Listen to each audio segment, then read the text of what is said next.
Chapter 1. That summer cicadas were noisier than any other year, and the branches outside the classroom window grew wildly, but they couldn't stop the blazing sun.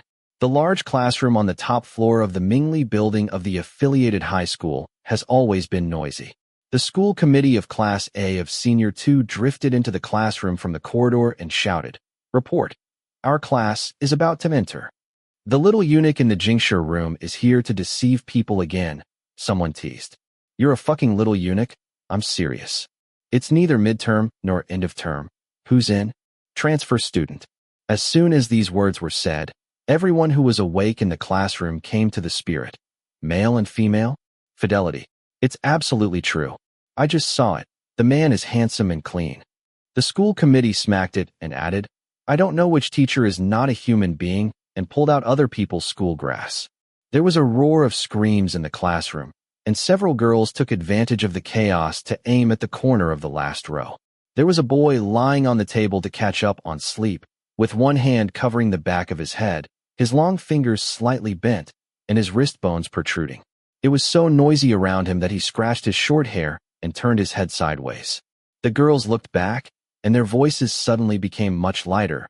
Where did it come from? The school committee reported a school name. What is it? Is there this school around?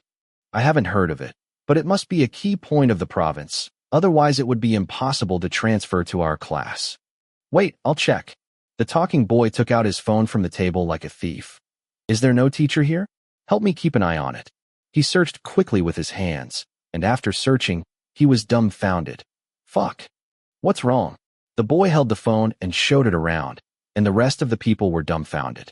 After a long while, someone finally came back to his senses. He is from another province? He transferred to Jiangsu after finishing his first year of high school, taking the college entrance examination. That handsome guy has his brain caught in the door. Sheng Wang, whose brain was caught in the door, was waiting for his decision in the academic affairs office.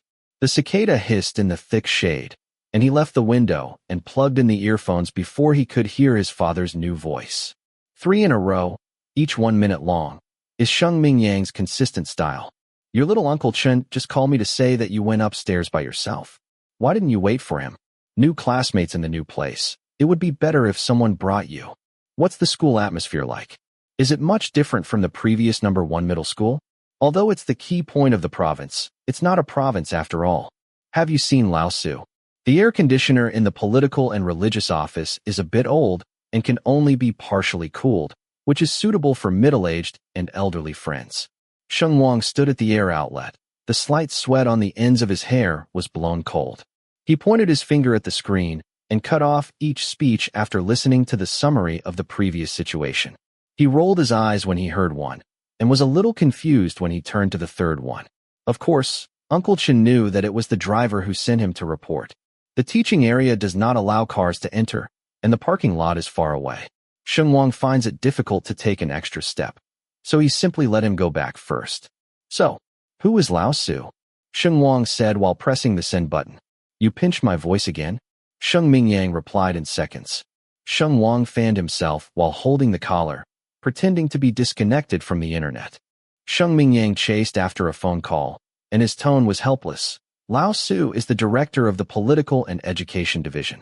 He is not too tall and looks very serious. It may be a bit serious. Sheng Wang followed his description and memories. No.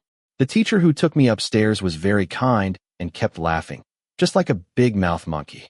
Still short, glanced at the shoulders that just arrived, and talked up his face. He placed Sheng Wang here and went downstairs, saying that he was looking for someone to get a new textbook. Sheng Mingyang stuck the shell. Oh, almost, that's him. Sheng Wang. He thought about it, and said, Dad, do you think I look right? Sheng Mingyang wanted to hit him. As a businessman, he saw people talking and ghost-speaking kung fu furnaces. A human voice came from outside the door, and she glanced at her head. Monkey, no. Director Su is here. I hang it first. Sheng Mingyang accelerated the speed of speech. Okay, perform well, and strive to leave a good impression on the first day. Don't get the nickname. Oh, Sheng Wang dragged his voice. Let Xiaoqin pick you up at night. I can almost get home at that time. Take you dash. He hesitated for a moment, and said easily and naturally, Let's invite your Aunt Jiang to have a meal together. That is, the last time Dad discussed with you, okay? Sheng Wang pursed his lips. Aunt Jiang is named Jiang O and has a son. He has never seen Jiang O's real person. He has only seen 2 photos, and he has seemed quite perfunctory.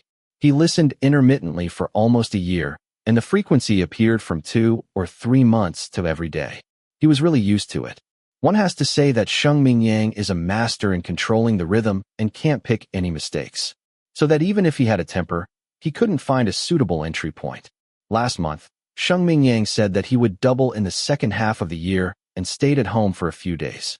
He also said that there was a change in Jiang O there, and the house could not live. So he wanted Jiang O to move over. In fact, it is fake, and there are special ants for cleaning and cooking. It is not necessarily true, but just find a breakthrough. Can you still leave when you live together? This matter is discussing, but didn't wait for Sheng Wang to nod. New supplies have begun to appear at home. Everything is preparing for the woman, and her son. Tonight this meal is only one result. I couldn't hear the response from Sheng Wang, and Sheng Mingyang called him on the phone. The director Su, who looked like a big-mouthed monkey, happened to walk into the door, and he paused and hung up the phone. After all, it is a new student report. Director Su of the Political and Education Department can still maintain basic kindness. Calling with the family? It doesn't matter. Don't worry about hanging up the phone, saying it should be. Sheng Wang turned his head, with a youthful anger in his smile. Thank you, teacher. It's almost the same. Director Su nodded at the teacher behind him. He just said downstairs that although the new transfer student had the face of a little girl, he was a good student at first glance. Come sit. Director Su pointed at the newly moved small book and said, This is the theoretical textbook for this semester. You can turn it over. What is theoretical? Sheng Wang did not understand the meaning of this for a while. He turned 2 pages of the chemistry textbook, which was quite connected with the content he had previously learned. The differences were significant. It shouldn't be a problem to learn. I have read your previous information and transferred several times. Director Su said. Sheng Wang nodded his head. Well, turned a few times. Basically, he ran away with Sheng Mingyang.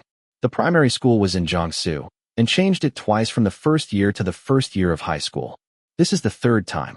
Thanks to these experiences, he has no feelings for anywhere, and he doesn't stay anywhere for long. I have also read the transcripts. Very good students have basically never fallen out of the top 3 in the grade. The qualifications are definitely enough, but there may be a little difference in the order and progress of the courses between the 2 schools. Director Su used his fingers to gesture at a distance of less than 1 centimeter, and said with relief, You will encounter this kind of problem more or less when you transfer to another school. You can make up for it with a little snack. Don't be afraid. Sheng Wang had a smooth journey all the way, and he really didn't frighten anyone with his studies. Being afraid was impossible for him. But he couldn't be too immodest, so he had to put down his raised tail. I was mentally prepared before I came, and I tried my best to keep up. Director Su was even more kind. Have you ever had a preparatory course in the first year of high school? Sheng Wang said. No, the school has tried a 1-semester shift system. Oh, Director Su nodded. Actually, we are also on a shift system, just a little bit special. Sheng Wang was a little confused. Special? How special? Class A you are about to join is an intensive second-year physics and chemistry class. We have exams once every half semester. Isn't there 2 big exams in the midterm and the end of the term? Each time the last 3 students in the big test will be withdrawn to Class B, and then the 3 with the highest ranking will be selected to make up. It's this kind of shift system. Sheng Wang. In short, that's how they choose courses, and that's how they get kicked out. Director Su had frightened the children enough, and finally decided to be a decent person. He took Sheng Wang across the flower corridor to Mingli Building. When passing by a wall of honor, Sheng Wang couldn't help but glance a few more times, because the expressionless passport photo on the wall was too much like a wanted warrant. This school is absolutely beautiful, he thought. Director Su stood on tiptoe and performed the peacock show on the spot. He said proudly, The number of high school competitions is not too many, but our performance is still very good. Most of the people on this wall will be your classmates. You can recognize them in advance. Sheng Wang paid no attention and had no interest in learning about identification in advance, so he remembered one of them. First, the repetition rate was too high, and he turned the Wall of Honor into Lianliankan by himself. Secondly, his surname was Jiang, and his name was Jiang Tian. The focus is on the second. Sheng Wang believes that if he becomes the emperor, he must be a foolish monarch, and he likes to sit together. Xiao Du Jichang is Xiao Du Jichang. Anyway, he has been displeased to see the surname Jiang recently. Director Su admired this wall for the 1000th time, but suddenly pulled his donkey face. He approached the photo of Jiang Tian, reached out and wiped it twice, and said angrily, "Whoever draws love on the Wall of Honor is out of order." Sheng Wang hummed beside him. There's more than one person painting. The school's photographer Lu Zi is too wild, but the people in the photos still retain a certain quality. In Director Su's words, they can be full of misfortunes for little girls. But Sheng Wang felt that this kind of cool boy would most likely be king. He prayed that he would stay away from this man in the days to come, lest one day he couldn't stand it and fight. As a result, within 5 minutes of making this wish, he was placed by Director Su next to the live-action version of King. The reason is that it will be a bit difficult to keep up with the progress at the beginning, and the best way is to ask his deskmate if there is a problem. Director Su said, looking at the whole grade, I guess I can't find a more suitable tablemate than Jiang Tian. As soon as the words fell, more than 40 pairs of eyes in the class cast suffocating glances. Sheng Wang glanced dryly at the big-mouthed monkey, thinking that I can go to you.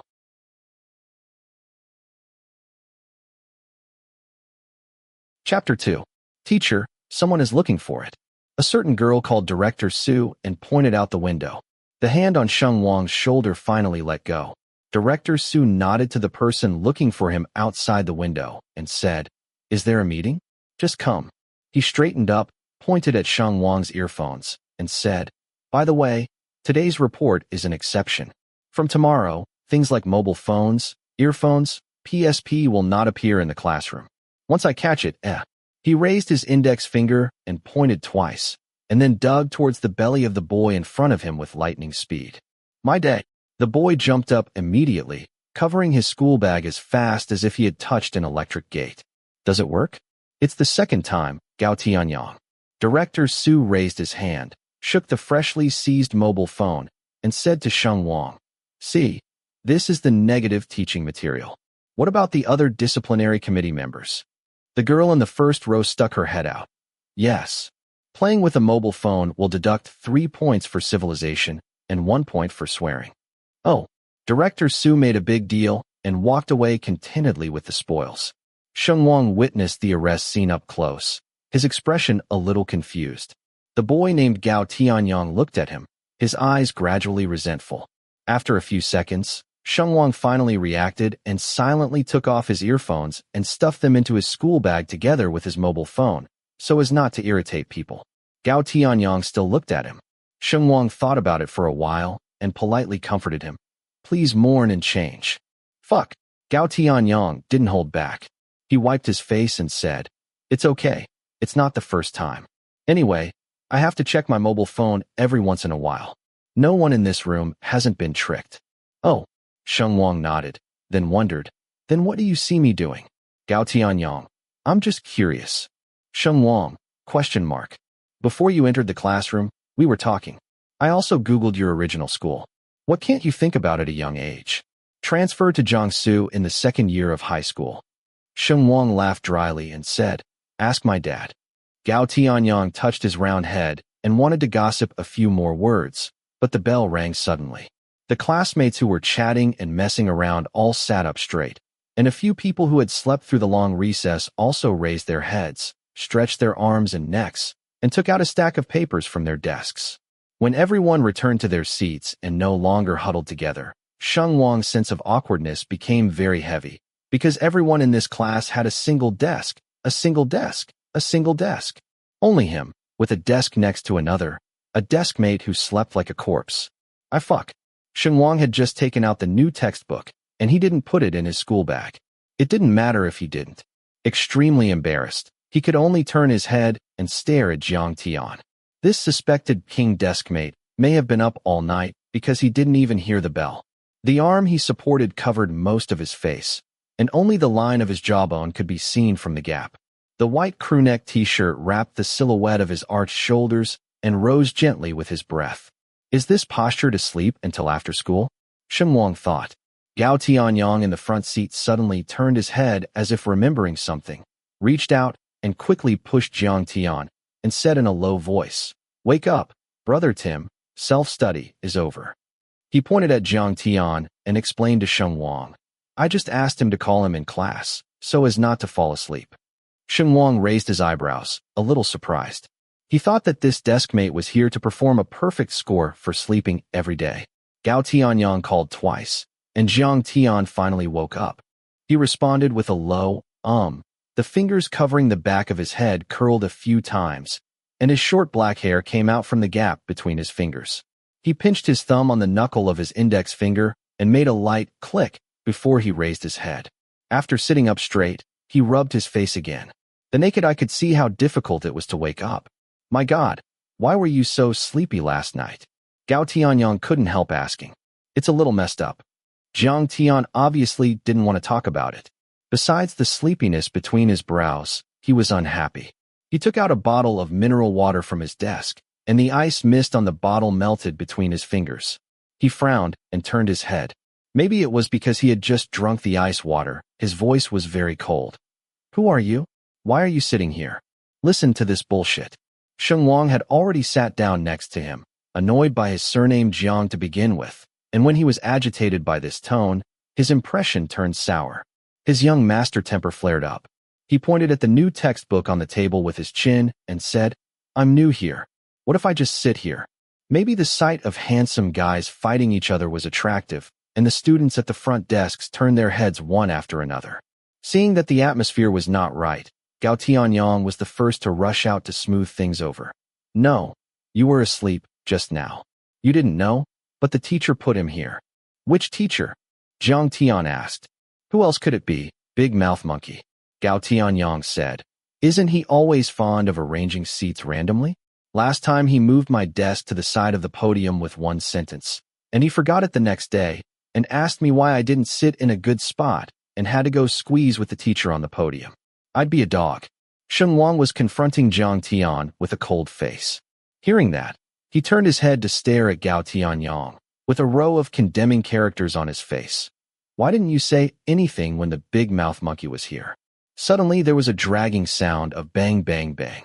Sheng Wang heard the sound and looked over, and saw that Jiang Tian had already stood up, carried his chair, and pulled his single desk back a distance. "What are you doing?" Gao Tianyang asked in confusion. "Adjusting the seat." Jiang Tian didn't even look at him. He tilted his head in Sheng Wang's direction and said, "He's a little short.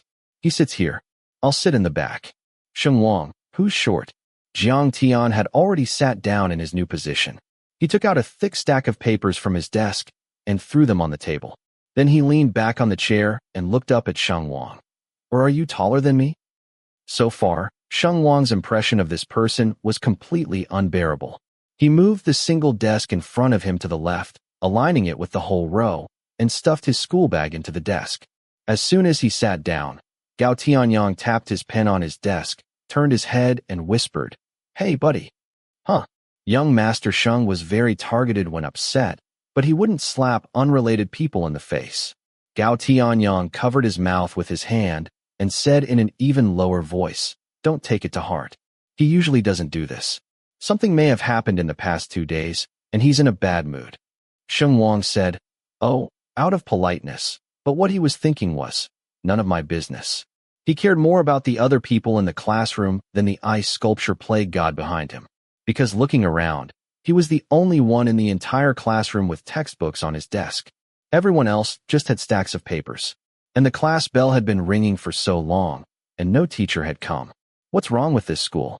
He glanced around, and before he had time to ask his doubts, Gao Tianyang, the sweet little padded jacket, took the initiative to speak. "Today is Saturday, during the supplementary class period. All day is self-study. You didn't bring any papers." Sheng Wang reminded him angrily. "I just came today." "Oh, then what are you reviewing for?" Gao Tianyang poked at the brand new textbook and said, "A textbook." "Review?" Sheng Wang repeated. "You mean review?" "Yup." Sheng Wang suddenly had an ominous hunch. He asked, "Why review?" Gao Tianyang said, "Because of the exam tomorrow." Sheng Wang. What exam tomorrow? An exam. Sheng Wang looked at him as if he were dreaming. What exam? The content of high school. That's the last time, the final exam. What else? The content of the first year of high school. Gao Tianyang pointed at the textbook that Sheng Wang had just received today. Test this. Sheng Wang. Can you say that again? Maybe his solidarity looked a little cute, and Gao Tianyang laughed. Sheng Wang pointed at the textbook and said with an undulating voice, Director Su told me that this is the new textbook for your semester. Theoretically, Gao Tianyang said, but we have finished it. Today is August 8th, right? We had a 10-day break on July 10th, then came to class. It's over. Which subject? Anyway, the sciences are finished. The language progress is slightly slower, and English isn't based on the textbook. Sheng Wang was silent for a while. So I have to take an exam on 5 things I haven't learned at all tomorrow? Yes. Can I ask for leave? It shouldn't be possible. Gao Tianyang said with vicissitudes. Friend, the road ahead is long. Take care of yourself. When you graduate, find someone to fight Big Mouth Sue. This incident was too exciting, so that for the rest of the day, Sheng Wang was always in a state of spiritual stunning, referred to as drunk. It was still the driver Xiao Chun calling his mobile phone that made him react at the end of self-study. The people in the classroom had already left, 7 or 8 of them. Before Gao Tianyang left, he seemed to say hello to him, but then he disappeared. He received a call from his dad, Sheng Mingyang halfway. After all, dad is a dad, and he heard something wrong from the word What? Something happened? Sheng Mingyang asked. Sheng Wang's head was against the window, paralyzed in the back seat lazily, and said numbly, There's a need for trouble to satisfy. Talk. I want to drop out. Sheng Mingyang froze for a moment, but didn't hold back and laughed. Oh, is that my son? Sheng Wang had had the personality of a peacock since he was small, always ready to show off. When he was a kid, he would never say no, and he never heard it. Hearing this tone all of a sudden, Sheng Mingyang was still a little emotional, and his tone softened a lot. Tell Dad, what's the stimulation? Sheng Wang made a sound, and was about to pour out his stomach, but he heard a vague voice around Sheng Mingyang. It was a woman whispering a question, covering her mouth to him. Sheng Wang froze for a moment, and suddenly lost interest. It's nothing, just talking. I'm hanging up. He twitched the corners of his mouth and sounded cheerful. Oh, where have you been? Sheng Mingyang asked. Sheng Wang hooked his head and glanced out the window. The car was driving through Qingyang Street, and he could vaguely see a fork in the road that could be turned into. After a short drive, it would be Beima Lane. There were several cars selling snacks parked at the entrance of the alley. Something was being cooked, and a thin layer of smoke fainted by the wall at the entrance of the alley. There was his family's old ancestral house in Beima Lane, and he moved out when he was only 5 years old. Before the age of 8, he would occasionally come back with his mother 2 or 3 times. After the age of 8, his mother died, and he never came again. The changes here were actually very big, and his childhood impression was not very deep. But when he saw the smoke, he actually felt a trace of nostalgia. When Xiao Chun drove the car into the yard, Sheng Mingyang was already standing there waiting. The sky was gray and dark, and some houses already had their lights on. Sheng Wang got out of the car with his head sullen and heard his father call his nickname in a warm voice. Wang Zai, this is your Aunt Jiang. This is Aunt Jiang's son, Jiang Tian, who is a little older than you. Call him brother. Jiang who? Sheng Wang was stunned for a moment, then raised his head sharply. Chapter 3. The sparse lights divided the light and darkness in the yard, and Jiang Tian stood in the shadow, tall, with the neat outline of a young man, but not too thin. He was carrying a school bag on one shoulder, his thumb was hooked on the black strap, and he kept looking away. It was not until Sheng Mingyang pulled his son over that he turned his face, and then he looked like he had eaten sour rice. Seeing the other party so unhappy, Sheng Wang felt a little relieved. Blame me, it's really derelict as an elder. I just found out that Xiao Tian is also in the 2nd year of high school in the attached middle school. You two are in the same class. Sheng Mingyang put his arms around his son's shoulder and pulled Sheng Wang forward, who was trying to nail himself to the spot. One step. So, you have met during the day today? It wasn't enough for him to interact with his own son, and he had to look up at Jiang Tian, as if Jiang Tian would answer him. Of course Jiang Tian ignored him. After a while, Jiang Tian had taken his expression back and returned to his cold face, looking at Sheng Wang like he was looking at a stranger. "Little Tian," someone called out softly. Hearing the woman's gentle voice, Sheng Wang remembered that besides Jiang Tian, there was actually a more important person present. Jiang O stood beside her son, dressed simply and lightly, which was completely different from the style he had imagined.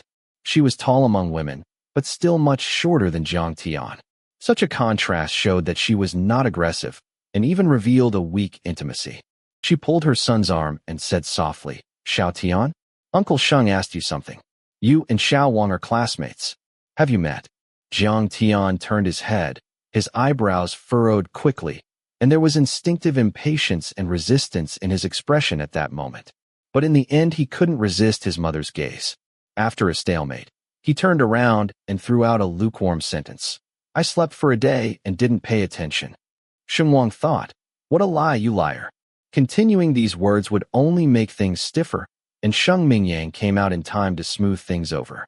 He smiled and said, "First day as classmates, didn't remember too many faces. That's normal. After getting along for a long time, you'll gradually become familiar. There's a long time to come." Jiang Tian looked at him expressionlessly, slipped his thumb on the strap of his school bag, and lifted the bag up.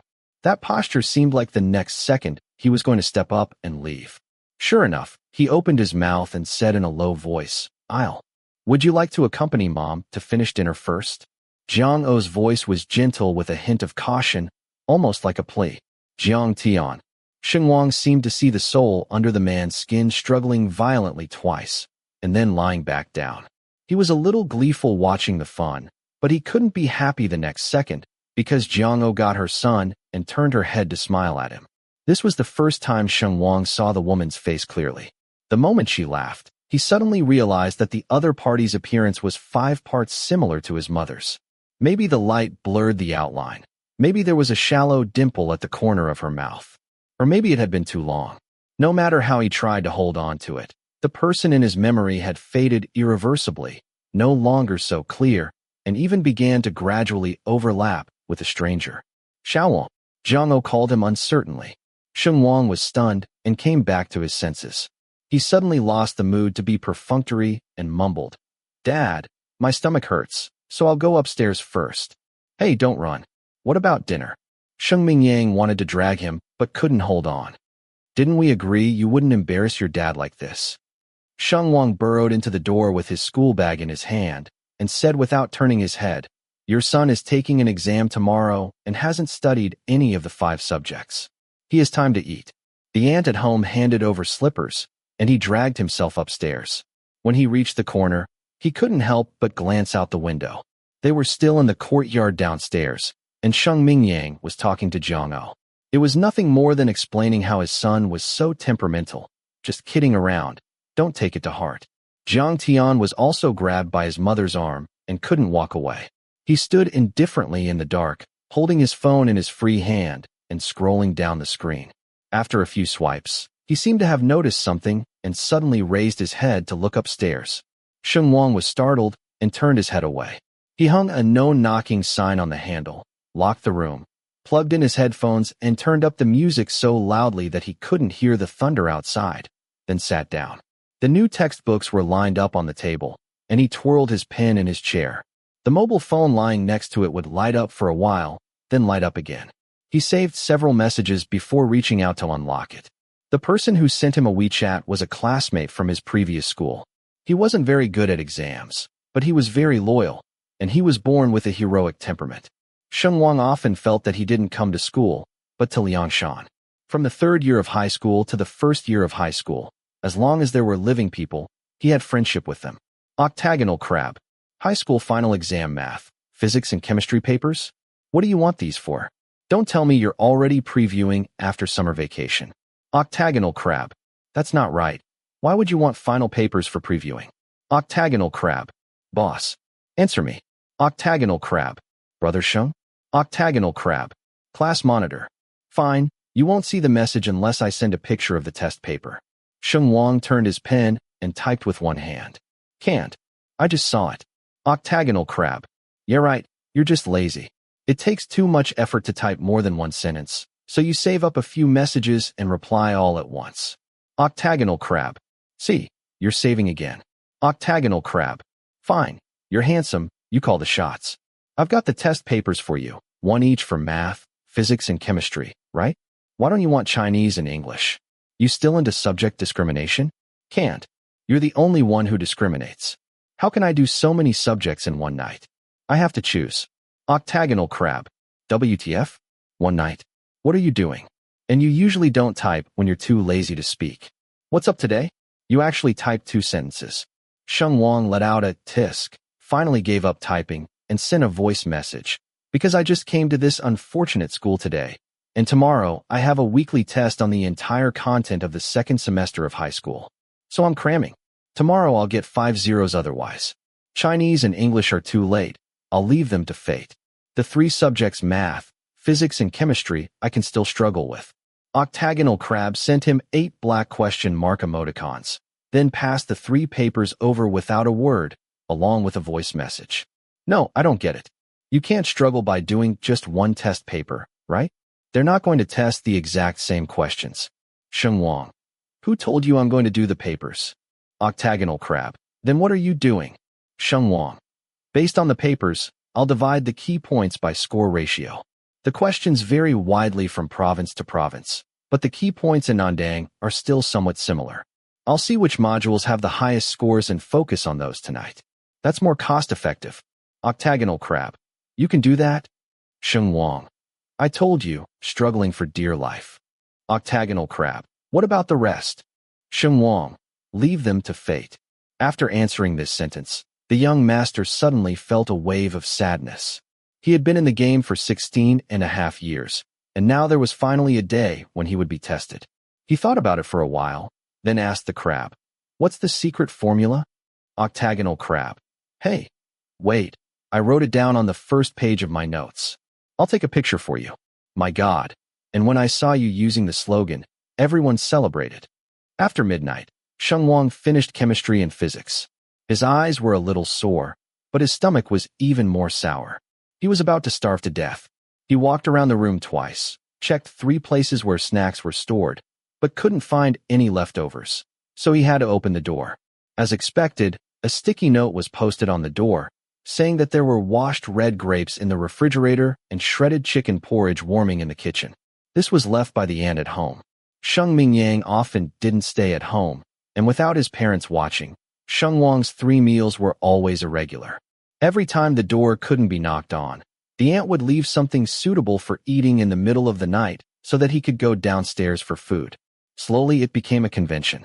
With Sheng Mingyang's schedule, he must have fallen asleep by this time. Sheng Wang didn't put on his slippers and went downstairs quietly wearing socks. As soon as he opened the refrigerator and stuck his head in to grab food, he heard Sheng Mingyang's low voice from the terrace outside the glass door. He was stunned for a moment, holding the grapes.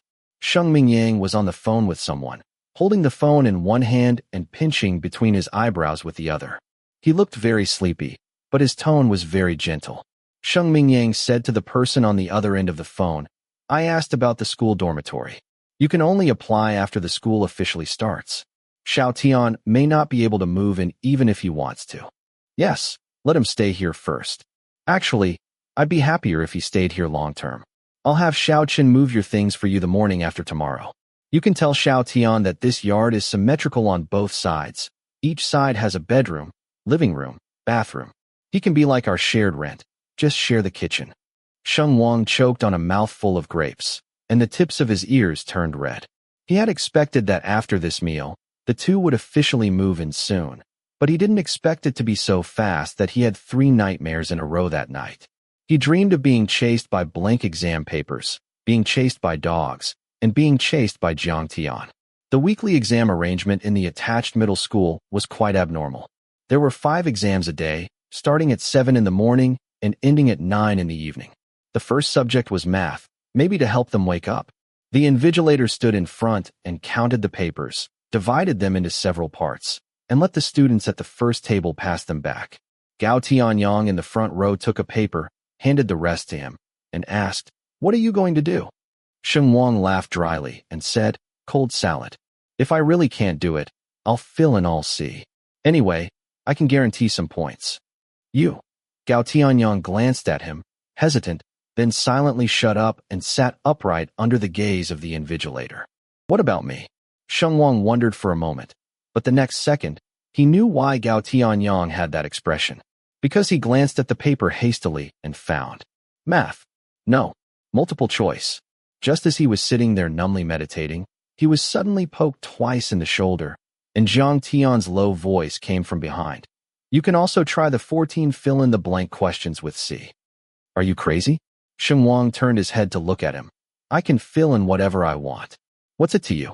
Why do you have to poke me? Jiang Tian looked at him and suddenly opened his palm. I poked you to ask, when are you going to return my papers? Sheng Wang was stunned. Oh, I forgot. Chapter 4. This is the longest exam ever. With 30 minutes left before the end, Sheng Wang's pen circled his index finger twice and rested on the table. The movement was light, but it still attracted a lot of eyes. Curious, gossip, sympathetic, and casual glances. When he was in his teens, rumors always ran fast. Young people had no secrets, and everything could become known. Overnight, as we all know, the 5 exams of the newly transferred handsome guy from intensive class A will be held, and his scores are estimated to be in the single digits. Even the teacher from another class who was selected to invigilate the exam couldn't help but look at him a few more times. The bell rang at the last second, and the invigilator clapped his hands and said, Okay, it's almost time. Put your pens down. Hey, the first group of boys by the window, stop writing. You're all from Class A. Do you still care about these 10 or 20 seconds? Leave some way out for other classmates. Everyone laughed for a while, and the boy let go of the pen with a flushed face, rubbing the sweat on his hands. I see that you're nervous. That last question, the new student is calmer than you. His classmate in the back seat kicked his ass and made a quick joke. Everyone looked at Sheng Wang again. This kind of joke was neither benign nor malicious. Just because of the unfamiliarity, the newcomer would be subconsciously ranked outside the group between the lines. This was almost the beginning of every transfer. Sheng Wang wasn't surprised, and he smiled and added, That's right. Everyone didn't expect him to respond like that, and they were immediately taken aback. Don't be poor. The last student in each group collects the papers from the back to the front. After the invigilator finished speaking, there was a sound of chairs in the classroom. Jiang Tian stood up with his paper in hand and tapped the tip of his 2 fingers on Sheng Wang's desk, signaling him to hand in the paper. Sheng Wang glanced at him and was about to stuff the paper in when Gao Tianyang turned his head and asked, Are you all right? It's okay, Sheng Wang said. Wow, you can still laugh. Gao Tianyang gave him a thumbs up. It's okay. If I were in your situation, I might be autistic. Writing the wrong questions is nothing. At least keep writing. Having nothing to write and having to endure 2 hours of torture is worse. Several classmates turned their heads and glanced over, wanting to see how blank Sheng Wang's paper was. Normal people have curiosity. Even Gao Tianyang was no exception. But no one succeeded, because there was an impatient, cold-faced school bully pestering beside him. Before they could see anything, Jiang Tian took the paper away. Sheng Wang said something, his hands suddenly empty, and then he looked up to see Jiang Tian already knocking on Gao Tianyang's desk. Give it! Give it! Gao Tianyang was so cowardly that he handed over the paper in despair. Finally got through one. Sheng Wang stretched his arms and yawned, then picked up his water glass and stood up. What are you doing, classmate? The invigilator looked at him in confusion. Sheng Wang was even more confused than him. Go get a glass of water from the back. After he finished speaking, he looked around and suddenly found that everyone in the class was sitting honestly in their seats. He was the only one ready to rest. The invigilator put the collected papers on the left side of the podium, picked up a cowhide bag on the right, and said, I haven't finished the exam yet. There's another paper. Have you forgotten? What? Sheng Wang fell back and sat down. The invigilator opened the bag and started handing out new papers. Gao Tianyang leaned back, resting his back against Sheng Wang's desk, and said, Oh, right, don't you know? We have 2 math papers. We take the main test first, and then hand it in after 2 hours. Then there is an additional test, which takes half an hour. Of course, the official exam paper will be handed out 5 minutes earlier. He didn't hear a reply when he finished speaking. When he turned around, he saw that Sheng Wang was leaning back on his chair, and his face was already green. I'll just ask, how much did you score in math? Sheng Wang's tone was already dull. Science students have 200 points. The total score for the college entrance examination is only 480. You can feel this proportion. He leaned back for a few seconds, and someone touched the top of his head with a finger. Jiang Tian's voice appeared again. Get up from the edge of my desk and pick up the papers. The feeling of being touched on the top of the head was very strange. The hair on Sheng Wang's neck stood up, and he sat upright like a corpse. He took his own paper and threw the last one over his shoulder. With the wonderful foundation of mathematics, the subsequent exams were no problem. In the blink of an eye, it was already 9 o'clock in the evening. Jiang Tian, Mr. Wu called you to the office. Just after handing in the papers, a girl by the window passed on the message. Sheng Wang turned his head to look and saw that the plague god was about to leave with his school bag. He frowned upon hearing this. Now. That's right. He came to say it when the bell rang just now. The girl pointed to the corner of the window. He said to go as soon as you finish the test. Jiang Tian seemed to be in a hurry. His expression was not very happy, but he still left his school bag and went out. There was a school bus at night to take day students to various places in the city. You just swipe your school card. On a test day like today, the bus was dispatched at 9:20. After the students handed in their papers, packed up their bags, and walked to the parking lot, there was more than enough time.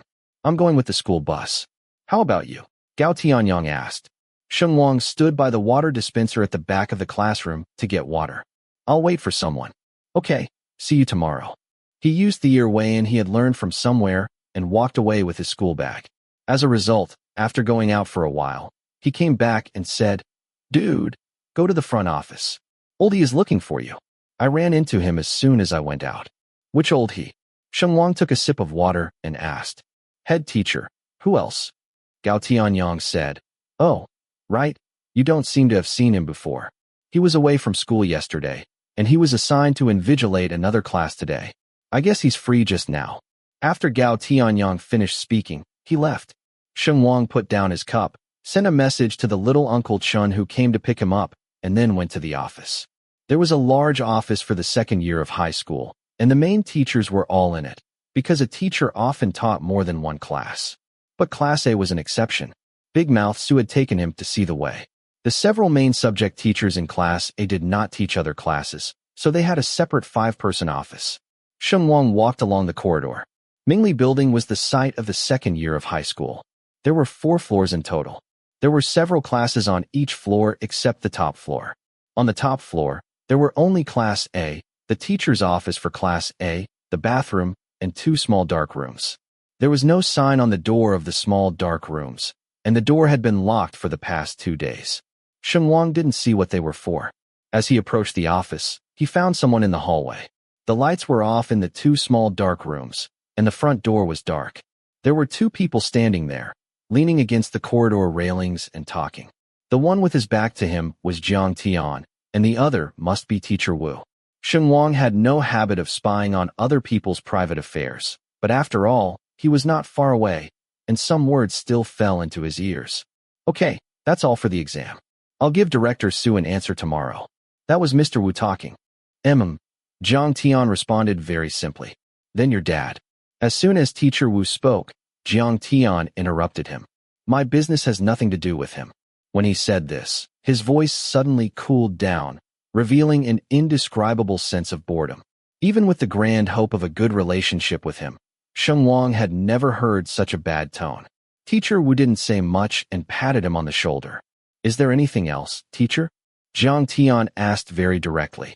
No, that's all. Then I'll go first.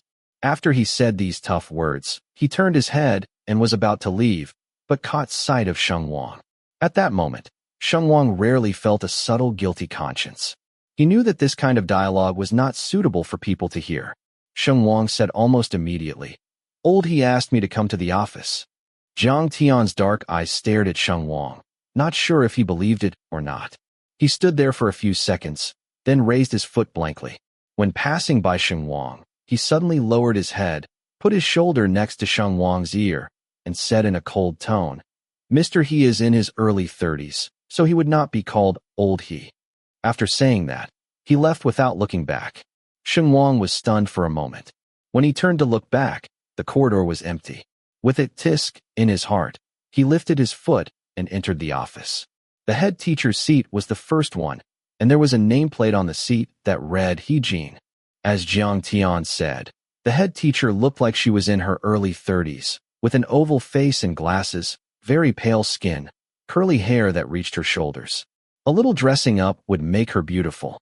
The only downside was that she was too thin and looked a little sick. Yes, He-Jin was a female teacher who taught physics in Class A. Sheng Wang remembered the sentence, "old he," that had slipped out of his mouth just now. He scratched the tip of his nose with his index finger and blamed Gao Tianyang's Irwayan for calling such a class teacher old he. What was he thinking? Coming. He-Jin's eyes curved behind the lenses, gentle and kind. Sheng Wang also smiled at her. Is there something the teacher wants to see me about? Actually, it's nothing. It's just that I wasn't able to meet the new student at school yesterday, so I'm a little disappointed. She said to Sheng Wang. There's also the issue of course progress. She looked behind her and raised her chin. We heard from Lao Su that you are now one book behind in each subject. Blame me for not being at school yesterday. Otherwise you could have applied, and today's weekly test would be fine. Don't force it. Sheng Wang laughed and vomited blood in his heart, thinking that you didn't tell me sooner. Seeing the collapse under his smile, He-Jin was amused. Wasn't it a bit hard for more than 10 hours today? Sheng Wang said modestly. It's more than a little bit. Several other teachers joined in, including Lao Wu, who had just talked to Jiang Tian. It's okay, we know your situation. This time the scores won't be taken seriously. 5 points and 10 points are normal. Don't be stressed. Wait, I don't care about other subjects. But if language is 5 points and 10 points, that's a bit unreasonable, right? English is also a bit hard to explain. The teachers were joking all around, and the atmosphere in the office suddenly became much more relaxed. He-Jin glanced at Sheng Wang, as if to observe whether he was nervous, but found that the new student was really big-hearted. So she didn't beat around the bush and said directly, this exam doesn't count for real, but being so far behind in progress is indeed a problem, and not a small one. Class A courses go very fast. We will finish the entire high school content in the first half of the semester. There's no way to stop and wait for you alone. So, you may need to find a way to make up for the missing parts while learning new lessons at the same time as the rest of the class. As Sheng Wang expected, he nodded. He-Jin added, make good use of your spare time. Difficulties are certain, but you can get through it if you grit your teeth. During the recent summer break, there is still plenty of free time for self-arrangement. Evening self-study only goes until 8 o'clock, and the night before the exam, there's continuous study. No self-study, just go on vacation. Sheng Wang heard for the first time that this was also called a holiday, and he laughed dryly. Several teachers laughed again. He-Jin waved her hand and said, don't be so dry. Let's keep talking business. We won't take this exam seriously, but next week we have another weekly exam. Can you show me your progress? Sure. He-Jin glanced at the other teachers and said, we've estimated how much progress can be made in a week, so let's set a small goal for you. Sheng Wang answered simply, okay, how much? The two subjects of physics and chemistry each have a score of 120. After a week, I hope you can achieve a score of 50 or more. Math, excluding the additional questions, is 160, and you can get 70. The two subjects of Chinese and English are uncertain, so you can be flexible. He-Jin was talking and found that the new student's expression was a little strange. She asked, what's the matter? Is it a little difficult? No. Then what? Sheng Wang gave an, and said, it's okay. Let's settle for now. Several teachers wondered for a whole day. But on the second day of self-study, the weekly exam papers were graded. The scores of the new student who had only gotten the textbook the day before the test were as follows. Physics was 62 and chemistry was 68. Mathematics was 83, and both Chinese and English were a bit higher than the average score of Class A. Chapter 5. It happened on Monday, and the course was fine-tuned again. The school committee went to the office before the evening self-study and got a brand new course schedule and posted it on the bulletin board. Sheng Wang squinted for a few seconds, patted Gao Tianyang and asked, why are the two columns at night still written with subject names? Huh? Which two columns? Gao Tianyang was answering a WeChat message in his desk and didn't realize what he was being asked. The class schedule on the bulletin board. Sheng Wang stopped the pen he was turning and tapped in that direction. Physics is written for tonight. Class schedule. Right. Gao Tianyang looked up and looked forward, froze for about 3 seconds, then turned his head suddenly and asked, "You're sitting in the second to last row, and you can read the words on the class schedule?" "Sure. You have a microscope on your face?" Sheng Wang said slowly and clearly. "Go away." "No, I'm just expressing shock. You can look around. Didn't you realize that you were the only one in our class who isn't short-sighted?" Gao Tianyang said. Sheng Wang didn't turn his head back. He pointed his thumb over his shoulder and lowered his voice and asked, "He doesn't wear glasses. Isn't he human?" But Gao Tianyang didn't react and still said in a normal voice, "Brother Tian usually doesn't wear them. You can watch him after class." Sheng Wang thought, "I'm looking at a fart. What are you doing so loud at 250 decibels?" Fortunately, Jiang Tian was taking advantage of the recess to catch up on sleep again and didn't hear anything. Sheng Wang was quite puzzled. Why is this person so sleep-deprived, like he's been a thief at night every day? While he was distracted, a few people in the front row buzzed and exploded. The voice of the school committee came through clearly, with an air of gossip. "Really, I don't know why. Anyway, when I entered the office, several teachers were all blown up, crazy, very excited, and talking." "What did they say?" "I didn't hear it. They went back to normal when I went in." "Then you're not saying anything." Gao Tianyang was an active member. Hearing the words of the academic committee, he joined the discussion across 2 tables. So he went around in a circle, and Sheng Wang's initial question to him was not answered. But soon, the answer came to him. Not long after the evening self-study bell rang, the head teacher, He-Jin, entered the classroom with a stack of papers in her hand. She spread it out on the podium as a matter of course, then pulled the board behind her familiarly. "Let's talk about the paper in this lesson tonight." At this point, Sheng Wang knew that the evening self-study in this unfortunate school was not really self-study at all, but a class. There was one subject every night from Monday to Friday, and the arrangement was clearly posted. So here comes the question. In the daytime classes, homework was assigned. The 3 subjects of mathematics, physics, and chemistry were simple and rude. Each subject gave an exercise paper. Language was a little more humane, not the whole set of papers, but only 2 reading questions. The only thing that spared them was English, because there were no English lessons during the day. In a word, there were almost 8 broken papers from several courses, and evening self-study was not for self-study. When were these broken papers supposed to be done? Sheng Wang was silent for a while. After talking about the opening remarks, He-Jin picked up the paper in front of her and shook it. "I really want to know how you got these test scores, right? Let me talk about the overall feeling.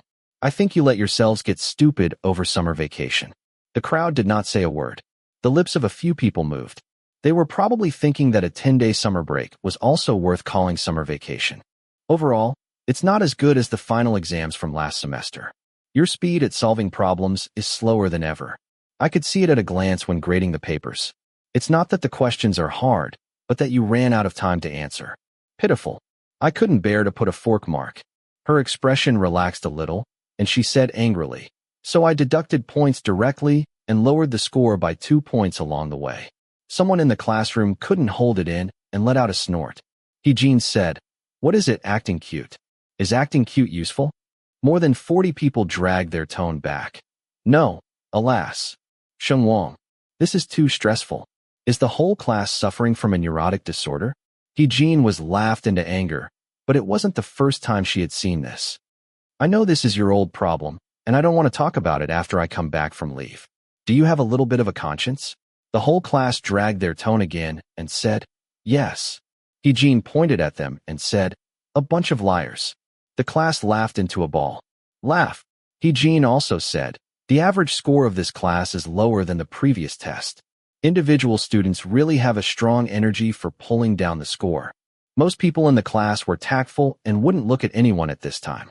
No matter how good the relationship, you have to leave a little face." But some couldn't hold back and stretch their necks to glance around. At that moment, Sheng Wang felt that there was a spotlight shining on his head. At least 5 or 6 people were watching him. He-Jin adjusted her glasses and said, "What are you looking at? Put it away. Just because the new classmate got his paper? I want to talk about this. Sheng Wang just entered our class on Saturday, and he hadn't learned the content of the exam at all. But according to the previous score ratio, he has already reached the B level. The 3 subjects outside of language have a score of 300. In the college entrance examination, that's enough for undergraduate. In one day, she raised one finger, her eyes fell on Sheng Wang, and she smiled at him. The classroom was silent for 3 seconds, and then it went crazy. More than 40 heads turned at the same time, and more than 80 eyes looked at him. Sheng Wang felt that he was hanging. He laughed at the corner of his mouth and flipped his fingers with his pen, intending to use the pin drop tactic. With the effort of picking up the pen, he could bend over and wait for everyone to turn back. As a result, he accidentally flipped it too far. The pen flew back and hit the play god. Sheng Wang looked back and was stunned.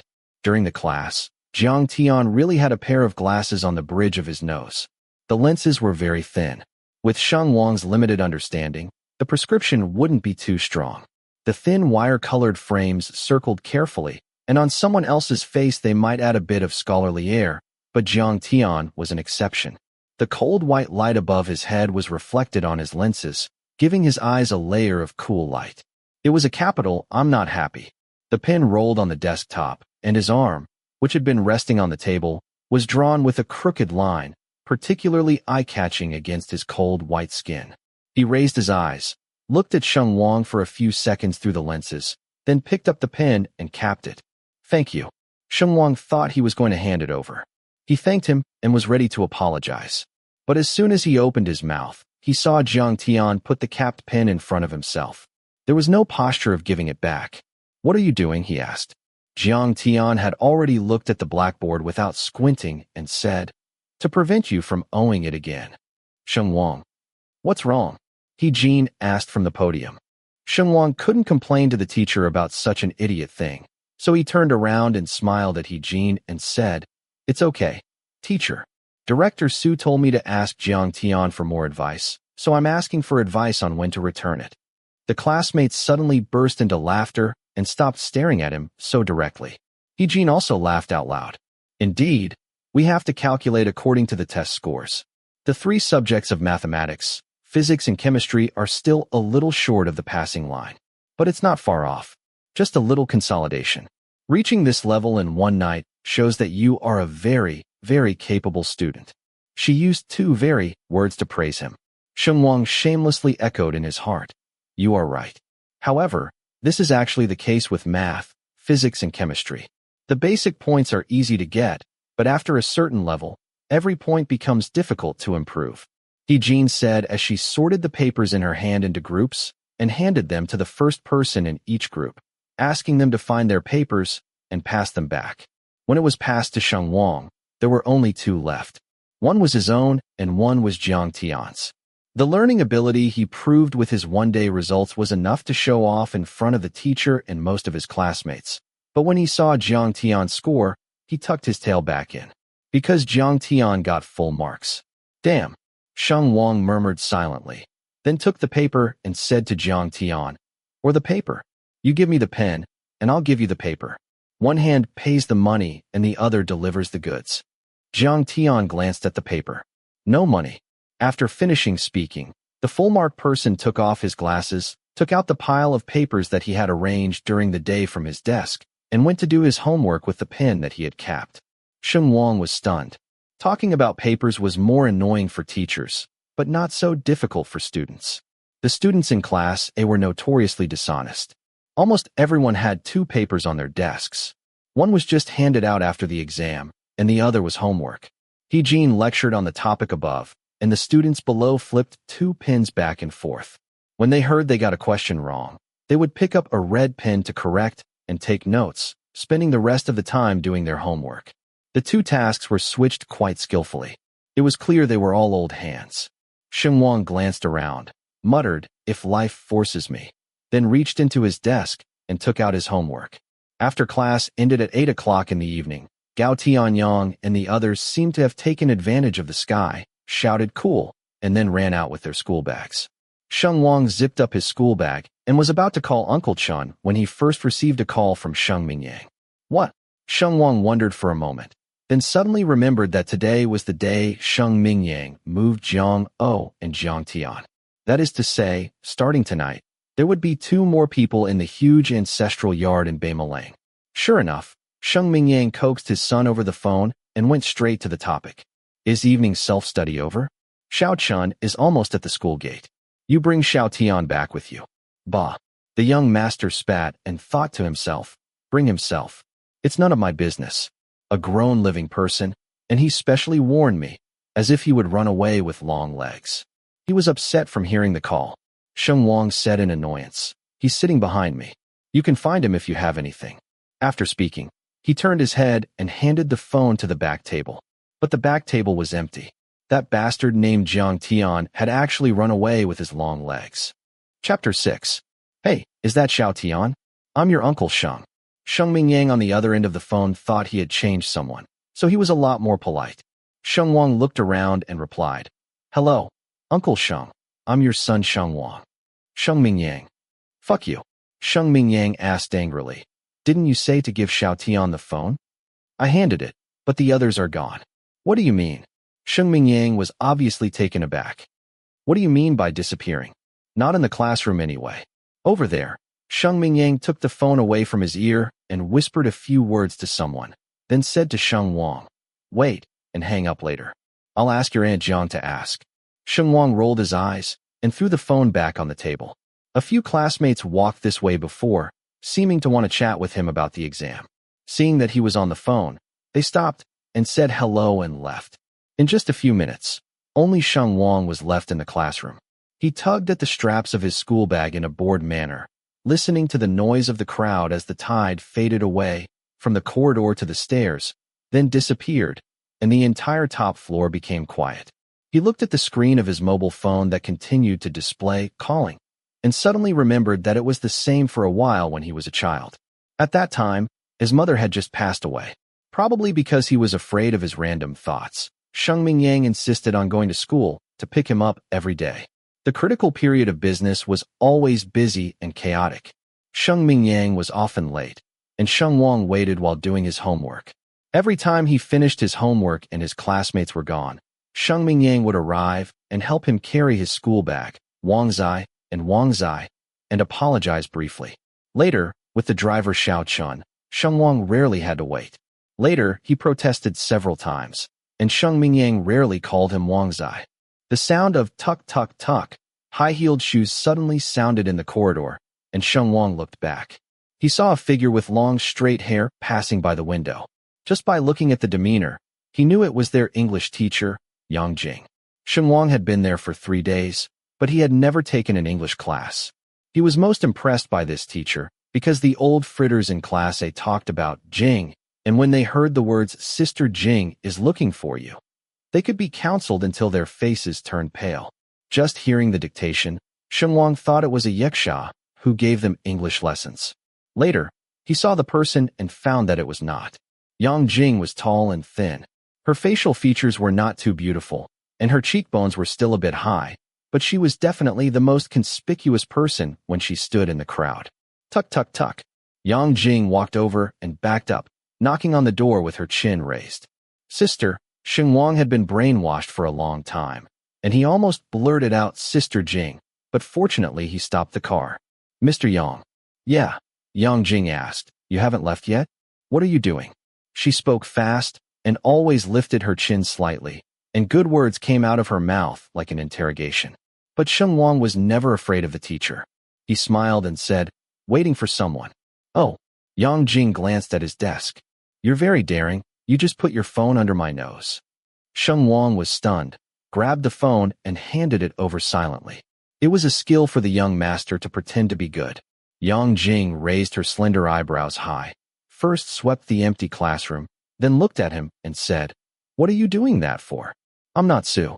I'll send it to the political and education office myself. After she finished speaking, she stepped on high heels and walked away. Sheng Wang put the phone back on the table and was about to let go when the person inside said hello. Here, talk.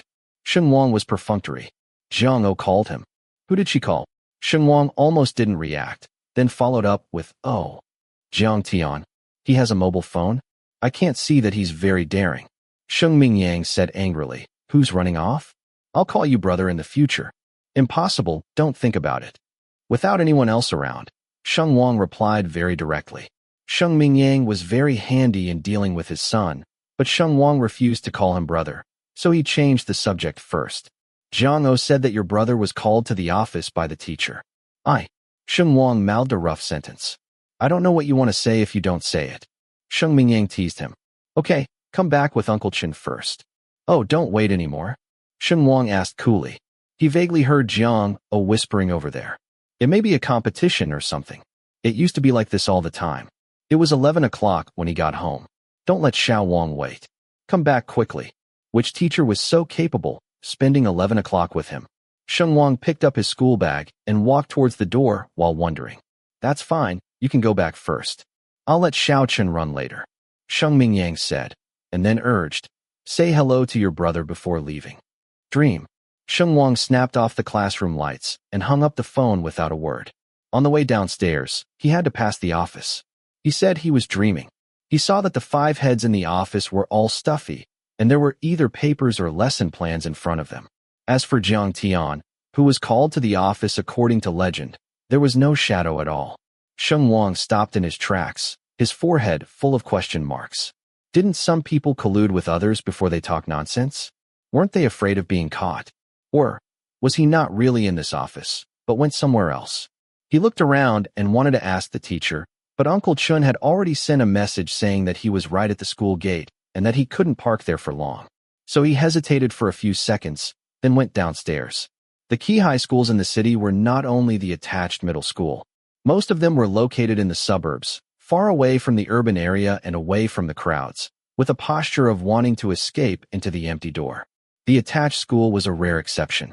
It was established a long time ago, and it had managed to find a feng shui treasure land in the city center. Later, the surrounding area became more and more prosperous, and it surrounded a large forest along the teaching and dormitory area, isolating the noise from the outside. The school named the forest and flowers and plants Xiao Yuan, and the students called it Magpie Bridge. Adult couples in the red dust held hands and pressed the road, while the young lovers in the temple could only press mud in the woods in order to avoid pursuit and capture. At night, it was really ghostly. In the past 3 days, Sheng Wang had been frightened several times by those haunting people. There were several residential areas outside the school gate. The composition of the residents was very simple.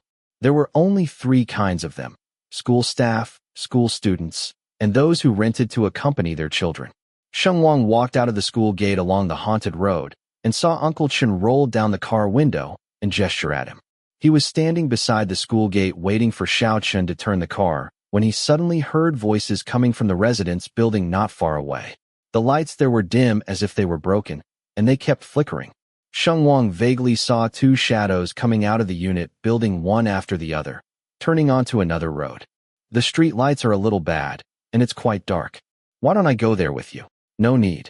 He vaguely heard such a conversation, but it was not very clear across the fence of the community and the sound of traffic.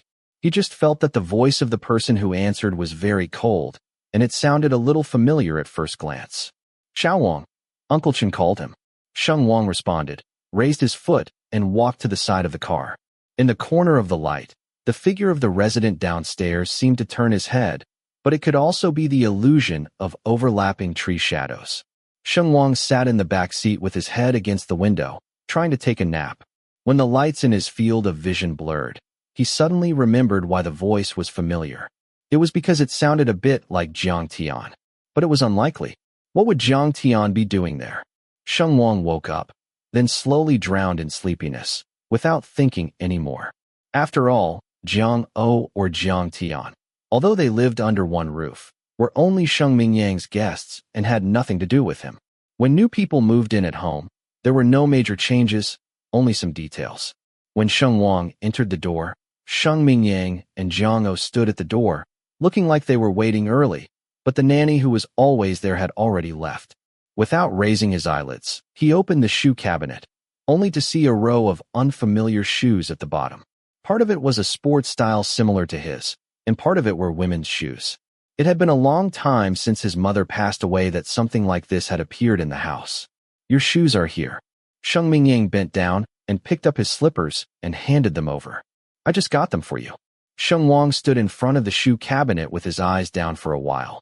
then closed the cabinet door and squatted on the ground to untie his shoelaces. The phone is fine. Why are you ignoring people when you come in?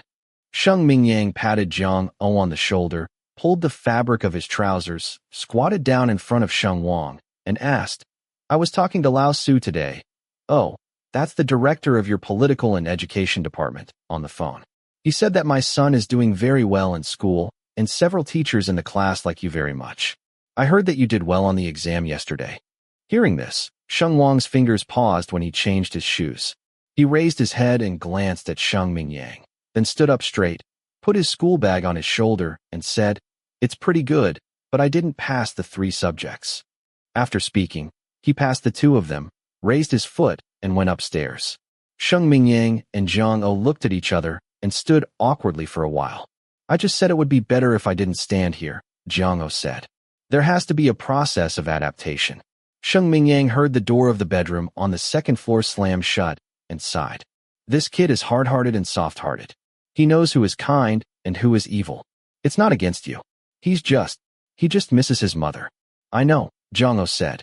She glanced at the kitchen and said to Sheng Mingyang, I won't bring the porridge up. Give it to him. He'll be angry at the moment and won't open the door for me. Sheng Mingyang laughed dryly. Who do you think the guy on the door who says no knocking is for? Keep the porridge warm there. He'll come down to eat when he's hungry. I think you have a problem with Shao Wang. Jiang couldn't help but say, No way. How many years has he been like this? Sheng Mingyang said angrily. Jiang looked up uneasily. Don't look at it. It's a trivial matter if he doesn't cry, Sheng Mingyang vowed. Jiang, in the bedroom on the 2nd floor, Sheng Wang knew nothing about his father's remarks. He rummaged through a bag of melon seeds from the snack cabinet, sat at the table, and knocked while listening to Crab babbling nonsense in his voice messages. Octagonal Crab, that grandson got full marks? So what about full marks? Didn't you get full marks in the past? When you go through the book, it's easy to get full marks. Sheng Wang clapped the melon seed skin off his hand and replied, Don't stammer. Speak well. Speak well. Crab whimpered. When in my life can I get a perfect score? I'll go to the ancestral grave to kowtow. But you got so many points in just one day. If you look at it for a week, will it be worth it? Did you drink? Sheng Wang asked. No. Then what are you talking about? Sheng Wang said. All I got were basic grades, the kind that anyone can get after going through the textbook. If you read the textbook for a week, you'll get full marks. What else do I have to study? How come I didn't realize there were so many basic points? Crab said aggrievedly. You're blind. Okay, do you want any more papers? I'll go ask those 2nd-year students. Crab had always been active in helping others. Sheng Wang flipped through the homework he brought back and said, I don't need it now. I bought a few problem sets. I'll brush those first.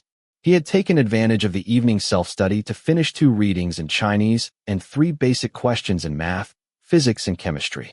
The remaining ones he planned to study and grind slowly at night. The result was that he knocked for 2 hours. Crab was probably also brushing questions, a little unwilling to be lonely. He poked Sheng Wang and asked, Brother Sheng, what's the matter? Brother Sheng, do you feel that the 6 meridians of heaven and man are one and all flowing in one go? Sheng Wang snorted and said, It won't move. Crab, what? How is that possible? Sheng Wang was also depressed. He had always been very efficient at self-study, so although he was stinky, he was very self-aware. There were 3 things on his desk, the textbook on the left, the papers in the middle, and the exercise set on the right. He always looked at the test papers first, marked out which part of the knowledge he was examining, then quickly skimmed the corresponding parts of the textbook, then went to the right to pick 2 similar questions to practice his feel, and then did the test papers.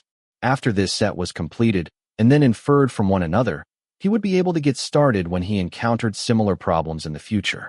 He quickly solved most of the homework this way, but the last physics problem was still empty because he couldn't find the corresponding question type. True or false? No way. Crab said. Can you show me the problem? Why? Are you going to help me? What a joke. Crab said. I'm going to ask for help from the audience outside the venue. There are 2 very good seniors living in the next dormitory. I'll go and ask. Sheng Wang took a photo for him, then simply turned on his computer and searched the internet. After about half an hour, the crab came back in despair. The seniors turned on their flashlights and went out together. They scolded me while counting, saying that I had a grudge against them. If they can't do it tonight, they won't be able to sleep. Sheng Wang was biting his lips and staring at the computer screen, but didn't reply. The crab sent 3 more messages in succession, and finally, just a voice call dialed over. As soon as he connected, he asked, "How's it going?" Sheng Wang said dryly, "I found a similar one." Crab said, "Oh, that's fine. Do it. Do a fart. It's a competition question." Crab, why is your homework so awesome? Was it a bit too perverted to ask a person who had never learned a book to do a competition question? I'll hang up first. I'll go down and drink some ice water to calm down. Sheng Wang said, cut off the voice call, and mumbled downstairs. The living room was already dark, leaving only one entrance light. He glanced at the clock and realized it was 11 o'clock. He pulled out a bottle of ice water from the refrigerator and went upstairs, leaning against the window to take 2 sips. Just as he was about to go back to the desk to continue studying, he suddenly caught a glimpse of a person standing beside the street lamp outside the yard. The man had a bag over his shoulder and was answering the phone. Maybe the street lights were bright enough. Maybe his eyesight was good enough. Through the window glass and the yard, Sheng Wang could see the boredom and displeasure on the other's face. Who are you calling to be so angry? Sheng Wang was a little curious. He saw Jiang Tian tap on the screen and throw the phone into his trousers pocket with a cold face. But instead of entering the yard immediately, he stood alone outside for a while, then turned to look at the small building. Sheng Wang's conditioned reflex pulled the curtain to block himself. After pulling it, he reacted. The movement was even bigger. Forget it. Too stupid. After thinking about it, he opened the curtains again and looked through the window generously, only to see that Jiang Tian had turned around and was going to the opposite direction. Huh. Sheng Wang was stunned for a moment. By the time he reacted, he had already opened the window and shouted to the people outside the yard. Where are you going? Won't you open the yard door? It was a bit loud. After he finished speaking, the bedroom window downstairs also opened. Sheng Mingyang looked at him. Who are you talking to? Before Sheng Wang could answer, he immediately responded, Jiang Tian. Otherwise, a thief, Sheng Wang said, but he soon regretted it. 2 minutes later, Jiang Tian, who had been planning to leave, was dragged into the living room by his mother and Sheng Mingyang, besieging the junction between the first and second floors. Young Master Sheng opened the door a crack and wanted to watch the show. As soon as he showed one eye, he met Jiang Tian's gaze. He thought about it, then closed the door silently. Chapter 7. After some tossing down, it was already midnight. I don't know what method Sheng Mingyang and Jiang On1y used, but Jiang Tian was left behind anyway. Sheng Wang pressed his ear to the bedroom door and couldn't hear clearly, but he guessed based on what he had seen before that Jiang On1y would still put on a pitiful act.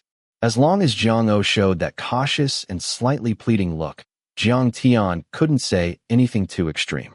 The sound of footsteps came upstairs in pieces. Sheng Wang leaned against the door and heard Sheng Mingyang say, Xiao Tian, you can live in this room. Opposite Sheng Wang's room was a separate bathroom and study, and this bedroom, as his dad called it, was next to his. Although the house was quite old, it had been completely renovated, and the sound insulation effect was not bad, but the rooms shared a wall, so they could hear each other more or less. Sheng Wang felt that his private territory had been violated, and there was a subtle embarrassment in his anger. The phone suddenly vibrated twice. Sheng Wang was slouching and dragging his eyes. The crab was still updating the progress of the 2 seniors in real time. Octagonal crab, good news. They finally answered the first question. I felt the excitement through the wall, and then their dormitory was warned by the patrol teacher. Octagonal crab. Hey, are you still awake? Octagonal crab. Sheng Wang took the phone to his lips. What time is it? Of course I'm awake. Octagonal crab. It's 12:30, bro. How about you? How are you doing? Canned. It doesn't matter. Octagonal crab, huh? So what have you been doing for half a day? Canned. Watching the family ethics theater. After all, Crab was his former roommate, and their relationship was very strong. He knew more or less about Sheng Wang's family situation. The vibrating phone suddenly went quiet for a while. After a while, the crab asked cautiously, What's the situation? Sheng Wang pressed the voice button, released it after a few seconds, and changed to typing. Crab received an empty voice message and sent a long string of question marks. Sheng Wang ignored it, leaning on the door and tapping on the keyboard. A soon-to-be stepmother moved in with her son. His son lives next door to me. What was he doing? It wasn't interesting to say this to others, and it was a bit hypocritical. Mainly because it was a little hypocritical, which didn't match his handsome image. Sheng Wang thought about it, deleted all the typed words, and said in his voice message, "It's nothing. It's just that some guy wants to live next door to me temporarily. I'm supposed to call him brother out of courtesy." These words were ambiguous, and the crab thought it was a distant relative, so he didn't worry about it. Octagonal crab, what did you call him? Canned. No way. I've never been polite. Octagonal crab. Ha ha. Then bombard him. Canned. I really want to. Don't you have a dog? Come back and lend it to me. I'll take it to that room and have it pee all over the place. See who can live there. Octagonal crab. Fuck, don't describe it. I can smell it. Sheng Wang was happy. After he got it off his chest, he suddenly remembered the appearance of Jiang Tian standing alone outside the yard. The street light drew his shadow long, very proud, and a little lonely. The young master let out a tisk and said again, "Forget it. It's annoying. As long as he doesn't talk to me and doesn't interfere with my studying, it's fine if I don't see him. I'm off to do the questions." Octagonal crab, huh? Wait. Octagonal crab. Speaking of the question, I just remembered. Since you're calling him brother, the guy next door should be older than you, right? Octagonal crab, at least in high school? You should show him the last question. You can kill 2 birds with 1 stone. It'll be annoying and useful. This brain circuit was a bit clever. Sheng Wang was shocked and replied without hesitation, "You're disgusting me. Can't. I'm done." The last sentence was a bit fierce, and the octagonal crab backed off and went quiet. After Sheng Mingyang settled Jiang Tian, he hesitated outside Sheng Wang's door for a while and whispered, "Son?" He didn't have a loud voice and didn't knock on the door, as if he was afraid of making noise. In fact, Sheng Wang was standing behind the door. The father and son were only separated by a door panel.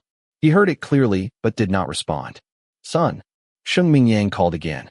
Sheng Wang still had no response. After a while, he heard Sheng Mingyang whisper to Jiang O, "It's been more than an hour. He's probably fallen asleep." "Really asleep?" Jiang O was a little hesitant. "It should be."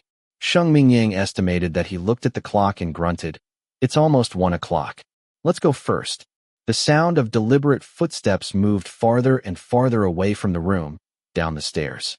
Sheng Wang vaguely heard his dad say, "I have an early flight tomorrow. You take care of things." It was not until the movement downstairs completely disappeared that he walked back to the desk. He opened the book and sat on the table, stepped on the edge of the chair, and spread the papers on his curved knees.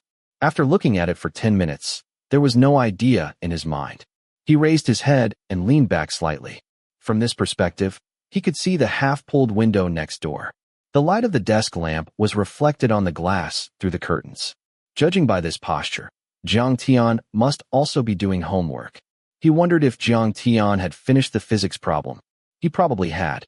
In evening self-study, he had seen Jiang Tian brushing through papers. What if he didn't know the last question? But the guy got a perfect score. Sheng Wang seemed to have a crab living in his mind, squeaking and debating with him. Paper and pride. He always had to choose one. The pen in Sheng Wang's hand spun around quickly, and finally he slapped it on the table. "I choose pride."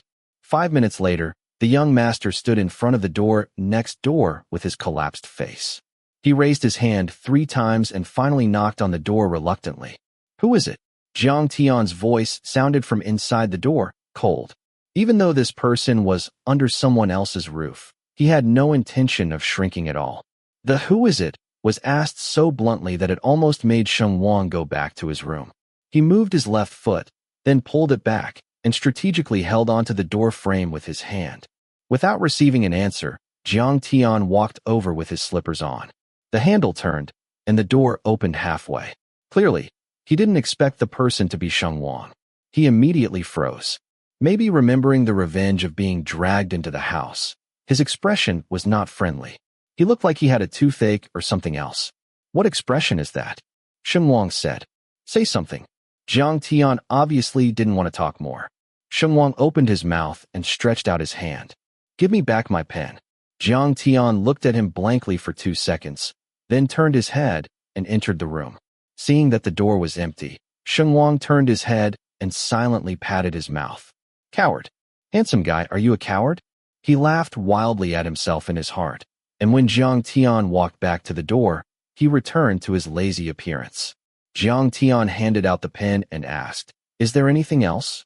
"That's it," Sheng Wang said. Jiang Tian nodded and closed the door without saying a word. Sheng Wang stared at the pen for a few seconds, then slowly extended a middle finger toward the door. Then he rolled back to his room and continued to confront the physics paper. A student like him, who had always had a smooth ride, had certainly encountered difficult problems before. But this was the first time he had no way to even start. For this kind of student, once there was a problem, he couldn't fall asleep unless he logically filled out the paper. He tried several different ways of thinking, and each time he got halfway through and then directly hit a dead end. People who have done too many papers have this intuition. The correct answer might not be found, but at a glance, you know what's wrong. Sheng Wang was caught in the wrong whirlpool, scratching his lungs for 20 minutes, and finally threw down his pen. Just now, all his attention had been on the small balls, water droplets, and stickiness. When he stood up, he vaguely heard movement outside the door. He didn't know why Jiang Tian had come out. Did he go crazy from doing questions and come out for a walk? Sheng Wang hesitated for a moment, then walked over and twisted the handle again. As soon as the door opened, damp air rushed in. Sheng Wang was stunned for a moment, only to find that Jiang Tian was coming out of the bathroom opposite. He had changed into a large gray short sleeve, and his short black hair was half dry and combed back by him. He looked like he had just taken a shower. Holding a towel in his hand, he shook his head to get the water out of his ears, then raised his eyes to look at Sheng Wang and asked, "Is there anything else?" Sheng Wang turned on his toes and walked straight toward the stairs. "Going downstairs to get water. Take your bath." He took out a bottle of ice water from the refrigerator, unscrewed the lid, and found that he couldn't drink it. He had to carry it upstairs in a sullen manner and go back to his room. Sheng Wang pressed the ice water to his forehead and lay down at the desk for a while, until he was almost sleepy. Finally, he convinced himself that they were going to be in the same house for a while, so they couldn't be so awkward all the time. There had to be a way to ease the tension. This physics problem was that way. Sheng Wang stood up for the third time. This time he simply took the paper with him. He was mentally prepared to knock on the door next door, but as soon as he opened his own door, Jiang Tian was leaning against the wall. He was holding a towel in his left hand, wiping his hair strand by strand, and holding his phone in his right hand, scrolling down the screen with his eyes lowered, as expressionless as ever. "Why are you standing at my door?" Sheng Wang was startled. "Standing and waiting," Jiang Tian said, finally raising his head from the phone screen. Sheng Wang. If it weren't for his unhappy expression, Sheng Wang would have suspected he was joking. Jiang Tian put the phone back in his pocket and asked, "You've been going in and out several times. What do you want?" Sheng Wang hid the paper in his hand behind his back. He couldn't get a word out for a long time. Finally, he said, "What's it to you?" and then closed the door. Pride is a heavy burden. It was the first time Sheng Wang deeply realized the truth of this sentence. He finally gave up on the problem and fell into bed, scratching his lungs. Before going to sleep, he couldn't help recalling the moment when he closed the door. Jiang Tian had glanced down at his hand. He wondered if Jiang Tian had seen the paper. At 6:10, Sheng Wang was woken up by the alarm clock that was calling his soul. He struggled to get up from the bed. His room had its own bathroom, so he didn't have to go to the opposite side to compete with Jiang Tian for a spot. Washing and changing clothes didn't take much time. When he packed up and went downstairs with his school bag, he realized that he was the one who got up last. In the past, when he got up, the only living creatures moving in the house were him and the nanny. Today, there were so many people in the cold house. He couldn't react a little bit, and when he got up, there was a big, stunned expression on his face. It wasn't until Jiang O came out of the kitchen with a bowl that he recovered. At that time, Jiang Tian was already standing at the entrance, squatting on the ground to change his shoes. It seemed that he woke up earlier than the chickens, presumably to reduce unnecessary encounters, so as not to go to school with Sheng Wang. In fact, Sheng Wang thought the same thing. While brushing his teeth in the morning, he had thought about how to stagger the school time with Jiang Tian. But since the other party really did it, he was a little unhappy. He had been in the game for 16 years, and because he changed places frequently, he didn't have many deep friendships, but his popularity had always been very good. Jiang Tian was the first person to despise him so much. In a daze, Jiang Tian's phone on the shoe cabinet vibrated several times. He straightened up and looked at the phone. At that moment, his expression changed subtly, seeming stiff and a little hesitant. Then, he quickly tapped his fingers a few times and said without looking up while putting on another pair of shoes, "Jihuan, you sent me money. I'll transfer it to you." Sheng Wang was stunned for a moment before he realized that Jiang Tian said this to his mother. Jiang O stopped her hand from scooping the porridge, looked up at the wall clock, and asked in surprise, "What date is it today? Did he call you at 6 o'clock?" Jiang Tian moved for a moment, and Sheng Wang saw his brows furrow. He seemed to reject this topic. "No, I just said it casually." Jiang O noticed her son's unhappiness and immediately changed her words. "You're going to school now? Why don't you wait for Shao Wang?" "No, I have something to do." Jiang Tian opened his eyes and told a lie, then left without looking back. Affected by low blood sugar when he woke up, Sheng Wang's reaction was a little slow, and he was still stuck on the words Ji Huanyu. For some reason, he felt that the name sounded familiar, as if he had heard it somewhere. It wasn't until he took the bowl reflexively and burned his tongue with the first mouthful of porridge that he suddenly remembered. Sheng Mingyang had mentioned a long time ago that Jiang O's ex-husband was named Ji Huanyu. Wasn't that Jiang Tian's father? According to Sheng Mingyang, Jiang O and her ex-husband had divorced very peacefully at the beginning. There was no particularly intense conflict, and there was no embarrassing fight. Although their son was young, he was so stable that he was almost precocious, and he hadn't even tried to stop them. So the people who had lived together for 13 years split into two groups.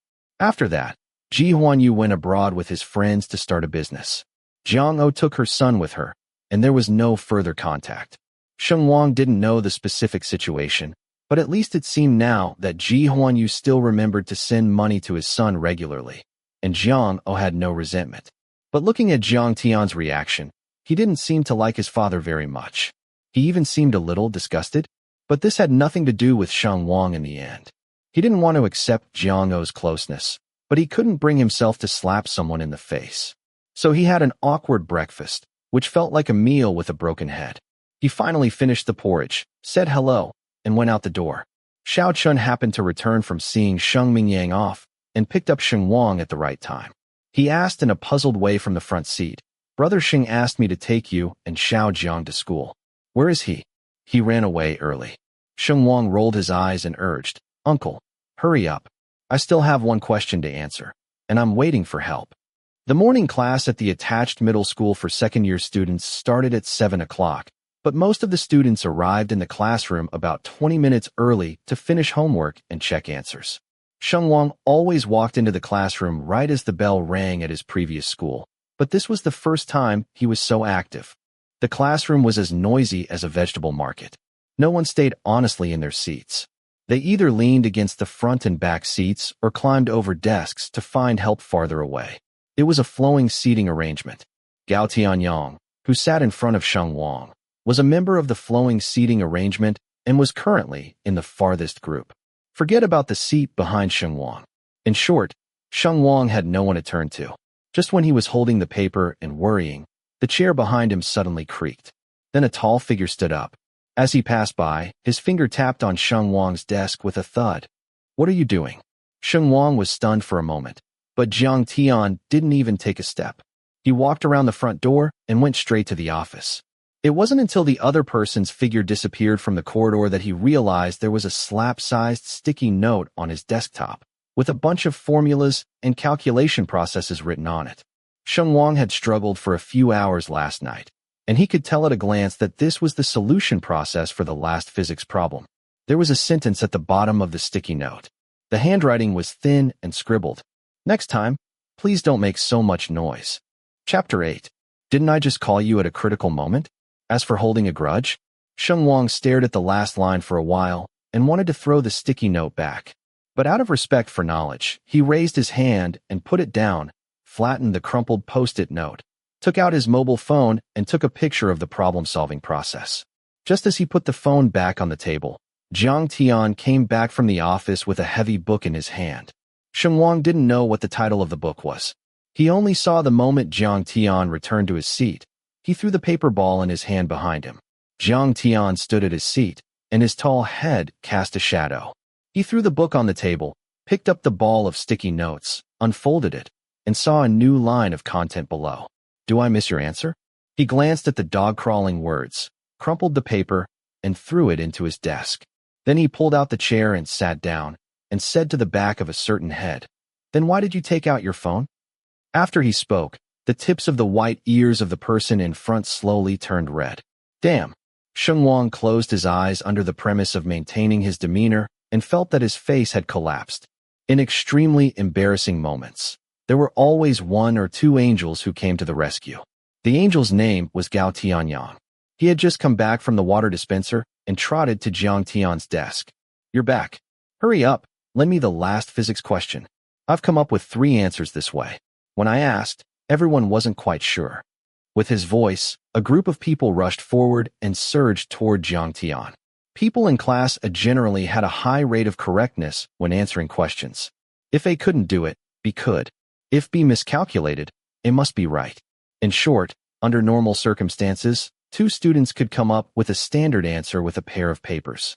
A question like this that a group of people couldn't agree on was really too difficult. But Sheng Wang still felt the difference from their words. In the past, the teacher also gave out competition questions, and only a few people could solve them. Sheng Wang was one of the few. But in this class, they were all shouting about the last question, which meant that at least the first 2 questions most people had done well. Sheng Wang moved his chair to make way for the swarming classmates, thinking that this was Class A with an average physics score of 104. As soon as the sigh was over, the students from Class A wailed. "Fuck. No, the 4th answer." Gao Tianyang tangled with his paper. "Then should I change it or not?" "Whatever." Although Jiang Tian was very good, with more than 40 people in the class, he was the only one who had calculated this kind of answer. The probability of being wrong was really high. Students who could get into Class A, throwing one of them to another class, were top students, more or less conceited. It was still a little hard to get them to easily downvote their own answers. As a result, the crowd rushed over like a high tide, argued for a while, and then ran away like a low tide. Less than 10 people changed their answers. Jiang Tian didn't care that his answer was not recognized, but he obviously didn't like being surrounded by people. When the crowd dispersed, his frown finally loosened. Gao Tianyang glanced at the book in Jiang Tian's hand before returning to his seat. Lyrical Writing Guide. "Did you buy it?" "Why would I buy this?" Jiang Tian tucked it into his desk without flipping it open. "I took it from the office." Gao Tianyang was puzzled for a moment, then suddenly realized. "Oh, Lucky gave it to you." The Lucky in his mouth was a slightly chubby, round-faced female teacher who taught Chinese in Class A. Because of her smiling lips, she looked like a lucky cat, so she got such a rich nickname. "Why did she give you this?" Gao Tianyang asked. Jiang Tian had no interest in chatting and ended the topic with 3 words. "I don't know." Gao Tianyang said, "Oh," and returned to his seat honestly. They had 5 classes in the morning and 5 in the afternoon at this grade level. That morning, Class A had 2 classes of mathematics, 1 class of chemistry, and 2 classes of Chinese. In the afternoon, there was a section of physical education between physics and English. Except for physics, which had already been covered in the evening class, the other subjects were basically going over the weekly test papers.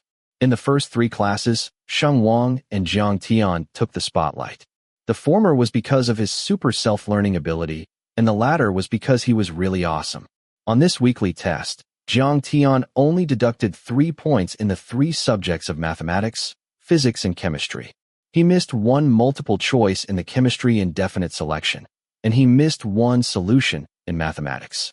The 2 teachers praised him when they had the chance, and praised him again when they seized the opportunity.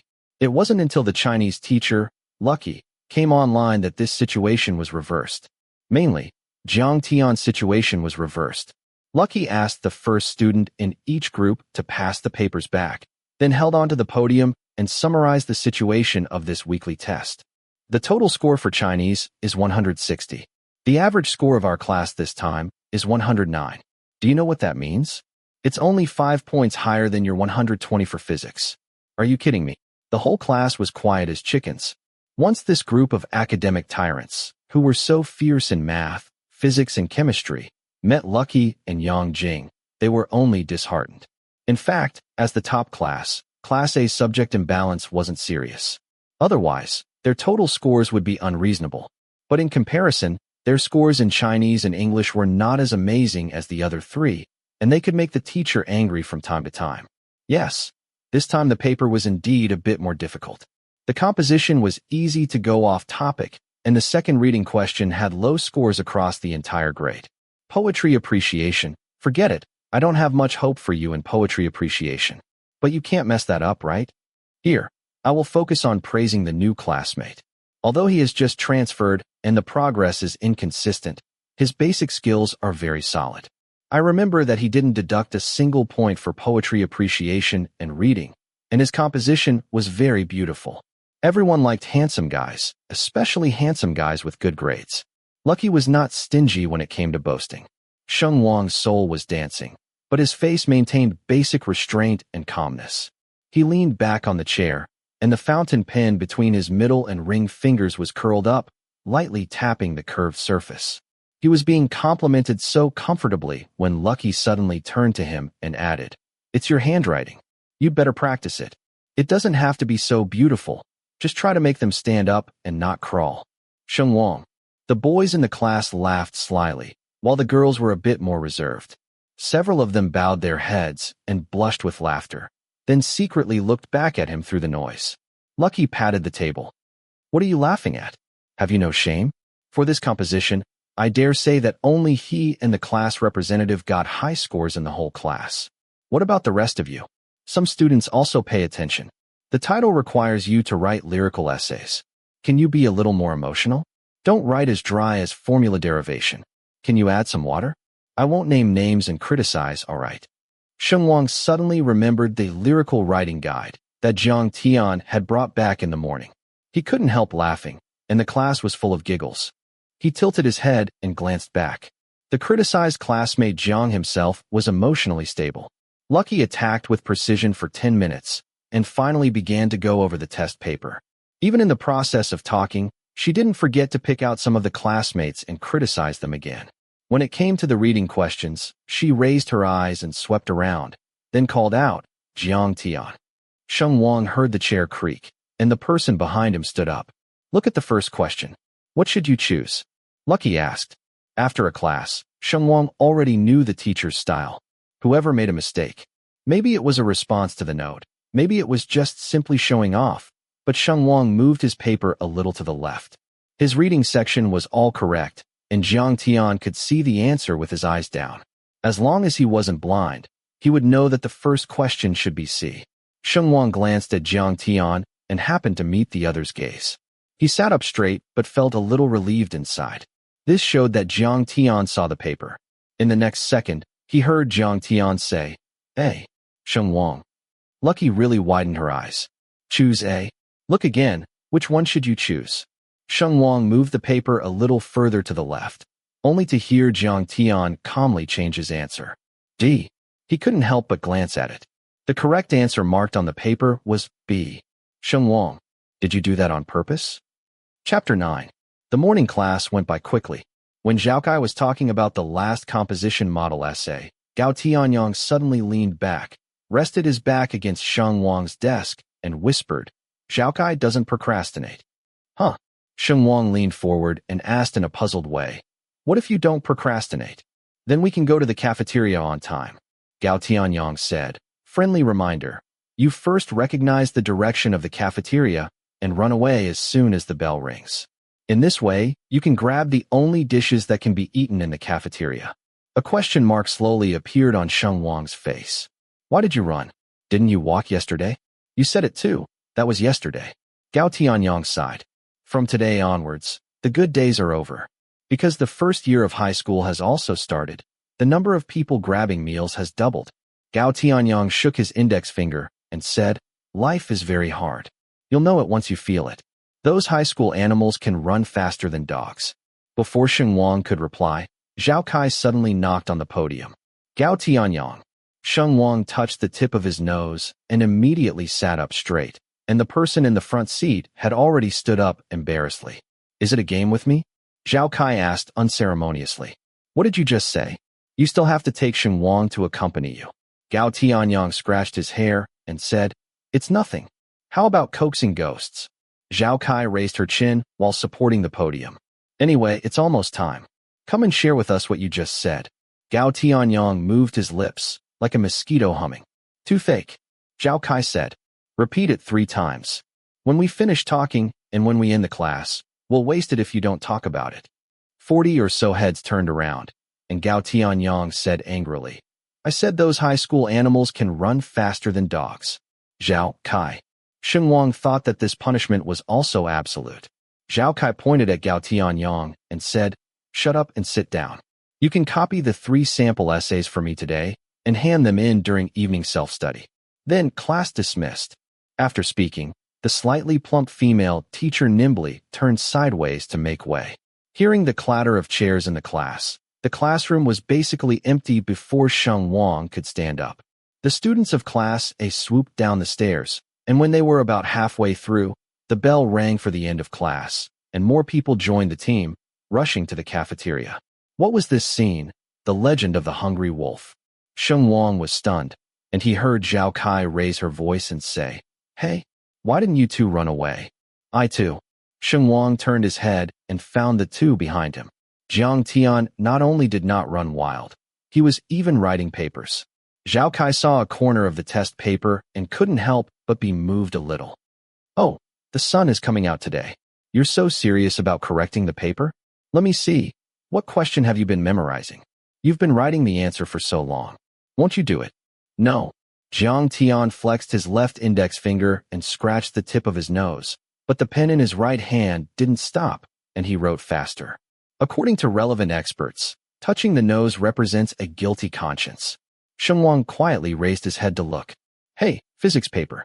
Zhao Kai stepped off the podium, and Jiang Tian just happened to substitute the last formula for simplification. He made a dot at the end of his pen, nimbly put the paper into his desk, stood up, and said, Teacher, I'm going to eat first. After he finished speaking, he lifted his foot and walked out of the classroom door. Sheng Wang gave an and waved his hand at Zhao Kai. Teacher, then I'll go downstairs too. Oh, let's go. Zhao Kai was stunned by them, and in the blink of an eye, the 2 teenagers turned out the door one after the other. Did you see a ghost and run so fast? She muttered, walked to Jiang Tian's seat and glanced at it. A corner of the paper in the desk was exposed, and on it was the conclusion he had just written. It can be seen that the ball is stressed, balanced, moving in a straight line at a constant speed at VT. Zhao Kai. She rushed to the back door with a lunge and said angrily, Jiang Tian, come to the office for an interview during evening self-study.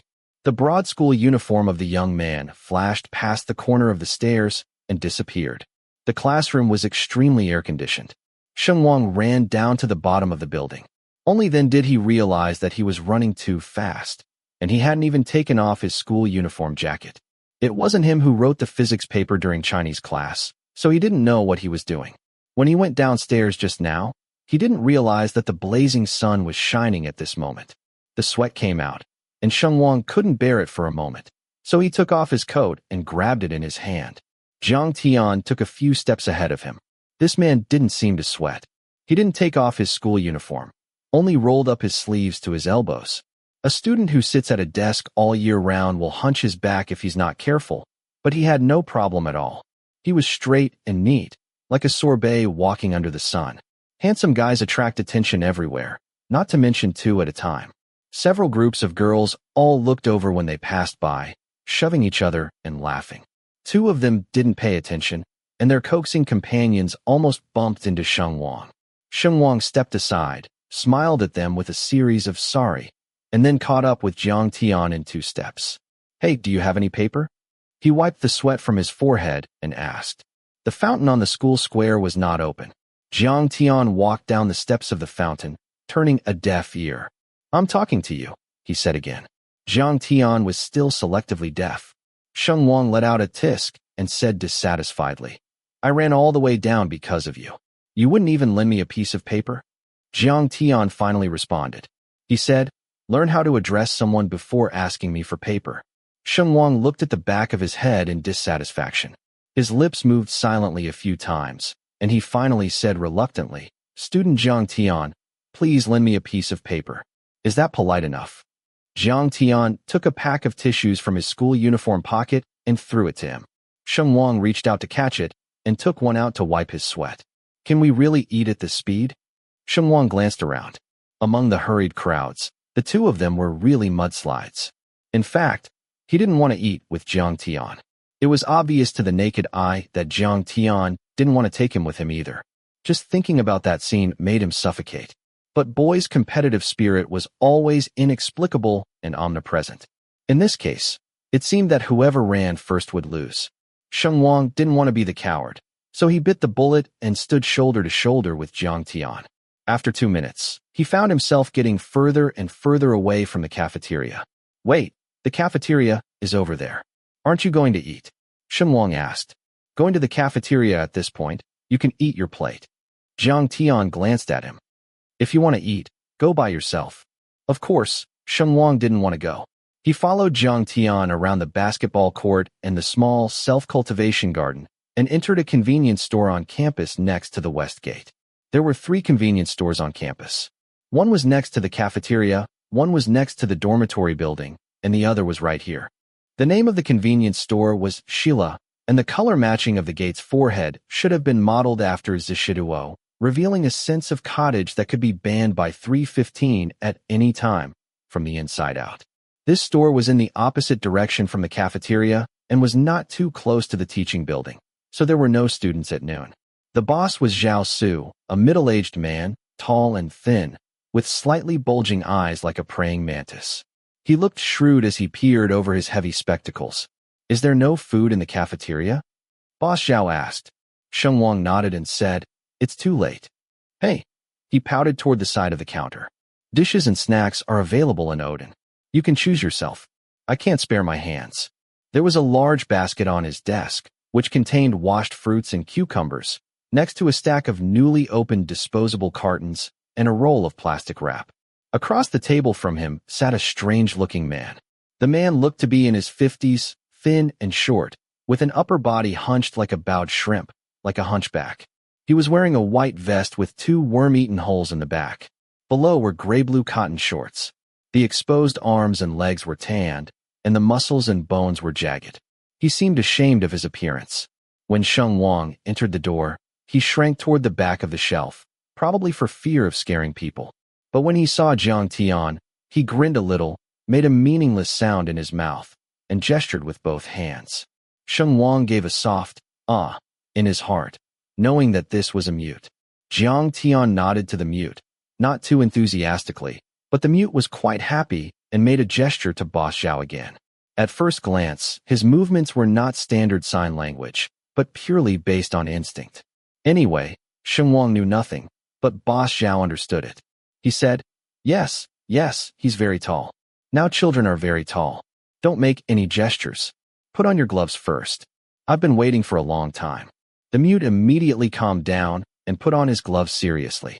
Boss Zhao picked out the cucumbers and put them in the box, and he wrapped them with plastic wrap. Not too flexible, but still a helper. Sheng Wang watched around for a while, feeling that Jiang Tian either came often, or he knew this Boss Zhao and the mute.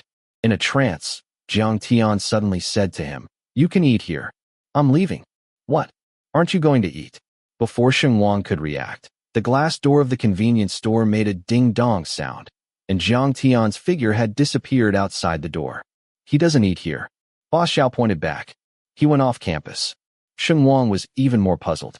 The attached middle school required a pass to leave the school gate during the day. He didn't see any teacher that Jiang Tian asked to sign a pass. We're off campus, he asked. The family area. Boss Zhao spoke with an elder-like meanness. Why, you can't eat by yourself. Whatever he does, you don't have a long lunch break. Hurry back to the classroom after eating. Sheng Wang thought that he still had a pile of papers to do, so he didn't say more. He picked 2 dishes and sat down with a plate. Although the sparrow was small and complete, although this store looked like a cottage, it had everything a convenience store should have. The most important thing was that the food was actually delicious. It was rare for Sheng Wang not to be a picky eater, so he honestly finished eating. He put the dinner plate in the recycling area and felt a little change in Jiang Tian. At least he had brought Sheng Wang to this store, so there was no need to crowd with people or go hungry. Are you full? Boss Xiao took off his gloves and asked him, "How does it taste? Is it better than the cafeteria's cooking?"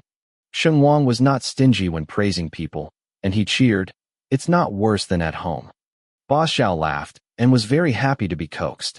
After laughing, he stretched out his hand and said to Sheng Wang, "Give me the money." "Oh yes, I almost forgot." Sheng Wang smiled and touched his pocket. His face turned green with the smile. Boss Xiao asked cautiously, "What's wrong?" Sheng Wang laughed dryly and said, "I didn't bring any money." He had no cash, and his mobile phone was stuffed in his school bag on the table. He was penniless. Boss Xiao immediately grabbed his hand and said, "That won't work. I won't let you go without giving me money. Why don't you write it down first, and I'll give it to you for lunch tomorrow?" Sheng Wang suggested. "No." Boss Xiao refused. "Then I'll run back to the classroom to get it now?" Boss Xiao said again, "No. Be accommodating." "No. Why are you so stingy?" Seeing that the lunch break was coming to an end, Sheng Wang, who couldn't escape, collapsed. The boss thought about it and said, "In a hurry? That's fine." He took out his mobile phone, found a number and dialed it, then pressed the speakerphone and put it on the table. The prompt sounded for a long time, and the phone was finally connected. Jiang Tian's voice came through the mobile phone. "Is there something wrong, Uncle Zhao?" Boss Zhao said, "Yes, come here with the money and redeem your little boy who ate the king's meal back." Jiang Tian was silent for a moment, then hung up. Chapter 10. As soon as Boss Zhao put away his mobile phone and looked up, he heard the man eating the king's meal seriously say, "Tear up the ticket." The boss was happy. "That won't work. I'm a small business. I can't afford to tear up this ticket." Sheng Wang raised his head with a long, "Ah," and squatted on the ground with his head folded. He was not willing to go out and sunbathe. His skin was as white as Jiang Tian's, but if there was a bit of blood, it was very obvious. The boss saw that the back of his neck and the tips of his ears were all red, and he wanted to laugh even more. "Hey, what about it?" Sheng Wang let out a snort and said angrily, "I'm thin-skinned." It was a pity that the crabs and the like didn't hear this, or they would have slapped him hard. When this handsome guy was thick-skinned, no one could match him. If he needed to, he could make a fool of himself without changing his face. But the frequency of his embarrassment these 2 days was indeed a bit high. After thinking about it, he still blamed Jiang Tian. During those 10 minutes that seemed like a century, Boss Xiao kicked his shoes and said, "It's time. The person who pays the money is here." Sheng Wang heard the sound and stood up immediately. He stretched out his head and glanced, and saw Jiang Tian turning from the Xiao Xinyuan path. The glass sensor door opened with a ding-dong. Sheng Wang leaned against the counter and lowered his eyes to pretend to be dignified. The blood on his neck and ears had faded as early as when he got up, and he pretended to be like that. "You can really do it," he heard Jiang Tian say. Sheng Wang looked up at him and laughed dryly. "I was in a hurry to go out. I didn't expect my phone and my brain to end up in the classroom together." He had always adhered to the tenet of, "As long as I admit my mistake fast enough, no one has the heart to slap me." And with this very confusing face, he had never turned over the car for many years. Who knew that Jiang Tian wouldn't eat this set? After listening to his sincere self-deprecation, Jiang Tian said bitterly, "I didn't expect that I would have to be responsible for picking up and dropping off other people's meals." Sheng Wang. He opened his mouth and wanted to go back, but saw Jiang Tian pass him and stand in front of the cashier to scan the code to pay. He was also wearing a school uniform with his sleeves rolled up so high that he seemed to have long arms and legs. Boss Xiao asked him, "Do you want anything else?" He glanced at Sheng Wang. Sheng Wang? He was taller than Sheng Wang, and he didn't feel much when he was sitting in the classroom. But standing so close, especially when his eyes swept down from the end of his eyes, the difference of a few centimeters became particularly obvious. Jiang Tian looked impatient. "I asked if you still wanted anything." Sheng Wang thought for a while, moved to the freezer next to him, reached out and grabbed 2 bottles of water and placed them on the counter respectfully. "Thank you." Jiang Tian. The Shilla convenience store was quite far from their teaching building. It took 10 minutes to walk. Jiang Tian glanced at the time, put his phone in his pocket, and walked unhurriedly. Sheng Wang didn't react for a while and followed him to Mingli building calmly. As soon as he entered the classroom, he was stared at by the math teacher. The math teacher's surname was Wu, the middle-aged bald man who had called Jiang Tian to talk during the last evening's self-study. There was a total of 1.5 hours for the lunch break in the second year of the high school attached to the middle school. The first half hour was for eating, the second half hour was for taking a nap, and the half hour in between was owned by Lao Wu. He got it done in minutes. Old Wu glanced at the wall clock on the back wall of the classroom and asked Sheng Wang, "There are 15 minutes left. Are you going to start an uprising or something?" "Grass. I forgot," Sheng Wang said subconsciously with a confused face. "Grass, I don't know. I only know that you are probably too late." Lao Wu spoke with an accent. Every sentence was like a slow play. He also stretched out his index finger and gave Sheng a look from the air. The audiovisual effect was really absolutely perfect. The whole class burst into laughter. Sheng Wang held the water in one hand and covered his face with the other and rolled back to his seat. The bastard Jiang Tian followed behind him still unhurriedly. "Did you do it on purpose?" He sat down and turned to stare at the other. Under his gaze, Jiang Tian pointed to the top with his pen. Sheng Wang followed the pen and looked over. The wall clock had moved another 2 cells, with 13 minutes left. "My day?" Sheng's handwriting was ugly but fast, but after all, mathematics was not copying texts. As soon as the bell rang, Old Wu clapped his hands to stop and let the last classmate move forward. Jiang Tian stood in front of Sheng Wang with his paper in hand, waited for him for 5 seconds, watched him struggling to write the last number of the question, and then mercilessly pulled the torn paper away. "Wait," Sheng Wang said with a serious face. Jiang Tian stopped for a while, thinking he had something serious to do. As a result, this guy stretched out his claws and came to pick up his papers, mumbling in his mouth, "You are really cruel in order to trick me, hurting the enemy 1,000 and self-destructing 800. I want to see how many questions you could write in 13 minutes. The result of the grilling was disappointing. Jiang Tian's pervert was actually finished. "Are you hanging up?" Sheng Wang couldn't help saying. Probably because his expression was too sluggish, Jiang Tian smiled while holding Gao Tianyang's paper, but it was too short, and it was hard to tell whether it was a mockery or not. Old Wu completed another vegetable abuse operation and walked away satisfied with the practice paper. The rest of the classmates packed up their pens and paper, swept out a blank space on the desktop, and got down to sleep. They had long adapted to this time distribution, almost forming a biological clock. Some people snored lightly as soon as they lay down. Sheng Wang tapped on the back table sideways, his voice soft like a claw scratching. Jiang Tian was putting his pencil case on the table. When he heard the sound, he raised his eyes and asked in a low voice, "What are you doing?" "Give me a WeChat ID," Sheng Wang whispered. Jiang Tian, ? "Repay the money," Sheng Wang explained immediately. He paused for a moment before adding, "Or you can give an Alipay account number. You can pick one. Hurry up." Jiang Tian looked at his open palm and didn't speak, as if thinking about which one would be more suitable. Waiting for any reason could give the illusion of being uneasy.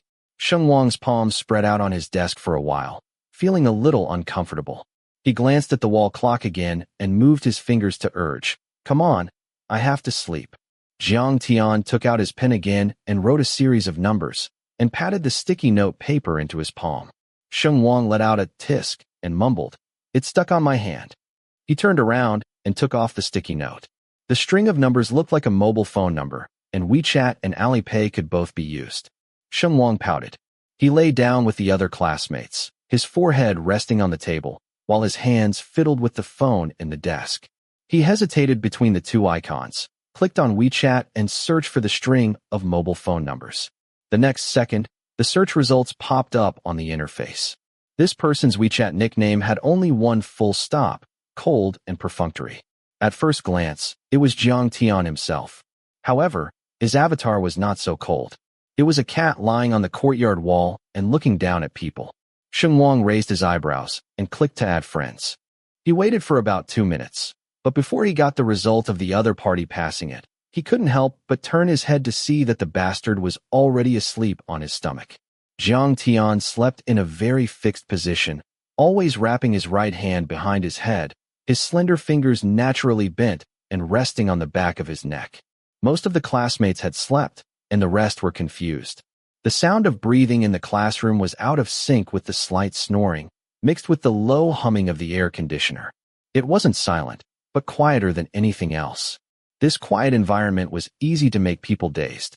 Sheng Wang watched Jiang Tian's fingers for a while and suddenly found a scar on the back of his neck.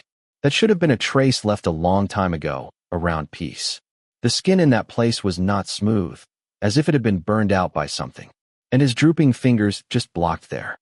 Sheng Wang was stunned for a moment and immediately retracted his gaze. He knocked his forehead back to the table again, played with his mobile phone for a while, then opened Alipay before going to sleep, entered Jiang Tian's mobile phone number again, and transferred the money for lunch and 2 bottles of water. Just after the transfer, there was a hum sound from the desk behind. Sheng Wang. He turned back with a stiff neck and found that Jiang Tian was not awake. He was relieved. He took 1 bottle out of the 2 bottles of water on his desk and put it on Jiang Tian's hand. Then he leaned back on the table lightly, scolding a silly zap in a low voice. He didn't know why, but for most of the day after that, Jiang Tian's scalded scar would always flash across Sheng Wang's mind, which obviously had nothing to do with him. It wasn't until he lay back on the big bed in the bedroom at night that the scene was briefly chased away by other things. At that time, he was clutching his mobile phone, trying to play a game against the clock before going to bed. The phone vibrated suddenly, and his fingers were numb. The notification bar above showed that there was a new message in WeChat. It was past 2 o'clock in the middle of the night. Which ghost who doesn't sleep sends him WeChat messages? Crab didn't work like this, eh? Sheng Wang was puzzled and opened WeChat, and found that the notification was not because someone spoke, but because someone had passed his friend request. There was one more person at the top of the dialog box, and the interface displayed, "You and have become friends. You can start chatting now." Chapter 11. Sheng Wang is a person who does not like to chat on WeChat, because typing is really troublesome. Like this, friend added successfully prompt interface. He won't even click on it, let alone send a message to start chatting. Because the real relationship does not pay attention to these procedures, and if the relationship is general, once the conversation starts, the follow-up process can be imagined. Let's send a couple of emojis to warm up the scene first, and then exchange a few words about a series of recent situations, and then talk about something to show our closeness. If it's too awkward, you have to send 2 more emojis to exit politely. After going through this set, it took at least 10 or 20 minutes, or even longer. He had seen a lot in Sheng Mingyang, and he was tired just looking at it. It was 2:23 a.m. Beijing time, so Silly X chose to chat awkwardly at this time. With that in mind, Sheng Wang erased the WeChat interface and switched back to the game to start a round. Maybe it was because his hand was disturbed, maybe it was because he was sleepy, but he died in just 3 minutes. Sheng Wang lost his interest in continuing to play, but he didn't want to put down his phone immediately. Then he switched between apps boredly, as if the emperor was on a tour. After a round of frequently used apps, it was WeChat's turn before he knew it. The dialog box of the full stop next door still occupied the top position, but it was empty after he clicked it. The emperor lay on the quilt and bit his lips. After thinking for a moment, he reached out and poked the emoji bar. After a while, he couldn't find a suitable one. Then he closed the emoji bar in a lack of interest and poked the avatar instead. Jiang Tian's profile was very simple. His nickname had only 1 punctuation mark, his WeChat account was still garbled, and he hadn't posted a single thing in his circle of friends. It was as simple as a waste account, and it was a bit boring to read at a glance. The emperor yawned and was about to close the interface to sleep when the phone suddenly buzzed, and the notification bar showed, "Has transferred you a sum of money. Sheng Wang." The drowsiness was shaken by this sudden shock. Sheng Wang opened Alipay and looked at it. It wasn't a mistake. He sat up with a grunt, stared at the shared wall for a few seconds, and clicked on WeChat. "Canned, what are you doing?" There was a faint sound of pulling slippers and walking around next door, probably walking from the table to the bed. Sheng Wang's phone vibrated again, and there was one more message in the dialogue. "Canned, why did you suddenly transfer money to me in the middle of the night?" "Water money." "Canned, what water money?" Sheng Wang didn't react for a while, and looked at the wall with a puzzled expression. The footsteps next door stopped. He didn't know if Jiang Tian was standing somewhere reading the message or was just a little speechless. "You put the water on my desk." Sheng Wang tapped in the input box. "It's just a bottle of water. Do you still need to pay back the money?" "Aye." Halfway through the reply, he stopped again. He suddenly realized that he and Jiang Tian didn't know each other very well. In school, They had just been classmates for 4 days, and they hadn't given each other the right look for the first 3 days. As for being at home, it was even more embarrassing. No matter from which point of view, it wasn't a relationship that could just let the other person treat you. It was reasonable to pay back the money. Sheng Wang deleted the typed words again and replied, "Oh." Then he saw the other party is typing. At the top of the dialog box, he switched to a cross-legged position, waiting with his elbows on his knees. The other party typed for more than 10 seconds. The display disappeared, and no new reply popped up in the dialog box. Can't. Sheng Wang stared at these 2 question marks and felt that he might be sick, but the one next door wasn't much better. He rolled his eyes and typed word by word. "Forget it, it's nothing. I'm sleeping." "The other party is typing," appeared on the top of the chat box again. Sheng Wang said to himself, "If you type nonsense for a long time, I'll knock on your door." After a few more seconds, a new message finally popped up in the chat box. Sheng Wang wanted to hit someone. He turned down the air conditioner by 3 degrees to reduce the dryness, then lay back on the bed with his phone in his hands to continue his emperor's tour. Before he went asleep, he finally couldn't hold back. He clicked on the WeChat profile of the person next door and changed his note name to Jiang Tian. That guy chatted with a punctuation mark, and he was 100 times more annoying than he usually spoke. The next morning, Sheng Wang woke up frozen. After blowing the air conditioner at 18 degrees all night, the young master's head hurt and his nose was stuffed. He sneezed 4 times in a row, his hair was messed up, the tip of his nose was red, and he sat on the bed for 5 minutes while wrapped in a quilt before he spat fiercely toward the next door. For the first time ever, he took the initiative to put on his school uniform, knocked off the screaming mobile phone alarm clock, and took out 2 tissues and walked downstairs. Sheng Mingyang's business had a little trouble, and he hadn't returned from a business trip. But early in the morning, the house was very lively. Sheng Wang looked down from the 2nd floor. Auntie's son, the nanny, came early today and was following Jiang with gloves on. The 2 went in and out of the kitchen, chatting briefly from time to time. Sheng Wang heard a few words, as if Aunt's son was teaching Jiang what to do. Jiang Tian was standing beside the sofa, putting his paper and pencil case in his school bag. Sheng Wang was about to lift his foot down the stairs when he heard a bang in the kitchen. Something was broken. Then Jiang let out a low hiss. "Oh, hurry up and wash it with cold water." Aunt's son's voice came over. "This is very hot. Go ahead. I'll get you some ointment." Jiang Tian threw away his school bag and stepped into the kitchen. From Sheng Wang's point of view, half of his back could be seen. He heard Jiang Tian ask, "Is it blistering?" Jiang said with a smile, "No, I didn't pay attention. I haven't done this before. Aunt's son reminded me not to touch it with my hands. I lost my mind and forgot." "What are you doing all of a sudden?" Jiang Tian asked strangely. "It's not all of a sudden. It's just that I mentioned to your mother that Xiao Wang really likes to eat this before." Aunt's son hurried over with a small round jar and said, "Come on, apply this. This medicine is very useful. I take it with me everywhere. Just smear it wherever it's needed." While applying medicine to Jiang, she whispered, "His mother always made this for him when he was a child." Sister O said she wanted to learn it. Jiang was a little embarrassed and said with a sigh, "I'm not very good at this. I can't learn it." Sheng Wang paused for a moment when he went downstairs, then pulled back, standing a little stunned at the top of the stairs.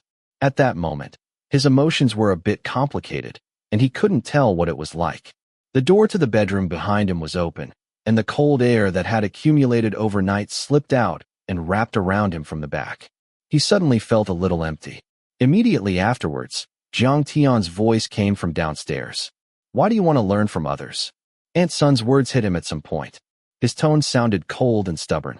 Jiang was stunned for a moment. "Huh," I said. Jiang Tian frowned, and the lines on his shoulders and back were very stiff.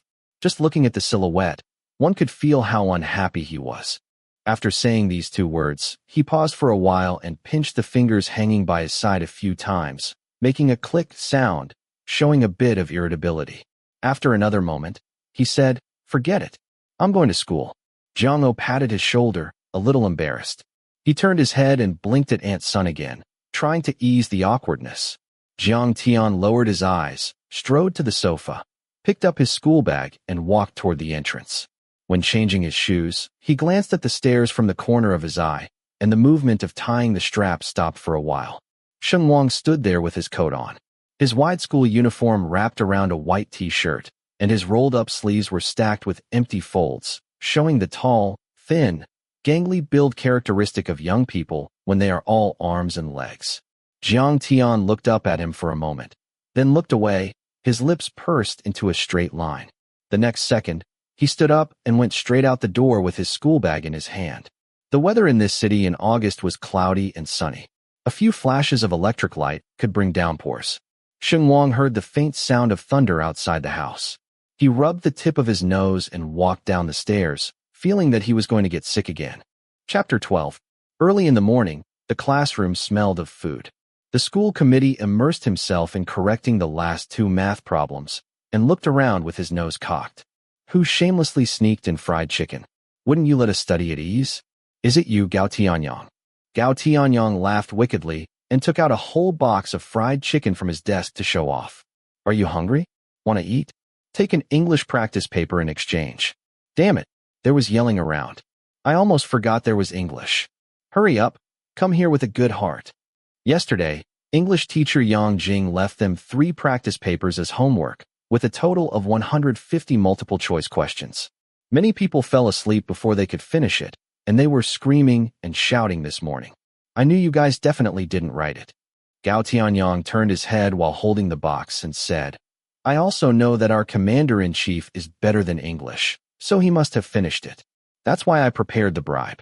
He shouted and turned his head, but saw Sheng Wang from the back table lying on the table. The sleeves of the school uniform that he used to roll up to his elbows were put down, and they were looped around his wrists honestly. Most of the class was doing homework, but he seemed to be asleep. Hey! Gao Tianyang took the fried chicken box and swayed it around Sheng Wang. Brother? Why are you sleepy before the morning class starts? Brother, save yourself before you get sleepy. Sheng Wang was still lying on his stomach, only freeing one hand to fumble around the desk. After a while, he took out 3 papers and slapped them on the table. Thank you, Lord Long-En. Gao Tianyang put the fried chicken box on his desk. This is your humble servant's breakfast. Do you want to try it? Sheng Wang said in a sullen voice. Shut up. Why are you so nasal? Gao Tianyang learned from old Wu's accent, pinched his throat, and said slowly, Could it be that you are crying? Sheng Wang raised his head silently and looked at him blankly. Cry your grandma. The moment he raised his head, Gao Tianyang withdrew his pointing finger. What the hell? You look so bad. Are you sick? It seems a little bit. I forgot to turn up the air conditioner at night. Just a little bit. Gao Tianyang said angrily. It's all written on your face. Do you want to go to the infirmary to get some medicine? Where is the infirmary? Sheng Wang asked. The classrooms were crowded, and the air conditioning had always been very strong. He felt uncomfortable going out in the morning, and it got worse after lying there for a while. His voice was lazy and hoarse. Gao Tianyang said, There's a slope at the west gate of the school. Go up the steps, and that's the infirmary. Sheng Wang asked, Where is west? Gao Tianyang scratched his ears and happened to see someone passing by, so he grabbed him and said, Brother Tian, where is west? It was common for Jiang Tian to be called to the office before class in the morning. There were always many teachers looking for him, and everyone was used to it. He put a stack of papers brought from the office on the desk of the academic committee, turned around and asked Gao Tianyang, Where is what? Sheng Wang glanced at him, which happened to collide with Jiang Tian's downcast eyes. Perhaps because of the incident in the morning, the eyes of the two closed at the touch of a button. Gao Tianyang was unaware of such subtle details and was still talking to Jiang Tian. West from east, west, south, north. I just told Sheng Wang about the west gate of the school, but he asked me where west was. He asked me directly. Sheng Wang didn't raise his eyes again. His eyelids drooped and he looked sleepy. Sick people were always in low spirits, especially him. Outside the classroom, thunder was rolling and the sky was dark. The lights were on in the classroom, and Jiang Tian's shadow fell on his desk, a dark gray overlapping mass. West is, Gao Tianyang stretched out his hand, trying to point in that direction. Before he could find the exact location, Sheng Wang heard Jiang Tian say, That gate of joy. He always spoke in a low volume, low and deep, with a little hoarseness left from the end of the voice-changing period, falling from the top of his head. Sheng Wang made an, Oh, and nodded to show that he understood. But Gao Tianyang didn't react. What joy! After a few seconds, he suddenly realized. Ah, I remember. Yes, the convenience store at the West Gate is called Shilla, but I don't go there often. I'll buy 2 bottles of water there for gym class because it's closer to the playground. You know it. Sheng Wang seemed to be falling asleep again. After a few seconds he said, I ate there. How can you eat there? Gao Tianyang had always been running very fast as the sports committee member.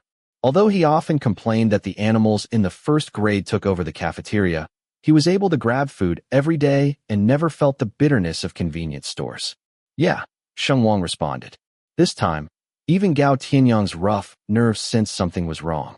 While Sheng Wang didn't look up, he secretly pointed to his own head and silently said to Jiang Tian with an exaggerated mouth, he seems to be in a bad mood. I don't know which idiot offended him.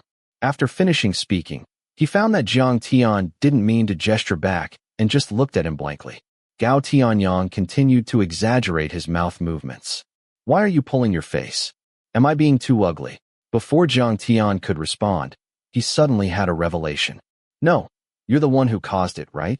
Oh no, he had just called Jiang Tian an idiot. Gao Tianyang's face immediately became brilliant. He looked at Jiang Tian's face and tentatively said, Is it really you who caused it? Based on Gao Tianyang's understanding of Jiang Tian, he would definitely nod if he really provoked him, and he would definitely say, what does it have to do with me, if he hadn't. But this time, Jiang Tian only looked at Sheng Wang without saying a word.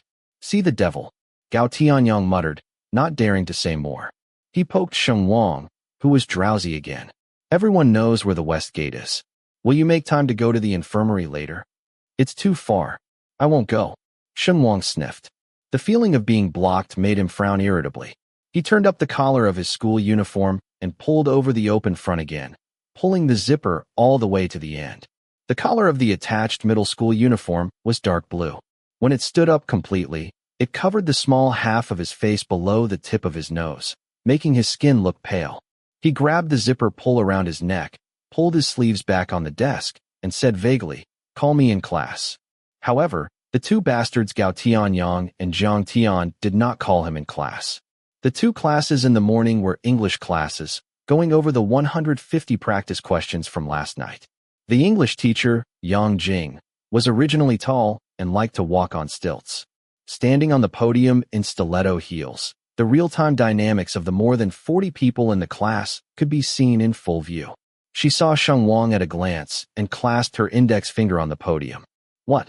The one who is lying on his stomach is so arrogant because of his high English score. Hearing this, the whole class looked over. Gao Tianyang raised his hand. In the face of countless eyes, Yang Jing raised her chin at him. Tell me. He's sick, Gao Tianyang explained. Oh, Yang Jing nodded. That's fine. Just lie on your stomach. Please tell him when he wakes up to come see me for an interview at lunch break. Gao Tianyang. What kind of joke was it to talk to Yang Jing? This lady was so fierce that even the principal was afraid. In the weekly test last week, the radio broke during the English listening session, which wasted 20 minutes of the students' time. The vice principal and Big Mouth Sue from the Political and Education Office were in charge of patrolling the second year of high school. The 2 middle-aged men were stunned by Yang Jing's blocking in the corridor for 10 minutes. Without saying a word, they sweated out and were still borrowing tissues from the class monitor of Class A by the window. Gao Tianyang regretted it and said, Then why don't you call him up? Yang Jing raised her eyebrows. You dare to call? Gao Tianyang retreated into his school uniform. Forget it. Sister Jing's temper had always been unreasonable. Class A classmates were both afraid of her and loved her, and no one dared to provoke her. Yang Jing reached out to a boy in the front row. Come on, give me the paper. That boy's name was Qi Jiahao, the English class representative of Class A. He had a good face and was very tall. He should never sit in the front because of his body shape. But his eyesight was so poor that after a month of grinding with the head teacher, he finally ground himself to the first row. Yang Jing did not like using example papers in class, so she used the papers from the class representative every time. For Qi Jiahao, being requisitioned by Yang Jing was an extremely exciting thing, because all his mistakes would be exposed under her nose. But on the other hand, he felt that he had been treated specially and couldn't help but feel a little proud. Qi Jiahao handed over the paper. Yang Jing glanced at it and suddenly changed her mind. Forget it. I'll let you go today. I'll requisition someone else. Everyone's scalp tightened, and they lowered their heads, afraid that Sister Jing would take a look at them in the crowd. Every time this lady encountered a wrong problem on a paper, she would pick up Qi Jiahao and fight him. It wasn't enough to fight him. She also needed to get him up one by one to talk about grammar and answering ideas. There were more than 40 people in the class, and more than 30 people could stand in her class. She raised her head, looked around Sheng Wang twice, and finally landed on the desk behind him. Jiang Tian. The whole class breathed a sigh of relief at first, and then looked over in a uniform manner. Jiang Tian would always have that face, and he wasn't embarrassed at all. He picked up the paper on his desk and was about to lift his foot when he heard Yang Jing say, "Give me the paper from the person in front of you." Jiang Tian glanced at the top of Sheng Wang's head in front of him. "The papers are in his desk. He's blocking it." Yang Jing said, "Oh, then take it out." Jiang Tian was not from the political and education office and had never practiced the ability to dig into people's desks. He propped up the table and looked at the unconscious person in front of him, a little headache. He looked at Yang Jing, walked to Sheng Wang's side, and reached his hand into the desk. Sheng Wang's school uniform looked tightly blocked, but the edges were actually loose. When Jiang Tian's arm brushed the folds of the fabric, a thought suddenly popped into his mind. This guy was really thin. He felt the 3 papers in the desk and was about to take them out when someone suddenly grabbed his wrist. The person lying on the desk moved and raised his head from his right elbow. The hair on his forehead was slightly messed up, and his eyes were half open, with a shallow light in them. "What are you doing?" Sheng Wang asked, with a hint of impatience in his hoarse and sleepy voice. Jiang Tian curled his fingers. He glanced at Yang Jing on the podium and said to Sheng Wang in a low voice, "Class is over." After speaking, he pulled out his hand and stood up straight and handed the paper to Yang Jing. Sheng Wang slumped his head down for 3 seconds, then sat up, covering his face with one hand and leaning against the desk behind him. He asked vaguely, "How long have you been on?" Jiang Tian's voice came from behind his ear, and even if he lowered his voice, he couldn't change the cool texture. 40 minutes. Sheng Wang looked confused. Until Yang Jing shook his paper and said, "As a general class representative, you have 4 to 5 wrong questions in this practice paper. I don't know if Sheng Wang can match." Qi Jiahao glanced in this direction. Yang Jing said, "Okay, let's look at the first question." Sheng Wang digested it for a while and finally understood that this was the beginning of the class. He sat for a moment with a sullen face, took out his mobile phone from his desk, called up Jiang Tian's WeChat account, and sent him 50 blank stares. "Canned, are you short on beatings?" Chapter 13. Yang Jing held the paper and talked for 5 minutes. When she looked up, she found that the sick man was turning a pen, a ruler, and an eraser with his head up. Anyway, there was nothing he couldn't turn that he could get his hands on. This was probably a common problem for teenage boys. She took a few glances and finally remembered. Sheng Wang? Huh. The person named held down the pen. "I almost forgot. Do you have no paper to look at?" Yang Jing said. Sheng Wang laughed dryly, thinking in his heart that you were almost there. "You just forgot." Yang Jing used to requisition Qi Jiahao's papers before and never had to worry about after sales. Qi Jiahao would move his stool and look at it with the classmates next to him, just bringing a pen and a notebook. The students in Class A were divided into 2 factions.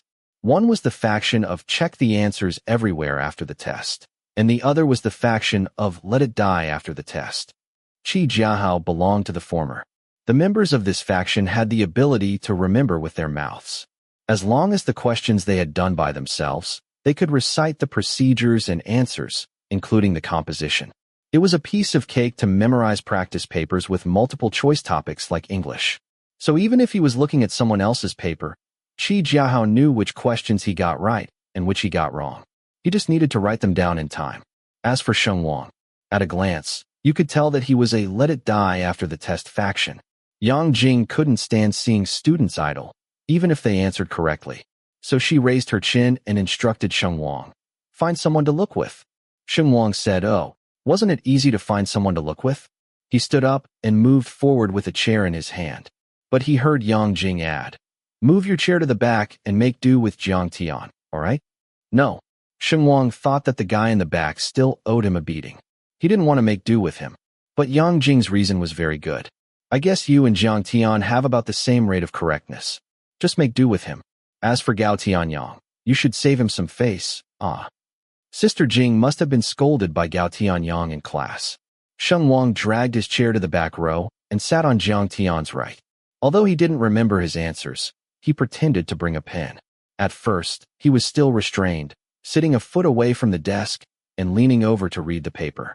Jiang Tian glanced at him several times, but finally he couldn't hold back and said, "Are there nails on the desk stabbing you?" "No," Sheng Wang replied absent-mindedly. After another 2 seconds, he realized that the other party was mocking his sitting position. Sheng Wang squinted at him and moved his chair forward. One thing leads to another. In the next 5 minutes, Sheng Wang moved, and soon both hands were on the desk. Yang Jing's speed in speaking was not slow, but after all, there were 3 papers with 150 questions. People with many wrong questions were really busy, while those with few wrong questions were very bored. Because of his illness, Sheng Wang was already dizzy, and because Jiang Tian's paper could hardly be wrong, he felt sleepy after listening for a while. He sank lower and lower, and the area occupied by his arm grew larger. With his hands on his chin, he nodded twice to the left and twice to the right while dozing off. Suddenly, his arm slipped and his forearm touched another person. The warm body temperature transmitted against the skin. Sheng Wang froze for a moment, and a shock of energy woke him up. At the age of 16 or 17, it was always easy to be embarrassed. A certain sentence, a certain look, a certain contact would make people restrained, and they didn't know the reason. Sheng Wang shrank his elbow. Jiang Tian also changed his movement, and the arm that was close to him simply took off the desk. The other party avoided it too obviously, and the young master was a little unhappy again. Thinking that touching you would poison you? He pulled away so fast. Yang Jing happened to be talking about the end of the second paper, and Sheng Wang, who was so uncomfortable, finally picked a wrong question. He finally found something to do. He took off the cap of the pen and crossed the paper, corrected it skillfully, and took a row of notes. Sheng Wang drew a big and handsome tail for the last G. When he finished drawing, he looked up and saw Jiang Tian staring at him with a red pen. His expression was very indescribable. Sheng Wang said, "What? Your tooth hurts." Jiang Tian said, "My paper." Sheng Wang. He lowered his eyes to look at the paper.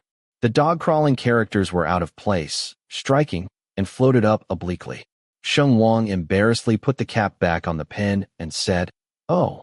Because of his illness, his appearance was very deceptive. When he lowered his eyes, he would show a trace of loneliness. But in essence, it was just a bored daze. He stayed for a few seconds when he suddenly heard a light, sand sound on the desktop. Looking up, the paper that was pushed away had actually come back in front of him. Jiang Tian threw the red pen to the desk, leaned back on the back of the chair, and looked like he had given up listening to the lecture. He took out an English competition question bank from his desk and said to Sheng Wang without looking up, "Write it down so you don't panic." Yang Jing managed her time very well, and she just finished all the topics in 2 classes. Sheng Wang condescendingly helped Jiang Tian make corrections and gave him a score.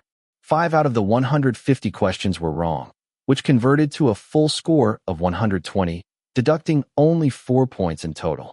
Jiang Tian finished brushing a page of competition questions and, after correcting the answers, folded a corner on the page. He looked up from the book and saw a bright red number on the front of his practice paper.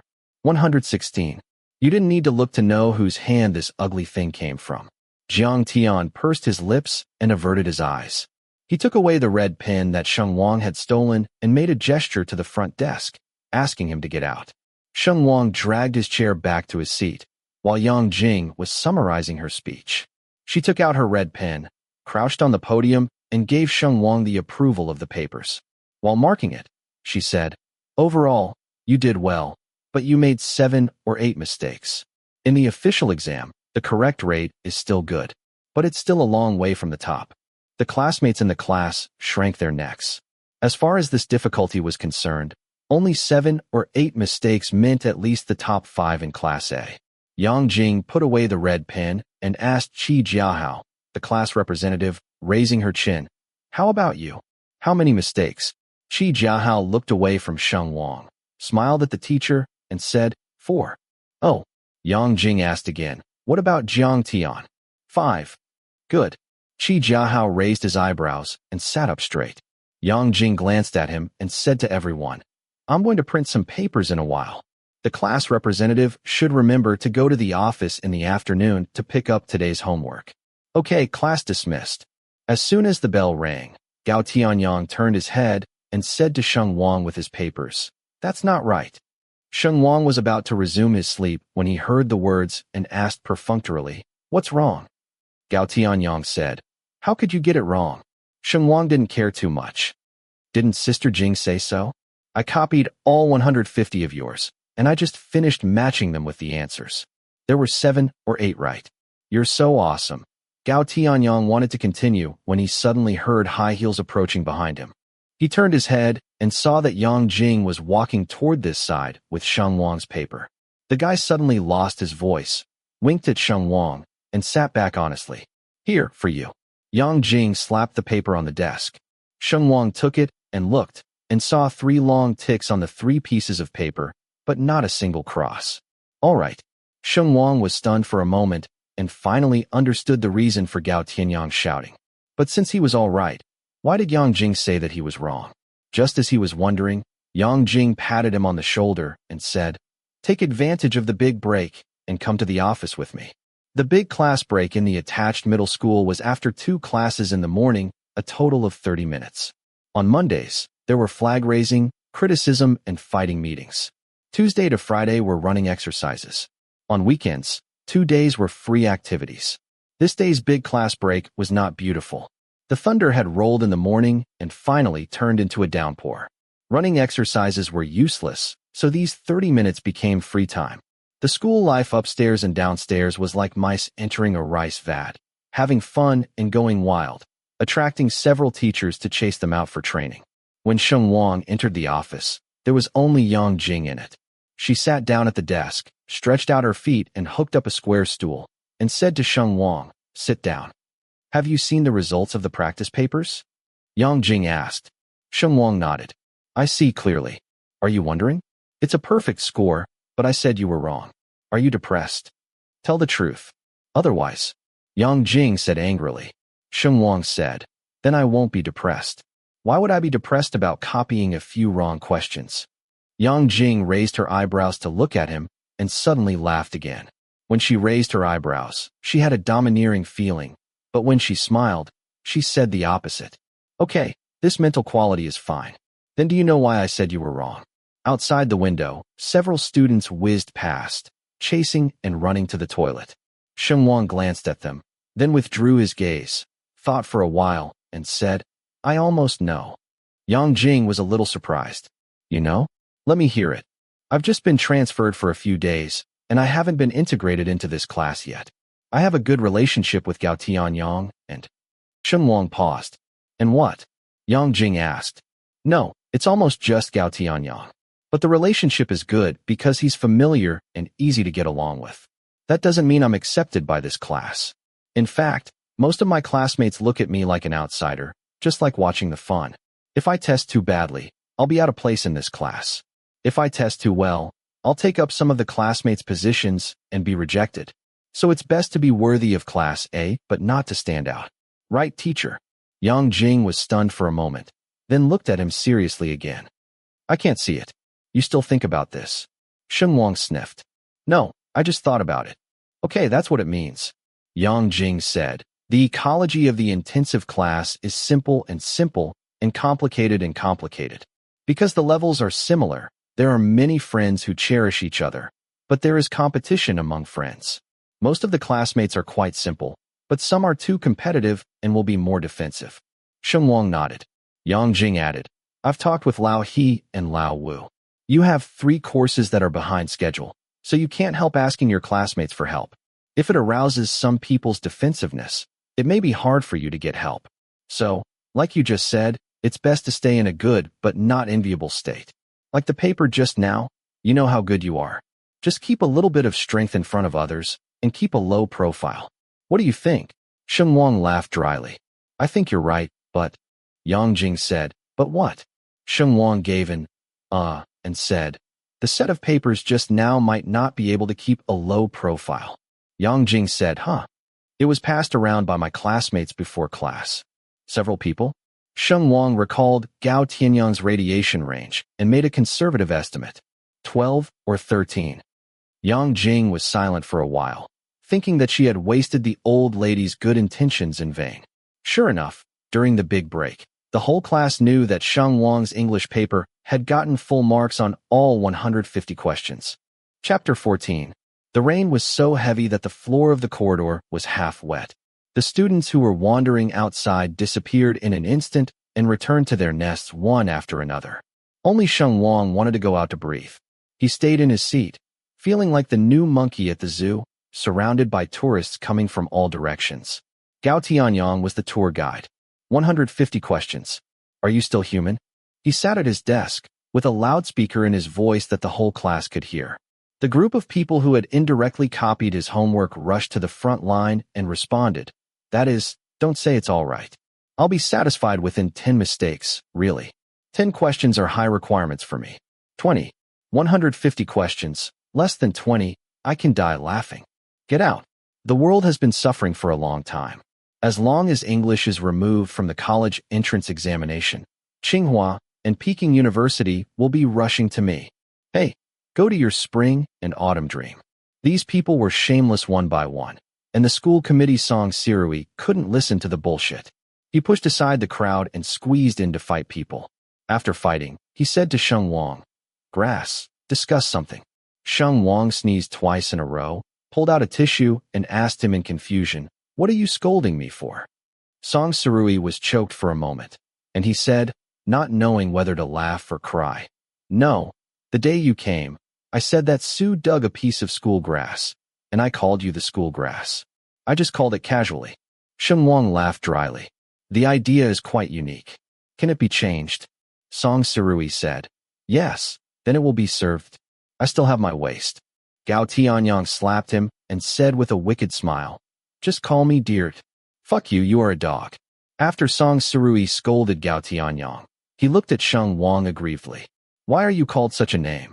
Sheng Wang was amused and said, I'm sorry, it's too late to change now. You can make do with it. Brother Sheng? Is Brother Sheng headquartered? Song Sirui said. Sheng Wang was holding a water glass to his mouth, and when he heard this, he grinned and said, I'm a little floating like you are. The first rule of Class A is that whoever has the best grades is the elder brother, regardless of birth. Song Sirui pointed at him. Just like the one behind you. Whoever sees him is not allowed to cry out, brother. Sheng Wang leaned on his side, drinking water without stopping, but his eyes glanced toward the end of his eyes. Out of the corner of his eye, the back table was empty. Jiang Tian didn't know where he had gone. 20 minutes had passed since the big class break, and he hadn't been seen. Song Sirui called him a few times and began to speak earnestly. Don't give the papers to Gao Tianyang next time, okay? Our head teacher said to let me keep an eye on everyone. Put an end to the bad atmosphere of copying homework, and report one if you see one. Then have you reported it? Gao Tianyang laughed very cheaply. I've kept it in my notebook and reported it quarterly. You wait for me. Song Sirui was not tall, so he had to sit in the first row in any class, rolling up his sleeves and lecturing. He looked like a poodle with slender feet. Class A liked to tease him regardless of gender. He also had no air, saying that he had never succeeded in suing anyone. He talked to Sheng Wang for a long time, and then he heard a few hum from the other party. After a while, he suddenly came back to his senses and asked him, What did you just say? Song Sirui had the heart to jump off the building. Brother Sheng, are you playing with me? He asked in a broken way. Sheng Wang looked away from the back table and sincerely apologized while holding the water glass. I'm sorry, I lost my mind. Song Sirui occupied Gao Tianyang's chair with a sigh and said with a long sigh, I can't stay in the position of study committee member. Whoever likes to stay will stay. I'll step down after this quarter. Sheng Wang looked guilty. Gao Tianyang mouthed to him, He's sick. Let him say it. Song Sirui would make similar harsh words every few days, but in the general election, all the classmates except himself would vote for him. He was stubbornly pinned to the position of the academic committee and couldn't run away. Gao Tianyang was very popular, as was Song Sirui. They chatted in Sheng Wang's ear for a whole class with a lot of friends. Sheng Wang listened and remembered what Sister Jing had said. The intensive class was simple and complicated and complicated. He felt that from what he had seen so far, these classmates were quite simple. When the big class break was about to end, the people around Sheng Wang were all gone. His head was still very dizzy, his nose was blocked, and he didn't want to write questions or read books. So he pressed his head against the table and hid his hands in his desk to play the mentally retarded games on his mobile phone. Just after playing 2 levels, a person passed by the desk. Out of the corner of his eye, he caught a glimpse of familiar shoes. Next to them, a folded umbrella hung down, water droplets dripping down the tip of the umbrella and converging into a waterline on the ground. Sheng Wang was still controlling the parkour villain on the screen when he heard Gao Tianyang say, "Where have you been, Brother Tian? Have you been running outside in such heavy rain?" The shoes stopped, and Jiang Tian's voice sounded beside him. "I went to the infirmary." Sheng Wang's hand slipped. Infirmary? He raised his head silently and found that Jiang Tian was holding an umbrella in one hand and a white plastic bag with the logo of the infirmary in the other. The mouth of the bag was so narrow that it was hard to see what was inside. "Why are you going to the infirmary?" Gao Tianyang asked in confusion. "Yeah, what are you doing in the infirmary?" Sheng Wang squinted at the plastic bag. Some very absurd thoughts popped up in his heart. He couldn't help thinking that way, mainly because Jiang Tian was definitely not sick, and he had just chatted with Gao Tianyang about the infirmary in the morning. It was a bit of a coincidence that the two collided. No way? Sheng Wang looked up at Jiang Tian. In fact, after getting along for the past 2 days, he could feel that this person had a stinky temperament who liked to ignore him on the surface, but he was quite easy to soften his heart, at least toward his mother. Maybe toward others too? Sheng Wang thought to himself, if Jiang Tian really went to buy medicine, the next time Sheng Mingyang pressed his head and asked him to call him brother, he could reluctantly give some face. Of course, only in that scene.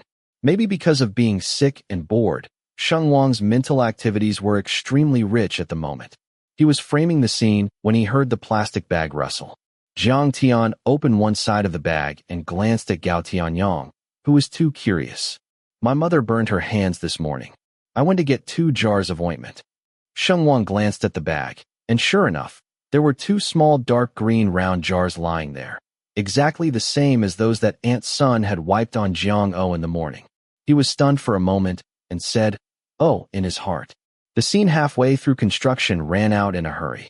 Gao Tianyang chatted with Jiang Tian again, but Sheng Wang didn't pay much attention. After a while, Jiang Tian closed the bag again and turned to go to his seat. The moment he lifted his foot, his eyes glanced inexplicably and met Sheng Wang's. The next second after eye contact, Sheng Wang lowered his eyes. The little man on the phone had already fallen to his death. He clicked to start over, sliding his thumbs back and forth across the screen. It was dark outside, and the cool-toned, incandescent lamps were on in the classroom. A few square spots of light fell on the mobile phone. Half of the screen showed the villain jumping silently between the broken cliffs, and half of the screen reflected the silhouette of the person next to him.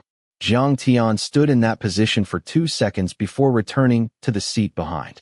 For most of the day after that, Sheng Wang's luck was always bad. He played any mentally handicapped game and died immediately. He was so angry that he turned off the phone and threw it into the innermost part of his school bag. The evening self-study still ended at 8 o'clock. There was one more grade in the school, and the night became much more lively. The head teacher, He Jin, clicked into the classroom after class was over and hurriedly notified the new school bus schedule. By the time she went out, the people in the second-year high school building had already run away. Sheng Wang was about to get up after putting away his school bag when Gao Tianyang suddenly patted him and said, "Hey, is there anything going on tonight?" "Writing papers." "What's wrong?" Sheng Wang said. "Besides writing papers? Are you free?" Sheng Wang nodded. Gao Tianyang snapped his fingers and said, "Come with me." Lao Chi's brother opened a barbecue restaurant outside the North Gate. It's officially open today. He plans to call a lot of people to go and make it lively. Anyway, there aren't many papers tonight. It's rare. Can you relax? Can you go? Affected by the cold, Sheng Wang actually had no appetite. But he was in a state of not wanting to go home recently, especially today, mainly because he was afraid of seeing Jiang-O. The other party's favor made him a little at a loss. He couldn't do anything embarrassing to refute others, but he couldn't accept the other party or even get close to them either. So he thought about it and said to Gao Tianyang, "Okay, let's go." "Who else?" Gao Tianyang swiped and pulled at random, and everyone in the classroom who hadn't left picked up their school bags. "Me, you, the school committee, the class monitor, Lao Chi, the monkey, the big flower." "All right," Sheng Wang said angrily. "I won't be able to call you the correct number later. Let's put together 12 or 13. It'll be just a big table." Gao Tianyang said. Song Sirui walked over with his backpack and asked, "Are you going?" "Let's go." Gao Tianyang greeted him. "Qi Jiahao and the others have gone to the bathroom. Let's go from here and wait for them together." Sheng Wang put his school bag on his shoulder, glanced at an empty seat, and asked, "Don't you have a good relationship with Jiang Tian? Didn't you call him?"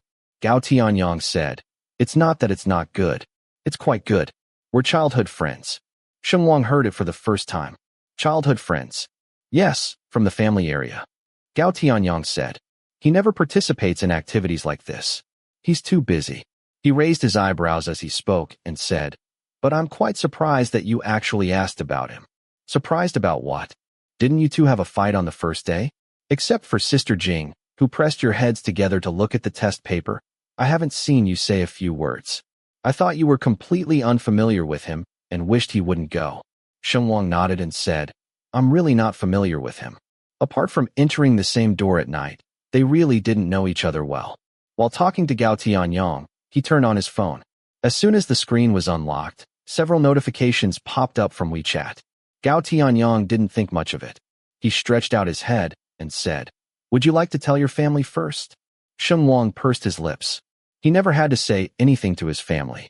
He only needed to say something to the driver, Uncle Chun. He opened WeChat and was about to rummage for Xiao Chun when he saw a red dot on the top conversation bar, indicating that there was new information. The note name of the conversation bar read, Jiang Tian. Sheng Wang opened it subconsciously, only to find that Jiang Tian had sent him 2 messages just before the evening self-study had ended. "Jiang Tian, I'll be back later today. Jiang Tian. If anyone asks, you can say the competition has extra classes." Fortunately, some people finally knew that they needed to coordinate in advance. Gao Tianyang next to him was already scared to death. Chapter 15. Seeing that Gao Tianyang was about to open his mouth, Sheng Wang grabbed him by the neck, covered his mouth, and dragged him outside the classroom. "Don't shout. You'll be finished if you call it out." Gao Tianyang had digested it for almost a century and nodded. "Then I'll let go," Sheng Wang said in a low voice, then raised his head and smiled at the people in the classroom. Gao Tianyang nodded again. Sheng Wang let go and stood up straight. Gao Tianyang was taken aback and was suffocated for a long time. It seemed that he needed oxygen. He leaned against the corridor handrail with a weak look on his face, fanning himself with his collar. After a while, he said, "What's the matter? Are you two living together?" Sheng Wang was not shy about his family status. If someone asked, he told them he was from a single-parent family. But that did not mean he was willing to tell others everything, and he was not sure whether Jiang Tian was willing or not. People of this age tend to be proud and sensitive. Sheng Wang claimed to be half a typical person. As for Jiang Tian, he thought this was a double. So he thought for a moment and said to Gao Tianyang, "It's a bit complicated to explain. Just treat us as renting together. You can ask Jiang Tian for details." Since they were childhood friends, Gao Tianyang should have some understanding of Jiang Tian's family situation, so as not to step on a landmine. Sheng Wang saw him make an half understood. He didn't go into detail about the meaning of renting together, but only asked, "Then you said you didn't know Brother Tian well?" He recalled for a moment, and even felt that he had been deceived. "My God, so you two live in the same house at night, and pretend you don't know each other during the day? Why? Are you secretly dating like in the entertainment industry?" "Fart," Sheng Wang said. "He stays in his room, I stay in mine.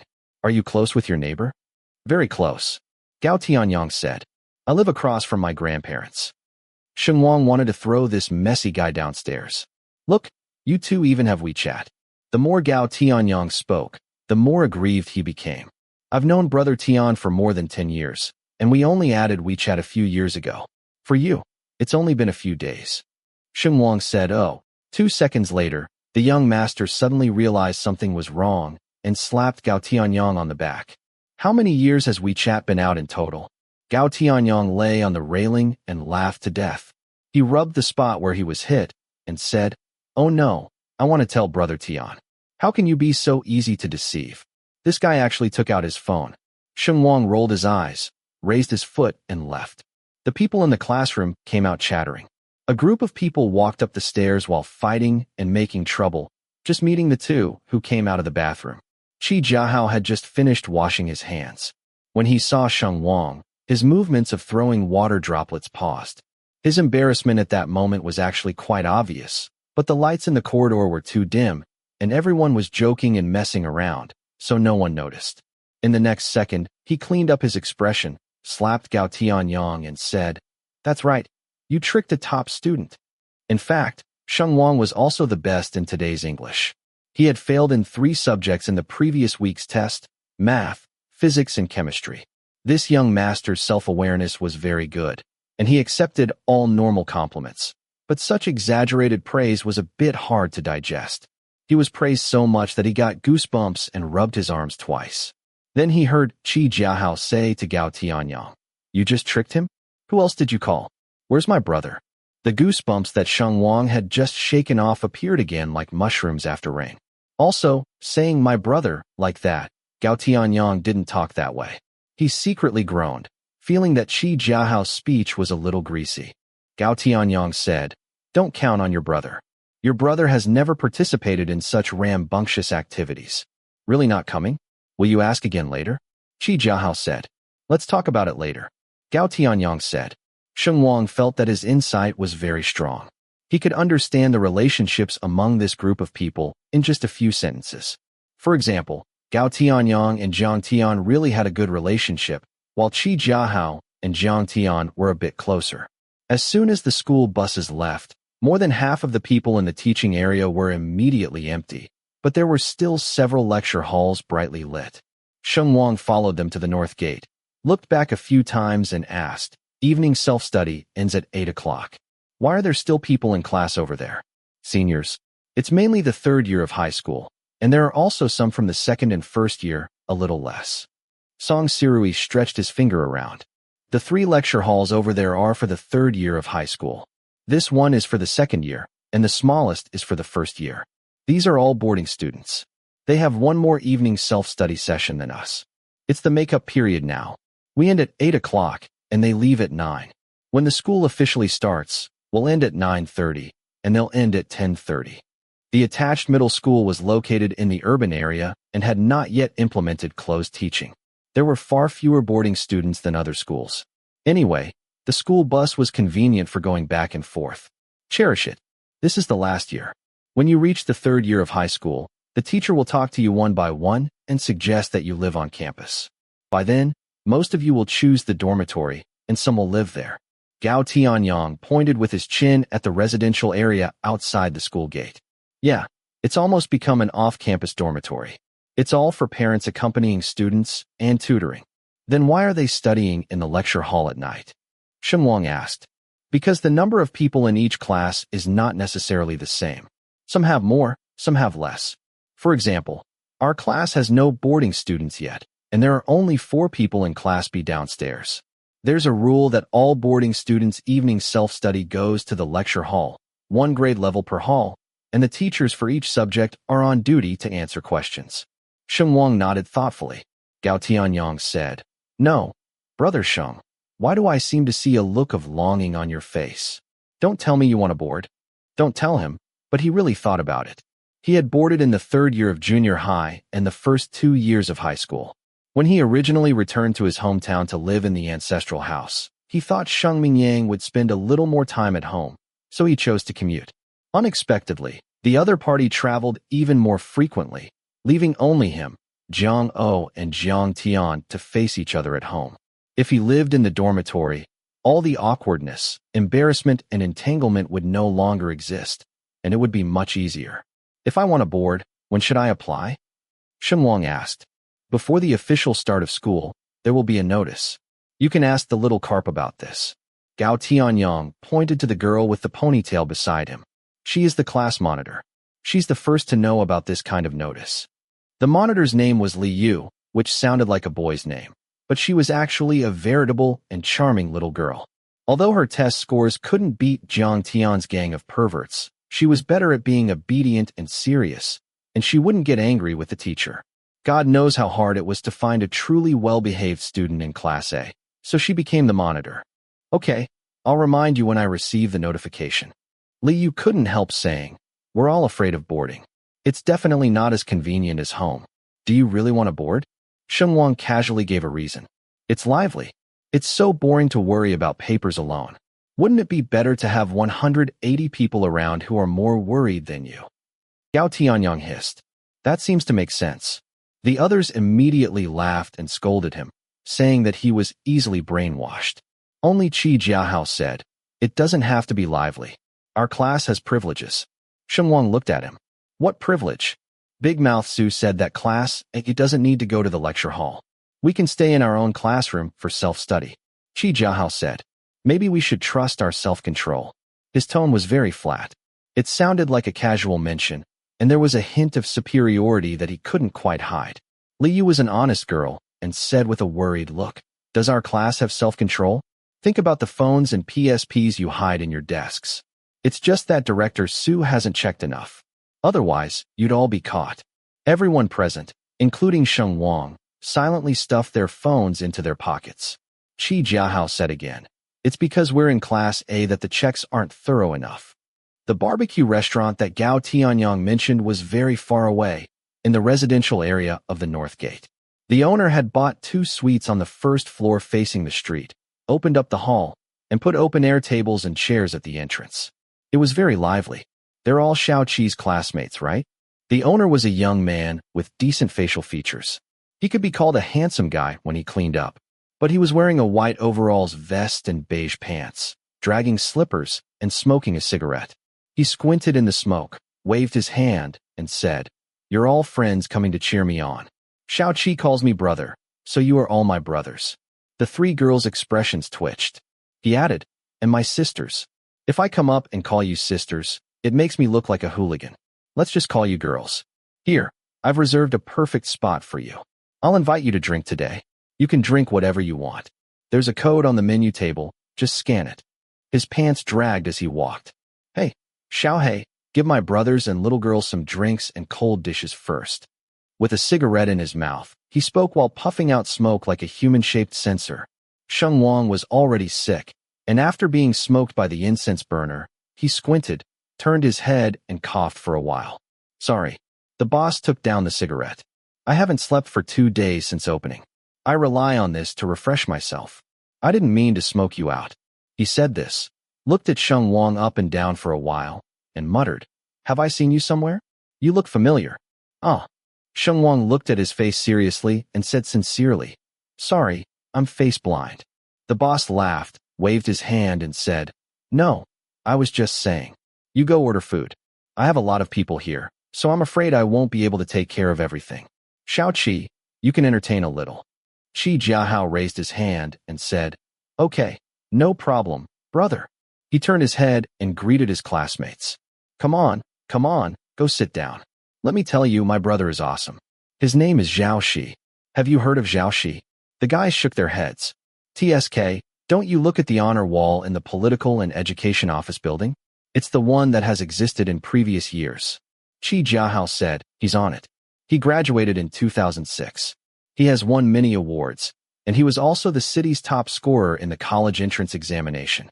Everyone was dumbfounded, listening to Qi Jiahao boast, as if he himself had passed the top scorer. That's it. The top scorer. Gao Tianyang wasn't being dismissive, but was really surprised. Hey, don't underestimate this. Qi Jiahao said. He was abroad before and just returned to China. He should be talking about work, anyway. It must be awesome. He seems to be on vacation recently, and he came back to help a friend run this barbecue shop. Just for fun. Oh, so he's not the real boss. Gao Tianyang said. They sat down at the table, with air conditioning pipes and fans next to them. Although the seats were open air, they were neither stuffy nor close to mosquitoes. They could also feel the lively atmosphere at night. It was indeed an excellent location. Qi Jiahao and Zhao Shi weren't really that familiar with each other, so he couldn't say much. The crowd didn't ask any more questions, but kept sighing about how powerful Zhao Shi was. Jealousy and admiration at this age were very simple. The former was for good grades. The latter was also for good grades. Not long after, a waiter named Xiao He brought peanuts, edamame, and a plate of bonbon chicken, and then brought a table of cold beer and said, "Brother, she invited you."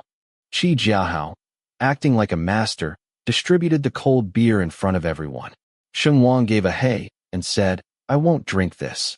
Is there any water?" "Top student, why are you doing this? Those 3 girls didn't ask for water, so you asked for it first. Isn't that a bit bad?" Qi Jiahao called Sheng Wang top student right off the bat, which Sheng Wang wasn't quite used to. But he couldn't even hear no now. Gao Tianyang was straightforward and scolded Qi Jiahao. "The guy is sick. Don't mess with him." As he said that, he was about to remove the cup in front of Sheng Wang, but Sheng Wang stopped him with his paw. "Don't move. I won't change," Sheng Wang said. Still the same sentence. Pride is a heavy burden. The young master could do anything. He silently counted the amount of cold beer and felt that it would fill 2 glasses. Qi Jiahao and the others huddled together to order dishes.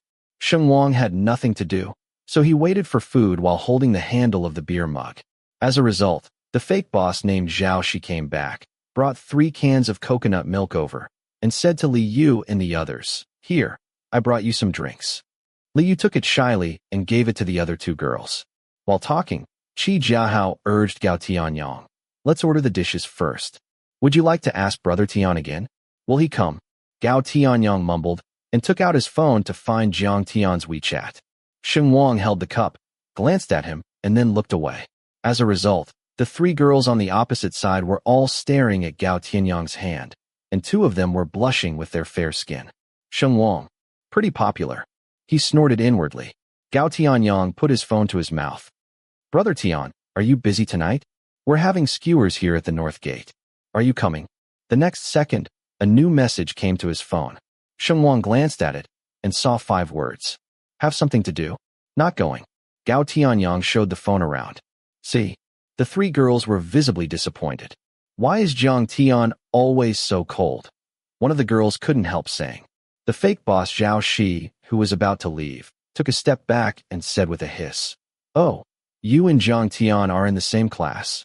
Gao Tianyang was surprised. "Do you know him?" "I know him. We're pretty close," Zhao Shi said, and suddenly turned his eyes to Sheng Wang. He pointed at Sheng Wang and said, "Oh," and then said, "Then I remember." Sheng Wang said, "Huh? Are you the guy who ate the king's meal and was bailed out by Jiang Tian last time?" Zhao Shi said. After saying this, the atmosphere of the whole table froze. It was hard to say whether it was shock or shock. Sheng Wang was even more frozen. Was he shameless that such an embarrassing thing was said out loud? Seeing his expression, Zhao Shi laughed for a long time and said, "When I went to the store, I saw you 2 walking toward the teaching area. My dad runs the shop." Zhao Shi said this, then turned around and made a phone call. Sheng Wang didn't realize what he was doing for a while, but within 2 seconds, he understood. He heard Zhao Shi say to the person on the other end of the phone, "Jiang Tian, all your friends are here. Why don't you come?" "Which friend?" "The one you brought to my dad's shop for dinner last time." He's here, sitting next to me, drinking." Sheng Wang glanced at the cup in front of him and silently let go. He couldn't believe it. Zhao Shi was such a big man, and he actually tattled blindly? Chapter 16. Outside the market, there were intertwined lights and people passing by. The small electric scooters and the horns of private cars echoed each other in the alley, and they were instantly drowned in the fireworks of the world. This barbecue restaurant had a name that did not suggest barbecue at all. It was a pity that the guests inside and outside the hall seemed to have just come down from Liangshan, shouting, drinking, and laughing. Zhao Shi made his phone call amid the hustle and bustle. "Oh yes, I forgot. Okay, I'll let you go this time. You just say does it hurt to say 2 more words?" "What?" Not knowing what Jiang Tian on the other end said, Zhao Shi suddenly questioned and turned to glance at the table. His eyes swept too fast. Sheng Wang wasn't sure whether he was looking at himself or the people at the table. "Okay, I understand." Zhao Shi nodded and didn't talk anymore. "That's it. Hang up first. I still have a group of guests waiting to be fed. I'm so busy." As soon as the fake boss put away his phone and turned around, He saw the people at the table staring at him eagerly, as if waiting for a result. He was immediately amused. Holding the cigarette and waving his hand, he said, "Hey, don't wait. He really has something to do, and he really can't come." A few people dragged a long tone in disappointment. There was a daring girl who also joined in, and the disappointment was beyond words. Sheng Wang twirled the peanut shell in front of him. Perhaps it was influenced by other people's emotions. At that moment, he actually felt a little disappointed. Not to the point of disappointment, but suddenly felt that there were more than 10 people at this table, and it seemed that it was not as lively as he imagined. There was a sudden dang-bang in front of him. Sheng Wang suddenly came back to his senses. When he looked up, he saw Xiaoxi put a glass of water in front of him. "I heard that you are sick," Xiaoxi said. "What cold beer do you drink when you are sick?" "Drink water honestly." Sheng Wang was stunned. "Who said that?" Xiaoxi flicked the ash. "What do you think?" Sheng Wang remembered the phone call he had just made. "Jiang Tian." Xiaoxi snorted. Sheng Wang was silent for a moment, unable to tell if it was an accident or something else. To say that Jiang Tian specifically told Xiaoxi not to let him drink, that was definitely impossible. He guessed it was just a casual mention, and Boss Xiao was naturally enthusiastic. Sheng Wang thought about it for a while and said to Xiaoxi sincerely, "I really don't know him that well. The meal was just, forget it. Anyway, I really don't know him well. As for the cold beer, no one else came to care. What should I drink? Can you handle it?" After Sheng Wang finished speaking, he silently hugged the beer mug in front of him, as if he wouldn't be stopped if he didn't get drunk. Xiaoxi didn't know whether to laugh or cry. He put the cigarette back between his lips, squinted his eyes, and said vaguely, "Okay, you little brats. You won't learn a lesson if you don't suffer a little bit. Just don't ask me to take responsibility when you get sick again." Boss Xiao patted his butt and walked away, smiling to greet other friends. Sheng Wang turned his head after watching him and found that a table of classmates were very curious when they looked at him. "Do I have a menu on my face?" Sheng Wang asked. No. Everyone burst into laughter. Gao Tianyang waved his hands quickly and called the waiter to place the ordered dishes. The meat skewers were delivered to the table one by one, with the aroma of freshly grilled food, sizzling with oil stars. People's appetite was so amazing. Usually, 10 skewers could fill you up, but now there were so many people grabbing them that 20 or 30 skewers couldn't satisfy them. The more skewers they rolled, the more fragrant they were. The more wine they drank, the louder their voices became. People at a table slapped their legs with laughter for a while and clinked glasses for a while. Sheng Wang heard a lot of gossip from them, including about teachers and students. For example, their class leader He Jin and a male teacher who specialized in math competition tutoring were husband and wife. Both of them were former students of the high school attached to the university. They were in the same class and at the same desk. They were the famous class couple at that time. They moved to the same city for college, and after graduation, they both returned to their alma mater. Now they had become famous teachers in the city. For example, the boy sitting on Sheng Wang's right was the life committee member of the class. He wore a pair of black-rimmed glasses and had a mild temper. Except for making skewers, he played with everyone, which was completely opposite to his father's personality. His father's surname was Su, and he was the director of the Political and Education Office, known as Big Mouth Su. For his father's sake, Class A classmates called him Little Mouth. Gao Tianyang took advantage of the alcohol to pull him over and fake cry. "Little Mouth, my phone is still locked in your father's cabinet. Do you dare to help me pick it up?" Su Xiaozue swallowed the meat gently, then took out a tissue to wipe the corners of his mouth and said, "I don't dare. My own is still locked in there." Gao Tianyang said, "Look at your success." Su Xiaozue said, "Likewise." The crowd laughed. Another example was that there were 2 girls in Class 7 who were known for being savage. Whenever they had time or an excuse, they would run to Class A, and sometimes they would bring a group of friends to form a group, just to watch Jiang Tian. The messengers brought small notes, snacks, and various holiday gifts. As a result, Jiang Tian was either in the office or catching up on sleep. The small notes didn't work, and the snacks and gifts were returned in order. He could really pull off the ice sculpture act. Sheng Wang was holding a beer mug while drinking and listening when Gao Tianyang's loudspeaker suddenly slammed him and said narrowly, "I met the Class 7 sports committee member on the school bus yesterday. He said that one of the 2 girls has recently shown a tendency not to fall in love. It is said that she has taken a fancy to the new handsome guy in our class. What do you think? Sheng Wang took the last sip of wine from the glass and thought for a while. Is another person from our class coming in? Gao Tianyong. He glanced at the empty beer keg on the edge of the table and asked Xiaozui, how many drinks has he had? Xiaozui held up 4 fingers. Gao Tianyong took a deep breath and tried to take away Sheng Wang's beer mug. You're sick, brother, Sheng Wang said angrily. I know. I didn't plan to drink the 5th cup. He spoke clearly. His face was not red, and there was little change except that his eyes were darker and his voice more nasal. Gao Tianyong was a little uncertain for a while. Continue. I'll go to the bathroom. He greeted them, got up and walked into the hall. Gao Tianyong carefully observed his footsteps and didn't see any major problems, so he couldn't help asking the others, is he drunk or not? Liu said seriously, he's quite normal, but he talks less. To be honest, you look drunker than him. Gao Tianyong withdrew his head angrily. Everyone was a little tired from eating. The 3 girls were the first to put down their chopsticks. They leaned back on the chairs, their ears still listening to the rest of the people bragging, but their eyes followed Sheng Wang. This transfer student was actually not inferior to Jiang Tian, but the type was completely different. His eyebrows were clear and clean, his eyelashes and pupils were very dark, set against cold white skin. When he smiled, the spring breeze blew on his face. When he didn't smile, it meant no one was near. One of the girls blushed, nudged Liu, and the 3 of them whispered together, until Qi Jiahao called them out. I heard that we are going to select the city's top 3 again, right?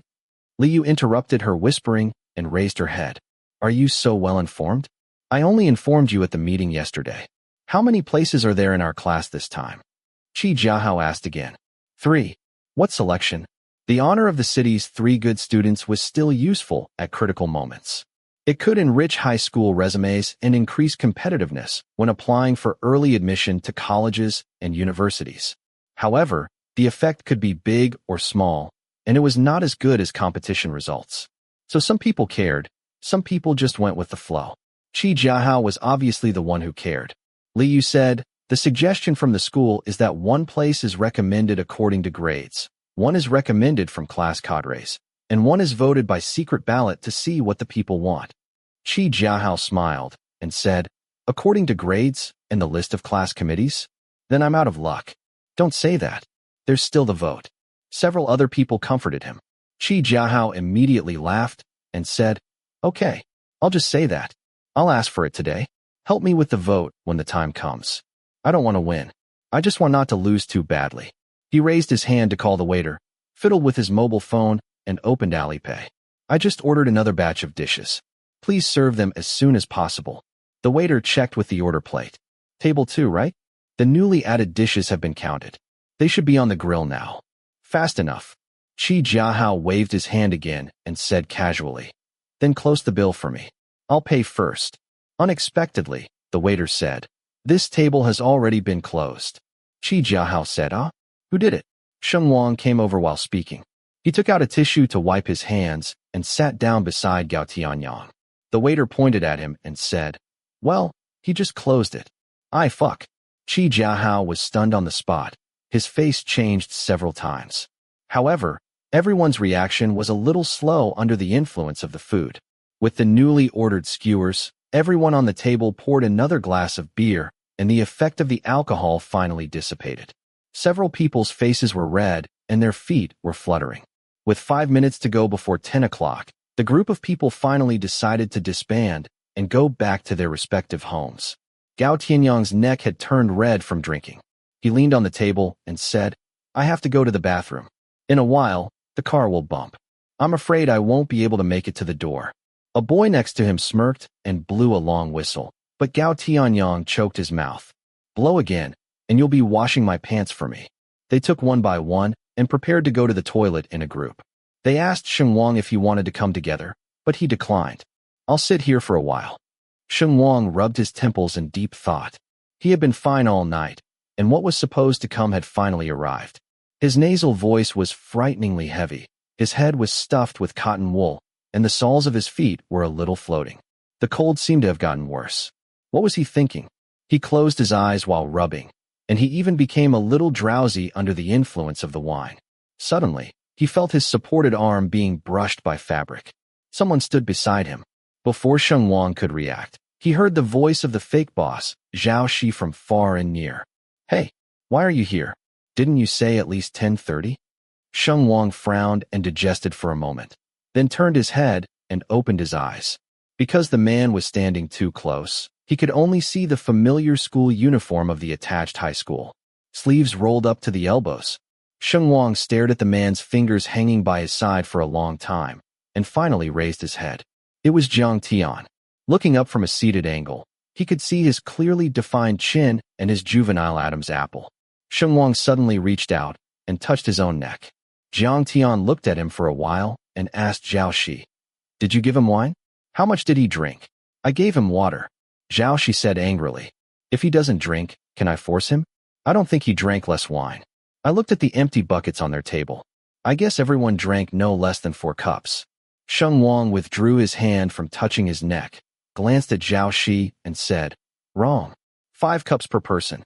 Jiang Tian. Zhao Shi shrugged, put a thumb at the back of Sheng Wang's head, and mouthed, "I think he's a little drunk." "What do you think?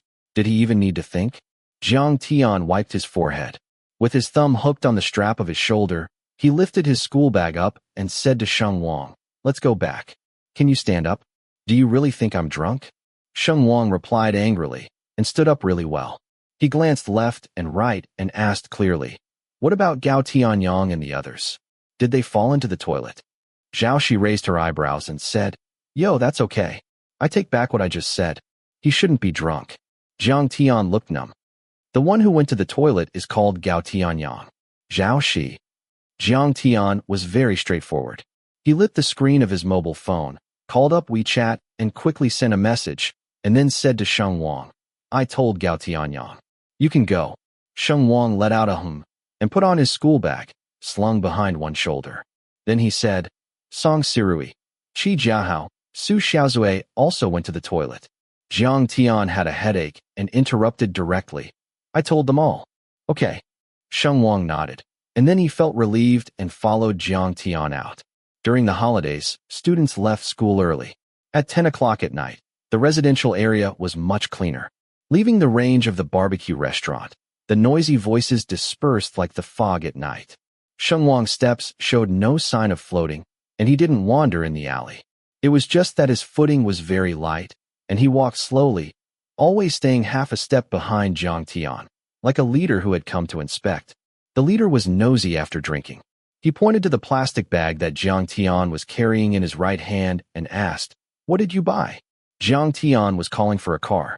Hearing that, he glanced at his hand from the corner of his eye and said, "Cockroach poison." The leader pouted and said nothing, looking dissatisfied. At the end of the alley, there was a broad street, with bus and taxi platforms, and further afield there was a subway entrance. The moment he got out of the alley, the sound of traffic coming and going at night hit his face. The car that Jiang Tian called came quickly. Sheng Wang habitually got into the back seat and stayed where he usually sat. He saw Jiang Tian open the passenger door and was about to step in, but he temporarily changed his mind. He glanced at Sheng Wang and sat in the back seat instead, but the two were not close, and there was an armrest box between them. At night, the urban area was still brightly lit, with warm and cold interweaving. Sheng Wang sat and slid down, just like he usually slumped in Uncle Chen's car, with his head against the window glass, looking drowsy. Just when Jiang Tian thought he was asleep, he suddenly said, "They all think I'm very familiar with you." Because of the cold, his voice was hoarse and nasal, which was not abrupt in the quiet atmosphere in the car. Jiang Tian was stunned for a moment, then turned to look at him. "Who are they?" Sheng Wang didn't sit up straight, but still leaned on him lazily, counting on his fingers. "Gao Tianyang, Zhao Shi, and Zhao Shi's father. Those classmates today barely count, because Zhao Shi said in front of them that you took me to his dad's place for dinner." He paused and said, "Sheng Mingyang thinks we can be brothers. These people think we are very familiar in private. As a result, we haven't even said a few words. Isn't that funny?" When he spoke like that, he didn't seem to be drunk at all.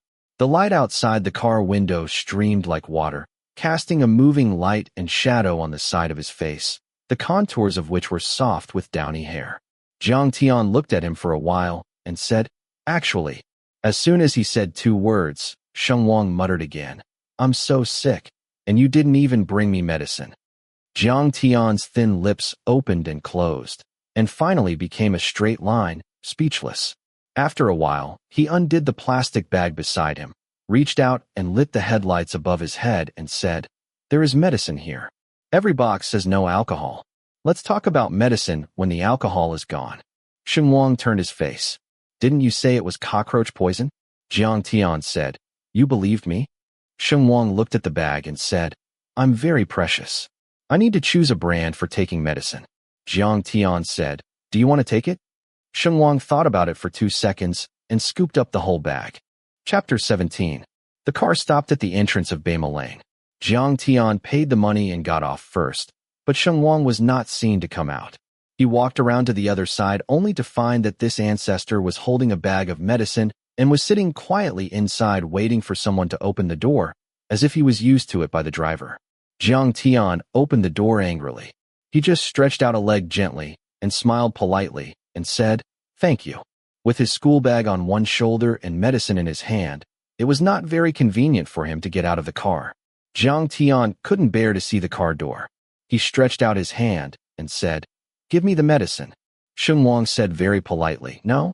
Jiang Tian. He had to change his proposal. "The school bag is on your shoulder." Sheng Wang said, "Ugly." Jiang Tian gave up. Sheng Wang stubbornly kept the bag on one shoulder and the medicine in one hand, got out of the car, and walked deep into the alley on his own. He was not as clumsy as other drunks. If he was seen by some girls in the middle school, they might blush and praise him for being pleasing to the eye. Just kind of lonely. For a moment, Jiang Tian doubted that this person was actually not too drunk, but was just playing tricks on the wine. If he was really drunk, how could he pay so much attention to his image? As a result, Sheng Wang, who had already gone far, suddenly turned his head to look at him, and then retreated back the same way. Jiang Tian thought that the other party was waiting for him to go with him. Who knew that Sheng Wang raised his chin at him and said, "Where's your cell phone?" "What?" "Take it out and take a picture." "What to shoot?" Jiang Tian frowned, puzzled, but he still put his hand in his trouser pocket and took out his phone with a little hesitation. He swiped the screen, and the interface jumped to the camera. In the lens, Sheng Wang was standing under the street lamp, the shadow drawn very long by the light. He kicked the uneven ground with his toes and said, "This road is full of potholes, but I just walked straight. Did you see that?" It might be that the hoarse and nasal voice unique to a cold was too deceiving. With a cold face that said, "I don't want to talk to you," Jiang Tian was silent for a moment, then said, "I see." After saying that, he turned around to confirm. Thank goodness, the driver who brought them back had long since left, and he and Sheng Wang were the only ones in the entire alley. No one else heard this silly conversation. What's the use of just seeing? The leader spoke again. "Take it." Jiang Tian looked at him silently for a long time, flipped the camera mode with his thumb, and said in a low voice, "I believe you are really drunk." The distance between the entrance of the alley and the ancestral home of the Sheng family was only 300 meters. They walked for 20 minutes, and someone went back and forth 3 times. Jiang Tian's patience for half his life was spent here.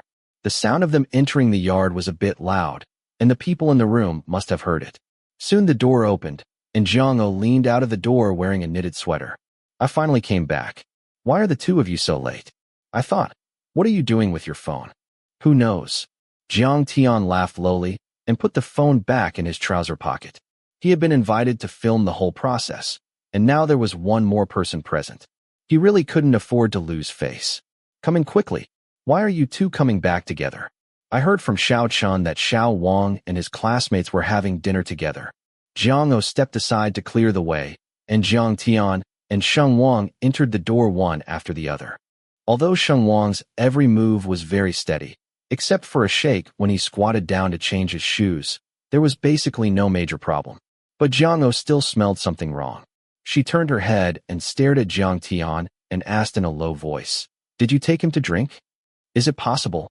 Jiang Tian said. "Yes." Jiang O knew her son well.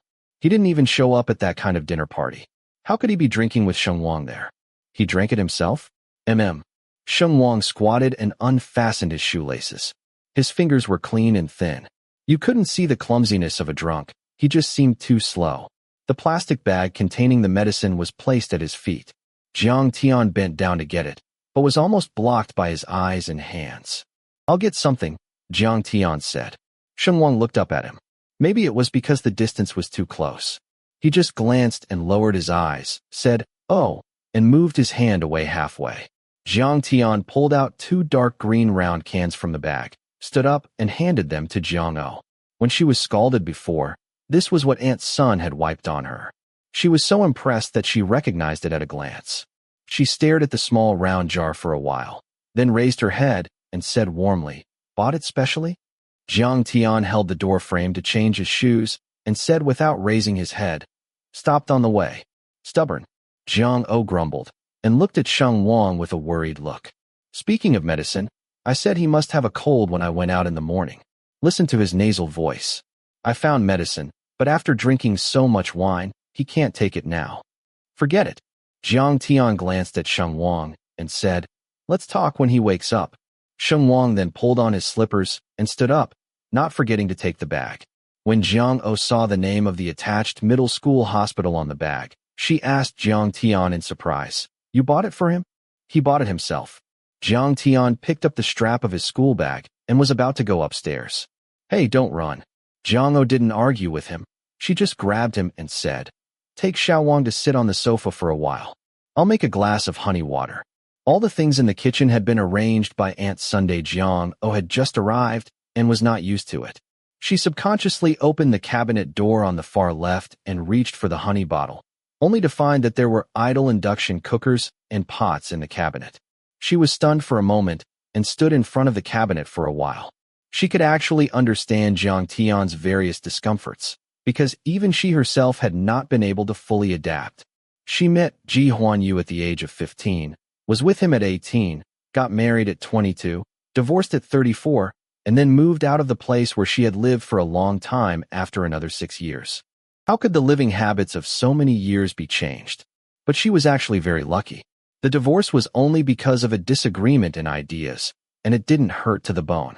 Jiang Tian was so stable that no one needed to worry about him. Sheng Mingyang respected her a lot, and even Jiang Yu was still doing his duty as a biological father. At least these 40 years she had not lived in vain. Jiang O looked around in the kitchen and then remembered that Aunt's son had mentioned that she put honey on top of the refrigerator. There was a water dispenser in the kitchen. She had set the temperature and kept it at 40 degrees, which was originally reserved for Sheng Wang for taking medicine. She brewed a cup, stirred it with a long-handled spoon, and walked towards the living room while stirring. The ceiling light in the living room was not turned on. Only the floor lamp beside the sofa was on. The warm light sprinkled around, and the 2 boys sat under the light. Jiang Tian had his long legs bent, his knees far higher than the sofa and coffee table. He bent over and took out a book from the school bag beside his legs, flipping through it boredly. The front of the wide school uniform slumped down to reveal the t-shirt inside. Sheng Wang sat next to him, separated by half a person's distance, neither far nor near. With his legs crossed, he put a pillow he had brought out on his knees. One hand rested on the pillow to support his head, and the other hand grabbed the corner of the pillow in a boring way. He was staring at the void somewhere between the kitchen and the balcony, in a daze. Since they moved in, this was the first time Sheng Wang was so relaxed in front of people.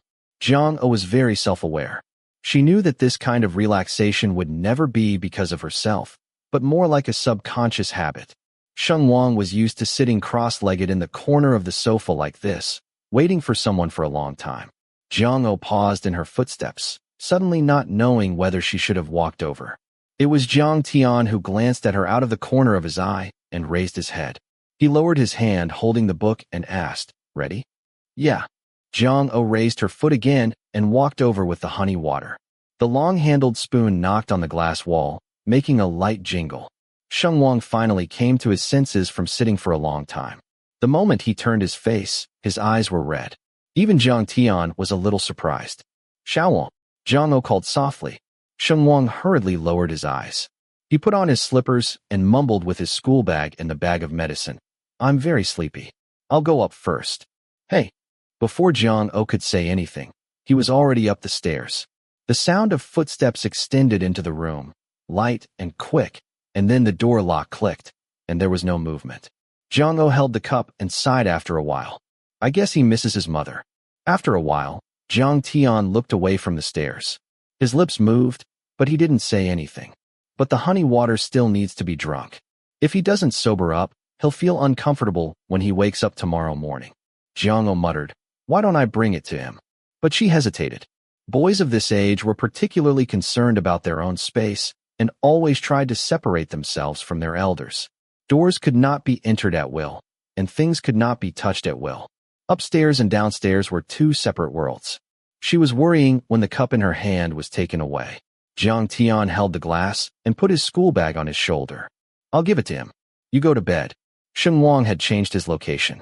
Sitting on the bed, he stared at the open school bag and the plastic bag containing the medicine for a long time, unable to remember what he was going to do.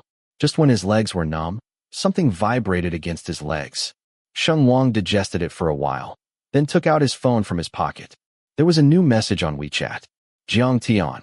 Sheng Wang pressed the send button and said lazily, why? He suspected that the other party was confirming whether he was alive or not. Soon, the next message came again. Jiang Tian. Is the door locked? Canned. No. Jiang Tian. Then I'm coming in. Sheng Wang. ? He stared at the chat interface, and before he could react, he heard someone knock on the bedroom door, then turn the lock and enter. This should be the first time Jiang Tian had entered this bedroom. But he didn't look around, didn't wonder about the layout of the room. He just walked straight to the bed and put the glass on the bedside table. Drink this, Jiang Tian said.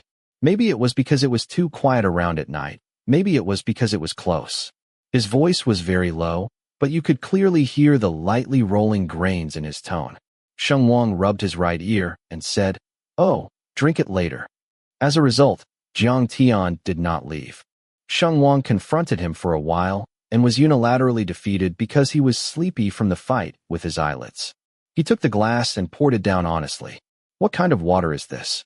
It's too sweet, he said after drinking it, thinking to complain. Pot washing water. Hangover cure, Jiang Tian replied. Sheng Wang, ? Forget it. Jiang Tian stretched out his hand and said, give me the cup. No.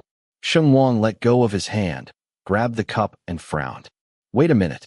I have something to do. What? I don't know. I haven't thought about it for a long time. Sheng Wang kept this posture for a long time and thought for a long time. Out of the corner of his eye, he saw Jiang Tian withdraw his outstretched hand and put it on the back of the chair beside the desk, waiting for him with a little patience. Sheng Wang suddenly gave a soft, oh, and said, I remember. Speak. Jiang Tian raised his chin. Did you have something to say in the car before? Is there? Jiang Tian said.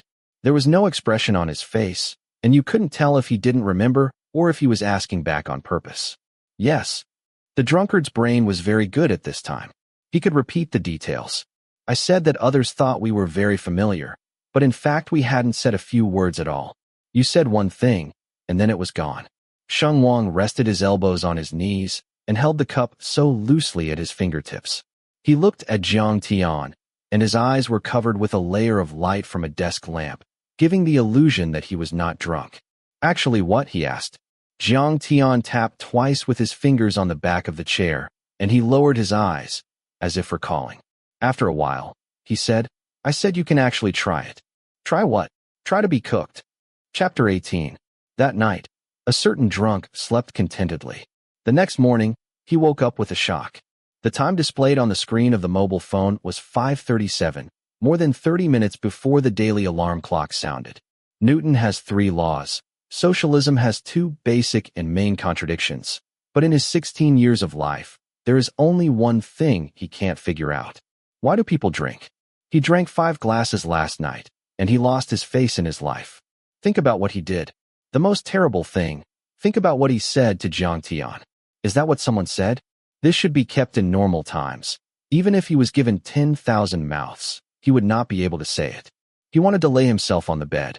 As a result, after covering it for 5 minutes, the phone suddenly vibrated. He stretched out his hand half deadly and fumbled, and took a look. The bank card credit notification. The transferor was his father. He didn't know what international time Sheng Mingyang was on, so he sent him money early in the morning. Sheng Wang cut to the WeChat interface and wanted to send a message to his dad. As soon as he entered, he saw Jiang Tian at the top. The chat time stayed at more than 11 o'clock last night, and the chat content was still the sentence, "Then I'm coming in." Sheng Wang shook his hand and cut out again. In the end, Sheng Mingyang sent a message first, and Sheng Wang clicked directly from the notification bar. His dad's message was a middle-aged retweet, saying that the weather has been erratic recently, and young people who stay in the air-conditioned room for a long time are prone to various subhealth problems, which is a period of frequent colds. Sheng Wang sniffed, thinking that his dad might have clairvoyance. He had a cold and a hangover at the moment, his throat was dry, and he was so guilty that he didn't dare to speak at all, so he could only type honestly. Canned. Dad, why did you suddenly send me money? Health encyclopedia. Thought of it, so I sent it. Waking up so early today? Canned. Work hard. Health encyclopedia. Thumbs up. Health encyclopedia. Then go to school quickly and remember to have breakfast. Canned. Oh. Sheng Wang closed WeChat and looked at the time on his phone. It was 5:45. Comrade Sheng Mingyang gave him new ideas. Although his face was gone, weren't his feet still there? Why didn't he sneak off to school when no one got up early in the morning? As he said, Sheng Wang immediately jumped out of bed and rushed to the bathroom. He took a fighting bath and dried it with a silent hairdryer for a while. At 5:53, he grabbed his school uniform jacket and bag before leaving. His hands touched the doorknob, and he backed up to the bed with his mouth curled. The plastic bag containing the medicine lay quietly beside the pillow. Sheng Wang grabbed the hair on his forehead and was worried for a while, but he still fished the plastic bag into his school bag. After a delay of 2 minutes, Master Sheng suffered retribution. As soon as he opened the bedroom door, he saw Jiang Tian come out from the next door with his school bag. Sheng Wang's mind went blank, and he immediately closed the door again. He squatted behind the door with his face covered, feeling that life was unpredictable. The most unpredictable thing was that he had just squatted down for 2 seconds when someone knocked on the door. This would have been impossible before yesterday. Jiang Tian would only knock on his door if he had taken the wrong medicine. But today, anything was possible. Look, wasn't it coming? Sheng Wang's phone vibrated, making his hair stand on end. He clicked on a new WeChat message. Jiang Tian. Sheng Wang rubbed his face until it was deformed, collapsed silently for a moment, and typed honestly. Canned, diarrhea. Jiang Tian. He didn't know if the other party believed this nonsense, but Sheng Wang hoped that he would. In order to be realistic, he threw off his slippers, walked into the bathroom with bare feet, and pressed the flush button. It wasn't until he heard footsteps going down the stairs that Sheng Wang dropped his school bag and sat on the edge of the bathtub. If he could, he wanted to spend the rest of his life here, but he still had to go to school. Sheng Wang sat by the bathtub until 6:15. Judging from his usual activity pattern, Jiang Tian should have finished his breakfast at this time, and it was time to go out after packing up his school bag. He grumbled for a few more minutes, and finally made sufficient psychological preparations, and walked out of the bedroom calmly with his school bag on his back. As soon as he went downstairs, he heard Jiang O ask, "Is there any medicine for diarrhea at home?" Aunt Sun replied, "Let me think. There should be. I have prepared all the commonly used medicines. I'll look for them." She walked out of the kitchen to the storage room and happened to meet Sheng Wang coming downstairs. "Xiao Wang is down." Aunt Sun said, "Aya, does your stomach still feel uncomfortable with this look on your face?" Her voice was loud enough to attract the attention of others in the room. Sheng Wang subconsciously glanced at the sofa in the living room and saw Jiang Tian's hand holding the school bag stop. He looked up at Sheng Wang. Sheng Wang felt like he was almost fleeing back upstairs. "Xiao Wang, have some porridge first. Pad your stomach." Jiang O stuck her head out from the dining table and waved at him. She learned a lesson today and wore 2 anti-scalding gloves, which was even more gentle. Sheng Wang wanted to say that he wasn't too hungry, but remembering the cup of specially brewed honey water last night, he hesitated for a moment and sat down at the table. "Thank you, Auntie." Sheng Wang tightened his voice and said it a little stiffly. Sheng Mingyang had been trying to get him to accept a new mother and a new elder brother, but he could only call her that. Who knew that Jiang O seemed very happy. She put the porridge bowl in front of Sheng Wang, smiled and whispered, "That's enough." Sheng Wang was taken aback. Jiang O said, "You and Xiao Tian are classmates. You can treat me as the classmate's mother or neighbor." Auntie is entrusted by your father to take you to dinner and take care of him when he's away. If you think about it that way, do you feel better? The early morning sun was very shallow, which could make people extremely soft. She still looked a lot like the deceased person. Sheng Wang didn't dare to look at it and scooped the porridge with his eyes down. As long as he didn't look, it didn't seem that hard to accept. Sheng Wang sipped his head and took a few sips before making a low mm. Jiang laughed again. Women, when they are in a good mood, you never know what they can do. Sheng Wang was drinking porridge when he suddenly heard Jiang say to the living room, "You're going to change your shoes now?" Sheng Wang knew who she was talking to, but didn't want to look up. He just glanced over the edge of the bowl. Jiang Tian stood in front of the entrance with his school bag, and it seemed that he planned to leave. Sheng Wang thought to himself, it was a good walk. Hurry up. Who knew? Jiang said again. Anyway, it's this time. You wait for Xiao Wang to come together.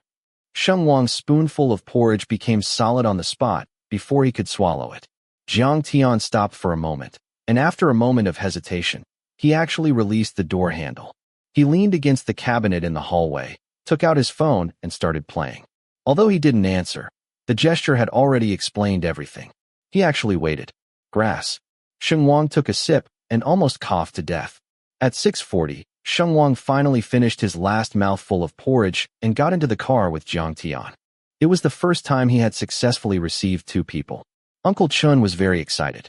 He kept talking about it for about 5 minutes after driving, and finally realized that something was wrong. The atmosphere in the back seat was very heavy. Young Master Sheng usually leaned on the seat in a high-position paraplegic manner.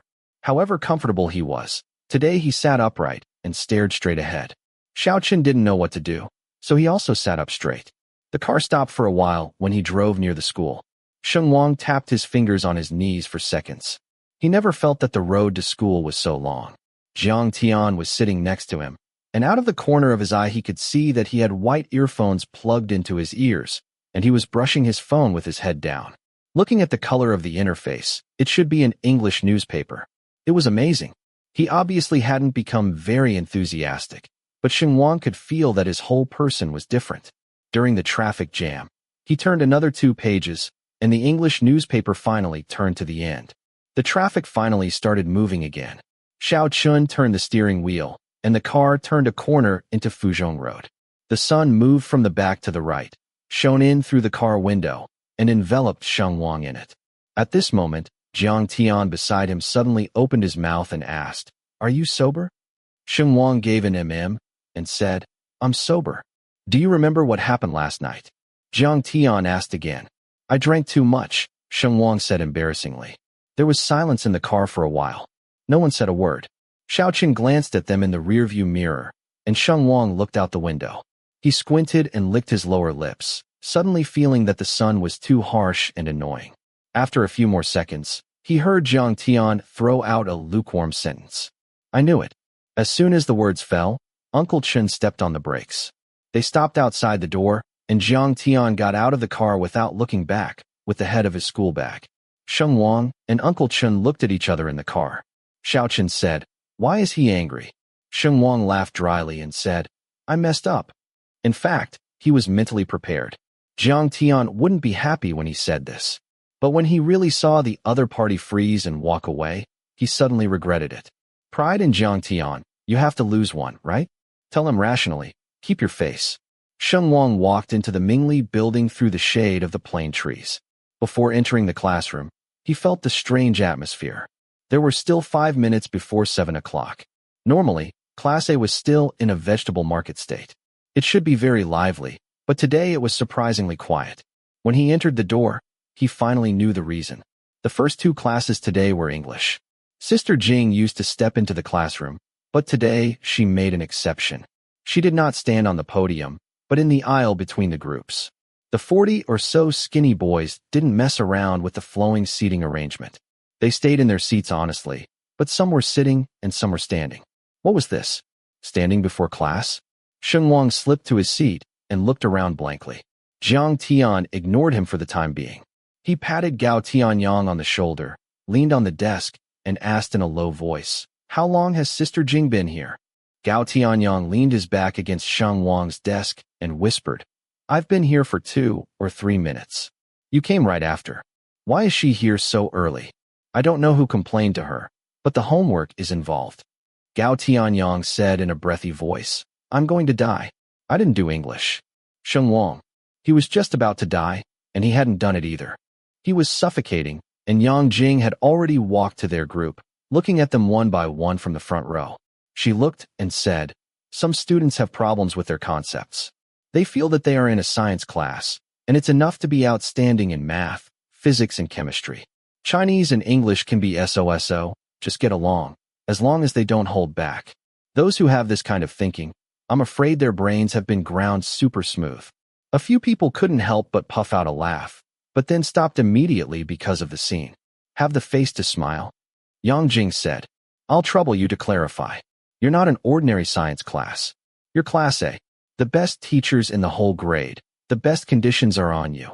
And in the end, you're not among the best. Who is the score disgusting? I know. Everyone has their own strengths, and some people are really not good at English, which is understandable. I am not a yiksha. Don't shake. Shake what? You usually see me like a ghost. When do I not know what you're thinking? All I want is an attitude. You show me your hard work, and I can praise you for whatever you score on the test.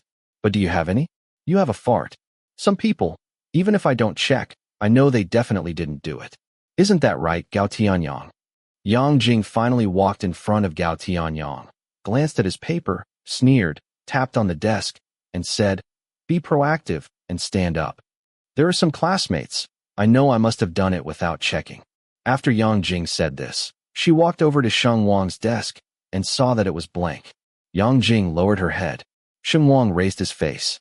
At that moment, the atmosphere of the classroom was no different from that of a cemetery. The next second, Yang Jing said softly, my face hurts. Do you feel it? Sheng Wang did not dare to move. Yang Jing flicked his blank paper and said, carry this thing, take a pen, and go stand outside the classroom for me. Sheng Wang covered his face, took the paper and pen, and went out honestly. As soon as he left the classroom, he heard Yang Jing say inside, oh, I'm so angry. I'm too lazy to look it up. Take the initiative if you didn't do the paper. Just like him, get a pen and go outside to write. Don't be fooled. It's fine if you stand up on your own initiative. If you stay in the classroom and let me find out, this weekend's self-study will be mine. As soon as the words fell, there was a sound of chairs moving in the classroom, and a flurry of heads filed out, all coming to accompany Sheng Wang. He was counting who was there when suddenly there was an uproar in the classroom, as if surprised by something. The people who went out turned their heads one after another. Sheng Wang was also a little curious and looked in through the window. Then he was stunned, because Jiang Tian actually stood up and came out at the end of the team with the papers. The uproar just now must have been for him. Good things don't go out and bad things travel 1,000 miles. The first morning class hadn't even started yet, and the whole grade already knew that the two most handsome guys in Class A had been kicked out of the classroom by the teacher. There were a dozen people in a row. One of them stood at one end and the other at the other. Chapter 19. There are generally two types of people who are particularly good at English in high school. One type can precisely unravel the subject, predicate, object, and attributive clause of each sentence, explain every grammatical point in it, which question should be chosen and what should not be chosen, and what is wrong and what is wrong. The other type depends on two words, sense of language. Yang Jing can tell which student belongs to which type with just a glance at the paper, because the former likes to draw circles when doing questions, and there are always many traces on the paper, while the latter basically only has A, B, C, D. The students in her hands are very clear. Jiang Tian and Qi Jiahao, including the second-tier school committee and monitor, are all grammar types, while Sheng Wang is a rare language type. Yang Jing mentioned this in class. In fact, she hopes that the students in Class A can focus on practicing their language sense. If they have a good sense of language, they can use grammar to improve the speed of answering questions, but most of these unfortunate children don't care, because it is well known that the students in Class A are notoriously fast at solving problems. Students in any class will be beaten by them, so why bother to speed up? A few shameless braggers even claim to be dugus seeking defeat, and half of these seeking defeat are in the corridor today. The doors and windows of the classroom were locked, and Yang Jing had already started lecturing. The students who were blasted out spread their test papers on the wall to make up their homework. Mingli Building is famous for its good lighting, and the scorching sun shines on their backs. Within a few minutes, several boys began to sweat frantically. Sister Chili, do you have a tissue? Borrow me to wipe it. Gao Tianyang passed over the two and borrowed a tissue from a girl. The girl was not as thick-skinned as them. When she handed over the tissue, she asked, "Did Sister Jing say when to let us go back?" "I didn't say. I guess when we finish and when we go in." "That's okay. The future is promising." A boy relied on the fact that Sister Jing couldn't hear him, and he boasted while writing. "Let's not say anything else. Who can be faster than me when it comes to writing papers?" "No one." Gao Tianyang couldn't listen anymore. "Hey, turn your head and see who is standing next to you. Is it true that you're standing in that position?" The boy turned his head and saw Jiang Tian's expressionless profile beside him. "Brother Tian, I'm sorry." He didn't hesitate for a second, then turned around to Gao Tianyang and said, "Is Brother Tian a human?" "No. So what you said just now is correct." Sheng Wang had just finished a page and glanced over there by taking the gap between the papers. Jiang Tian stood at the far end. Because of his height, he stood out from the crowd and was not completely blocked. He was doing the questions by himself, and he didn't raise his eyelids even when the people beside him were so boastful. Is this because of his high standards, or because of a bad mood? Sheng Wang was holding the pen cap in his mouth, feeling a little guilty. He glanced over there and wandered for a while, and saw Jiang Tian turn the first paper over to the reverse side. His thin eyelids seemed to lift at that moment. Sheng Wang immediately retracted his gaze, grabbed the pen, and filled in AC in the parentheses. After filling it in, he glanced at the question, and then crossed out the C and changed it to B with a paralyzed face.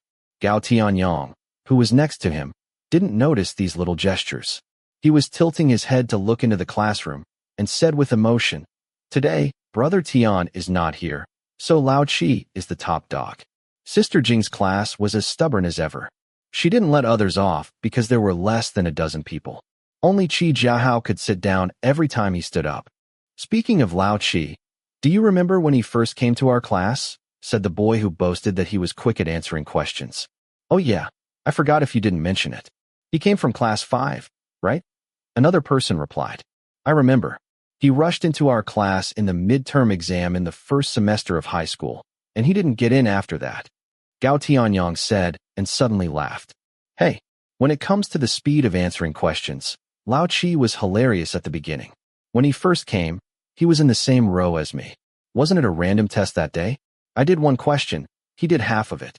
I finished it, and he was still grinding on the second page. I forgot the final grade. Anyway, when class was over, his hands were shaking, and he asked me if I was the fastest in Class A. I said no, I was at the bottom. He was about to cry. Several boys laughed together and said, "It's amazing that he can practice at this speed now." "Yeah, now it's our turn to chase him." Gao Tianyang said, "Have you seen him write English practice papers? That's fast. Didn't Sister Jing say that her practice papers of this difficulty have 150 questions? If we can finish it within 2 hours, the time for the college entrance examination is more than enough. That beast, Lao Chi, can finish it in 1.5 hours. I'll count him as obsolete. How free are you? I've even compared him to Brother Tian." Gao Tianyang relied on his youth and the fact that Jiang Tian was far away from him, and spoke unscrupulously. Brother Tian was 5 minutes faster than Lao Chi that time. He's also an animal. Then, at this difficulty, nearly 20 questions in 10 minutes. Yeah, I want to drop out of school. I also think that I am stimulated every day in front of me. Looking at the whole grade at this speed, can I still find a third one? Gao Tianyang remembered that there was a new friend with full marks next to him after he finished the nonsense. Oh no, there's Brother Sheng. Brother Sheng should be able to do the questions very quickly, he said, and looked up, and saw that Sheng Wang was already working on the second paper. Gao Tianyang was stunned for a moment, and silently looked at his paper, the first half of the first one. He looked at the person next to him. It was either the tail of the first half or the beginning of the second half. He took out his phone and glanced at the time. It had been 20 minutes since they started making up the homework, and Sheng Wang had done 58 questions. Gao Tianyang was stunned. "Fuck, why are you scolding me?" Sheng Wang said. Just as he was talking, his dark eyes moved to read a question, and he wrote AD in parentheses. Gao Tianyang. Sheng Wang did 3 questions without pausing, and finally turned his head in wonder. Gao Tianyang said eloquently and without hesitation, "Dad, did you memorize the answer?" "I don't have a son like you." Sheng Wang said angrily. "Are you poisoned by ultraviolet rays? Speak normally." "No." Gao Tianyang was very devastated. "How can you get the answer after just glancing at the question? Don't you need to analyze it?" Sheng Wang thought for a while and said, "Extraordinarily complicated sentences I will underline." "Which sentence is not complicated?" "Well, what the hell?" Gao Tianyang said with a lifeless expression. "Let me die happily. Just say how long does it take for you to finish these 150 practice questions for Sister Jing?" 1 hour. Sheng Wang didn't actually calculate it, so he roughly estimated it. He saw the gradually deformed faces of this row of people and wanted to add another 20 minutes. As soon as he opened his mouth, he saw Jiang Tian also glance at him. For some reason, Sheng Wang paused, froze on the spot, and said, "About an hour." "Damn!" The corridor supplementary work group scolded in unison. Only Jiang Tian was not in any mood. He coldly took his eyes back and continued to do the questions. There was a monkey in Sheng Wang's heart scratching its ears and cheeks. He suddenly felt that showing off was so boring and stupid. The classroom door opened amid the scolding of the crowd. Yang Jing leaned out halfway and said, "Think I can't hear you, right? Are you saying swear words after making up your homework?" Gao Tianyang stretched out his head and said, "No, Sister Jing. We just sighed that Sheng Wang was quick at answering questions." After speaking, he quickly shrank back. Yang Jing sneered, raised her chin, and said, "I want you to practice your language sense. Now you know the difference? How do you practice, teacher?" "Listen, read, and talk more." Yang Jing rushed to this point and asked, "Sheng Wang, have you stayed abroad before?" No, Sheng Wang said. "But my father has several foreign friends, and one of his sons came to study for a few years. He was living in my house at the time. Now we speak on voice from time to time. It might have had an influence." "No wonder." After Yang Jing muttered, she became fierce again. "So you see, you can easily finish writing, yet you hand in a blank paper to me. So just stay outside. After 2 classes, no one is allowed to come in. I won't give you any longer. Remember, you don't even know how to write the word cowardly. I've been very embarrassed, teacher." Yang Jing let out a ha and locked the door. After class, the top floor of Mingli building was very lively. Not only did the students from Class A come out to visit, but there were 12 classes on the 3rd floor downstairs. People from each class were climbing up, and there were a lot of people lying by the window on the 1st floor opposite. Even the teachers in the office couldn't sit still and came out to laugh at them. Old Wu, who taught mathematics, went to the hot water room twice in 10 minutes. Gao Tianyang was puzzled. "Old Wu, do you drink so fast?" Lao Wu said slowly, "I'm here to travel." He didn't hide the fact that he thought it was a big deal to watch the fun. The students in Class A had always been a little different, and these teachers were used to it. As long as it was not during class, they could make jokes. After Lao Wu finished speaking, he stretched out his finger and pointed to the 3 girls who were passing by arm in arm in the corridor and said, "Well, these 3 girls, from Class 8, right? I think they have gone back and forth 3 or 4 times. Hey, are the toilets broken for you too?" Queuing up.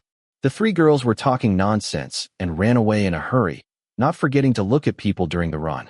When passing by Jiang Tian, they blushed and smiled. When passing Sheng Wang, they blushed again. It wasn't that Master Sheng had never been a tourist attraction, but today was too embarrassing. He held the paper to cover his face, and he moved a few steps, and then moved a few steps. It was almost inevitable. The school bell finally rang, and the tourists came and receded like a tide. The attractions had to continue to stand there. Sheng Wang put down the paper and let out a sigh of relief, complaining, "Is the attached high school always this busy after class?" His voice fell, but no one answered. He turned his head to look, only to find that his supporter, Gao Tianyang, had been lost. Now standing next to him was Jiang Tian. He had actually moved all the way from the front door of the classroom to the back door. The sun was still hot, and more than a dozen people were steaming like steamed buns that had just come out of the drawer. Jiang Tian's temples were also sweaty, and his throat was covered with moisture under the light, but he still looked cold, like a drink bottle just taken out of the freezer covered with a layer of condensation, but cold. Sheng Wang also turned around and spread the paper on the wall, but did not rush to do the rest of the questions. Jiang Tian's progress was not much different from his. He had done more than 120 questions in one class. There were many traces of circles and dots on the paper, as well as the phrases he marked with ease. The letters were scribbled but beautiful. Sheng Wang hesitated for a moment, then whispered to him, "Jiang Tian." The tip of the other's pen stopped for a moment. "Why didn't you do it?" Sheng Wang asked. Jiang Tian tapped the answer next to the answer and moved his eyes to the next question without raising his eyelids. It was over.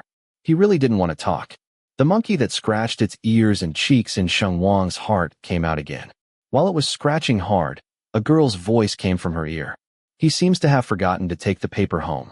Sheng Wang was taken aback. "Forgot to bring it?" It was the girl nicknamed Chili Pepper. "I went to the political and education office last night, and when I came back, you were all gone. When I turned off the light and locked the door, I seemed to see a paper on his desk. Right, Jiang Tian?" Sheng Wang turned to look at the popsicle again. "Yeah," the popsicle responded. Although he still didn't raise his eyes, at least he didn't pretend to be deaf. All right, so he would ignore everyone else. Sheng Wang almost scratched with the monkey. Chili next to him mumbled again. "Then you came so late this morning? I thought you would get up early to make it up." After all, Jiang Tian was not someone who didn't do homework. After she said this, Jiang Tian didn't react, but Sheng Wang was stunned. Yes, he forgot to bring the paper, so he could make it up early. No one would have expected Yang Jing to do a random inspection today. With Jiang Tian's speed, he could finish a paper 20 minutes in advance, and the rest could be made up during Yang Jing's commentary, as long as he made sure he did better than he said. So why didn't he arrive earlier? Because some people were being hypocritical and grumpy, and delayed until that time. Sheng Wang cursed himself in his heart.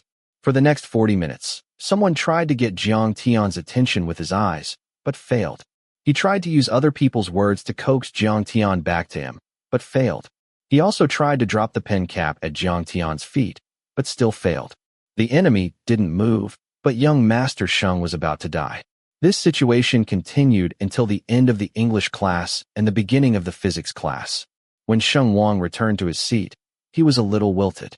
Gao Tianyang almost thought he had heat stroke. Some summer medicine or something? Gao Tianyang asked him. Thanks, no. Sheng Wang said dryly. He needed regret medicine even more now. The head teacher He Jin stepped into the classroom, shook a form in her hand, and said, Some people may have heard that this year's city's top 3 student selections are here again. As of last night, our class had 3 spots. This morning, I went to the political and education office to sit for an hour and found a way to increase the number of spots. This is still very important to you. It is related to the qualifications for early admission examinations for colleges and universities. If you can fight for it, try to fight for it. The selection method of our class is open and transparent. You all know the old rules. 1 spot is based on grades, which is hard strength. 1 spot is chosen by the class committee. They have worked hard for a year, so they must get a little sweetness, right? There is also a democratic one, elected by the whole class. Do you have any opinions? As for the new spot, a few of our teachers discussed it and decided to give it to the student who has made the most progress. After all, hard work is also a kind of capital, and it is the most worthy of recognition. So how does this progress count? We have a weekly test this weekend, and next week is the monthly test, which is also equivalent to the first major test after the official start of school. It depends on the performance of these 2 rounds of tests. Okay, originally, many people in the city were destined not to get it, so they didn't care much. But this extra spot gave too many people a chance to compete, and many students sat up straight. Sheng Wang listened and briefly shifted his attention. Soon, He Jin put away the form and started a formal lecture, and Sheng Wang's attention returned to the starting point. He took notes one after another. For a moment, he even thought about forgetting it. If he really couldn't coax him, let's just let it go. After all, between face and Jiang Tian, he had to lose face. But he couldn't lose face too much. He was only 16 and had a long way to go in life. As a result, before he could hold on for a minute, he went down and took out his mobile phone. He squeezed his fingers and clicked on Jiang Tian's WeChat. Be humble, Sheng Wang said to himself, and then sent Jiang Tian 3 rows of kneeling and crying emojis.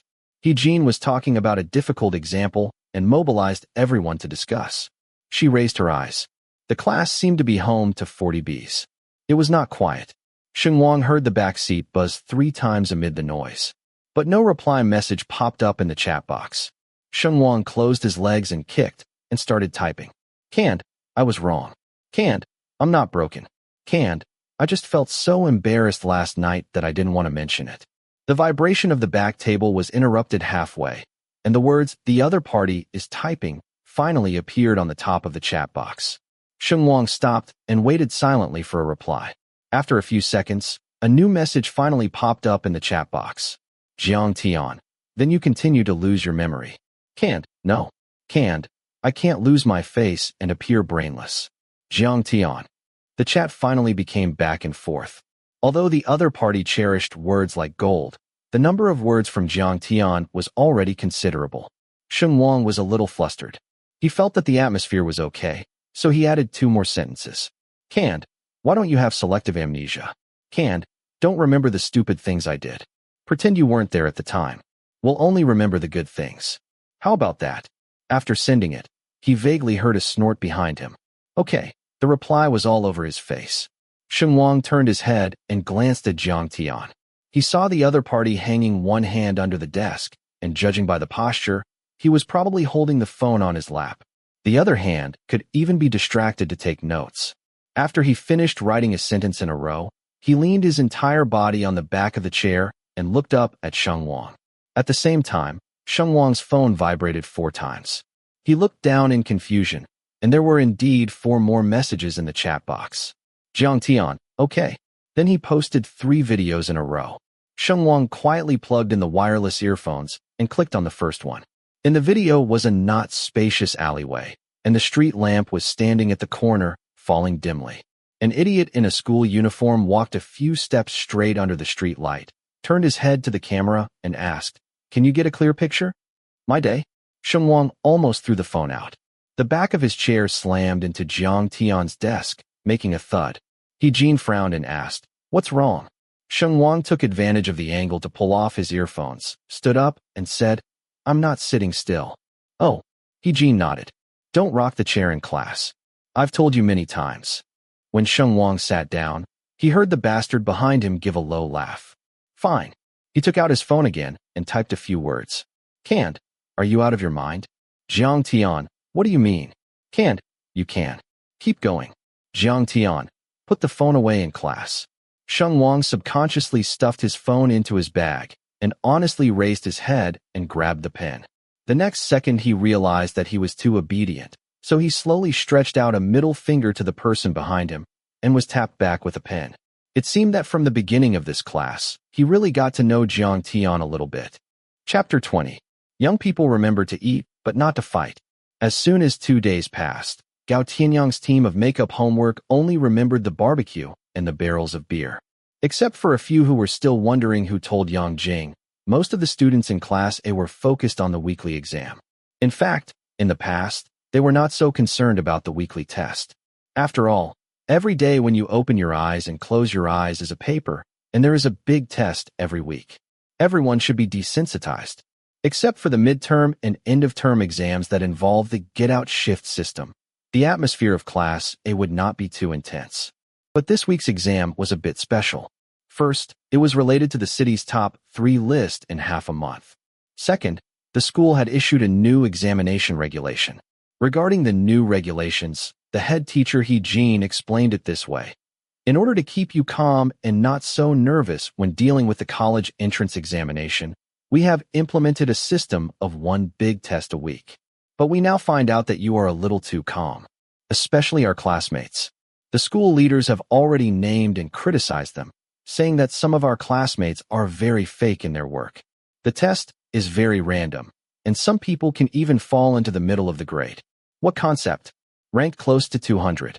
Although she didn't name names, she glanced at several people. So, in order to keep you in awe of the test without being nervous, the school has decided that starting from this weekly test, the test rooms will be ranked according to the grade. There are 45 seats in our class. Number 46 will go to Class B, and then Class 1, 2, 3, 4, 5, 6, and so on all the way to class 12. Whichever seat you ranked in the last week's test, you just go to that seat number. If you do well on the test, you sit forward. If you fail the test, please go to another classroom. The new system was too hardcore, and Class A went crazy on the spot. As soon as Jiang left, Tian raised his head on the spot and sacrificed heroically on Sheng Wang's desk. He was a typical midterm and end-of-term hardworking student. It's over. Just my shit score last week must be over 100. Shut up. 100 counts? I'm 5 points lower than you. I must be 150. 150 is definitely not the worst. When He said that it was nearly 200, I looked at her, and my heart stopped beating on the spot. Tian raised his chin with difficulty and said, "You all step on the horse to get out of the way for me. Who will suffer from me? Last time I made a mistake on the English answer sheet, and I was blinded for 30 points. I was relieved. Don't let it go. Let's get pregnant again." Song Sarui, the academic committee member, ran on him unceremoniously. "If you were right, those 30 points might be a waste." "Go away." Tian rushed at him. He said to Sheng Wang in the midst of grief, "Brother Sheng, those beasts trampled on my wounds. I may have to take the exam in class 4. I need comfort." Sheng Wang leaned back on the chair and looked at him with a numb expression. "Brother Sheng, why are you looking at me like this?" Tian was still fake crying. "Because you're crying about the second-to-last grade," Sheng Wang said quietly. Tian kept his ugly cry for 2 seconds and finally came to his senses. He almost forgot that Sheng Wang was the one who should cry the most in the class. He had only touched the books for a day in the last week's test. Although his Chinese and English scores were very good, he couldn't fill the gaps in mathematics, physics, and chemistry. Jiang Tian went to the bathroom and came back again with a long, narrow note in his hand. He stopped at Sheng Wang's desk, glanced at Tian, who was lying dead, tapped on the desk, and said to Sheng Wang, "Why are you looking for him?" Tian got up from Sheng Wang's desk and asked, "Old he? What are you doing?" Jiang Tian said, "I wasn't looking for you." "Oh." Tian turned back honestly and got on his desk. Sheng Wang was also a little confused. "Why are you looking for me?" Jiang Tian said, "Let you go to the office to get the score sheet." The attached middle school would give out the class rank and grade rank every time they took an exam. Jiang had always belonged to the moderate group. She would cut out each person's grades individually. A long note was written with the name, the scores of each subject, the total score, the ranking, etc. Those who wanted to know would get it themselves and not look at other people's. Now that there were new regulations for the distribution of the examination room, Jiang's method was meaningless, so the remaining score sheets had to be distributed to the students. It was the one that Jiang Tian was holding in his hand. He didn't pay much attention to his own score sheet and folded it several times while speaking. The small white strip swayed Sheng Wang's curiosity. He couldn't help but ask, "Can I see yours?" Jiang Tian let go, and the note fell on the desk. With his index finger against one end of the note, he pushed it in front of Sheng Wang, and then Sheng Wang saw a row of ones. Class rank 1, grade rank 1, examination room seat number 1. Ordinary people were either envious or jealous when they saw this kind of score sheet, but Sheng Wang's reaction was a bit special. He was a little reluctant. When Jiang Tian took the score sheet away, he looked like he was selling a child. "What's the problem?" Jiang Tian couldn't stand it any longer. "No." Sheng Wang's eyes were still glued to the note. "My previous score sheet was like this. I'm borrowing your memory." Sheng Wang finally looked away from the score sheet, looked up, and looked at Jiang Tian. "How can you fight against Scorpion? Give me the pen." Jiang Tian moved his index finger, motioning for him to hand over a pen. "Why?" Sheng Wang was a little puzzled, but he did as he was told. He saw this irritating thing take the pen, cross out the name on the score sheet, write the word Sheng Wang, and then push it to Sheng Wang together with the pen and the note, saying, "After you remember to throw out the garbage."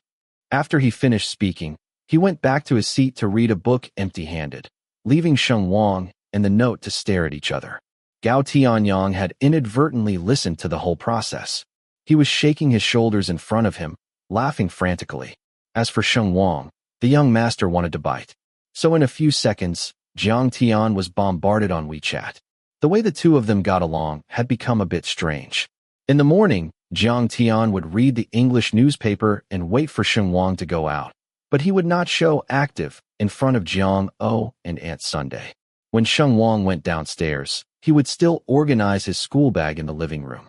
When Jiang O said, "Wait for Xiao Wang," he would put down his school bag and sit on the sofa with his head down, playing with his mobile phone. After entering the classroom, that sense of restraint would disappear. As with other classmates, Sheng Wang would ask Jiang Tian to borrow a pen if he ran out of ink, and Jiang Tian would tap on his shoulder and urge him to pass the paper back quickly. They didn't talk a lot, but they didn't talk a little either. Occasionally they would chat a few words, but more often it was just a passing comment. Every day at lunch and dinner time, most of the classmates would stage the legend of the hungry wolf, and Gao Tianyang was always the fastest runner.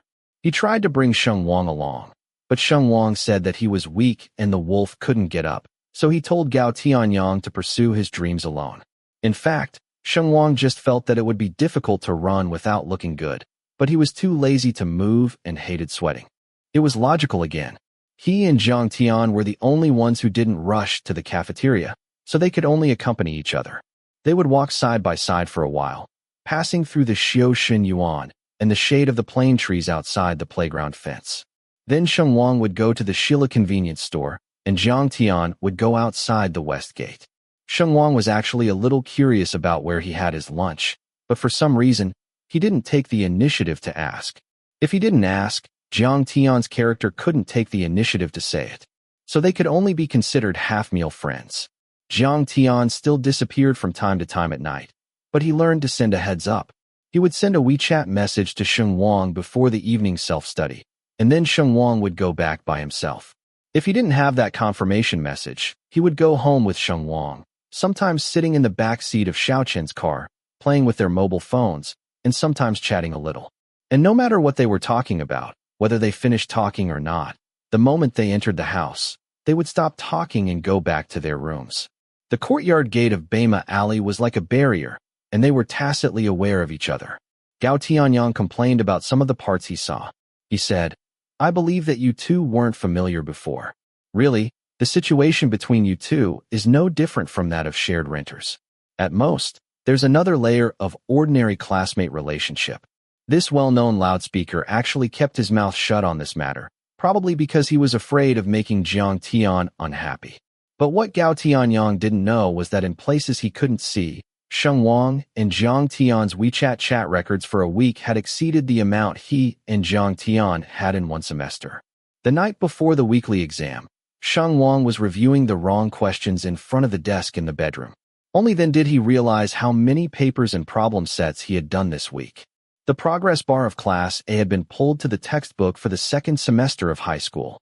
During the day, he learned new content with the teachers of each subject, and at night, he had to make up for his progress after finishing the day's homework.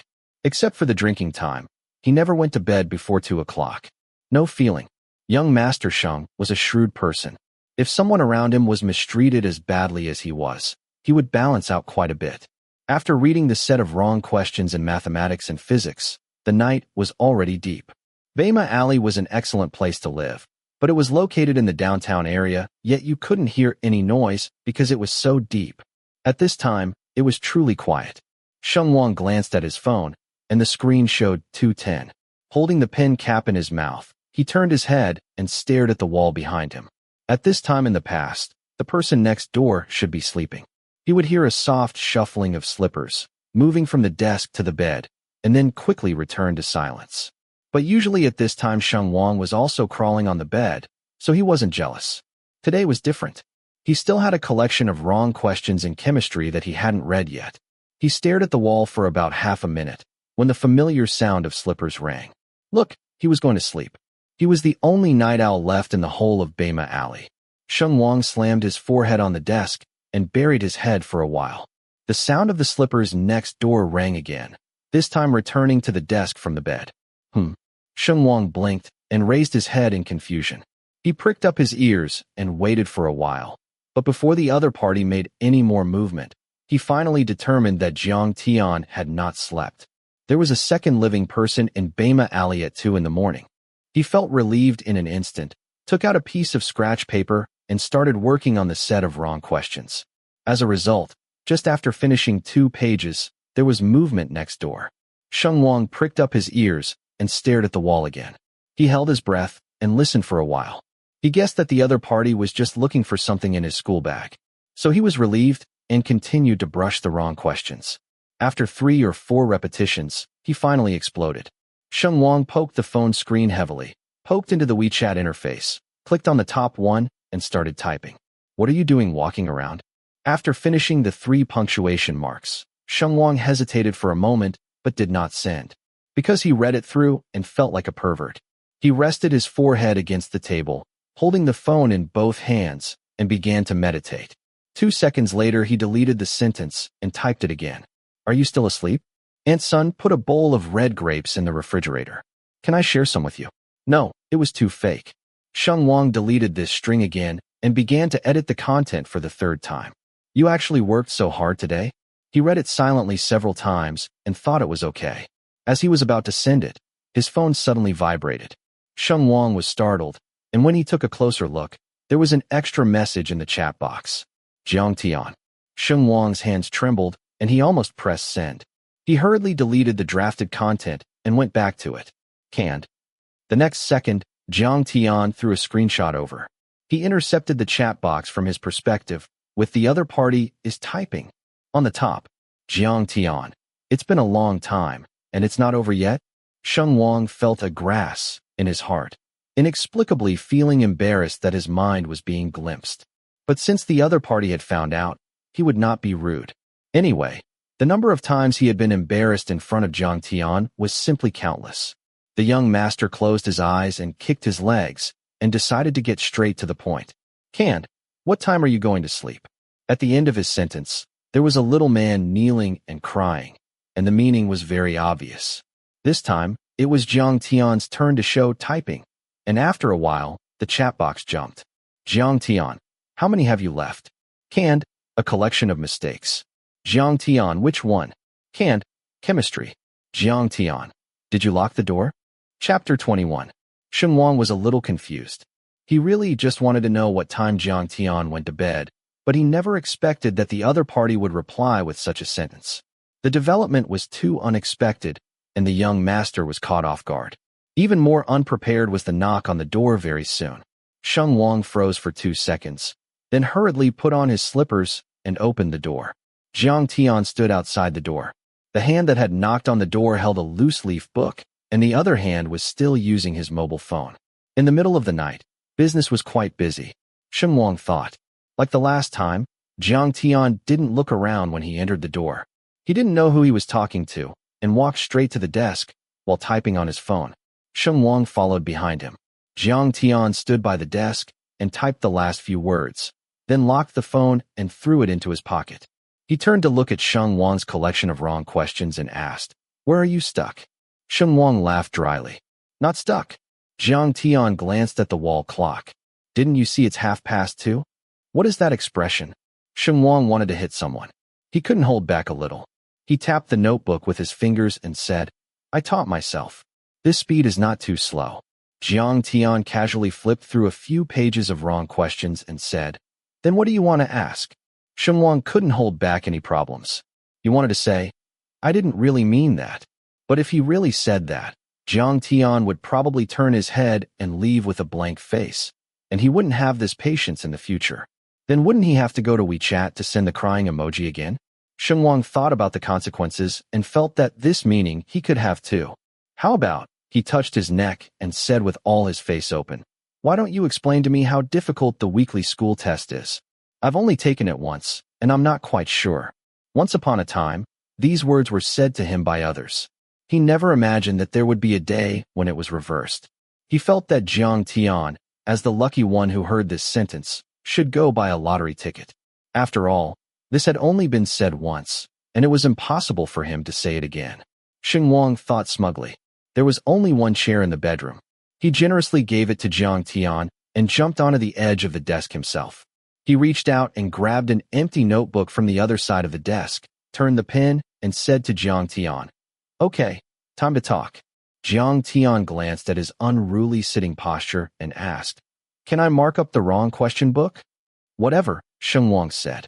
Anyway, I'll tear it out when I review it later. Tear it out, Sheng Wang explained. Cross out any question that is unquestionable after 2 times, and tear it out when you finish a page. That way you don't waste a few seconds scanning it the next time you read it. He was so sloppy that Jiang Tian was no longer polite. He roughly flipped through the set of wrong questions, pressed the blue pen, and neatly ticked a few curly brackets on it. These pages are the key points, he said as he sketched. You don't need to look at the big topics on these 2 pages. He unceremoniously crossed out a few more pages and said, this part is useless. If you have time, just glance at the rest. It won't make much difference if you don't look. This person said a total of 4 sentences, folded 5 pages out of the more than 20 pages of wrong questions, and marked 6 key questions. Then he handed the book to Sheng Wang and said, understand. Sheng Wang. He actually really understood. Originally, he had top-notch self-learning ability and comprehension ability, and that was fine. When Jiang Tian marked it, he could see that the 6 key questions were the most comprehensive ones. After reading them thoroughly, he wouldn't be afraid of any major exam questions. As for the remaining questions, they were basically repeating a certain part of these 6 courses, so there was no need to spend additional time. The objective questions that Jiang Tian picked were all tricky angles. There was no need to be afraid of regular questions during the exam. If you could have ideas for such off-topic and strange questions, then there was basically no problem. He understood, but Sheng Wang still wanted to laugh. He reached for the book, raised 2 fingers with the other hand, and said, I have a question. When the young master was talking, his 2 long legs hanging by the desk swayed slightly. At first glance, he was full of mischief. Speak. Jiang Tian's hand holding the book stopped halfway. Have you really never been beaten up for speaking like this? Sheng Wang laughed halfway through. Jiang Tian knew that he had nothing good to say and immediately pulled the book back after hearing it. Sheng Wang grabbed at empty air and immediately calmed down. Hey, that's wrong. Don't take it away. The book belongs to me. Before he took a shower, he hadn't even blown his hair to save time, but it was completely dry now. He hadn't combed it before, and his 2 movements made it even more messy. Sheng Wang reached for his set of wrong questions and sat back on the desk. He brushed his hair back with his fingers a few times, then blew on his forehead, and then looked down at the questions. There was no human voice, and the room suddenly became quiet. The silence of Bema Alley in the middle of the night was like a slowly rising tide, quietly submerging everything. Behind Sheng Wang was a large glass window in the bedroom. Outside the window, there were some flowers and grasses hiding insects, calling out vaguely from a distance. Out of the corner of his eye, Jiang Tian did not get up and leave. He took the loose-leaf book he had brought from the desk and leaned back in the chair to look down. Sheng Wang glanced at him and then withdrew his gaze. He didn't tell him to go back to his bedroom to read, nor did he ask him how much he had left to finish. He just took another pen from the pen bag and rustled it on the scratch paper. After being cut down so drastically by Jiang Tian, it took only 10 minutes to scan the set of wrong questions. Even so, it was approaching 3 o'clock. The 2 of them didn't endure so much. By the end, they were fighting their eyelids, almost asleep. Even the pens and notebooks were put away. After Jiang Tian returned to his room, Sheng Wang threw himself on the bed, lay on the quilt for a while, and was half suffocated. Then he suddenly remembered something and touched his phone.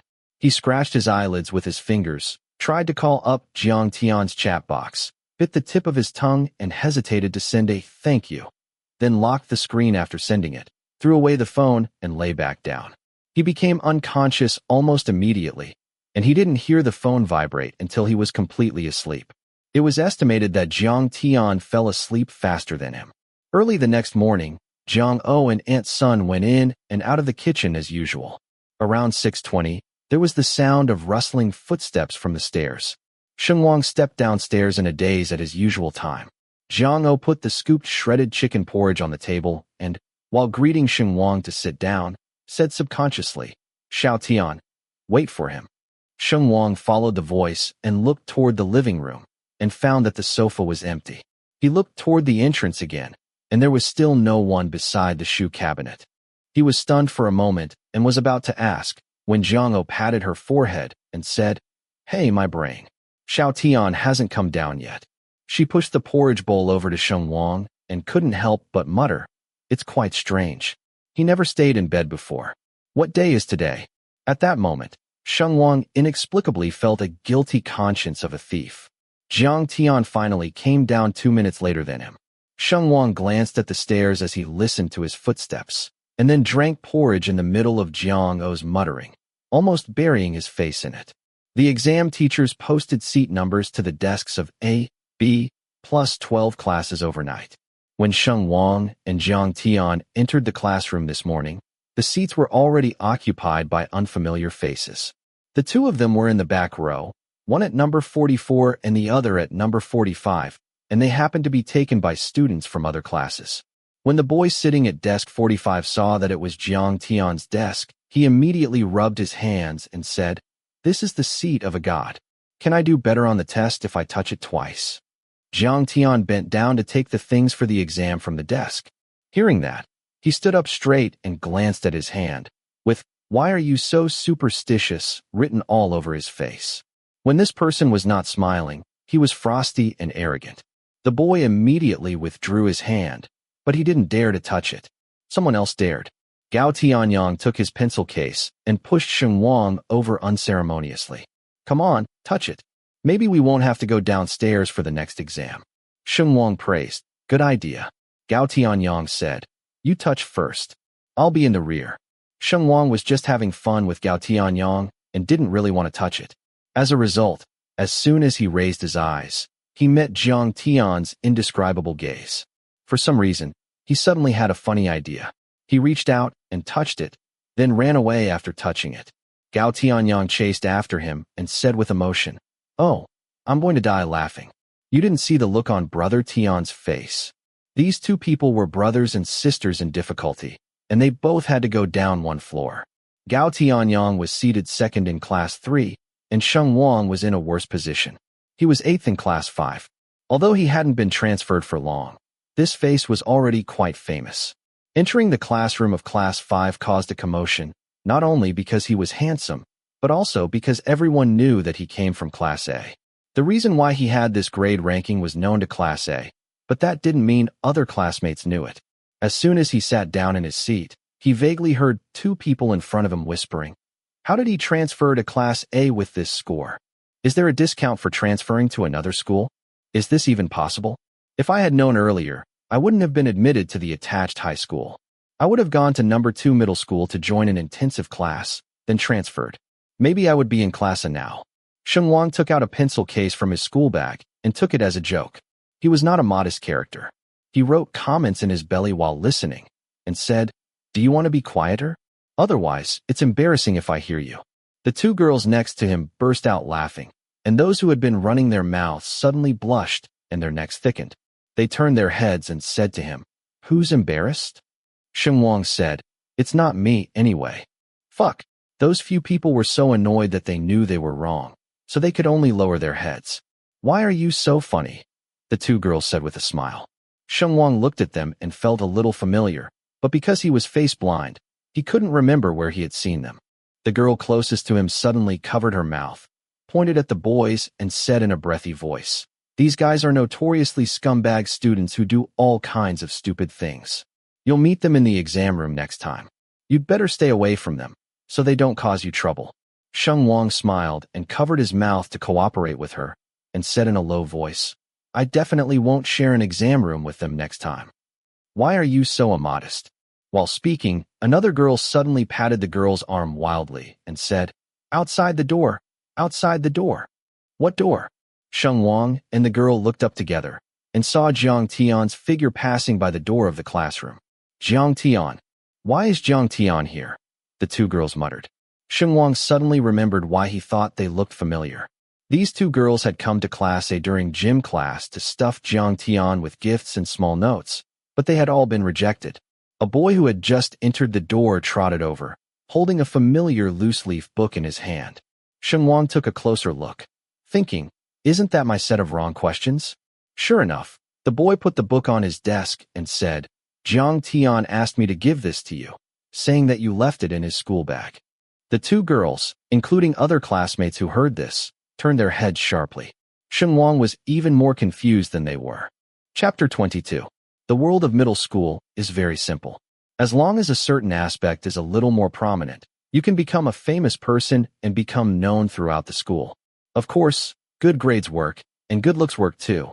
Jiang Tian happened to account for both, and his name became very magical. From the time the boy who delivered the book finished speaking, until the exam officially started, the people around were in a state of curiosity and not daring to talk much. They were like mosquitoes with their wings pinched, able to move their mouths, but unable to make a sound. Sheng Wang thought it was a little funny. He thought that he was quite popular back then. At least no idiot would say this is the result in front of him. But soon he thought it was over. Always thinking about the past was really boring. He had always felt that he was hard-hearted and thick-skinned. A score of 60 or 70 on a paper, he could show it to others and tell them about it as a joke. Let everyone laugh together, and then the matter would be over. Until this moment, when the person with the big mouth buried himself in his paper sadly, and the exam bell slowly faded away. Sitting in a quiet classroom listening to the cicadas chirping outside the window, he suddenly realized. He really didn't like this feeling of the gap from cloud to mud. No one would like it. A small piece of paper was attached to the upper left corner of each desk in the classroom, with the name, class, admission ticket number, and seat number written on it. The invigilator walked off the podium softly, holding a form in his hand, asking the students to sign one by one. He quickly came to Sheng Wang.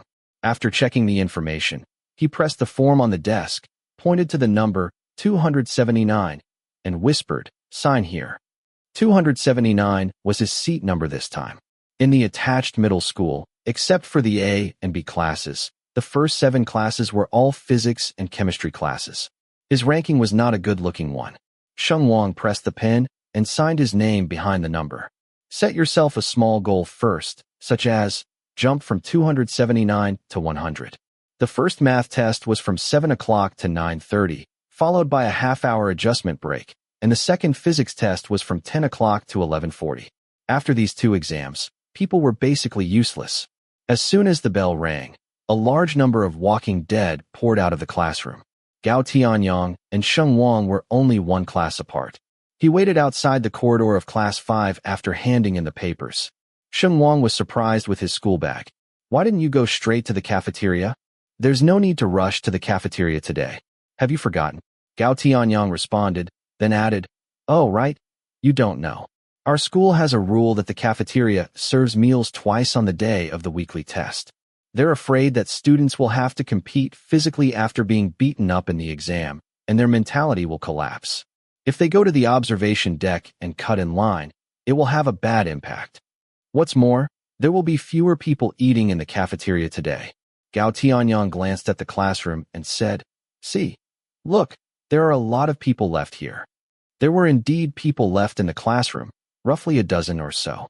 No hot food with strong smells was allowed here. They took out biscuits, bread, and ham from their school bags. So hard. Sheng Wang remembered that it wasn't like this last week's test, but he thought about it. Last time he took the test in Class A. The people in his class were usually very hardworking. On exam days, they were very precious, and they had to choose the best food in the cafeteria. Gao Tianyang said, "Isn't this because they changed to the exam room system? It's very stressful, and no one wants to sit in the back. Let's walk around and eat quickly." "Hey, wait." Sheng Wang stopped by hooking his hand on the handrail of the stairs and looked upstairs. Class A was close to the stairs. The main force had already left, and only a small group of people were sparsely pulling themselves downstairs. He was just about to say that if he wasn't going to the west gate, he had to say hello to Jiang Tian, when he saw a figure coming downstairs, holding his phone boldly in his hand. "Brother Tian here." Gao Tianyang raised his hand to signal. Jiang Tian raised his head and glanced at them. His thumb quickly tapped the screen a few times, as if he had deleted something. "I'll rely on you not to cover it up. Aren't you afraid of running into Big Mouth Sue around the corner?" Gao Tianyang said. "He's inspecting the first year of high school today." Jiang Tian threw the phone back into his pocket. Before the screen went black, Sheng Wang seemed to catch a glimpse of a vertical row of small red dots, like the WeChat interface. His thoughts moved, and he somehow felt that Jiang Tian had just been about to send him a message. "Not going to the west gate today?" he asked. "No." Jiang Tian pointed to Gao Tianyang. "He didn't tell you?" "Tell me what?" Tell you that we're all eating in the cafeteria today. Gao Tianyang dragged his tone with a helpless expression. No need to say it, bro. I pulled him here to wait for you before the exam ended. It was the first time Sheng Wang had met someone who spoke through actions, and he asked in confusion, what if you hadn't held me back? I can run faster than a dog. How could I not hold you back? Gao Tianyang said. Sheng Wang had nothing to say and gave him a thumbs up. Why aren't you going to the west gate? Sheng Wang followed Gao Tianyang downstairs, next to the crowd of running people, with Jiang Tian behind him. He actually asked Jiang Tian, but Gao Tianyang answered enthusiastically. Because the west gate is far away. It takes 20 minutes to go back and forth, plus however long it takes to eat. Do you know what exam is in the afternoon? Chinese, Sheng Wang said. Yeah, Chinese. Gao Tianyang said. Chinese is terrible. I haven't memorized 2 classical Chinese texts yet. If the dictation is all wrong, Garfield can hang me up and beat me. Brother Tian, have you memorized it? Sheng Wang turned his head back and saw Jiang Tian say with a coffin face, no. Gao Tianyang asked again, have you memorized the 8 major routines of poetry appreciation? You're so excited. Sheng Wang really wanted to laugh. He almost forgot that this man of fame was not omnipotent.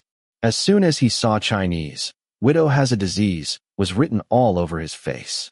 Gao Tianyang was happy to ask, and Sheng Wang also joined in the fun. He turned his head and said, have you read the lyrical writing instructions that Garfield gave you? Gao Tianyang also chimed in. Have you read it? Jiang Tian. Seeing that he stopped, Sheng Wang immediately ran down 3 steps, faster than Gao Tianyang. They stood by the fountain pool and waited for Jiang Tian. Gao Tianyang laughed madly. He laughed, and then his expression changed. He rushed to Sheng Wang and said, you can run faster than me on a horse, and you told me that your limbs are weak? Occasionally, Sheng Wang wiped the sweat from his forehead with the back of his hand and fanned himself while holding his collar. The arrogant young man was always very attractive. When he ran over, the girls passing by looked sideways. At this moment, he felt that he was too high profile and began to play dead on his knees again. Gao Tianyang glared at him in dissatisfaction. What are you looking at me for? Sheng Wang said, I really can't run. Today is just for the exam, so I ate a few more bites for breakfast. Usually, I don't have the strength to hold a chicken. I'm still empty. Sophistry. Gao Tianyang began to talk nonsense. You just want to eat with Brother Tian, not with me. Sheng Wang, listen to what kind of fart this is. The young master made a huh, but didn't reply. There was a sudden commotion in the crowd next to him. Sheng Wang heard someone scolding. What kind of way is that for a dead beggar? Oh shit, my new shoes. He frowned and looked over, and saw a familiar bronze figure rolling down the steps of the fountain. A blue cloth bag on his shoulder fell to the ground. A small watermelon rolled on the ground and cracked, the red flesh opening to the sky, sour and sweet juice spilling out. Gao Tianyang shouted, dumb. Sheng Wang suddenly remembered that this was the mute he had seen at the Sheila convenience store. What's going on? Who is that person? It seems like he's picking up junk from the west gate. The girls exclaimed for a while, were so frightened that they stepped back a few steps, and there were whispers all around. Several students were stunned for a moment and were about to go up to help when they were hurriedly pushed away from behind. Before they could react, they saw 2 figures stride across the 6 steps and head straight for the person who had fallen. Isn't that Sheng Wang from Class A? And their class sports committee member. Oh my, I made it from his shoulder. The knocked-off student grumbled. Sheng Wang and Gao Tianyang helped the mute up. Because of the long hump on his back, he was pressed down and small. Saying they supported him, they almost had to carry him. The mute was still a little confused about the situation. He put his hands together and bowed while humming, as if he was apologizing. Sheng Wang grabbed his arm and swept his eyes up and down. 2 pieces of skin were rubbed off his knees, revealing red flesh oozing blood. When people reach a certain age, their demeanor always looks similar. A mute man in his 50s had the demeanor of 70 or 80 years old. The way he gasped with his eyes closed reminded Sheng Wang of his grandfather, who had passed away. He was in pain, but no one else could replace him. Gao Tianyang stood up and asked, who pushed him? Most people hesitated and said nothing, but looked at the same place. A sharp-tongued girl said in the silence, who else? Jiatao. Sheng Wang raised his head with a frown and followed the crowd's gaze to look somewhere. He saw a boy leaning on another classmate's shoulder, lifting his right foot to wipe his shoes, and muttering something under his breath. Enemy Lu Zhai was the one who had sneered at Sheng Wang in the Class 5 exam room. "It's you again," Gao Tianyang scolded. "Which dog without long eyes dragged you down?" Zhai Tao threw the tissue in his hand heavily. "Fuck, you're cursing again. It's fine to be trash yourself, and you still act like trash." Gao Tianyang finished mocking and said, "I just scolded you. What are you going to do?" Zhai Tao made a gesture to go down the steps, but the classmate next to him tried to pull him and was thrown off. "What are you fighting with that guy, Gao? He's famous for being well-developed," the classmate exclaimed. "It's not cost-effective for the two of us." Gao Tianyang wore the ridicule on his face. "Hey, come on. I'm afraid you won't dare to fight. This is the fucking first time I've heard a fool from an ordinary class say that a Class A student is well-developed. Who would you be laughing at?" The two of them couldn't listen anymore. Zhai Tao rushed down the steps in 3 or 2 strides and headed straight for them. Gao Tianyang clenched his fists and was preparing for a hard fight when he suddenly felt a blur in front of his eyes. By the time he reacted, Sheng Wang had already unloaded his school bag, raised his hand, and thrown it. The school bag brushed past his ear, and he could still hear the wind whistling. Gao Tianyang was stunned, seeing the school bag hit Zhai Tao's face squarely. He could even hear a pop sound. The school bag fell to the ground. Zhai Tao squatted down with his hand covering his face, his mouth sucking in breath. "Aye." Gao Tianyang looked at him, then turned to look at Sheng Wang, and slowly said, "Grass." Don't blame him for being too surprised. Blame Sheng Wang for not looking like someone who would use his hands at all. Zhai Tao had 2 red marks drawn by the zipper on his face, which was a bit funny, but with his furious look, it was still a bit scary. Then he used one of Sheng Wang's most hated words to scold him. He said, "Fuck your mother." Sheng Wang's face turned cold on the spot. Gao Tianyang didn't quite understand the key point, but the change in Sheng Wang's mood was visible to the naked eye. Surprised, he heard another whisper in front of him, and he looked up. Zhai Tao, who had just finished cursing, was kicked from behind. His center of gravity was unstable, and he fell to the ground on the spot. Jiang Tian came from behind. He picked up the school bag on the ground, looked at Zhai Tao, who was in a sorry state, and said, "Apologize. I told you." Before the words were spoken, Jiang Tian raised the hand carrying the school bag. Zhai Tao subconsciously hugged his head. "Apologize," Jiang Tian said again. "I." Zhai Tao blushed with anger. "Who am I supposed to apologize to? Are you mentally retarded?" Jiang Tian was impatient. "I." Zhai Tao was at a disadvantage at the moment, and during the weekly exam period, his brothers and buddies who usually snorted and drank were being educated and whipped, not with him. In line with the mentality that a hero would not suffer immediate losses, he did not continue to fight. He got up from the ground with a sullen face, twisted his neck while patting the ash off his shoulders, and said, "I'm sorry, okay? Fuck." After speaking, he limped up the steps, grabbed the school uniform jacket from his classmate's hands, and walked away. With the troublemaker gone, the conflict came to an end. The crowd dispersed. Some people were talking about going to the cafeteria, some were going back to the exam room, and some might have rushed to the office or the political and education office. Whoever they loved, Sheng Wang didn't care. "Why don't you go to the infirmary?" "Yes, it's better to disinfect it." 2 girls reminded them, and one of them had the same voice as the one who had reported Zhai Tao. Sheng Wang turned around and found that they were also acquaintances. This time, he was no longer face-blind and recognized that these 2 were the same girls who had reminded him not to provoke Zhai Tao in the same exam room. He couldn't name them, but Gao Tianyang knew them. After all, the 2 girls went to Class A to check in and see Jiang Tian every 3 or 5 minutes. They hadn't said a few words to Jiang Tian, but they were familiar with the rest of Class A. "Hey, don't join in the fight between us boys. It's bloody," Gao Tianyang said to the baby-faced girl. "Little Dimple, take your Shui Qian away quickly. I'm nervous with her tall frame here." The girl next to her was at least 1.7 meters tall, with a high ponytail. She heard the words and sneered. "I wasn't looking at you anyway. Why are you so nervous?" Yes, am I ugly?" Gao Tianyang agreed. But Shui Qian didn't get too involved. She dragged her dimpled friend to the cafeteria. Before leaving, she unabashedly said to Sheng Wang, "Hey, you were so handsome just now." Sheng Wang, Let me just say that these two girls are prone to changing their minds. Let's not fall in love. Gao Tianyang winked at Jiang Tian and Sheng Wang in exchange for 2 slaps. Being interrupted by these, Sheng Wang's expression became less cold. He rubbed his face, squatted down in front of the mute, pointed at the wound and grinned. It really needs to be disinfected. So much gravel. Let's go.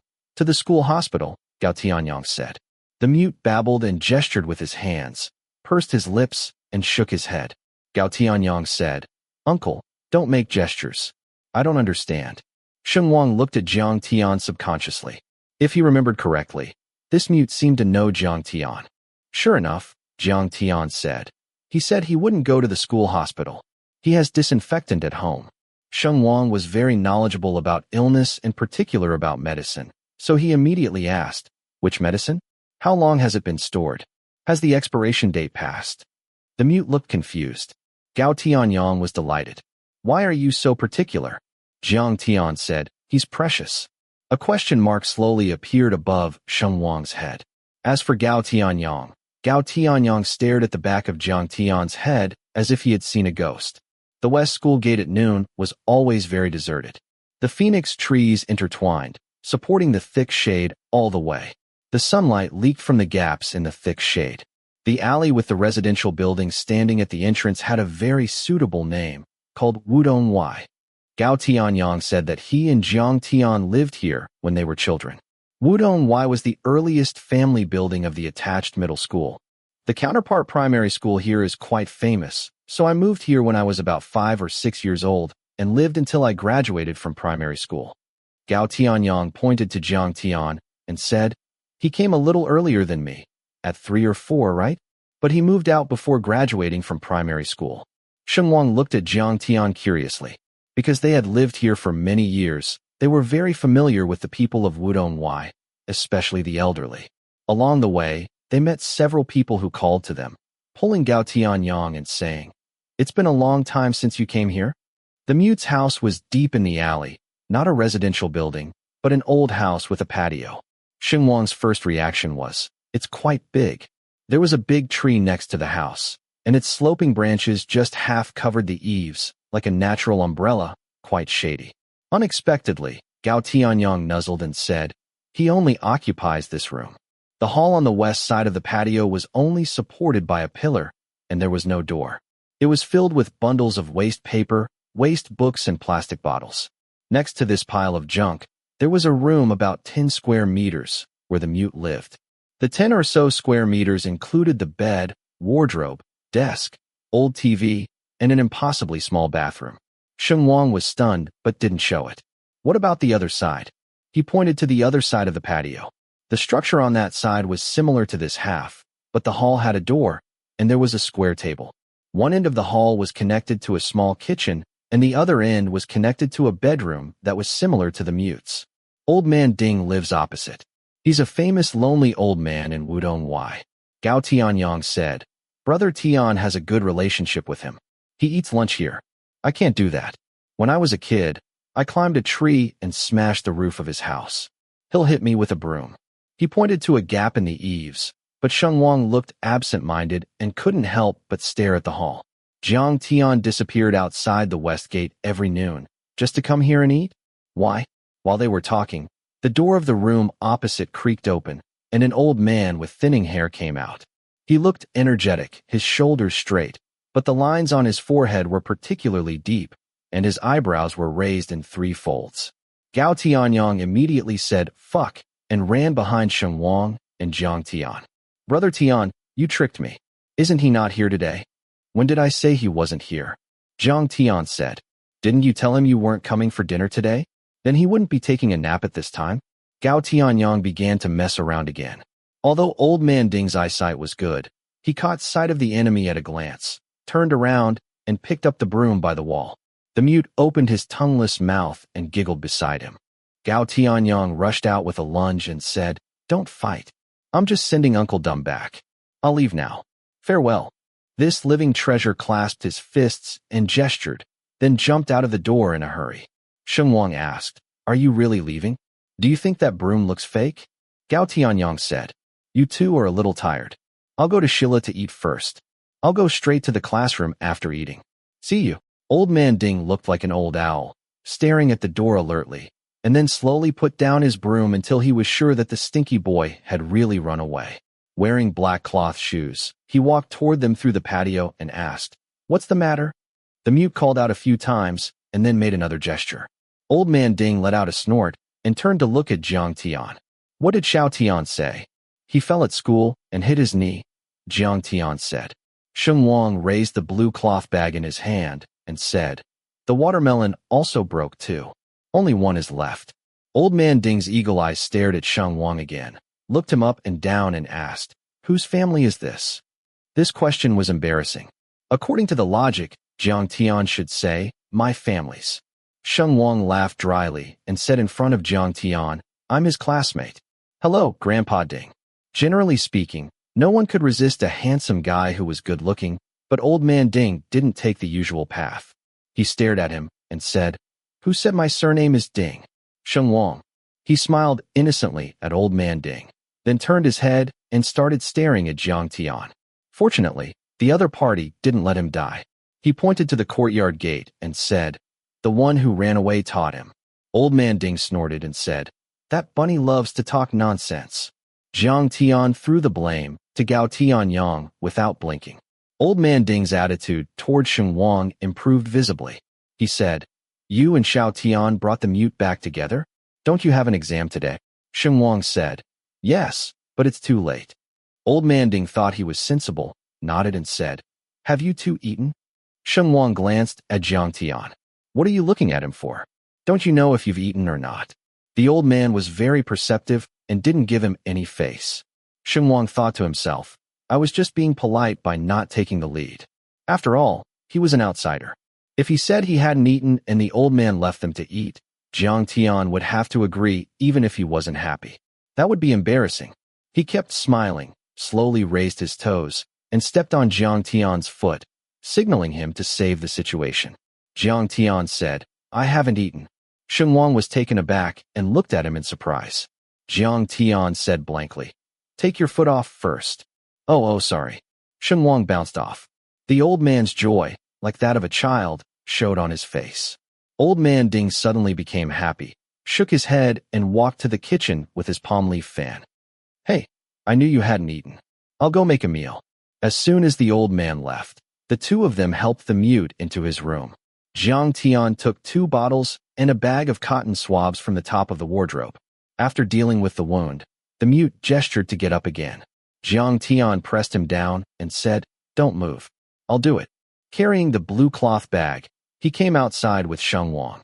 There was a well in the yard, and a tin bucket was placed beside the well, the ears tied to the outside of the well.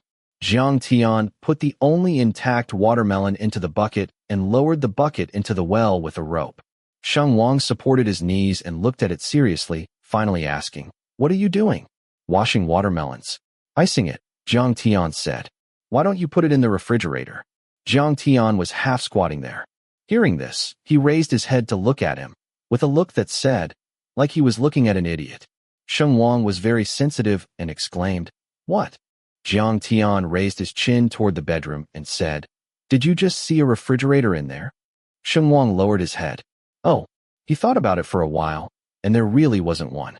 He was so used to the good life that he almost forgot that there were still people living in the corners of various streets and alleys who were not so well off.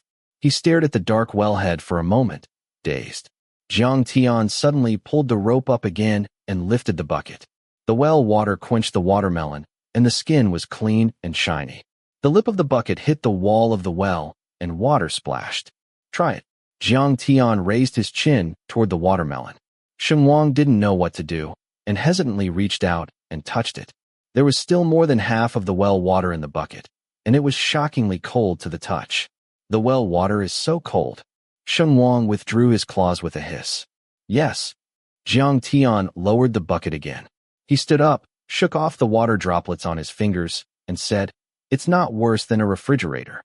Sheng Wang said, "Oh," feeling better again. "Hey." Sheng Wang was a little curious. "Let me ask you something. I don't think anyone else understands his gestures. How do you understand?" "I only understand half of it. I guess the rest." Jiang Tian said, The only one who can chat with him is the boss of Sheila. Sheng Wang nodded, thinking to himself that it was no wonder the mute always ran to Sheila, sometimes helping Boss Zhao carry things, sometimes arranging bags, sometimes pulling scrap, and sometimes just staying. If there was only one person in the world who could hear you, that person was more important than anyone else. Old Man Ding's dishes were ready. He just needed to warm them up when people came. Jiang Tian couldn't tell before. He and the mute had small appetites and only cooked one dish and one soup. Afraid of monotony, he fried a plate of green peppers and served it like a treasure. Before entering the hall, Jiang Tian gave Sheng Wang a look. "What's wrong?" Sheng Wang asked in confusion. Jiang Tian hesitated for a moment and said, "Why don't you go to Sheila?" He suddenly changed his mind, and Sheng Wang couldn't react in time. He stared at Jiang Tian for a while, then made a soft, ah sound. "Sure enough, you're still not used to letting outsiders enter your life, right?" Jiang Tian came to this place every day, but he never mentioned it to anyone. Except for Gao Tianyang, who knew the background, he probably didn't like having his private side peeked into by anyone. Understandable.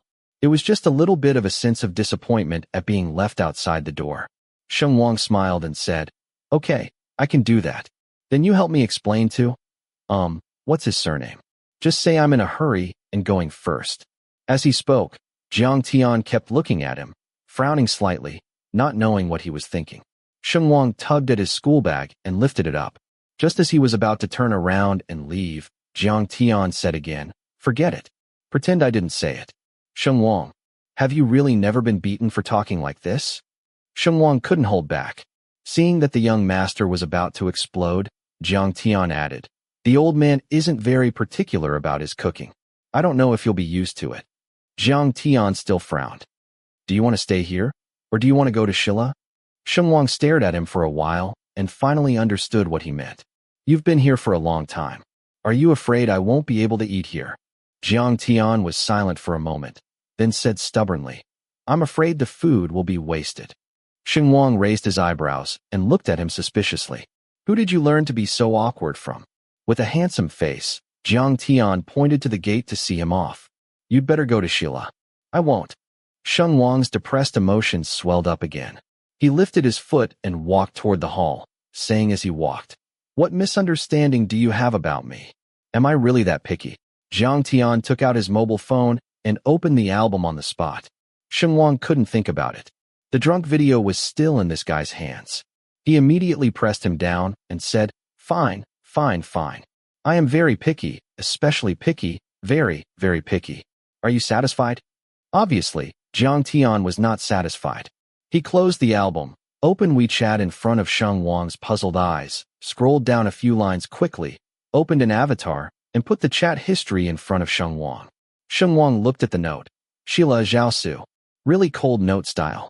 While complaining in his heart, he looked at the following paragraphs of text, and then he was dumbfounded. The large paragraph of text was of course from Boss Zhao.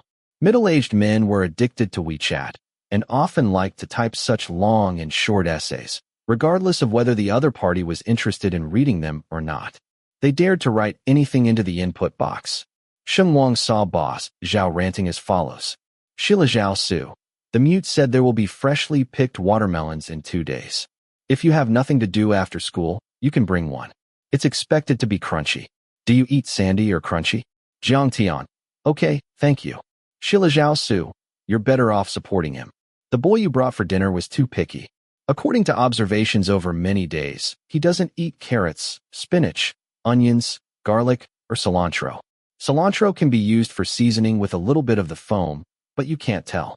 White radish is eaten when cut into cubes, but not when cut into chunks. Green peppers are eaten when sliced, but not when cut into pieces.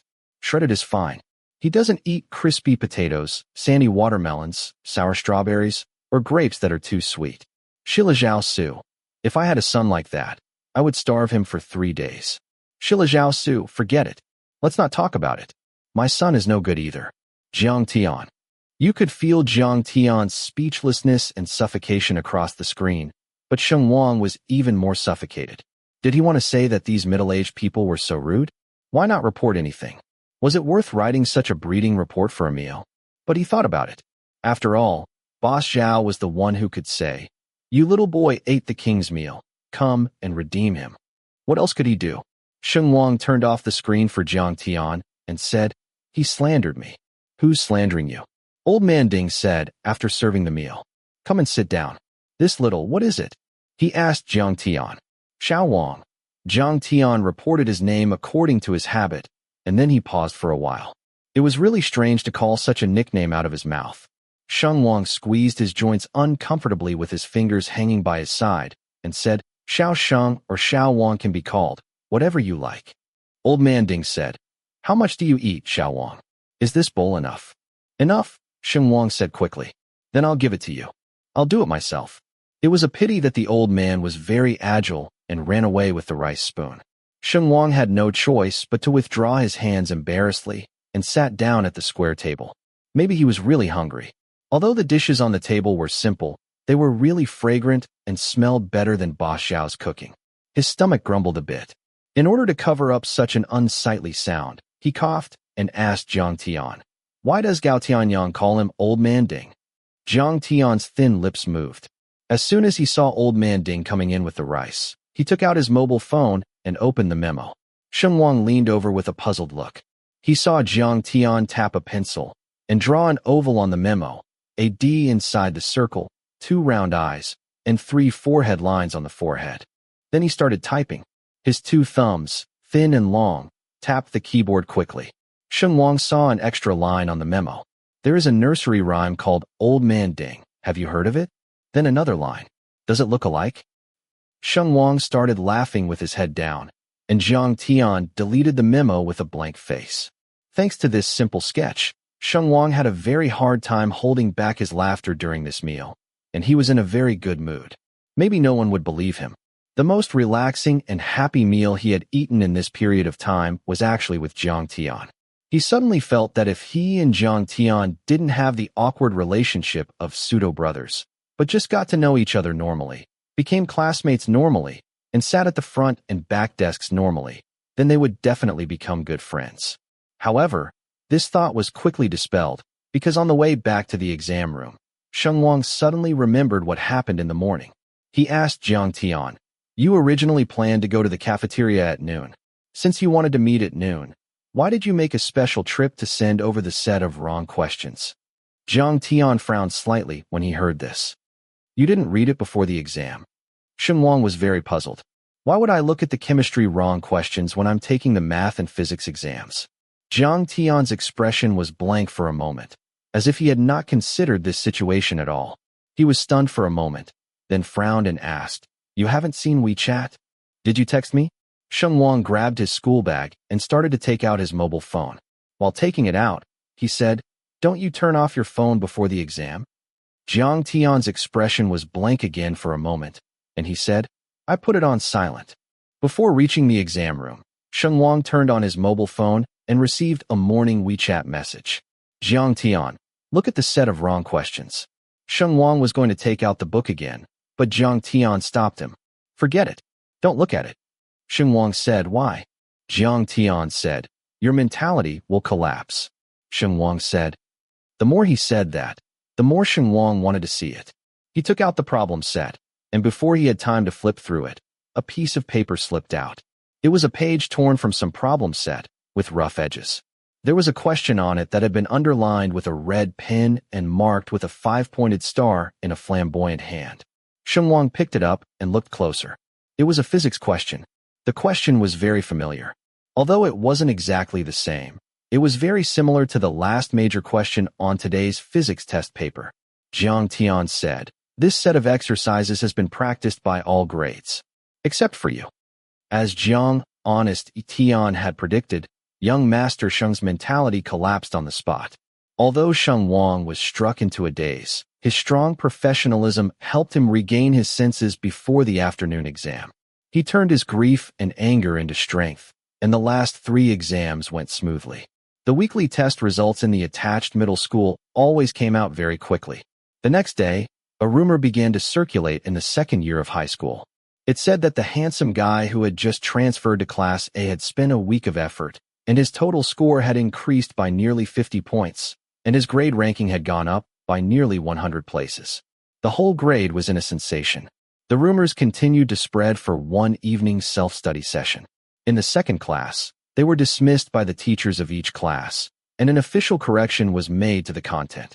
The real result of the weekly test was Sheng Wang's total score had increased by 62 points, and the single subjects of physics and chemistry had rushed from over 60 to 90, and his grade ranking had risen by 127 places. It drove people even more crazy. Chapter 23. That night, Sheng Wang became the discussion center of all grades. The craziest classmates were Class A. Although they had high marks, they seemed to have never seen someone jump over 100 places in 8 lifetimes. They were so excited that they were sucking in laughter and gathered around Sheng Wang's desk to brag. Gao Tianyang led the play, and On1y, the academic committee, assisted. The party involved, Sheng Wang, lowered his eyes and put his hands on the desk to play with his mobile phone. He couldn't cover the mouths of these two living treasures, so he could only let them make trouble. Looking at the whole grade, who else dares to jump up 100 places in a week? This was Gao Tianyang. No one. This was On1y. Brother Sheng, just tell me, do you want to grab the position of our Lao Song's study committee member? This was Gao Tianyang. On1y looked confused, and then replied, I can endure the pain and give up my love. Decent. Gao Tianyang gave him a thumbs up. Atmosphere.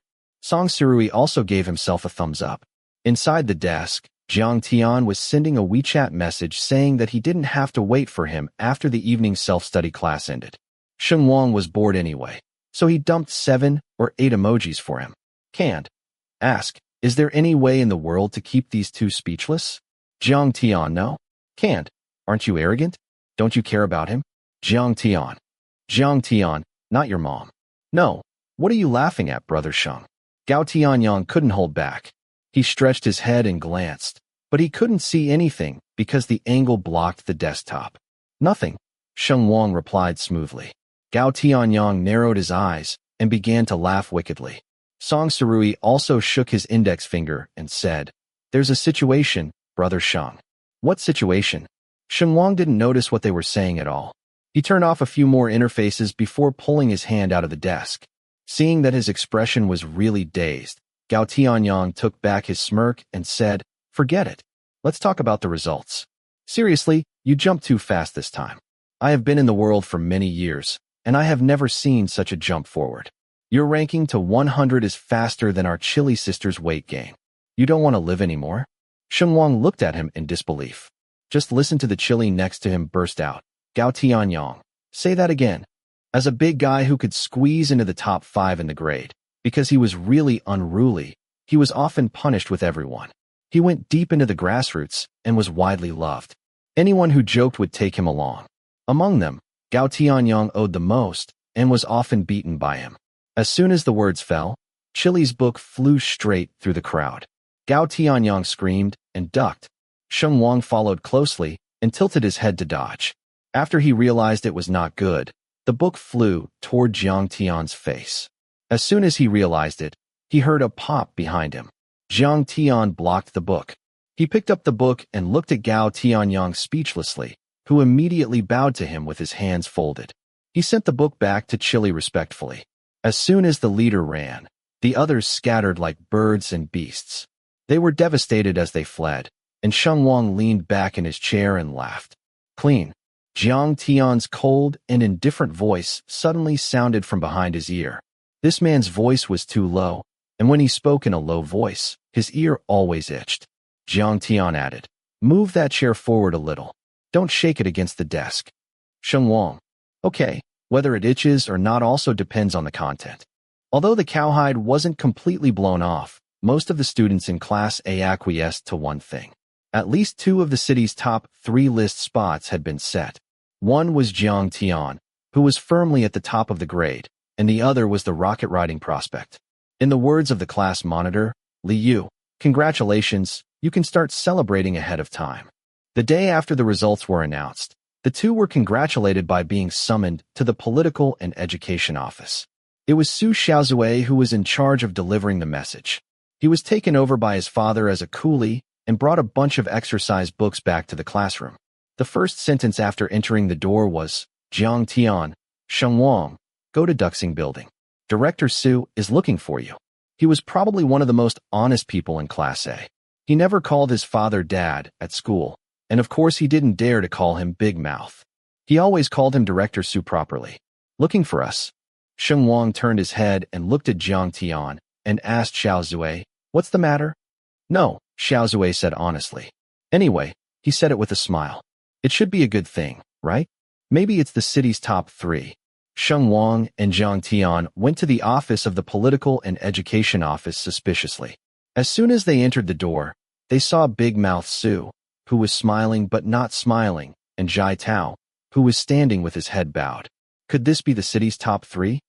Sheng Wang wanted to kill Su Xiaozui, who had misreported the situation. Big Mouth looked at Sheng Wang with a smile, and then looked at Jiang Tian.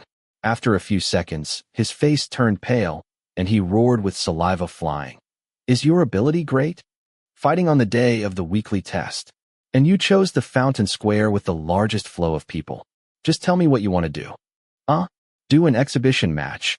He had just taken a breath when a breathless voice suddenly sounded at the door of the office. Report. Big Mouth Su was startled and looked at the door angrily. Sheng Wang also looked over and saw that Gao Tianyang had come along with Su Xiaozui. It was Gao Tianyang who had just shouted, "Why are you coming back?"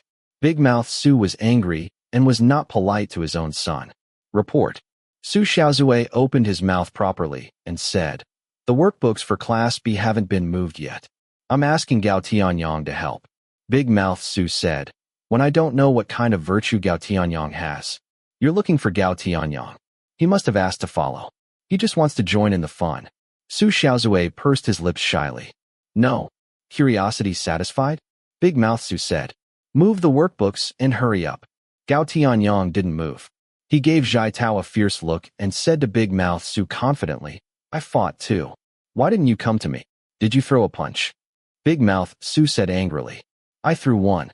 Fuck. Big Mouth Su pointed his finger out the window. "All the cameras in your school are dead. Don't join in the fun. Get out, or I'll fine you." Believe it or not, Gao Tianyang wanted to say something, but was dragged out by Su Xiaozui, who knew his father's temper. Don't talk back. The more you reply, the angrier he gets. The office door was slammed shut by Big Mouth Su. Jai Tao couldn't hold back. Report. Speak. He. Jai Tao subconsciously wanted to curse, but he realized where he was after the words came out of his mouth, and then reluctantly held back. I didn't do anything. Why am I standing here? Damn. He was the one who was beaten from start to finish, and the scratches on his face hadn't disappeared.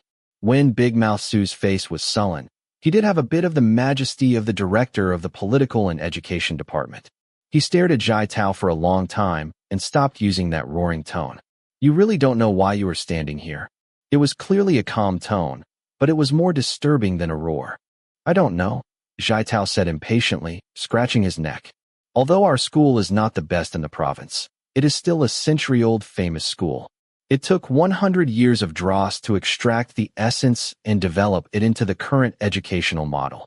Not to mention the most scientific. At least teaching and educating people is enough.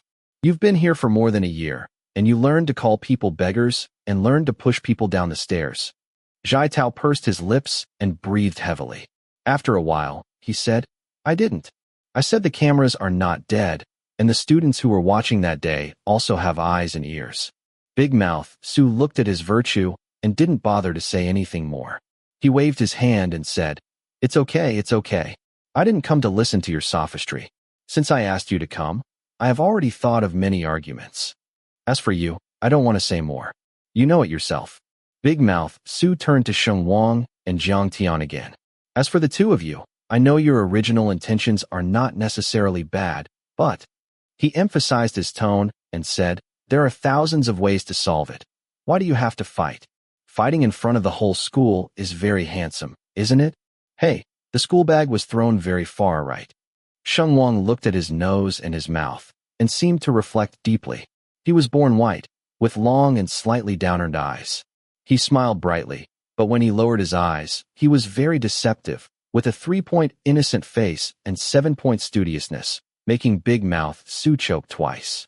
The day you first came, I told other teachers that you looked like a very good student. What happened? You're just proving it to me. The more he thought about it, the angrier Big Mouth Sue became. He picked up the thermos cup on the desk, took 2 sips of tea, and blew away the foam from the tea leaves. Then he said, "Don't you like to be watched? Don't you like to perform in front of the whole school? Fine. Road number 3 in the teaching area runs through the teaching building, the cafeteria, and the dormitory building. Isn't this stage stylish enough? Sweep the phoenix trees for me. That will save some effort for our cleaning staff." He raised one finger and said, "It won't be long. 1 week. Just this week. I'll be on time every morning with a broom between classes, and I'll find someone to watch you. You bastards won't know what life is until you lose face a few times. How long is the road? After a week, come to me to get the official results." As soon as Director Sue finished his rant, the 3 fighters started sweeping the streets. Just 2 days after sweeping, Sheng Wang wanted to quit. It wasn't because of shame. Every class had to go to the playground every day between big classes. As long as they avoided the time when the main group was going back and forth, road number 3 was quiet and no one could be seen. Naturally, it wasn't shameful. What really made Sheng Wang collapse was the phoenix tree itself. Could this thing be swept away by a person? As soon as the front foot swept, the back foot could be fluttered by the wind, and it would float onto people. The most uncomfortable thing was not being stabbed in the face. It was a windy day, and Sheng Wang had been stabbed several times in his eyes. The circles under his eyes had been rubbed red for a week. When the young master was irritable, he would become autistic, and even his 5 senses would close together. When he was dazed for the nth time, he vaguely heard someone say to him, "Don't move. There are grass clippings in your hair." Sheng Wang didn't realize who said it, so he opened his mouth and replied, "It's none of your business. I'll raise it." He blinked the physiological tears from his left eye and finally got the dazzling thing out. He just breathed a sigh of relief when he suddenly realized that it seemed to be Jiang Tian who had spoken just now. Sheng Wang was stunned for a second, squinted one eye, and turned his head, and saw Jiang Tian withdrawing his hand from above him. "What are you talking about?" he asked sheepishly. "I didn't say anything." Jiang Tian raised his chin and said, "You continue to raise it." Sheng Wang immediately put his head over. I was wrong. Pick it out for me. You can't go back to the classroom with grass clippings in your hair." Zhai Tao next to him slammed the ground with a broom and cursed, "Fuck." Just as he was cursing, someone stepped on high heels and came over. "Sheng Wang, Jiang Tian, what are you two doing?" Sheng Wang took his head away from Jiang Tian, looked up, and saw Yang Jing, the English teacher, walking over with a stack of papers. She frowned and said dissatisfiedly, "I'm looking for you all over the place. What kind of living lay feng are you doing here?" "Teacher," Sheng Wang laughed dryly. "It's not lay feng. We were punished." He said "we too" from beginning to end, as if Zhai Tao on the side was just air. The air almost exploded. "Punishment." Yang Jing's eyebrows twitched even more fiercely. "Which one without long eyes is so good at picking time?" Sheng Wang neither said yes nor no. "Oh, don't worry. I'm scolding, you answer yours." Yang Jing said. "Director Sue," Sheng Wang replied. "Because we had a fight on the day of the weekly test." "I heard." Yang Jing nodded. "I'm quite good at picking places. The impact is not good. You should be punished." "But why is he punishing you now? How many days are you going to sweep?" 1 week. "This week?" Yang Jing raised her voice. "Yes. Let's go." Yang Jing slapped the test papers into Sheng Wang and Jiang Tian's arms one by one and said arrogantly in her high heels, "I'm going to see Big Mouth Sue." Not so good, teacher." Sheng Wang quietly flashed Jiang Tian a scissor hand gesture, followed Yang Jing in 2 steps, and said, "Why are you looking for Director Sue? I'm expecting you two to give me time for an English competition between classes. What is he doing?" Yang Jing was worthy of being the woman who had scolded all the school leaders. She entered the political and education office in a hurry, closed the door, and slapped him fiercely. Finally, she threw a sentence to Big Mouth Sue. "Next Tuesday is the English competition. The 2 most likely winners in the entire second year of high school are outside. You have to punish them this week. When you go back to the competition, you'll send them to the exam room and not get them back. I'll hang the trophy at the door of your office. You can figure it out." Big Mouth Sue was stunned and had no power to fight back. Under the pressure of Yang Jing, he retreated steadily and finally threw back a condition. He said, "There are 2 requirements. One is that there must be a result in the English competition. The other is that the rise in the monthly test this weekend cannot be lower than 50. Jiang Tian, the first grader, looked confused. Fortunately, in the next second, Big Mouth Su came to his senses and added, Sheng Wang. I'm talking about Sheng Wang. Jiang Tian can't go up any further. Sheng Wang had been lying at the door eavesdropping for a long time, but he finally couldn't hold back. He opened a crack in the door and poked his head in and asked, Director Su, do you know that the higher the ranking, the harder it is to change? I know. Otherwise, would it still be called punishment? Big Mouth Su was righteous. Sheng Wang wanted to slap the door in his face. Either meet these two conditions, or continue to sweep the streets for me. Fighting will be punished. Don't even think about the city's top 3. Big Mouth Su made a big move. No face under pressure. Late at night the next day, Sheng Wang repeatedly did psychological construction and finally stretched out his claws to the door of the next bedroom. Chapter 24. The last time Jiang Tian took the initiative to knock on the door, this time it was his turn. Reciprocity. Everyone understands the truth. I'm not shameless. I'm just being polite. Sheng Wang recited it twice in his heart and knocked on the door confidently. Footsteps sounded in the bedroom, and with a creak, Jiang Tian appeared behind the door. When Sheng Wang was ready, he rolled on the tip of his tongue and opened his mouth. There is a problem with the air conditioner in my room. Jiang Tian was taken aback. Are you poisonous? Sheng Wang cursed himself in his heart. Good reason not to say, what nonsense about air conditioning. This time it's good. It's not a collection, it's not. For a lie of this level, Jiang Tian could decipher it with just a glance at the next door. Sheng Wang imagined the scene and almost died on the spot. However, his mental quality was generally good, and he regained his sense of self-righteousness in less than 2 seconds. He looked at Jiang Tian and said in his heart, If you really dare to see it, I will jump from the 2nd floor window. Fortunately, Jiang Tian had both intelligence and humanity. He glanced down and saw the school bag that Sheng Wang was holding in his hand. Sheng Wang breathed a sigh of relief and stepped into the bedroom. When he took the first step, he subconsciously paused. This was the reaction he would have when entering someone else's territory. Just like when a person is a guest, he often glances around before putting on his slippers. Sheng Wang didn't expect his reaction to appear in this bedroom one day. As a teenager, emotions always come quickly. A single sentence can break out, and a single sentence can relieve a previous suspicion. 1 second is arguing and fighting. The next second may be intimate. The opportunity can be any simple thing. A note, a can of soda, or an assignment. Not long ago, he had complained to Crab that his house was occupied by a certain grandson, but now he defaulted this room to Jiang Tian's sight. The world is amazing, Sheng Wang thought to himself. Like Jiang Tian, he didn't like to probe his brain in other people's bedrooms, firstly out of politeness, secondly, that action was really ugly. But it couldn't be helped that someone's room was too simple, and he could see it at a glance without blinking his eyes. This bedroom was side by side with Sheng Wang's, and the orientation and layout were very similar. There was a desk by the window and a bed in the opposite corner. There was a wardrobe next to the wall shared by the two houses. The difference was that there was an additional private bathroom next to the wardrobe in Sheng Wang's bedroom. Sheng Wang stared at the wall for a long time and suddenly asked quietly, when the faucet over there is turned on, can you hear the movement? Huh. Jiang Tian closed the door behind him. Sheng Wang looked back, only to find that he still had wireless earphones plugged into his ears, and the white ends lightly pressed against the thin ear bones. What did you just say? The voice was too low to hear clearly. Jiang Tian tilted his head and took off one earphone. I said, Sheng Wang thought for a while. If he finished asking, and this person said, I didn't pay attention. You can go next door and try it if you're worried. Then it would be him who would be embarrassed. After all, the air conditioner was still hanging there. Forget it. It's not important. Sheng Wang said, holding his school bag. Let me borrow the air conditioner for a while. There are still 4 pages left in my special question bank.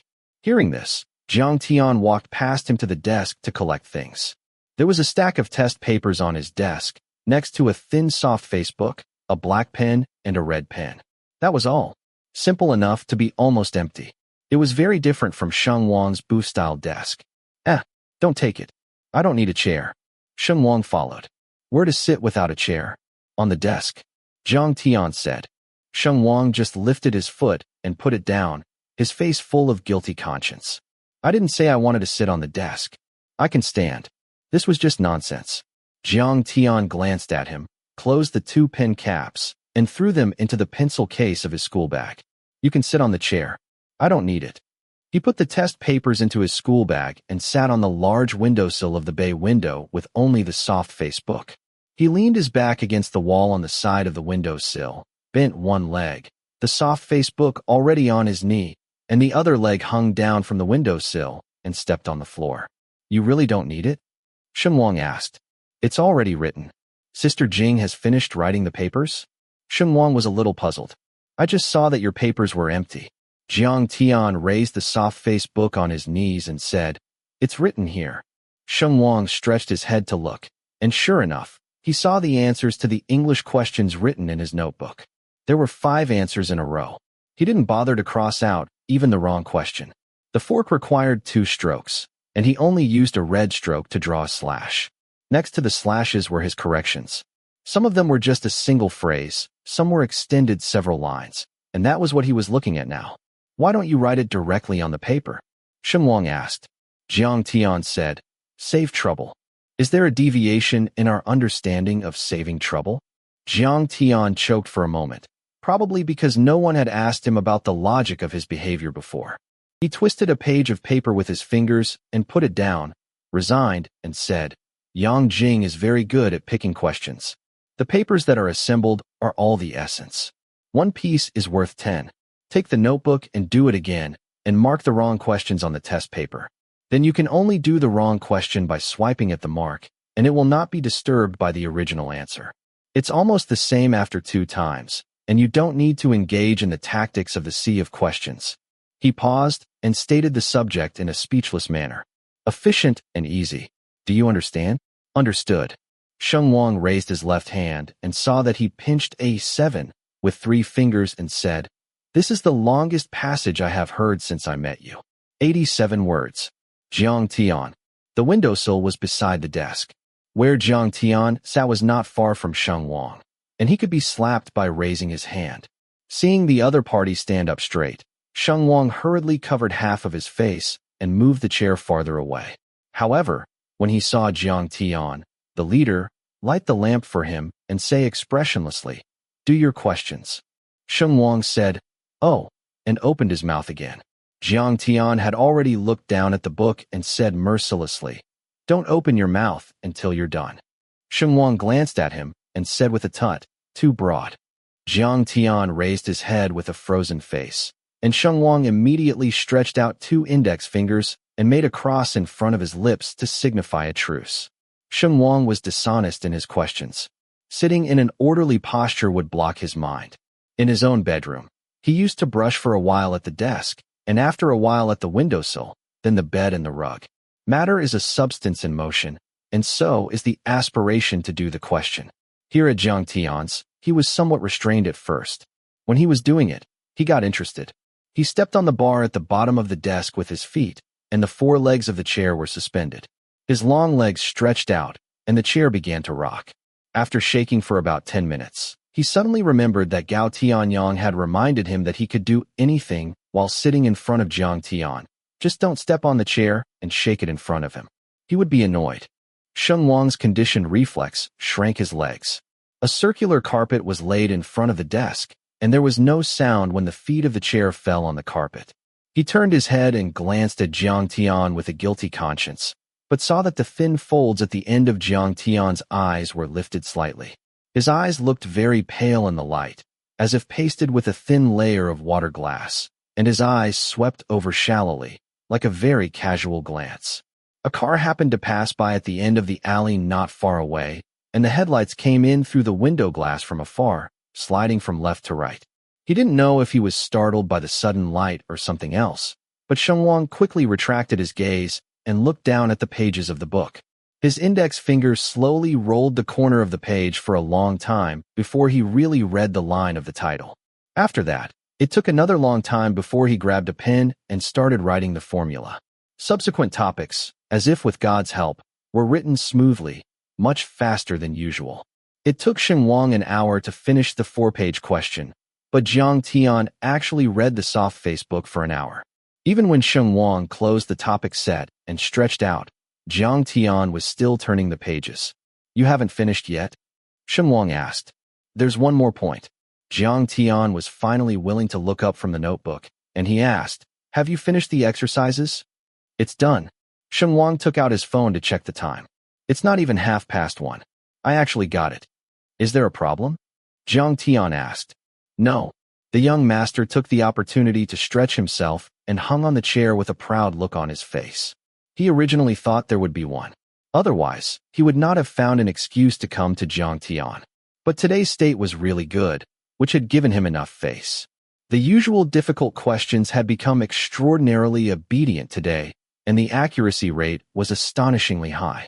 Sheng Wang pondered for a while and concluded, you have good feng shui here. It keeps your brains.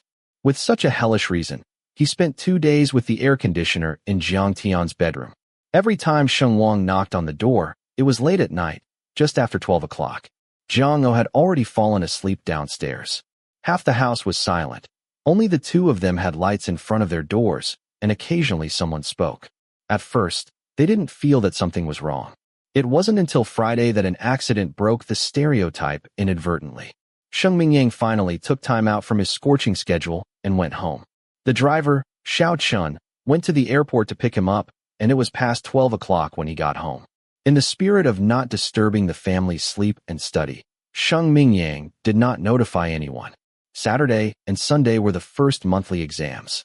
Sheng Wang did not refresh the questions tonight, but circled the difficult points in the notes and thematic collections, and was going to ask Jiang Tian to sort out and discuss them. When he knocked on the next door with the book, there was a sudden sound of DD from the door downstairs, followed by the soft sound of the keys of the second door turning. Sheng Mingyang often smoked outside and occasionally coughed in a low voice. Sheng Wang had heard that voice for more than 10 years, and it was so familiar that he could distinguish it through the door. When his father's muffled cough sounded, Sheng Wang was stunned. He slipped into the room like a fish and hurriedly closed the door. With his back against the door, he quietly listened to the movement downstairs for a while, and then raised his eyes to see Jiang Tian with a towel on his back, his fingers grasping the rim of a glass of water, standing a step away. He had bathed a little late that day. His hair was half dry and half wet, and the fine water droplets at the end of his hair condensed quietly, then slid down the line of his neck, soaking the neckline of the gray short-sleeved shirt. He glanced in the direction of the door. Sheng Wang whispered, "My dad just came back when I came in." Jiang Tian retracted his gaze from the door, and his eyes fell slightly on Sheng Wang. He was silent for a moment, then suddenly said, "Why are you so panicked?" The night was silent, and a cicada on an unknown tree suddenly let out a long tune. It was obviously late summer, but it was like a sting in mid-spring. Sheng Wang's heart skipped a beat. Chapter 25. Yeah, what's there to panic about? Sheng Wang did not speak. He looked slightly startled, as if he couldn't find an answer. Downstairs, Sheng Mingyang had already closed the door, and the key slammed softly on the porch cabinet. He changed into a pair of soft-soled slippers, and the sound of footsteps was muffled, extending from the living room to the kitchen. A moment later, there was another knock on the door, and another footstep in the kitchen. Maybe it was because of the silence in the dead of night. Maybe because Sheng Wang had his back against the door. Jiang O's voice was not loud, but it could vaguely reach his ears. "Why didn't you say anything when you arrived? Is the matter resolved?" Jiang O asked. "No, I have to go back." Sheng Mingyang said, "It's a little troublesome. Have you had dinner then? It's okay to eat some plain meals, but I'm a little hungry now, and I want to find something to cushion. There's chicken soup. Can I warm it up for you?" "Don't, it's too loud." Sheng Mingyang said something in a low voice, probably because he was afraid of disturbing Sheng Wang and Jiang Tian upstairs. Then Jiang O's voice became lower, and they couldn't hear what they said. The buzzing voice seemed to be very close and far away.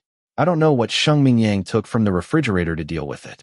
After a while, they returned to the room, and the house gradually returned to quiet, as usual. The water drops from the hair on his forehead dripped down. Jiang Tian grabbed one end of the towel and wiped it.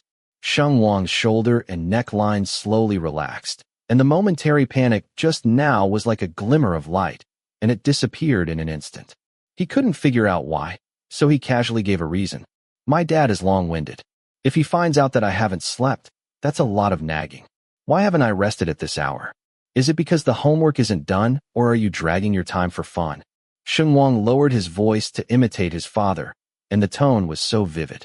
He walked to the desk and put down the paper. If you say that the homework isn't finished, he will immediately ask whether it's too difficult or too much, whether it's everyone else or only you. Well, he has to ask how you're doing in the review and whether you have confidence. After asking, he has to say that it's good to have pressure, but not too much. Then he starts pouring chicken soup with my mouth. This routine was too familiar and had been seen by too many parents. Jiang Tian couldn't help laughing when he heard the second half, and even smiled with Sheng Wang. Is your brain buzzing? Don't you panic? Jiang Tian put the glass of water on the table, took a towel from his neck, and wiped his hair.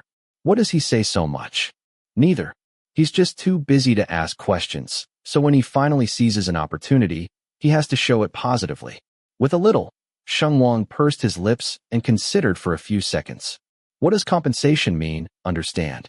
Jiang Tian paused while wiping his hair. He glanced at Sheng Wang's face, but saw that the other party was busy turning over the pages marked with the thematic exercises, and he couldn't see any emotional problems. However, Sheng Mingyang is different from many parents. He doesn't really have any requirements for my grades, and he doesn't say anything heavy. After pouring chicken soup, he has to praise. Sheng Wang raised his head and imitated Jiang Tian while holding the book page. Sheng Wang's strength is okay, and Dad believes in you. Jiang Tian walked to the corner amid his complaints, threw the towel into the laundry bag, and stood up again, saying, "Shouldn't it be called Wang's eye?" Sheng Wang's voice was instantly silenced, and his face was splendid. A few seconds later, he pointed at Jiang Tian and said, "Shut up." Since ancient times, Jiang Tian had told others to shut up a lot, and it was extremely rare for others to reply to him. He raised his eyebrows and nodded, indicating that he could cooperate reluctantly. Sheng Wang was very satisfied.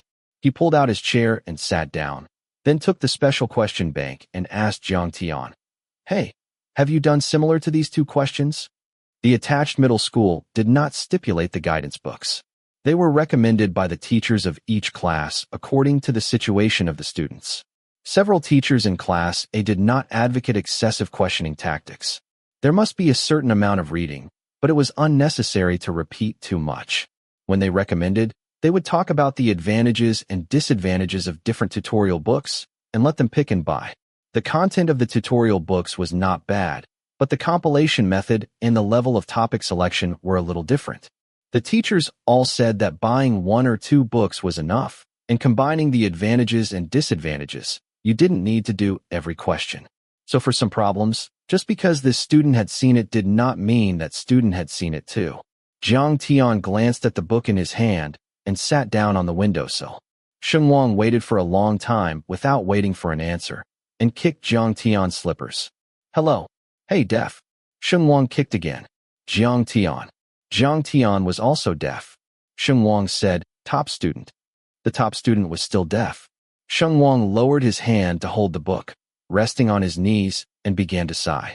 "Don't shut up, just open your mouth." He was already familiar with this process, and he said it without any burden. "It's okay if I'm wrong."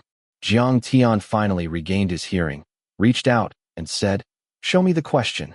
Sheng Wang slapped the book into his hand, pouted and said, "Questions 12 and 13. I've marked them with a star. I did them." Jiang Tian knew at a glance. "The last question?" "Yes. I'm a little clueless." Sheng Wang said, "I got stuck after writing the formula. It's normal to get stuck. The last question is a bit out of line and needs to be accumulated." Jiang Tian said, "What G? Which G?" Sheng Wang didn't react. "The product of calculus," Jiang Tian said. "Wait a minute." Sheng Wang asked, "Is that the calculus I understand? The university one?" "Right." Sheng Wang's sentence stuck in his throat. "I don't have time to watch tonight." Jiang Tian said succinctly, "At least the monthly exam will not test this. Other classes are catching up, but they are not as deep as Class A and B. At least, that means it will be on the exam in the future?" Sheng Wang asked.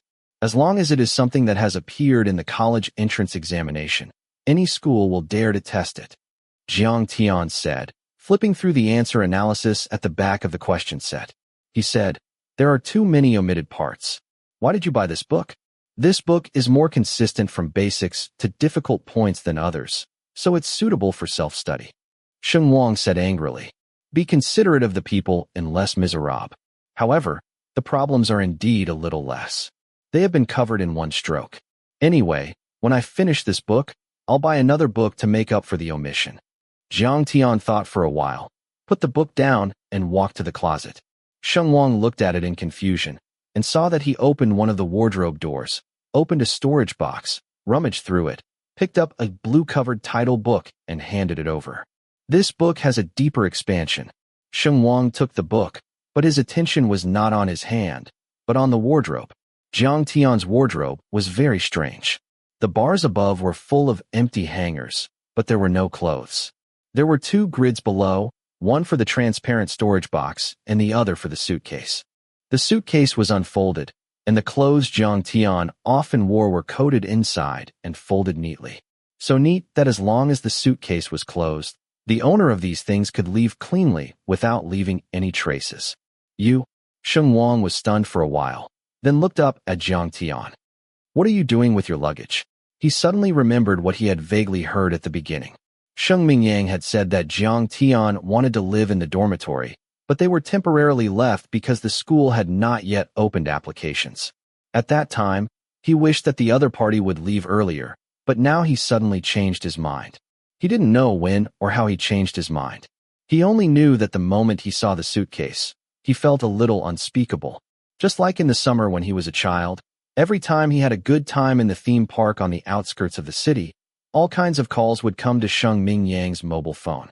So the fun stopped abruptly, and he had to follow the adults home obediently. Even though he knew he would be back soon, he was still disappointed in that moment. That kind of disappointment that would be forgotten in the middle of a joke, and then suddenly flood back. "Are you leaving?"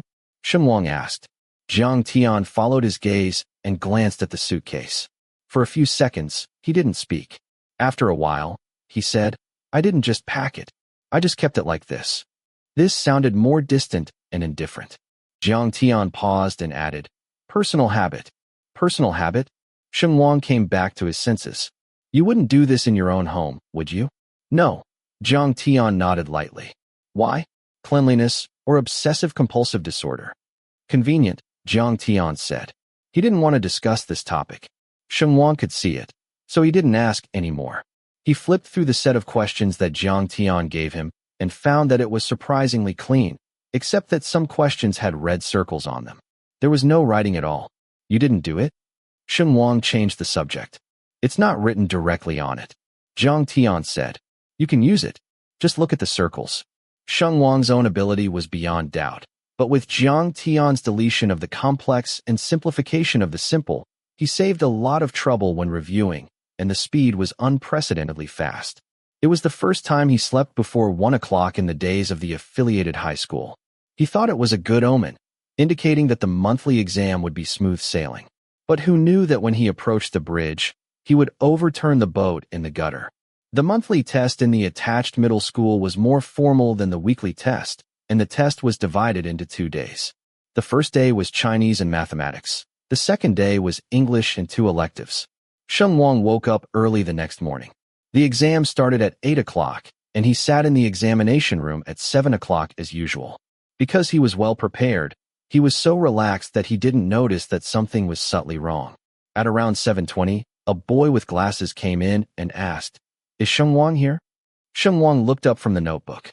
The boy waved at him and said, "The English teacher is looking for you." Sheng Wang threw the notebook into the desk, got up and walked to the door and asked, "Sister Jing is looking for me? What's the matter?" "I don't know," the boy said. "It's like an English competition or something. Let's get you new papers." "Now?" Sheng Wang asked. "Yeah." He turned his head and glanced at the wall clock on the back wall of the classroom. It was indeed too late, so he did not suspect anything and prepared to go upstairs. The boy said, "Not upstairs. In the printing room." He pointed in the direction of road number 3 and said, "The one in front of Xiao Xin Yuan. Isn't there a printing room upstairs?" Sheng Wang was a little puzzled. Why go to the one on road number 3? It was only later that he discovered that there were printers in the two small dark rooms next to the office on the top floor, which were used by the teachers of Class A to print papers during the competition season. The boy shook his head and said, "I don't know either. Maybe the printer is broken. You go quickly. I'm going to the exam room." After he finished speaking, he went down the corridor. Sheng Wang muttered a few words, and without further delay, walked downstairs quickly. In order to save time and take a shortcut, he traversed through the Xiaoshan garden, but the copy was broken. He was stopped by two boys on the path of Xiaoshan. The two were neither wearing school uniforms nor putting on school badges. They exuded an air of disgust, like bastards in a corner. One of them scratched his scalp and said, "Hey, your name is Sheng Wang, right? Do you know what I'm here for today?" He may have wanted to bluff people first, wait for Sheng Wang to reply, "I don't know," and then tell him while looking for something. Who knew that Sheng Wang wouldn't play cards according to the routine? He nodded and said calmly, "I know." The boy was stunned for a moment, then asked fiercely, "You know? Oh, then tell me, what am I here for?" Sheng Wang smiled, then pulled his face down to one knee, and said, "You're here to ask for a beating." With a squeak, he knelt down, clutching his crotch. He lost his fighting power on the spot, curled up in a ball on the ground and twitched. The other person scolded "fuck" when he saw this, and swung his fist toward Sheng Wang with the wind. Sheng Wang thought that his luck in this exam was really unbelievable. Even though he knocked down one at the beginning, Sheng Wang couldn't get away quickly. He spent a long time in the cultivation garden with the remaining one before finally getting rid of him. The other person had a few blue spots on his body and a nosebleed. Sheng Wang's school uniform was also stained with a pile of mud, and his face was scratched by a branch. He finally gave the opponent a kick, took off his school uniform, and ran to Mingli Building. Report. When Sheng Wang entered the classroom, the invigilator's eyes widened, and he asked with a stern face, "Are you late for the monthly exam? Why did you go?" The English listening in the classroom broadcast had already reached the last part. Sheng Wang wiped the side of his face and said, "Go to see a doctor." The invigilator was taken aback. What's wrong with you?" "My brain is ill." Sheng Wang finished and asked, "Report, can I go back to my seat?" The invigilator didn't know whether to be angry or startled. He opened his mouth and said nothing. Sheng Wang entered the door himself. The unfortunate incident in the morning made him angry, and he couldn't pretend to be good. He shoved the school uniform into the desk, grabbed a pen, and began to read the paper. There were 2 sections in the listening section, and he didn't get a single word. 3 pages of multiple-choice listening questions grinned at him with blank mouths. The 20 questions had a total of 20 points. He had finally gotten 60 points in the last exam, and this time he swooped down by a third. So fucked up. Sheng Wang cursed in his heart, and then started his magical journey. The dialogues in the first section were all solo, and he couldn't do them for the time being. So he turned directly to the second page and began to think. In the second section, each dialogue corresponded to 2 or 3 questions. He grabbed the pen and began to draw repeated words in the questions. The stems of 2 or 3 questions could roughly describe the content of the conversation, and with words that appeared more frequently, the focus of the conversation could be sorted out. Guessing the answer on this basis had a much higher accuracy rate. He finished the last 15 questions this way, then turned back to the first page, sighed, and started to guess randomly. Chapter 26. The bell rang, and the invigilator began to collect the papers one by one. When he received Sheng Wang, he paused for a few seconds, probably because he wanted to see what the latecomer was like. You might as well choose all C's, at least you can guarantee that you will get a few questions right. If you don't get a single point for such a nonsense, then you can't cry to death. The invigilator took away the papers and couldn't help but say something. "Teacher, do you teach English?" Sheng Wang is blind and doesn't know the teachers in other classes. "No, I teach geography," said the invigilator. "Then have you seen the standard answer to this paper?" "No, Sheng Wang said with an, "Oh, that's good." Invigilator. The students at the front table burst out laughing, and then tensed their faces under the pressure. The invigilator glared at Sheng Wang angrily and said, "No matter what your reasons are, don't be late for the next exam. Take some responsibility for your efforts, and don't be blinded by a little ailment." "No, thank you, teacher," Sheng Wang said. The papers in the other exam rooms were quickly collected, and the voices in the corridor poured out like water with the gate opened. Gao Tianyang's progress in the weekly exam was not small. He had moved from the exam room of Class 3 to the end of Class 1. He was only separated from Sheng Wang by a wall, and next to it was the stairs. He rushed out of the classroom early and waited at the entrance of the stairs, but Jiang Tian had already waited, and Sheng Wang still did not appear. Where is he? Jiang Tian went down the steps and looked at Class 2. Gao Tianyang spread his hands and said, I don't know. Their class has been slow to collect papers, and the door hasn't been opened yet. As soon as the words fell, the classroom door of Class 2 was pushed open, and the invigilator walked away with the sorted exam papers, followed by a large group of students, chatting and discussing endlessly, like geese that had exploded their nests. I dare to listen in English, 20 points. It's awesome. Did he get close to a perfect score on the English test last week? It seems so, 117 or 118. Then this time it's over. He'll drop by 20 points. Not necessarily, in case he gets a few right. You didn't listen to the invigilator's complaints. He said Sheng Wang might as well fill in all C's. It's estimated that he wrote nonsense like A, B, C, D. Maybe he hasn't taken English questions before and lacks experience. Stop beeping. He's 20 points down, and his English is still better than mine. I'm about to become autistic. Gao Tianyang made a hiss, bowed to Jiang Tian, and said, Hey, the more I hear it, the more wrong it is. The group of people chatted enthusiastically and walked toward the stairs. In the middle was someone Jiang Tian happened to know. He patted the other party's shoulder and asked, Who dropped 20 points straight? Oh, you scared me. The man touched his heart and said, Jiang Shun, why are you here? Brother Yang. He greeted Gao Tianyang again. Where are we waiting for our meal, friends? Gao Tianyang asked. Who were you talking about just now? It's just Sheng Wang from your class, the one who went straight up more than 100 places in the weekly test. The man pointed his thumb back at the classroom and said, This guy was late for the English test, and he missed the whole listening section. Late? Gao Tianyang exclaimed in surprise. How is that possible? Brother Tian, were you late this morning? No, Jiang Tian said. I was there at 7 o'clock. The boy was confused. He didn't quite understand why Sheng Wang was late, but Gao Tianyang asked Jiang Tian to confirm. The other classmates urged him on, so the boy hurriedly said goodbye and left first with a few friends. Gao Tianyang looked incredulous. This is English. Brother Sheng's greatest advantage. How could he be so reckless and late? Jiang Tian looked past him and looked at Class 2. Most of the students had left, and the classroom was empty. From this angle, he could see half of Sheng Wang's face. He was stuffing his school uniform jacket into his school bag, and his eyebrows were lowered, hiding his emotions.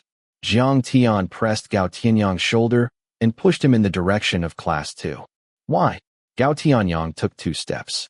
Go and ask, Jiang Tian said. Do you have double-sided tape on your mouth? Gao Tianyang wanted to ask this little guy, but in the end, he didn't dare and honestly entered the classroom. Brother Sheng. Gao Tianyang was a loudspeaker, and he didn't know how to lower his voice. With that shout, the left-behind students in the classroom all raised their heads. Sheng Wang was trying to roll the dirty side of the school uniform inside so that it wouldn't get on the school bag. Seeing that Gao Tianyang and Jiang Tian came in one after the other, he stopped fussing. When he was done, he closed the zipper. He was about to say, let's go eat, when Gao Tianyang said in the tone of a eunuch making an announcement, Brother Tian asked me to ask you, what happened to you this morning? Jiang Tian had walked into the classroom a few steps behind him and was walking toward him through several desks and chairs. Hearing this, he immediately stopped and stared at the back of Gao Tianyang's head. If his gaze had substance, Gao Tianyang would already be lying dead. Sheng Wang looked at Jiang Tian. Listen to him. Jiang Tian bluntly denied it. After a few more seconds, he lowered his head and pinched the tip of his nose, giving up on himself. Forget it. This kind of reaction was a bit funny on him. Sheng Wang didn't hold back and laughed, and the anger he had accumulated all morning disappeared instantly. Let's go. He threw his school bag behind his shoulder and pushed them toward the door. I'm going to starve to death. Let's go outside. I don't want to hold a press conference. They arrived late, and most of the students in the cafeteria were already sitting and eating. At a glance, there were sporadic empty seats among the heads, and there were almost no empty seats for 4 people. They were looking around when someone waved at them and said, "Old Gao here." It was Song Sarui who beckoned, with Qi Jiahao and Su Xiaozue beside them. The five of them occupied a long table for 8, and there were just 3 vacant seats. Gao Tianyang experienced the queue at the fastest window, and he got his food in no time. Sheng Wang sat down in the empty seat and heard Song Sarui ask, "Brother Sheng, I heard that you didn't listen to the listening section this morning? What's the matter?" Gao Tianyang said hi, unscrewed the ice-cold Coke he had just gotten, took a few sips, and said, "We're asking him. So what's going on?" "I was ambushed by someone." Sheng Wang was hungry all the way, but he was not in a hurry to eat the food. Instead, he picked out the shredded carrots one by one. "What do you mean?" Gao Tianyang stopped chewing his ribs and stared at him, waiting for him to speak. "Someone told me that Sister Jing asked me to get the competition practice papers, so I went." Sheng Wang arranged the carrots in the corner of the iron plate and then began to pick out the green pepper slices. "In the end, I was ambushed at Xiaoshan Yuan." "Fuck. Who ambushed you?" "I don't know. They're not from the school. Probably street thugs." "Fighting?" Su Xiaozue asked. "Otherwise, did they come to wish me a happy new year?" Sheng Wang said. "Anyway, they held me up for a long time, and by the time I got back to the classroom, the listening section was already over." "Then how did you get back? Did you take them down?" "No." Sheng Wang pointed at the cut on his face and started playing the pity card. "I fought back. Do you think this didn't come from a fight? My school uniform got covered in mud, and I only got back because I ran fast." "Stop," Song Sarui said. "You're going to say you have no strength to bind a chicken again. Go ask Zhai Tao from last time." Sheng Wang said. "He doesn't agree that I have no strength to bind a chicken. He thinks I rely on my school bag. You didn't see my school bag this morning." Speaking of that idiot Zhai Tao, Gao Tianyang thought for a moment and said, "Could those thugs have a grudge against you?" "No. Why would they rush into the school to find you? It must be that grandson Zhai Tao's doing." The others also felt it was very likely. Only Su Xiaozue interjected. "I'll go see my dad later and see if he can make up the listening for you." "Would your dad be willing?" Qi Jiahao said a little uneasily. "I think it's a bit of a long shot. How about we all go?" "Don't. My dad hates that kind of tactic the most. Let me ask first." "Just in case," Su Xiaozue said. Sheng Wang was stunned. On weekdays, Su Xiaozue saw his dad like a mouse seeing a cat, and asking him to go to his dad to ask for something would be like asking for his life. He didn't expect that Su Xiaozue would take the initiative to help today. "Thank you." Sheng Wang hugged him jokingly and said, "But don't go to your dad. If you go to him, he'll definitely ask about the details. First, we're in a sensitive period. It's better to keep a low profile. Second, how can I prove that those two ambushed me?" "Yeah, at Magpie Bridge, if there were surveillance cameras, the couples would have flown away early." Su Xiaozue was stumped for a moment and finally compromised. "Okay, then I won't tell my dad first. Let's see how things go." Everyone felt a bit frustrated. They soon fell into a heated discussion about cursing Zhai Tao. Sheng Wang listened while picking at his food. He was picking out the last pile of garlic when he suddenly heard Jiang Tian from across the table ask, "What did the thugs look like?" His voice was not loud. Gao Tianyang, who was excited, didn't notice. Only Sheng Wang could hear. "About this tall, short yellow hair." Sheng Wang tried to remember for a while, only recalling these 2 features. "I'm face blind. I don't remember what they looked like." After hearing this, Jiang Tian thought for a moment and said, "Okay."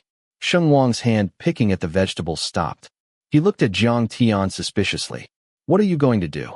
Jiang Tian raised his eyes questioningly. "What am I going to do?"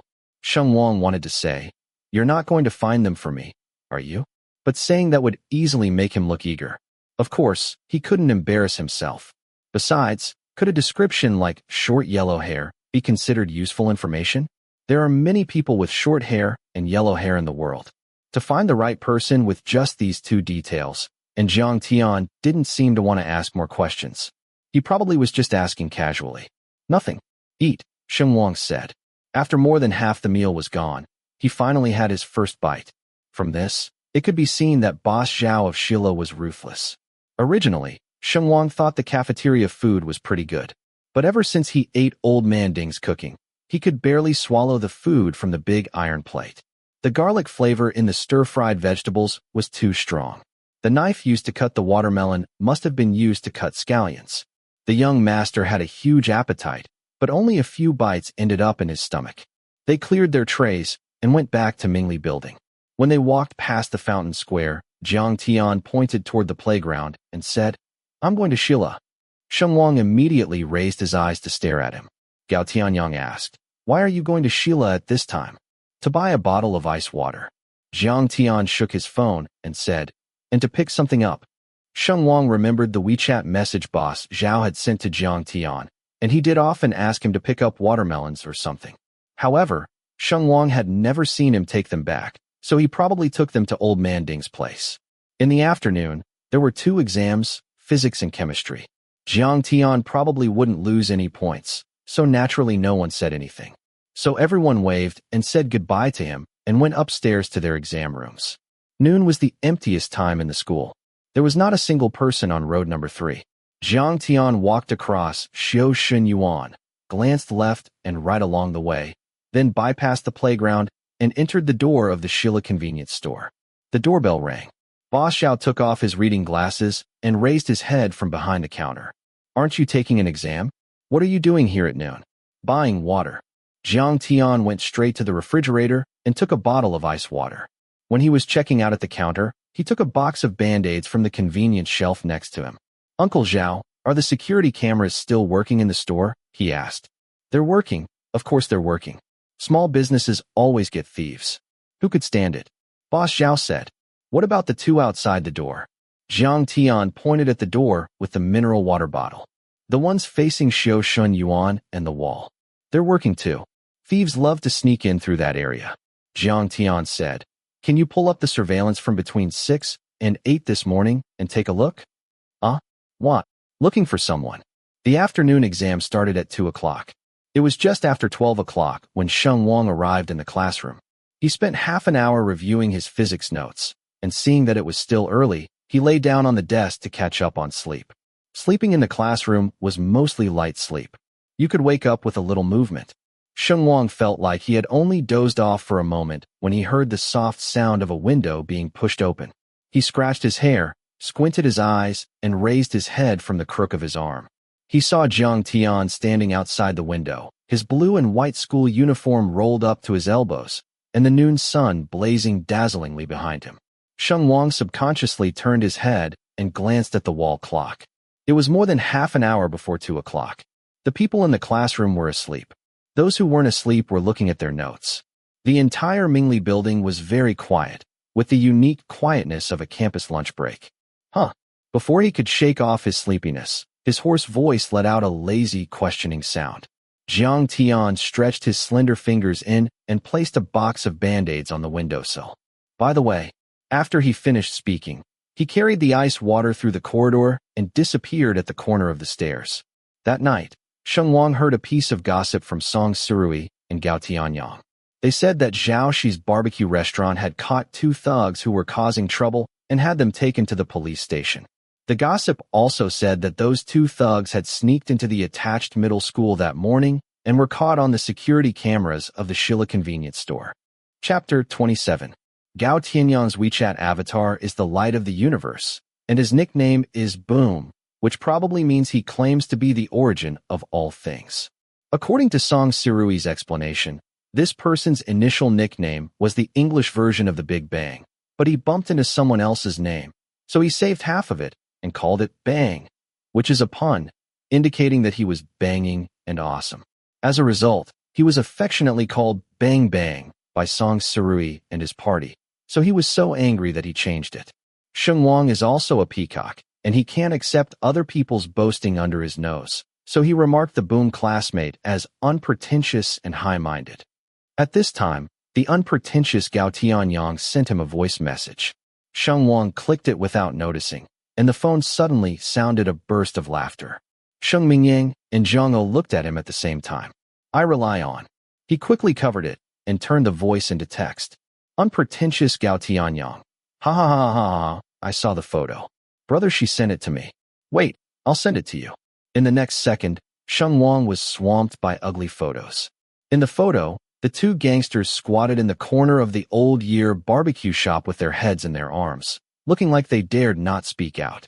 This photo was estimated to be taken by Zhao Shi. It circled around from east, west, south, and north, showing their miserable appearance in 360 degrees. Unpretentious Gao Tianyang. Brother Sheng, look at your face. It's the two little idiots who ambushed you. Canned. Face I don't know. Unpretentious Gao Tianyang. Canned. See hairstyle? Yes. Unpretentious Gao Tianyang. Fuck. Unpretentious Gao Tianyang. Why are you still so calm? I don't care. I'm going to laugh at them today. Sheng Wang was actually very happy, but he couldn't care to laugh with Gao Tianyang. He was thinking, how could there be such a coincidence in the world? These two idiots had just cheated on him in the morning, and the retribution came at night. He suspected that it was related to Jiang Tian, but he had no evidence. What are you talking about? Sheng Mingyang gave him a drink. Laugh for a while and be serious. Sheng Wang hasn't had dinner at home since he entered the attached high school. The only time he met Jiang Tian was the day he first met Jiang Tian. Today's meal is the first real dinner together.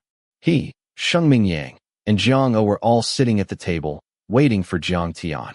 After the chemistry exam in the afternoon, Jiang Tian was called away by a strange teacher. It is said that the teacher is from the school management office, and the school network attached to the middle school was set up by him with Jiang Tian. Every time something went wrong, he would call Jiang Tian over.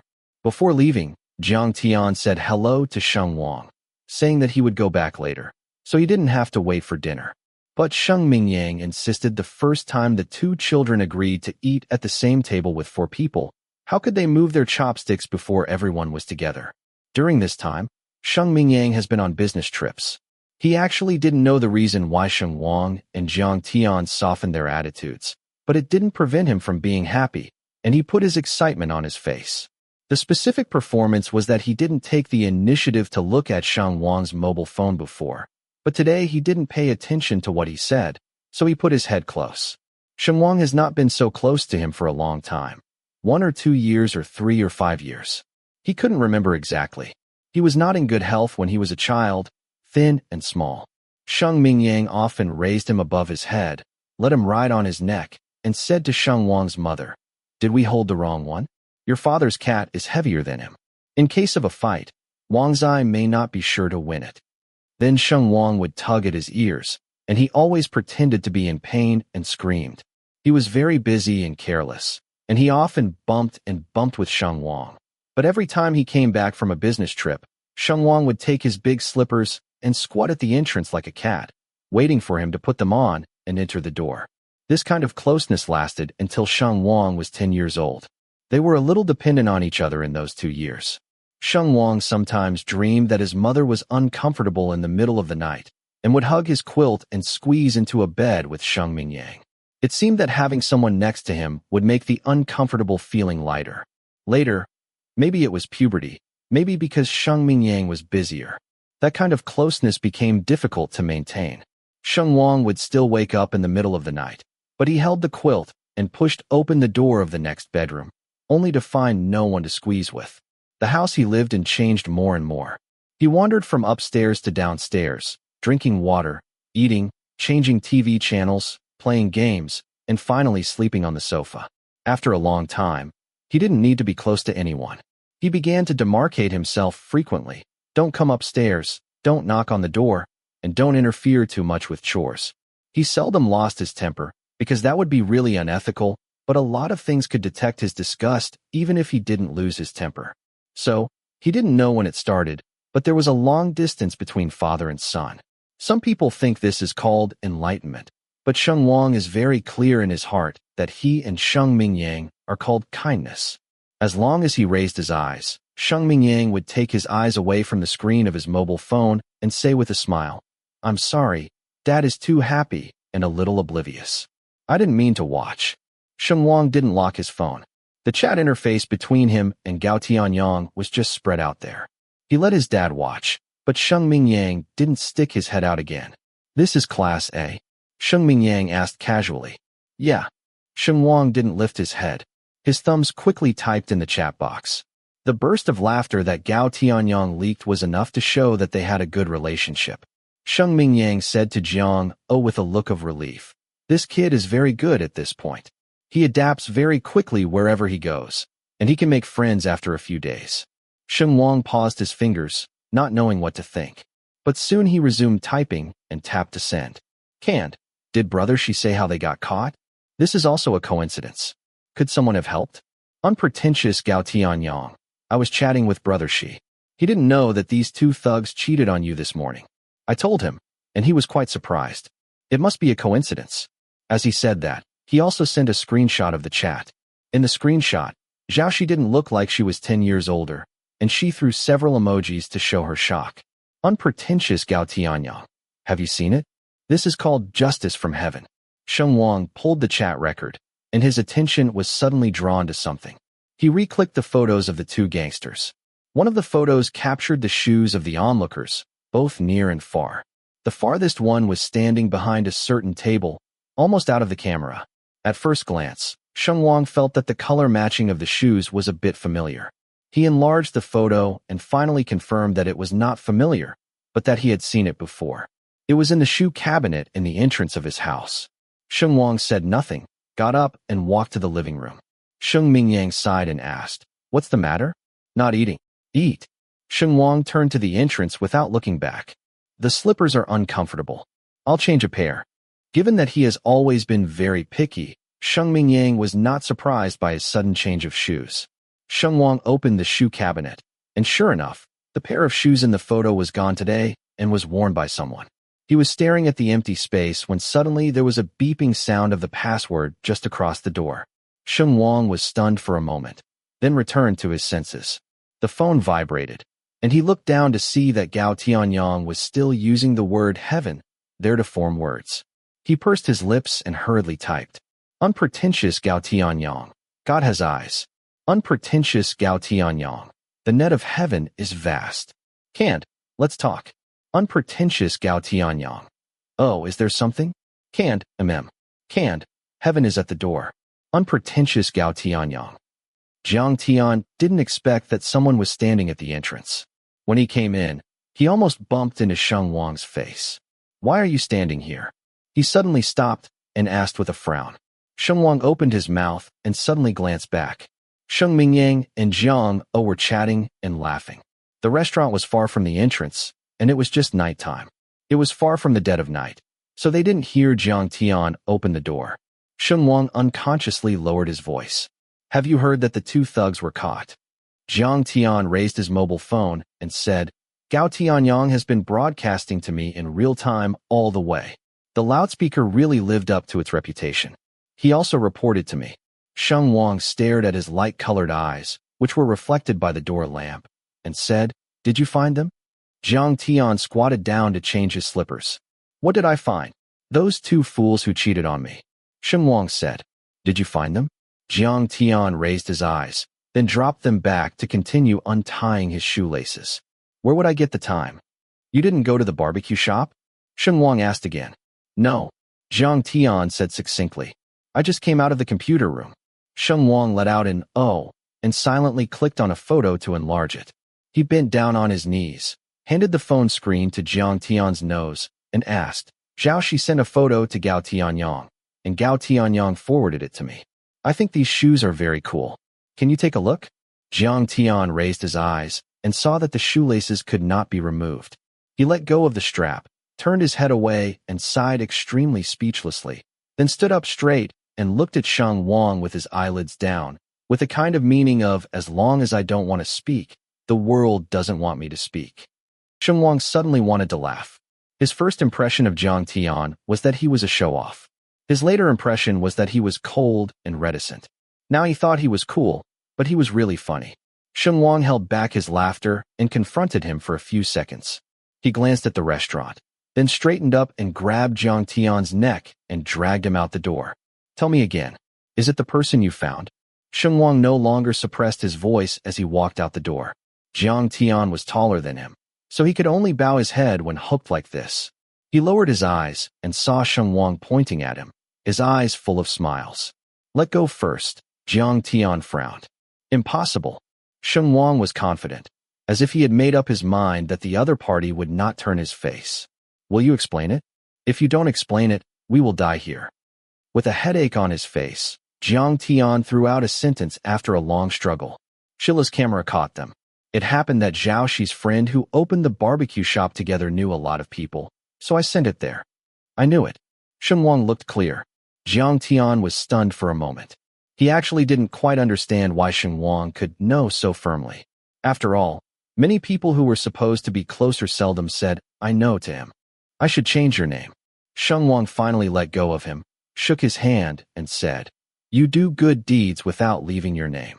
I have to make a note for you as a contemporary living lay phone. Jiang Tian moved his neck and said coldly, You dare. Why don't I dare? Let's go in and eat. Sheng Wang took out his mobile phone and typed while heading into the room. Jiang Tian followed behind him and was finally able to finish changing his shoes. The phone suddenly vibrated twice. Jiang Tian took a look and saw 2 new messages on WeChat, both from the person in front of him who was walking to the restaurant. Can't. Thank you. Can't. It's really cool to see those 2 get beat up. Really? Jiang Tian thought about it and replied. The surveillance in the corridors of the teaching building could also be investigated. If he checked it, he could find out whether it was Zhai Tao's doing. But this matter was not finished yet, and the result had not come out yet. It seemed a bit like taking credit to tell people early. Jiang Tian glanced at the whole sentence and felt a little naive, so he pressed the delete key to clear the input box. Although the WeChat conversation of this day stayed at Sheng Wang's thanks, and Jiang Tian was as economical with words as ever, Sheng Wang still felt the change. He seemed to be able to understand something through Jiang Tian's cold face. It was like inserting a few eyes in the grass when playing a game, and suddenly opening up Jiang Tian's perspective. Chapter 28. Affiliated middle school students have very complicated feelings about the monthly exam, because the exam process is painful, but as long as they get through it, they can have 2 days of monthly leave. Since the addition of Gao Tianyang and Song Sirui, Sheng Wang's WeChat homepage has added a bunch of groups, such as the big group of the second-year high school attached to the middle school, the most A, no teacher. On the surface, the big family of Class A of the second year of high school, good teacher, and all kinds of small groups of 3 to 5 or 6 people. As soon as the monthly holiday is over, the WeChat group with a teacher is still dead at the bottom of the message bar, and the group without a teacher is fried, and you can click on it at any time. Sheng Wang turned on Do Not Disturb for everyone, but he couldn't stand someone calling him one after another. The most fierce chat is the big chaos stewing group. There are birds in any class, and they can answer any topic. Gao Tianyang, as a Class A courtesan, is especially active in it. Song Sirui, Qi Jiahao, and Xiao Chili are not far behind. Sheng Wang almost thought that Gao Tianyang had spread the news about the gangsters in the large group, but when he clicked in, he found out that they were talking about monthly vacations. 2 students with the prefix of Class 9 were complaining that the homework assigned by the teacher could not be done in 2 days. Someone else said, Why don't you assign homework? This drew scolding from all the people. Then Qi Jiahao jumped out and said, Envy. Class 7, Shueqian. Why do you envy if you're not from Class A? Class A, Qi Jiahao. I can't take 2 days off. I can only take 1.5 days off. Class A, Gao Tianyang. They have to take part in an English competition on Tuesday afternoons. Class 9, Chen Di. Rely, the troubles of being a top student. Class A, Qi Jiahao. The monthly leave we finally waited for is shortened by half a day. Sheng Wang slipped here and couldn't hold back and wanted to laugh a little. Their class representative had a come-and-blow-me temperament between the lines, and when he spoke the last sentence, the group directly sat in the cold for a while. When the next person bubbled up, the messages all showed the time. Class 7, Shueqian. Which ones are still up for the competition? Class A, Gao Tianyang, canned. There are 4 colorful koi in our class. Besides Lao Qi, there are Brother Sheng, Brother Tian, and the squad leader Xiao Koi. Class A, Qi Jiahao. That day, Sister Jing showed me the list of entries, as well as He Shu from Class B and Ma Shi from Class 9. Class 7, Shueqian. Sheng Wang and Jiang Tian are both going. Class A, Qi Jiahao, sweat drop. Class 7, Shueqian, suddenly regret not learning English well. Class 7, Gong Xinyue, suddenly regret not learning English well. Class 8, Li Ju, suddenly regret not learning English well. The entire large group lined up like 100 people. Gao Tianyang couldn't stand it anymore, so he rushed out and copied the same words first, and then Sheng Wang and Jiang Tian again said, "If I had studied English well, maybe there would be so many girls lining up for me." His beginning caused a wave of swiping from the boys, so Sheng Wang was slapped by dozens of times. At that time, he was nesting in Jiang Tian's room, brushing Sister Jing's competition papers, and their phones were shaking at the same time. After roughly scanning the chat records, he shook his numb hand and said, "Which one of your affiliated schools has so many repeaters?" "I don't know." Jiang Tian glanced at the screen, not intending to pay attention to the group of people. Sheng Wang didn't want to bubble up at first, but Qi Jiahao suddenly called him, Jiang Tian, and the monitor Liu and asked, "By the way, how are you going the day after tomorrow?" The test site of the English competition is different every year. Last year, it was drawn to the affiliated high school, but today it is no longer there. Instead, it is arranged in the second high school. The school was 108,000 miles away from the city, and it was backed by a reed field. It was famous for its desolation. This time, the squad leader Xiao Liu finally spoke. "Class A, Liu, I can do it. Do you want to go there together?" After finishing speaking, Shiite also called Sheng Wang and Jiang Tian. The cart person was pretty good, but Sheng Wang was embarrassed to let her be in the dark, so he stopped pretending to be dead and asked Jiang Tian, "The squad leader is asking how to go to number 2 middle school the day after tomorrow." "I went to Wudong for something in the morning, so I took the subway there after dinner," Jiang Tian said. Sheng Wang originally wanted to ask Uncle Chun to send them off, but after hearing Jiang Tian's words, he suddenly changed his mind. "What's the name of that station?" Sheng Wang clicked on the map. Jiang Tian's eyes moved slightly. He raised his head from the paper, swept across Sheng Wang's mobile phone screen, and asked, "Why are you asking this?" "Let's go with you." "Cannot," Sheng Wang said. With his thumb on the keyboard, he waited for the other party to announce the name of the station. Jiang Tian was stunned for a moment and said, "It's called On1y." Sheng Wang quickly set a spot on the map and then looked up to find that Jiang Tian's eyes were still on him. "What are you looking at?" Sheng Wang snapped his fingers at him. Jiang Tian's eyes fell back to the test paper. He turned the pen twice and raised his eyes again and asked, "Have you ever been on the subway?" "Sheng Wang, who do you look down on?" He raised his foot and aimed at Jiang Tian and said, "Give you a chance and say it again." Jiang Tian pointed to his mobile phone with a pen. "Reply to your message first." "Oh yes, I almost forgot." Sheng Wang grabbed his phone, Liu, and said, "I'm taking the subway." "Class A, Liu, oh, okay." "Class A, Qi Jiahao, Brother Tian, how about you? Do you want to meet at the school?" "People are asking you," Sheng Wang said while holding the phone. Jiang Tian didn't want to speak. "Help me reply," written all over his face. "Fine." So, less than 5 seconds after Qi Jiahao Jiang Tian, Class A, Sheng Wang bubbled up. "He's also taking the subway." After replying, Sheng Wang threw his phone away and continued to do the questions. He didn't know that the crowd of thousands was silent for a long time after he spoke, and then a group of girls started to ask questions. During the monthly vacation, he didn't do too many questions. The only advantage was that he could sleep until he woke up naturally. However, Jiang Tian didn't get up too late. After all, the biological clock that had been formed for a long time couldn't be broken in a day or two. He woke up before 6 o'clock and vaguely heard the sound of washing in the adjacent bathroom. The glass knocked on the glass table, and the electric toothbrush buzzed softly. The guy next door usually stayed in bed for 10 minutes longer. Would he get up so early during the holiday? Impossible. He must be remembering the wrong date. Jiang Tian guessed lazily in his sleepiness. He didn't open his eyes, and the fingers on the back of his head clenched his hair and loosened it, as if he was partially stretched. Then, as expected, he heard a riot of soldiers and horses. Sheng Wang pressed down the water and cursed vaguely. "Damn." The boy's Adam's apple slipped slightly on the side of the bed, and there was a vague low sound from the bottom of his throat, making it difficult to tell whether he was laughing or mocking. Soon, the cup next door clanged, carrying the owner's depression and dissatisfaction. The sound of half-dead slippers extended from the bathroom back to the bed. He should have gone back to sleep. He fell asleep, and there was no movement after that. In fact, Jiang Tian has never had the habit of going back to sleep. No matter what time he wakes up in the morning, He will open his eyes and get out of bed within a few minutes. Although his face is frosty and snowy when he washes and changes his clothes, his movements are always crisp.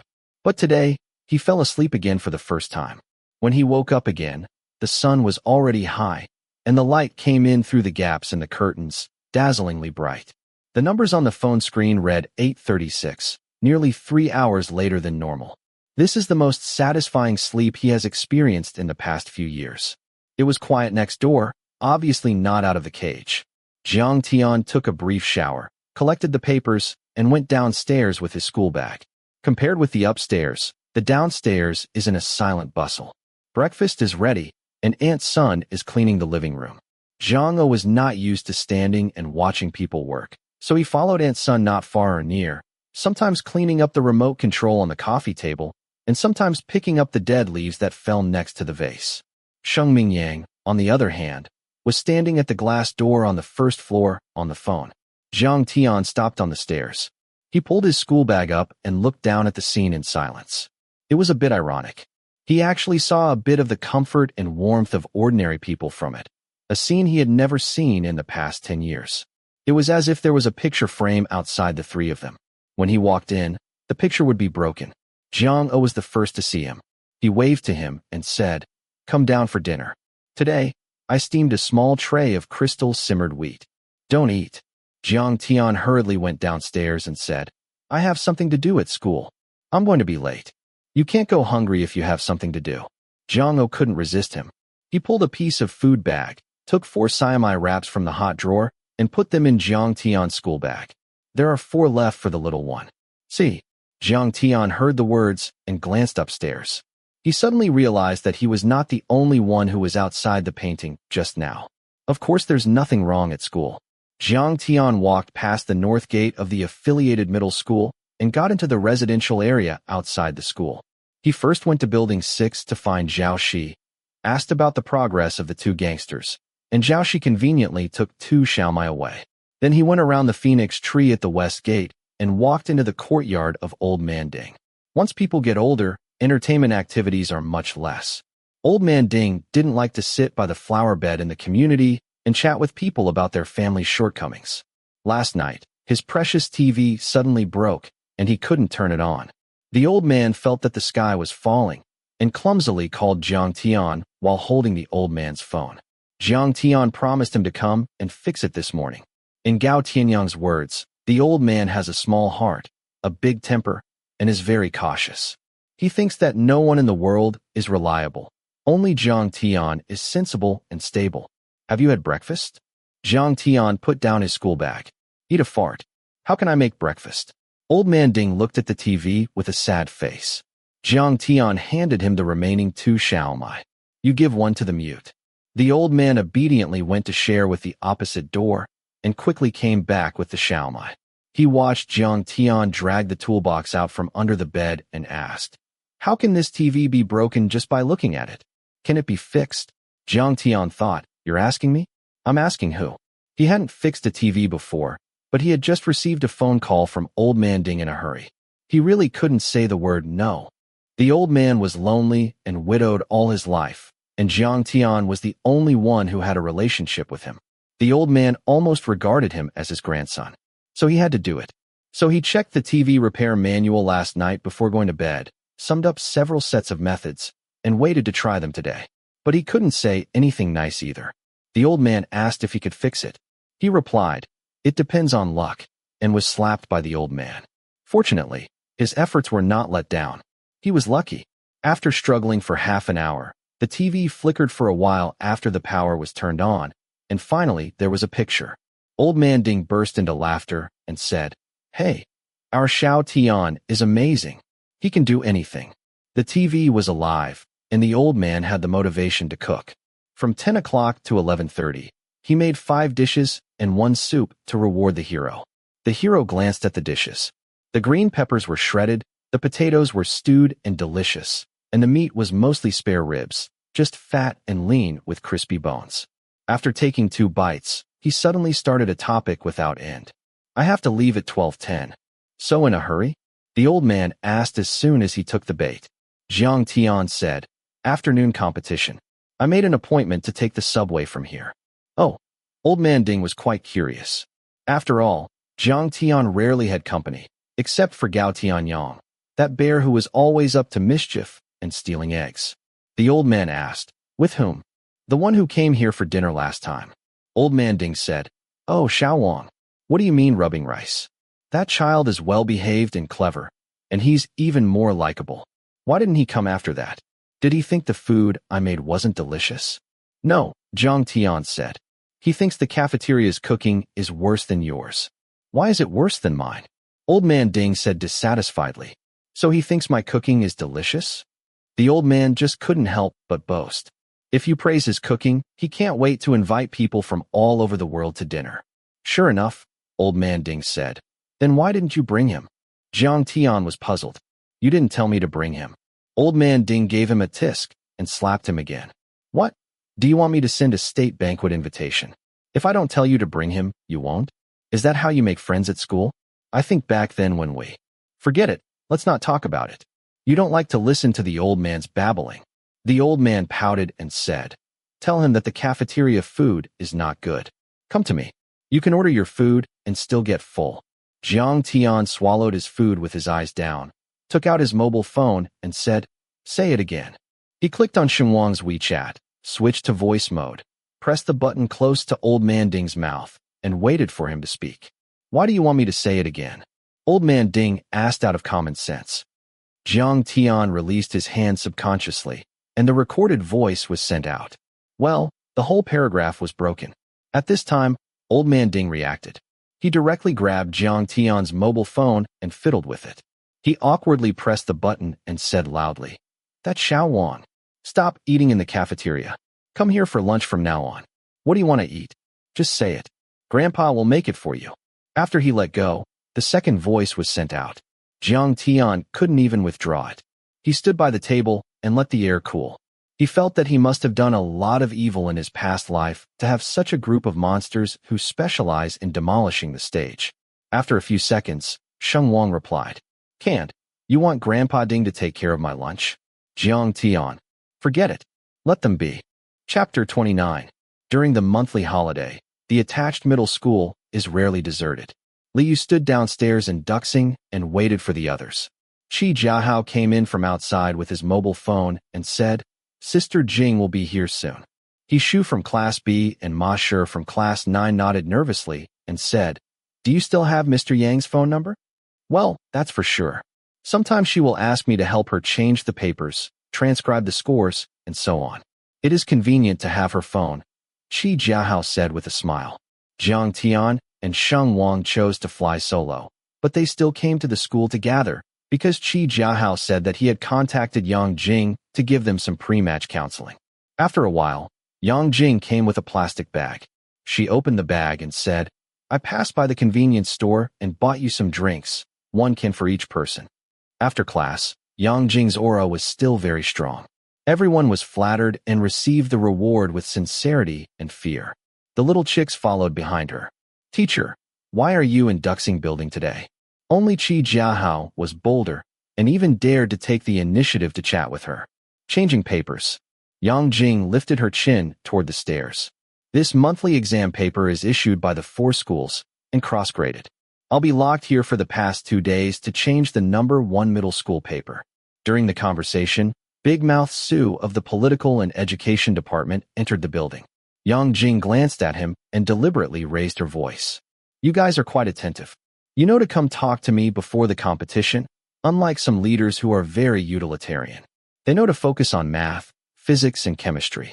Is our English not a main subject? Competitions are just for show." It was impossible to prepare for a competition in a week like this, and it was impossible for the affiliated high school Class A to prepare for the exam and participate in the competition at the same time. They were very busy. In contrast, English, composition, biology, and computer competitions were much more deserted. The utilitarian leader suffered a run for nothing and said embarrassingly, "Hey, cost-effectiveness. Students have limited energy, so we have to consider cost-effectiveness. As long as math, physics, and chemistry get the provincial 3rd prize or above, they can get admission tickets for early enrollment. What about English? Yang Jing snorted and refused to accept it. We are also in the top 40 in the province. Count how many top 40 you have in recent years. Several of the same level provinces in the city had their own advantages. The attached middle school was strong in math and physics. As for English, every year, the front row of the competition was basically covered by the number 1 middle school, and other schools couldn't even stretch their chopsticks in. You don't pay attention. Who's to blame? Yang Jing said. Okay. Big Mouth Su raised his hands in surrender, then bent down and asked, Come on, Comrade Xiaoyang. Yang Jing took the 4 students upstairs and entered the marking office. The English teachers of all grades were sparsely sitting behind the desks, each with several papers with their names sealed at hand. Qi Jiahao probed his head, trying to take a look at the rewriting situation. Don't look. Yang Jing took them to the corner, away from the scoring table. It's not your test paper, so it's useless to look. Teacher, who changed our papers? Liu asked. Nangao. Yang Jing said gloatingly. They changed the papers heavily and deduct points severely. You are miserable. Liu thought to herself that it was better not to ask. Her mentality collapsed after asking. A male teacher next to him chimed in. They're ruthless, and we're ruthless. We won't let them off easy either at number 1 middle school. One pits the other, and everyone cries together. I don't know what the psychology of these teachers was, but the faces of the 4 students had already turned green. Anyway, I can't get a good English score this time. The test paper is difficult, so they have to be strict. Yang Jing turned to him and said, I talked to Yang Zuan from Nangao yesterday, and he said that there are very few people with 100 points in English this time. There are only 2 or 3 above 110. It is said that one of them has a very good foundation in English and Chinese, but the multiple choice section collapsed. The name is sealed, so I don't know who.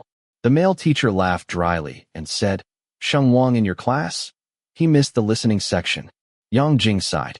I'm going to be angry just talking about this. What do you think of that bastard? By the way, where is that bastard? She asked Qi Jiahao. Why didn't he come? Afraid I'll scold him. Qi Jiahao was suddenly asked and was startled.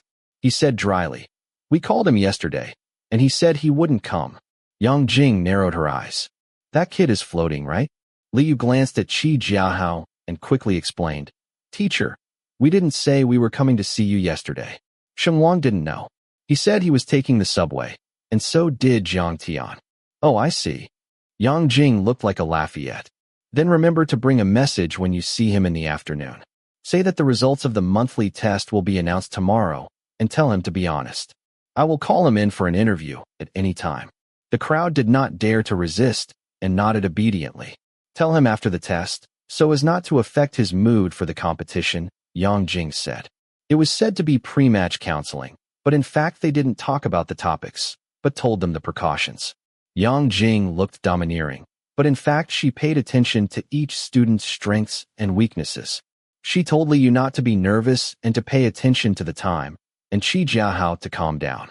At about 12 o'clock, the 4 left Duxing building and walked toward the nearest On1y subway station. When they walked out of the west gate and passed through the residential area, Liu suddenly cried out, Isn't that Jiang Tian? Where? They followed the sound and saw a tall boy standing next to the subway entrance across the street, wearing the simplest white t-shirt, constantly attracting the attention of passers-by. He dragged his school bag with one hand and lowered his head to play with his mobile phone, turning a deaf ear to those gazes. Didn't he say he was taking the subway? Shu asked a silly question. Yes. Liu pointed to the sign next to him. Isn't this the subway? Okay, so he's leaving from here too? Then why didn't he come with us? Ma Shi was also one of the girls who blushed at Jiang Tian. She looked at the other side and said, When have you ever seen him hanging out with anyone? Qi Jiahao said, Boys aren't like you girls. You have to find someone to go with you all the way to the bathroom. As soon as he finished speaking, he was slapped in the face. He saw another familiar figure turn from the street corner. He was also wearing a wide short-sleeved shirt, carrying a sports bag diagonally, and a black bag with a letter logo from the left shoulder to the right waist and crotch. He was refreshing and handsome. Sheng Wang. Ma Shi called out again, turned her head, and whispered to Liu. It's worth noting this time. It's a feast for us yin dogs. They were waiting at the red light there, watching Sheng Wang walk through the crowd and walk behind Jiang Tian.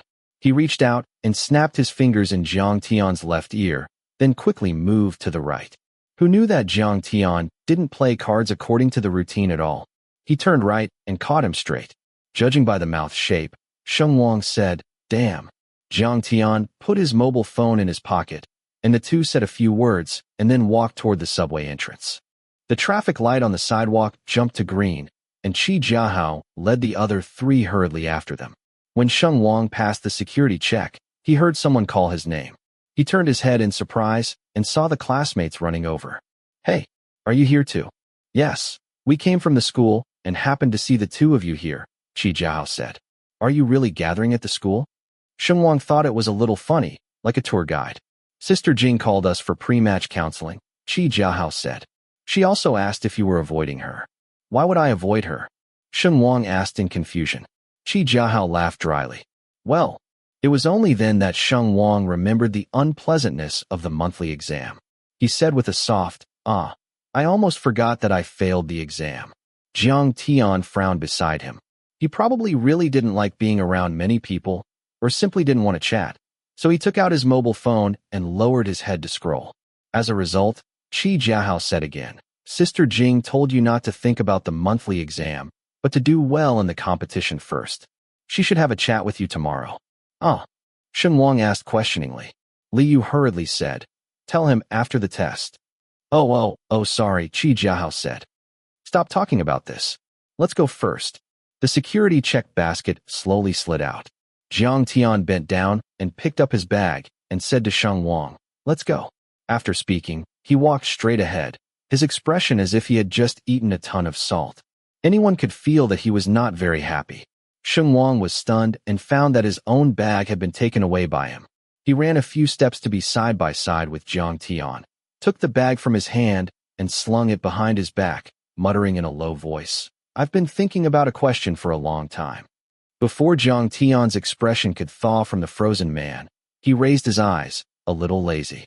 The class representative has been in the attached middle school for so long.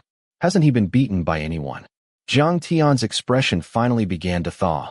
He glanced at the back and said, "If he keeps going like this, soon." Sheng Wang laughed twice, then said seriously, "No, good students shouldn't speak badly behind their backs." Jiang Tian gave him a blank look and sped up. Sheng Wang couldn't lose, so he increased his speed accordingly. Relying on the length of their legs, the two reached the platform in no time. It happened that a subway was waiting with its doors open, and they stepped in. There were not too many passengers at On1y during the monthly holiday, and Sheng Wang and Jiang Tian sat down in the empty seats. He blinked at Jiang Tian, shook his phone slyly, then opened the 6-person competition group that Li Yu had started under Jiang Tian's eyes, and without hesitation, typed a sentence. "Can't, what about you guys? Have you all gotten on the carriage?" Then he seriously ignored Qi Jiahao. "Childish," Jiang Tian commented unceremoniously, turning his head and twitching the corner of his mouth. Qi Jiahao and the others had just gotten off the escalator and were about to rush in when they heard the car door beep twice, close in front of them, and whizzed past. Qi Jiahao. He was a little unhappy and replied in the group, "You walked too fast. We didn't catch up. We'll wait for the next one." About 30 minutes passed, and when they were one stop away from the number 2 middle school subway entrance, a new message buzzed in the group. "Canned, the signal in the subway is not good. Just saw it. Canned, we are already out of the station. Waiting for you in the exam room." His 2 sentences came very fast, leaving people no time to react. Several of them were not very happy. Qi Jiahao complained, "I told you not to talk before the exam. See, how embarrassing is it?" Qi Jiahao engraved the word fuck in his heart. He thought that Sheng Wang would be the kind of old-fashioned good old boy, or that he would keep a surface harmony no matter what he encountered. Unexpectedly, he had a way to let everyone know that you weren't very cool, and you couldn't find a gap to slap him back. There were 2.5 hours of English competition, and it was also a multiple-choice test. Besides being a little more difficult and having more traps, it was no different from the monthly test. His exam mentality had always been very good. He didn't know if fate was nervous, but he wasn't nervous anyway. The more difficult the English, the more questions there were, the more obvious his speed advantage became. There were 15 minutes left before the exam ended, and he put down his pen. He never agonized over answers on this kind of test. Experience told him that if you had to agonize over a question, your first feeling was the most accurate. His so-called checking was just a glance at the paper to make sure there were no low-level errors and no missing questions. Then, he handed in the paper early in front of everyone, lay on the corridor railing, and played with his mobile phone while waiting for others. In the eyes of others in the exam room, his back screamed arrogant in capital letters. The invigilator teacher endured for a while and finally couldn't help it. She leaned out and whispered, "Classmate." "Huh?" Sheng Wang turned his head politely. "What is it, teacher?" "Don't wait for someone here. They still have a while. Don't stand here for a long time," said the invigilator teacher. Sheng Wang said, It's not a long time." He pointed in the direction of the podium. Another person was handing in their paper early. "Okay, never mind." The invigilator teacher said to herself that you can't sit still for 15 minutes. "I'll see what ghost you're waiting for." Sheng Wang certainly didn't know what this teacher was muttering. He waited for Jiang Tian to come out, and the two left together. From the perspective of other candidates, they were walking away in a carefree manner. The next day, the two who had walked away in a carefree manner were dragged by Yang Jing to the office for an interview. Other people's talks were exchanges between the two sides. Miss Yang's talks were her unilaterally spraying them. Being patient, showing off in the competition, right? Yang Jing knocked on the table. "Did I tell you to try not to submit the papers in advance? To try to be as calm as possible? Did I say that, huh?" Jiang Tian moved his lips. "Try." Yang Jing. It was the first time Sheng Wang had seen him talking to the teacher. It was fucking talking, and the teacher was mad in one sentence. Jiang Tian was very proud. Sheng Wang could feel it the first time he saw him. In fact, most teachers had a high tolerance for a top student like him. They could laugh at the results for a day, but that didn't prevent them from wanting to beat him at other times. Sheng Wang hurriedly saved the situation. He lowered his head and said, "We were wrong." Yang Jing. She was even angrier. It happened that at this time, He-Jin came into the office with the monthly exam papers and said, "Come here. The freshly released papers. Take a look and go back to comment." Yang Jing snatched the English paper with a sullen face, and while flipping through the pages, she said, "Come on. I want to see how much those two bears got on the monthly test. Especially you, Sheng Wang. I told you I haven't settled with you yet. Well, you." Before she finished speaking, she turned to the paper. Jiang Tian, 115. Sheng Wang, 110. 7 mistakes in listening, 3 points deducted for composition, one of which was because of ugly handwriting. In addition, Class A could no longer find papers starting with 111. As for the student who failed the exam mentioned by Yang Ziwen of Nangao University, unfortunately, he was the representative of the English class. He didn't know why he was completely out of shape on the exam. He made more than 20 points of mistakes in the multiple choice section, and finally only got 92. Yang Jing looked at the papers with her hands on her hips. She didn't know whether to laugh or get angry first. She was stuck in a dominatrix state for a long time, and let out her breath first. She glanced at Jiang Tian, who was neither humble nor arrogant, and Sheng Wang, who was pretending to admit his mistake, and waved her hand. "Go. Wait until the results of the competition come out, and then I'll settle the score with you. Go." "Hey," Sheng Wang said with a smile. He pushed Jiang Tian and ran away. "Wait." Yang Jing stopped them again. Sheng Wang had already gone out, but he stuck his head back in. "You said it." Yang Jing had a stomachache when she saw him playing the good boy.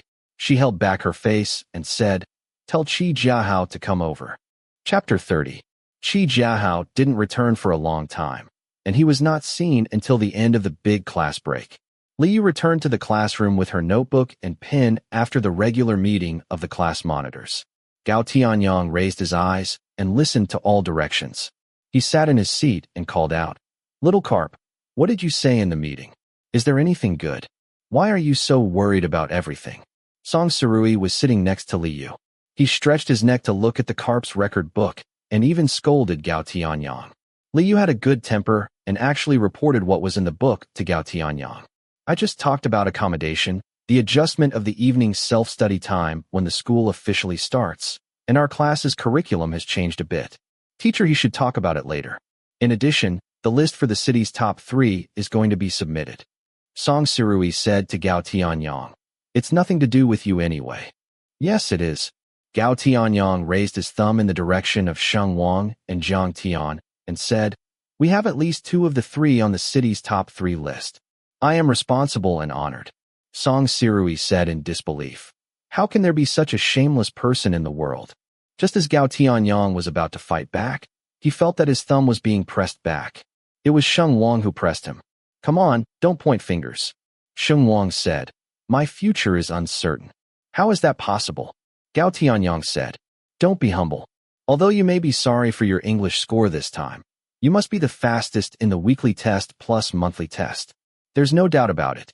It was only then that Sheng Wang realized that Big Mouth Su had offered him the condition of progressing to the top 50, and he had never mentioned it to anyone else. He was about to explain, and by the way, his English score wasn't that sorry, when Li Yu came over with 2 pieces of paper. "Didn't you ask about accommodation before?" She put 1 piece of paper on Sheng Wang's desk. "Here, this is an application form. Just fill in the student information." "Thank you." Sheng Wang smiled at her and looked down at the form. He habitually turned the pen in his hand, as if ready to fill it out. Just after turning it twice, Jiang Tian's low voice came from behind his ear. "Do you want a board?" Sheng Wang suddenly felt a little guilty. Huh. He subconsciously denied it. "No, I just asked the squad leader last time." After he finished speaking, he turned to look at Jiang Tian. Just like hiding from Sheng Mingyang in the middle of the night last time, he didn't know what was wrong with him, but he just wanted to know Jiang Tian's reaction. Jiang Tian's eyes fell on his fingers. Sheng Wang took a look and found that he was still holding the pen in his hand. He was silent for 2 seconds and threw the pen down with a snap. Li Yu was stuck at the desk, feeling that the atmosphere was a little subtle. Her 6th sense told her that it was not appropriate to continue talking about this matter with Sheng Wang now. So she covered half of her face with the remaining piece of paper in her hand, moved her desk silently, walked to Jiang Tian's side, and carefully placed the paper on his desk. Jiang Tian and Sheng Wang looked at her at the same time. Li Yu regretted it again, but she couldn't turn her head and run away because of her duty. So she made a gesture toward the second form and said, "Well, Jiang Tian, you told me before. This is the form. You two can fill it out. Just give it to me on Friday." Sheng Wang's eyes moved to Jiang Tian's face. Jiang Tian didn't raise his eyes. His drooping eyelids were very thin, with a long and beautiful arc at the end of his eyes, and he looked at the desktop very seriously. Li Yu felt like she had done something big and trotted away. As soon as the outsider left, the atmosphere suddenly became more subtle. After a long while, Sheng Wang glanced at Jiang Tian's hand and said, "Do you want to fill out the form?" Jiang Tian put the pen down immediately. His action was almost a conditioned reflex, exactly the same as Sheng Wang's reaction before. Sheng Wang suddenly felt a little funny. He pursed his lips and tensed with a serious expression for a while, but he finally didn't hold back. He leaned on the back of the chair and began to smirk. "Stop laughing." Jiang Tian tapped the back of his hand with his index finger. Sheng Wang raised his crooked smiling eyes and saw Jiang Tian hovering on the edge of smiling and not smiling. He couldn't stop. "You're almost done." Jiang Tian lowered his voice, finally gave up on himself when he said the last 2 words, and laughed. Gao Tianyang's face was stunned. He didn't know why the 2 people in the back seat suddenly burst out laughing. "Damn, why don't you 2 bring me along?" It was the first time he had seen Jiang Tian tilt his head and laugh uncontrollably. Jiang Tian coughed. When he turned back, his expression was already straight, and there was only a smile left at the end of his eyes. "None of your business," he said. Gao Tianyang sat back with an aggrieved face, lamenting that time flies and things change, and the friendship that had lasted for more than 10 years had changed. His grief was too obvious, and Sheng Wang had an inexplicable sense of guilt for stealing his brother. Although the guilt was unreasonable, he explained, "It's really nothing. It's quite embarrassing." "Embarrassing?" Gao Tianyang couldn't help saying. "It's embarrassing to laugh like that? You guys are poisonous, right?" Yes, highly poisonous." Sheng Wang dismissed him and turned back. Jiang Tian glanced at the unreceived forms on the desk and suddenly asked him, "Why did you want to board?" "When I asked the squad leader about this, I didn't really get along with you." Sheng Wang said half-jokingly, "I was afraid that you would be unhappy with me and secretly do night raids." Who would have thought? It had only been a short time, but Jiang Tian had actually become the person with the best relationship in the attached middle school. No, it wasn't really accurate to describe it as having a good relationship. Gao Tianyang talked to him more, joked more, and made unbridled troubles. That was closer to the traditional relationship, but that was at school. In other more private places, in life outside of test papers and special topics, classmates and teachers were all absent, but Jiang Tian was there. If he had to add a definition, it would only be special. Jiang Tian was the most special person he knew in the high school attached to him. Then are you still going to apply? Sheng Wang suddenly came back to his senses, was stunned for a moment, and said, "No, I didn't come up with a new reason for applying." He smiled and spoke in a refreshing and clean way, with a youthful air between his brows and eyes, like a bird hopping in the summer forest, always making people bright and warm.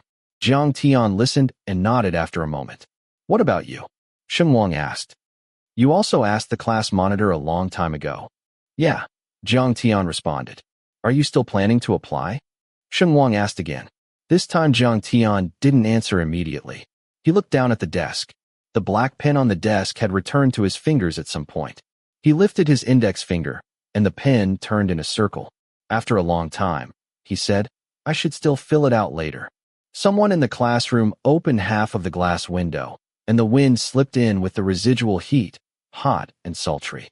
Sheng Wang suddenly felt a little thirsty. He lowered his head and took out a can of Coke from his desk, opened the tab, and took a sip. When he bought it in the morning, there was a layer of frost on the outside of the Coke can. 2 classes had passed, and the frost had turned into water, wetting a large area on the desk. The iced drink was no longer iced. It was neither refreshing nor thirst-quenching, only sweet and greasy. Sheng Wang grabbed the aluminum can and was silent for a moment, then said, "Oh." Qi Jiahao didn't come back with his head down until the bell rang, and he didn't speak to anyone for the entire morning after that. Gao Tianyang and the others were quite puzzled. They called Lao Qi and Lao Qi for a long time, but couldn't get a smile out of him. After the English papers were handed out in the afternoon, they knew the reason for Qi Jiahao's dejection. The famous top 3 in English in Class A. He had the most tragic collapse, so tragic that others didn't even know where to start. "It's different from the direction I was preparing for," Gao Tianyang said to Sheng Wang. "I always thought it was you who needed comfort. I even thought about my speech. But you got over 110. Awesome." Song Sirui was so impressed that he fell to the ground. "Fuck you. You didn't even listen to the listening section, and your English score is 8 points higher than mine." Gao Tianyang was beaten to the core. "Damn, did I learn English with my feet?" "It's over," Song Sirui said again. "Fuck off."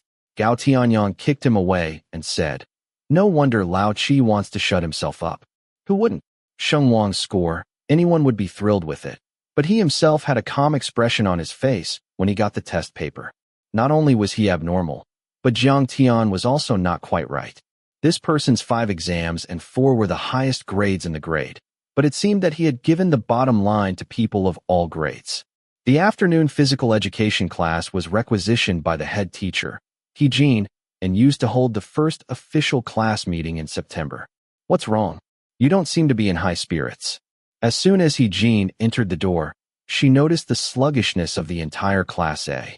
She spread her notebook on the podium and pressed it with her hands. "Cheer up a little. Theoretically, this is just the start of school. A new semester, a new atmosphere. You have to at least give me, the head teacher, a little face, right?" There was sparse laughter in the class, finally bringing some life. "Let me briefly talk about a few things." He Jin glanced at her notebook and said, "The first thing is about the competitions this semester that are about to start. Don't give me that sarcastic expression. I know you've already taken a month of classes. A little cooperation." Song Sirui took the lead in applauding He Jin. A group of boys said with fake smiles, "I'm really happy that school is finally starting. Teacher, you can continue." "Go." He Jin waved her hand angrily. "Anyway, this semester, the preliminary rounds of the 3 competitions in math, physics, and chemistry will be held one after another. The old rules. After all, we are Class A, and Class A is also called the competition class. Therefore, all members must participate in the competition.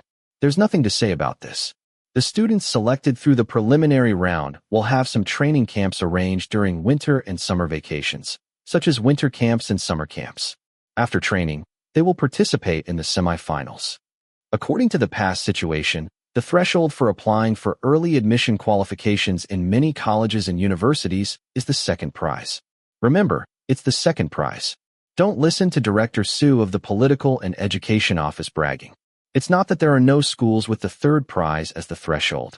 There are very few, and I'm guessing you're not too willing to go. The high platform that Big Mouth Su had set up outside, Jiang closed the door and dismantled it cleanly. The teachers in Class A were all people with names and surnames in the city, and no one was afraid of the school leaders. She observed the faces of her classmates, smiled, and said, "I said that the second prize is the threshold, and many people's faces have turned green. So, let me tell you some data. I have led a total of 6 classes of Class A. If I remember correctly, every year in the provincial competition, 90% of them won the second prize, and 9.99% won the first prize." The whole class froze for a moment, then erupted. "Have you found the problem?" Jiang said. "Yes, I've only seen 2 winners of the third prize so far." "What does that mean?" "It means that after going through a series of trainings from us, winning the third prize is much harder than getting into Tsinghua or Peking University. Whoever wins, it is a living treasure." The whole Class A made a sound of goose goose goose, and even Sheng Wang laughed along. Jiang winked at him amid the commotion, then withdrew her gaze and said, "So, boys, come on." "No problem," all the bosses of Class A said in a dragged tone. "These 3 competitions are the key tasks of our class in the second year of high school. So, starting this semester, the last class in the afternoon will be changed to competition tutoring classes. Monday and Tuesday physics, Wednesday and Thursday math, and Friday and Saturday chemistry. Some special teachers will be arranged to come and teach them. I will send the course schedule and teacher list in a while. You all be prepared." The second thing is the city's top 3 list. She divided the class schedule into 5 parts and asked the first student in each group to pass them on. Then she picked up a stack of blank paper and said, "As I said before, 1 is according to grades, 1 is recommended from the class committee, 1 is based on progress, and the other is by democratic election. You can fill them in now. The class monitor and the academic committee will count the votes later. The list will be submitted today." Okay. In fact, democratic elections were easily affected by the mood of the day, and different results would appear on different days. Most of the students in Class A were simple, but there were not many things to consider. There were many well-liked students in the class, but Jiang Tian was first in the grade, and Sheng Wang's rise was scary. Gao Tianyang, Li Yu, and Song Surui were all on the class committee. That was another competition. So democratic voting was concentrated on 3 people who didn't rely on those. For example, the close-to-the-people tough guy Xiao Chili, the good old Su Xiaozue, and Qi Jiahao, who had come all the way from an ordinary class. Although a little greasy, he didn't seem to have any major flaws. The battle for votes was concentrated on these 3 people. In the end, because Qi Jiahao was particularly miserable today, he won a little sympathy vote and beat Su Xiaozue by a small margin. At this point, Qi Jiahao finally showed his first smile of the day. Okay, the first city 3 are basically settled. Jiang took the lead and clapped her hands and said, "Then congratulate our English class representative. Would you like to come on stage and say a few words?" No. Qi Jiahao grinned and waved his hands quickly, and was kicked out by Song Surui next to him. He stumbled a bit, walked up to the podium, stood with his hands behind his back, cleared his throat, and said, "Well, I didn't expect to get this quota. Thank you." Speaking of which, he finally showed a hint of complacent appearance.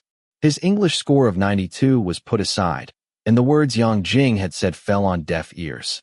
He glanced around, and most people were happy for him, with only 2 exceptions. One was Sheng Wang. He clapped his hands lazily, but his eyes fell on the desk, as if he was studying the competition course schedule. He didn't know what he was looking at on that broken desk. The other was Jiang Tian, who didn't even clap his hands. He just leaned back in the chair and looked at him coldly. Qi Jiahao's heart skipped a beat. The smile on his face froze for a second and then quickly recovered. Anyway, he was the first to get a spot in this competition. As for the others, that didn't matter. He returned to his seat amid the roar. Jiang finished talking about a few other things, and finally began to distribute the one thing that most students cared about the most, the monthly test score sheet. The first student in each group took the note, picked out the ones, and passed them back. Sheng Wang was looking at the competition schedule. They would have a 2-week physics extension class this semester, starting next Monday. The teacher's name was marked next to the class. The teacher's name was Zhao Shi, the same name as the owner of the Year barbecue restaurant. He was wondering when Song Sirui stood beside him and let out a low voice. "What's wrong?" Sheng Wang looked up and asked. Song Sirui handed him the score sheet and said, "Fantastic. Your total score has increased by more than 40 points. Your physics and chemistry scores have reached the grade A level, and your grade ranking has risen by 47. As Sheng Wang had expected, the higher the ranking, the harder it was to jump. Song Sirui was still counting for him. If you hadn't missed the English listening, you could have gotten 7 more points. Let me think. I just saw Chin Cheng's score bar. He is 4 points higher than you, and the ranking is written next to it. If they are tied, then I estimate that adding 7 points would jump your ranking." There was no if in the world. The fact was that he had been busy for a week, but he had failed to fulfill Big Mouth Sue's request to improve by 50 places, and the city's top 3 spot was gone. He didn't care about the quota itself. He just didn't like this feeling of not getting what he wanted. This night, Jiang Tian, who never looked at WeChat moments, spotted a small red dot in the early morning. He clicked it for the first time, and the interface refreshed for a few seconds. A new status appeared at the top, from the guy next door, published 1 minute ago.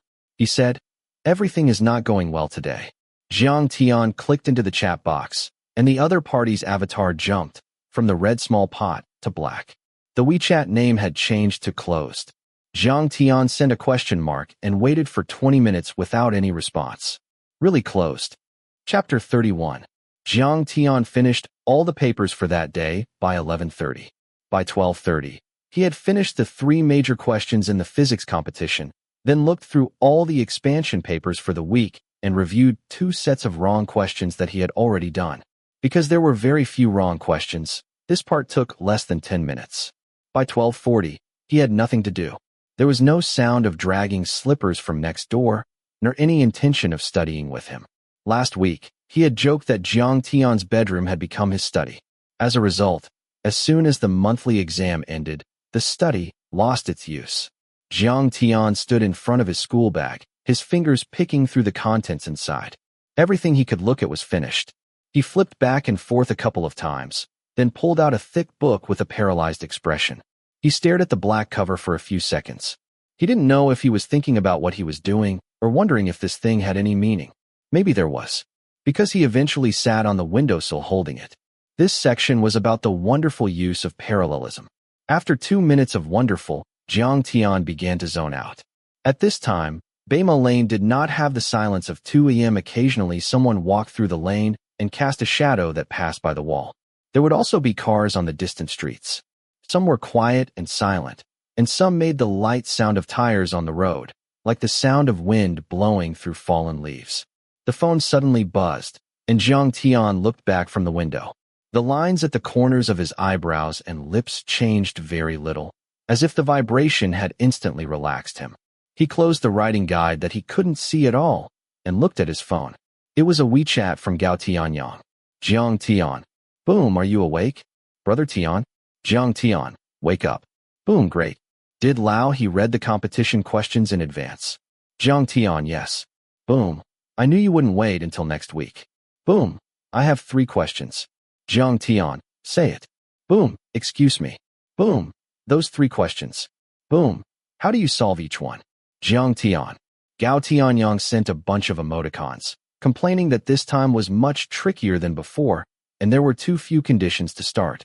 Some physics competition questions are like this.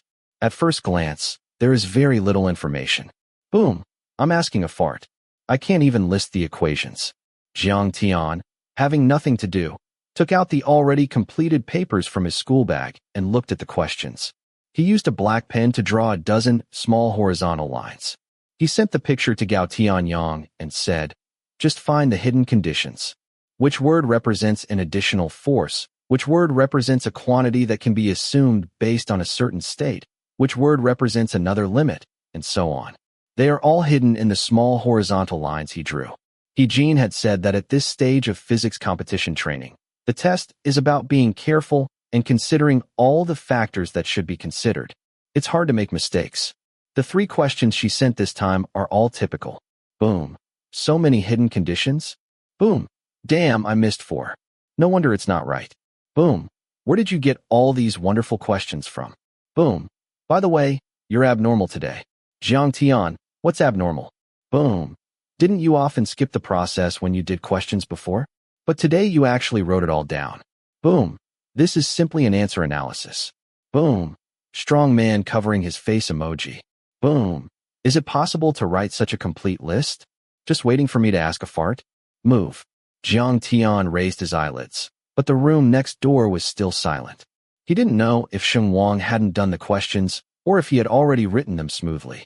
He typed a few words to remind Gao Tianyang. 1 o'clock. Boom. Oh yes. It's your normal sleep time. Jiang Tian paused for a while, then deleted the words, go do the questions, and replaced it with If Gao Tianyang hadn't mentioned it, he would have almost forgotten. Except for other things after evening self-study, he should normally go to bed at 1 o'clock. Boom. Then you go to sleep. I'm going to work on the problems. Jiang Tian, okay. He said okay, but he closed WeChat and opened the lyrical writing guide. That night, he looked at the writing guide for a whole hour. If Xiaokai knew, Xiaokai could euthanize him. Might as well be scared to death. At 6 o'clock the next morning, Jiang Tian was packing his school bag in his room after washing up when he suddenly received 2 messages on his mobile phone. Because the phone was resting on the quilt, the vibration was not obvious. It only flashed twice, but he noticed it immediately. He pulled the zipper of his school bag to the end and reached out his long hand to retrieve the phone. The person who had been silent all night finally had an echo. Closed. Accidentally fell asleep last night. Just saw it. Closed. What happened? Jiang Tian stood by the bed and looked down at the screen. He tapped the keyboard, but did not reply. He wanted to ask why the sudden change of avatar and nickname, but he actually knew the reason. The question mark he sent last night was fine then, but it seemed boring after a night. And the first sentence in the chat box always reminded him of the sentence, the signal is not good. Just saw it. That Sheng Wang had replied to Qi Jiahao before the English competition. Jiang Tian was silent for a moment, then replied, it's okay. Come out for breakfast. He picked up his school bag and walked out of the bedroom. He leaned against the stair railing to read an English newspaper and waited for the boy named Close to get up. Although Sheng Wang had changed his WeChat, he still acted the same as usual. In class, he listened and did his papers. After class, he still joked with the people around him. When his pen ran out of ink, he would ask Jiang Tian to borrow a refill. When he encountered something fun, he would try to make Jiang Tian laugh. 5 minutes before the end of the last class in the morning, Jiang Tian sent a WeChat message to the person in front of him. Go outside Wudong at noon. Sheng Wang was busy writing chemistry papers. His right hand was still quickly calculating the problem, and his left hand reached into his desk and covered the lightly vibrating mobile phone. After a while, he took out his phone and lowered his head. Boys of this age have wide but not thick shoulders. The slightest movement would make the t-shirt fabric outline their shoulder blades. A few seconds later, Jiang Tian received a reply. Closed. Okay. I'm going to starve to death. The mute had gone to Sheila to help at noon, and Boss Xiao took care of his meals. Jiang Tian originally thought that there would only be 3 people in the courtyard outside Wudong today, but he never expected that there would be twice as many. As soon as they turned the alley, they saw a small truck parked in the open space in front of Old Man Ding's entrance. There was a large cardboard box and a few foam pieces stacked against the wall, as if a large piece of furniture had just been unpacked. Jiang Tian stepped into the room and saw 2 people in dark blue coats carrying a silver-white refrigerator into the hall. A person in the same uniform was pulling the wiring board over. As soon as Old Man Ding saw him, he trotted over and slapped him on the arm. You bought it. Jiang Tian shook his head. He wanted to say something, but just as he opened his mouth, he suddenly remembered to look at Sheng Wang. The old man followed his gaze. In his life, he was most afraid of owing people, and he didn't like taking advantage of others for no reason. His temper was as stubborn as a donkey. Even if Jiang Tian wanted to give him something, he had to rely on the excuse of can't eat for nothing. He would not accept anything from others. The old man could get physical with people he was close to when he was upset, but not with others. After all, this child was a guest. He couldn't just hit him. He asked Sheng Wang with a stern face, Did you buy it? Sheng Wang followed Jiang Tian's lead, shook his head, and said, "No." Old man Ding stared fiercely and said, "How dare other people buy this for me? You can talk about it." The old man had been a soldier when he was young, and his presence had never lost to anyone. Someone like Gao Tianyang, who had been beaten by him, would panic as soon as he stared at him. However, the innocent and pure-hearted person in front of him was not afraid of him at all. Sheng Wang gave an, "Oh," and said, "Then, just pretend I bought it."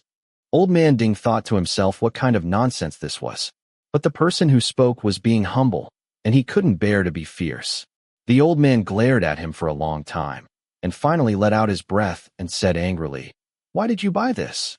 Sheng Wang laughed suddenly. "Don't you want to take care of my lunch? I'll pay for the ingredients in advance." "What do you pay for ingredients?" "I don't accept it." Old man Ding said, "It's just a meal. It takes such a big fuss.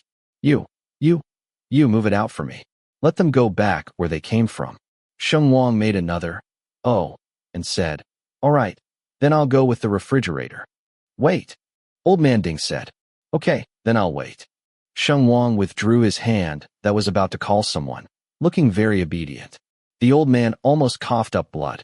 He paced around a few times, took 2 sips of cold tea, and finally stared at Jiang Tian and said, "Aren't you going to control the classmate you brought?" Jiang Tian. Sheng Wang was amused by this.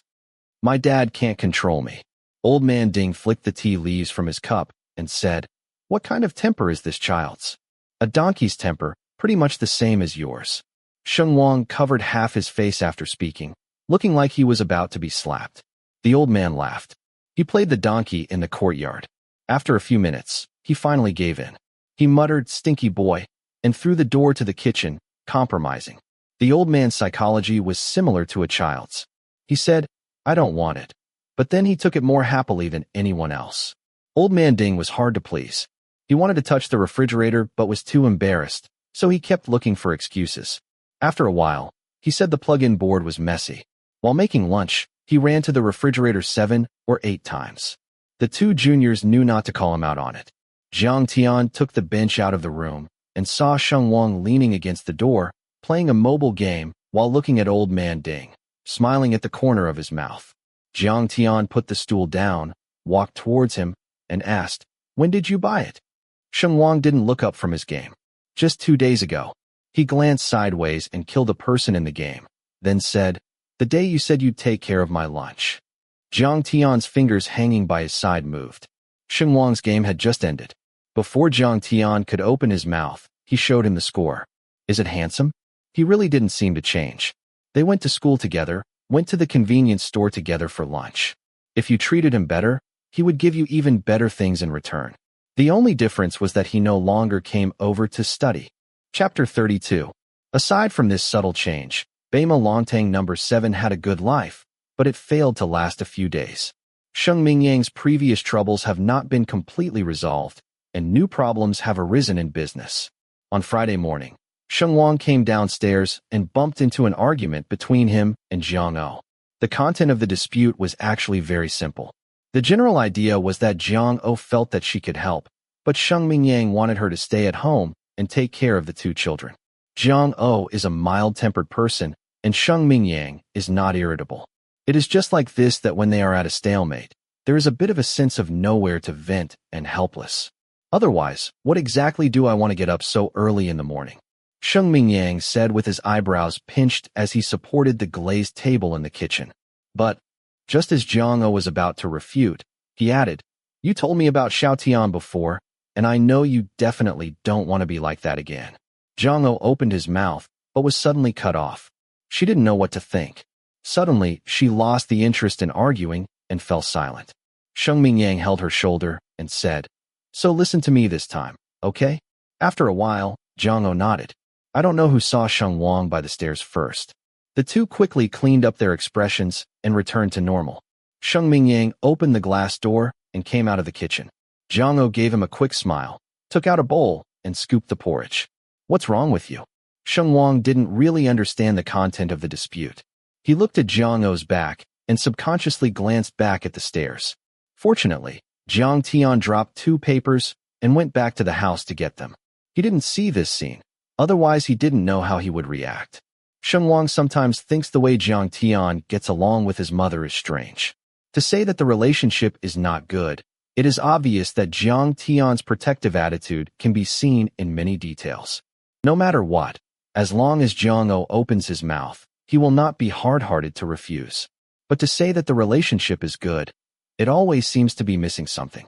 Sheng Mingyang's cell phone buzzed and vibrated.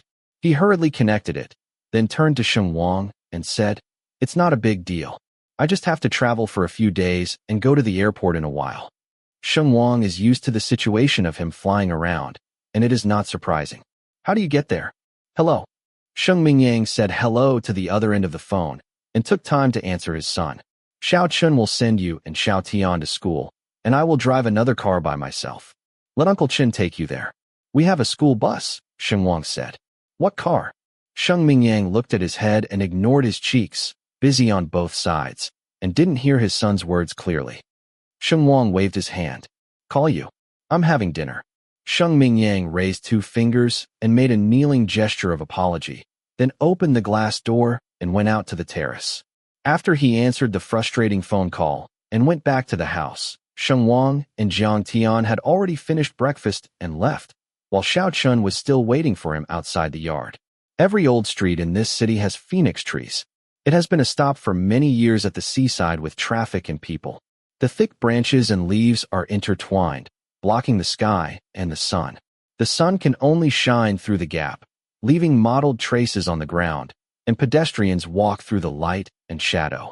There are many mobile food trucks in the street outside Bema Alley, and in front of the cars are hot white mist and people queuing up. Sheng Wang bypassed the crowd and waited for a red light in front of the sidewalk around the corner. He glanced back at the old street and said to Jiang Tian, "When I was a child, I was especially good at tossing people, and I often made trouble early in the morning." "Then what?" Jiang Tian asked. "Then come to this street to inspect the people's situation," Sheng Wang said. "I have to walk from the other side of the street to this side. When I see everyone's life is stable, I can rest assured to go back to sleep." Jiang Tian smiled and said, "Why this street?" "Because it's lively," Sheng Wang said. "It's interesting when people are chatting."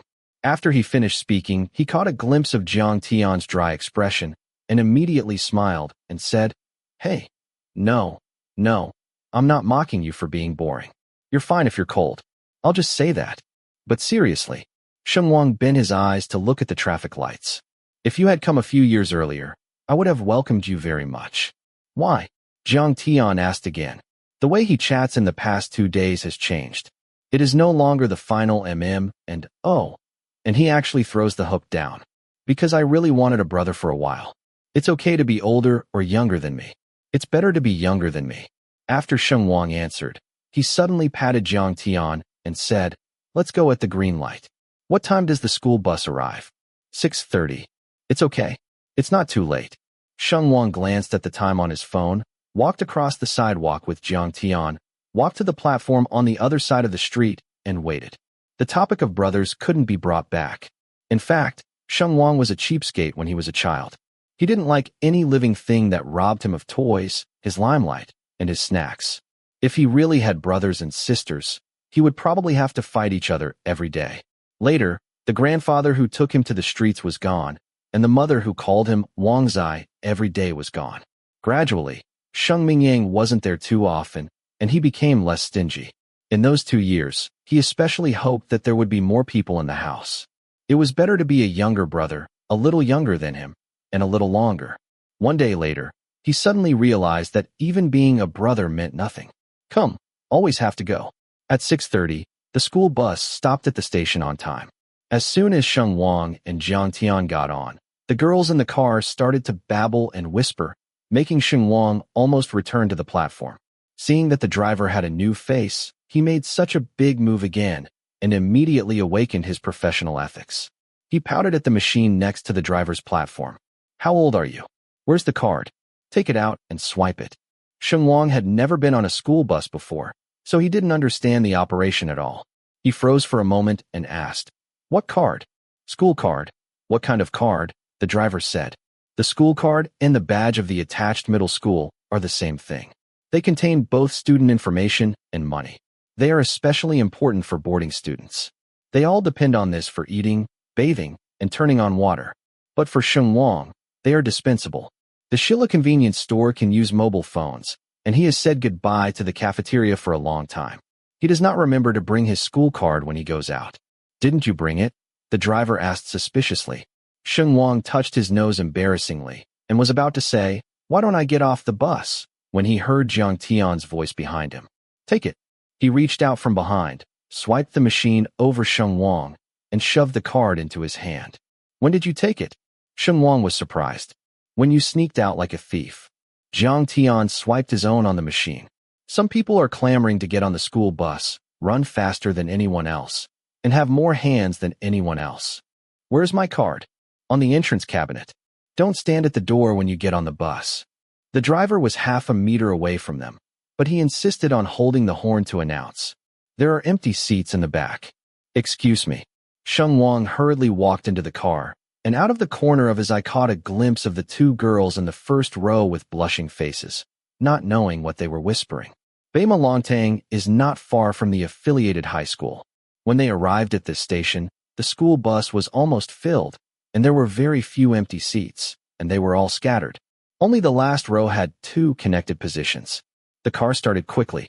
Sheng Wang leaned on the back of the chair and glanced at the last row, and said to Jiang Tian, "Just sit here." He sat down in the 3rd row, leaving the empty seat in the 2nd row diagonally ahead for Jiang Tian, then plugged in his earphones and brushed his phone with his eyes down. The lanyard of the school card was wrapped around his fingers, going round and round. The boy next to him was in the same class as the 2 girls in the front seat, chatting with the back of the chair all the time. They seemed to be the politics class brought by Big Mouth Sue, and the news was faster than others. Sheng Wang heard them mention the grade-level parent meeting. He said no to. Parent meeting is the most troublesome thing for him to go to school. There is no one, because he always has to explain to the teacher why his parents can't come. He once suspected that this thing had metaphysics, and every time it was picked precisely when Sheng Mingyang was not around. The 2 classes in the morning were physics classes, and young Master Sheng didn't even bother to write the papers. He concentrated on his practice, hoping that He-Jin would be able to refute a rumor after class. As a result, after the 2nd class, He-Jin said, "Just to inform you, there will be a grade-level parent meeting after 2 classes on Sunday afternoon, in the auditorium of Shoda Building. After all, the 2nd year of high school is the most critical year." Gao Tianyang grumbled. "You guys said the same thing in the 1st year of high school." "Yes, every year is the key," He-Jin said angrily. "No matter what, the school still has to communicate with the parents. Everyone should go back and talk to their parents. From 3 o'clock to 4 o'clock is the grade meeting, and you need to sign in. After 4 o'clock, I will return to each class, and I and several other teachers will talk to parents about each of you, including your strengths and weaknesses, future development, and so on." After He-Jin finished speaking, she threw out what Sheng Wang was most afraid to hear. "The requirement is to participate. If there are special circumstances, please come to me after class." Sheng Wang knocked on the table with a thud. He pursed his lips and hid his hands under the table to send WeChat to Sheng Mingyang. "Closed. Did you get off the plane?" "Health Encyclopedia." "Yes. Health Encyclopedia. I agreed to let Xiao Chun send you off. Why did you run away without saying a word? Angry with Dad?" "Closed. No. Closed. When will you be back?" "Health Encyclopedia. It's hard to say. It may be like next Thursday or Friday." "Health Encyclopedia. What's wrong?" "Closed. Just asking." "Health Encyclopedia. Is it really okay?" "Closed. Yes. Closed. I'm going for a run." After Sheng Wang finished speaking, he pressed the phone, sullen and worried. Sheng Mingyang was busy and couldn't pay attention to the weather here at home. Otherwise, he would find it pouring rain here at 8 o'clock. And his son knows this well, so he doesn't even bother to think of a reliable reason for lying. Sheng Wang lay down for a while, took out his cell phone and earphones from his school bag, walked out of the classroom, and went to the other side of the corridor. There is a corner on the right side of the bathroom, and the angle of view is very tricky. The students of Class A love to come here to make calls secretly. As long as they don't swagger and grab the mobile phone in their hands, it is difficult to be caught. Sheng Wang put on his earphones and read the driver, Xiao Chen's name in the recent call. There was a sudden coughing sound in the corridor, which sounded like Big Mouth Sue at first glance. He was startled. After pressing the screen, He put the phone back in his pocket and waited for the other party to connect. The waiting sound was longer than usual, even a little longer. After a while, there was a soft ringing on the opposite side, and finally the phone was answered. Before waiting for the other party to speak, Sheng Wang said straight to the point, "Uncle Chun, there is another parent-teacher meeting. A real emergency. Can you help me pretend again?" The other party did not speak for some reason, and fell into a silence for a while. After a while, Jiang Tian's voice came through the earphone and whispered, "You seem to have pressed the wrong number." His voice was soft, like the wind blowing strings. Maybe it was because it was too quiet in the earphones, it was a bit mild. Sheng Wang suddenly felt embarrassed. It's like a person who is stretched on the outside, and his nose starts to get sore when he hears his parents say, "What's the matter?" when he enters the door. It's obviously just a simple sentence. Sheng Wang didn't speak for a few seconds, and Jiang Tian didn't hang up either. Class A is in the west of the corridor, and his corner is in the east of the corridor. The distance between them is only a few dozen meters. When the classmates shout, they can hear it twice inside and outside the earphones. After another moment, Sheng Wang said, "I'm hanging up. I'll call the right number." Jiang Tian said, "Okay." He reached into his pocket and pressed the side button twice, turned his head over the recent contacts, and looked back and forth a few times, but in the end he didn't make a second call. Gao Tianyang came over to go to the bathroom and greeted him by hooking his shoulder. Sheng Wang took off his earphones and said, "Go to your bathroom. I'll go to the office." "What?" "Tell Lao He about the special situation." He chased his classmates across the corridor, walked to the office, and shouted a report. He Jean waved at him and said, "Come in." "What's the matter?" "Teacher, my father can't come to the parent-teacher meeting," Sheng Wang said. "The school's special arrangement on Sunday is to avoid working days." He Jean didn't blame him, but was fighting for it. "Can you let your dad coordinate the time? This parent meeting is quite important. If he really can't attend the one in the auditorium, it's okay to only come after 4 o'clock. Half an hour is enough." "He really won't come," Sheng Wang said. 20 minutes? He Jean said. "If he comes, I can talk to him first." Boys of this age are taller than a bunch of teachers. He Jean sat in the chair, talking to him with her head up. She saw Sheng Wang lower his eyes, reach out and touch the bridge of his nose, like a silent confrontation. He Jin's son is still very young and bears no resemblance to Sheng Wang. But when she looked at the boy in front of her, she suddenly felt a little distressed. She thought for a while and said, "Why don't you do this? Come and work hard for him next weekend. I'll wait for him here." Sheng Wang smiled and said, "He travels a lot, so it's hard to catch him. Can I bring him to you if I catch him?" He Jean understands that this means that he may not be able to come next weekend. She couldn't bear to ask any further. It could be seen that Sheng Wang didn't want to stay here for a second, but she couldn't completely ignore the responsibility. She considered for a moment and was about to speak again when a report sounded outside the office door. Sheng Wang had just heard this sound in his earphones, and he was very sensitive. He turned his head to look over and saw Jiang Tian in his school uniform, standing tall in front of the door. "Come in," He Jean asked him. "What's the matter with you?" Sheng Wang watched Jiang Tian come in, stand beside him, and say in his usual cold and indifferent voice, "No one will come to the parent meeting, so I can't participate." He Jean. Sheng Wang's embarrassment was gone. He looked at Jiang Tian with a question mark on his forehead, but Jiang Tian didn't lift his eyes. He Jean said angrily, "Did you two make an appointment?" "Okay." He Jean nodded and accepted. The 2 top students in the grade couldn't participate in the parent-teacher conference. What else could she say? "Let's make a pair. You guys will discuss it with your parents. Someday when you have time, I'll have a small parent-teacher meeting of 3 people. Can we have a chat?" After He Jean finished speaking, she waved her hand without giving them a chance to refute. "That's it. Let's go." The 2 were blasted out of the office, but instead of returning to the classroom, they were intercepted halfway. It was Big Mouth Sue of the Political and Education Office who cut them off. With a solemn expression, he waited in the corner of the corridor with his hands behind his back. He waved to the 2 of them and said, "Follow me to the Duxing building." "Me?" Sheng Wang pointed to himself and asked. "You too?" Big Mouth Sue said. "I haven't fought recently," Sheng Wang said, a little puzzled. He didn't forget to add, "Neither did he." I don't know why this sentence hurt Big Mouth Sue. His face became even more ugly, but the anger didn't seem to be directed at Sheng Wang or Jiang Tian. It's about your missing the listening test last time. Jiang Tian stayed at my place for a long time and asked for the corridor surveillance, so we checked it. Big Mouth Su said. We have also asked a lot of people in the past 2 days to question them. If so, there is a result. I will give you an explanation today. Chapter 33. On the way to Duxing Building, Big Mouth Su kept talking. Out of the self-consciousness of a good student, Sheng Wang was very supportive, and he answered with an from time to time, but he didn't listen to the specific content. He glanced at Jiang Tian several times and couldn't help but ask, When did you go to Director Su? Jiang Tian was firm. I didn't.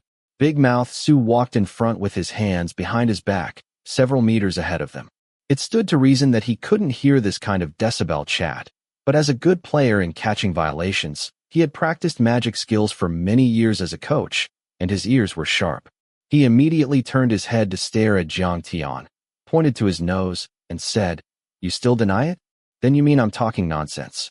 Jiang Tian immediately stopped his steps and leaned his upper body back, avoiding the spittle that the middle-aged and elderly firecracker splattered. Big Mouth Su hadn't had enough of it yet, and said to Sheng Wang, Isn't the school network paralyzed that day? Waiting for Mr. Sun in the computer room to work with him, he'd be better. He brought Xiao Sun around to talk to me about surveillance. Are you taking the school network hostage? Jiang Tian. His expression was too funny. Sheng Wang suspected that if the person standing opposite was not the director of the political and education office, Jiang Tian might have blurted out to ask if he was an idiot. He had seen the style of Jiang Tian's conversation with the teacher. It was really cold and arrogant, and he was rushing to find a slap. Sure enough, Jiang Tian said firmly, Mingli Building is in the north and the computer room is in the south. To go there, I had to pass by Duxing Building. It happened to be on the way. Where did I go around? Are you still talking back? Director, Sheng Wang reminded. We seem to be the victims. Big Mouth Su puffed out a laugh, put out his fire, and said angrily, I know. I'm so angry. I wasn't targeting you too. I just couldn't hold back my anger. Oh. Sheng Wang dragged Jiang Tian behind him, blocking himself in the middle. Then save a little more. You can spray the violators later. Big Mouth Su laughed. The doors and windows of the office on the 3rd floor of Duxing Building were closed.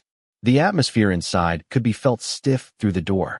Sheng Wang and Jiang Tian looked at each other and followed Big Mouth Su as he twisted the door open. There were already people in the office, a few more than Sheng Wang had expected. There were 2 young men by the window. One of them, wearing a black t-shirt and jeans, leaned carelessly on the windowsill. Seeing the door open, he greeted them cheerfully. It was Zhao Shi from the Year barbecue restaurant. The other man had short hair, which looked businesslike at first glance, but was dyed gray-blue. He stood beside Zhao Shi and spoke. Hearing the sound, he turned to look at the door and nodded briefly.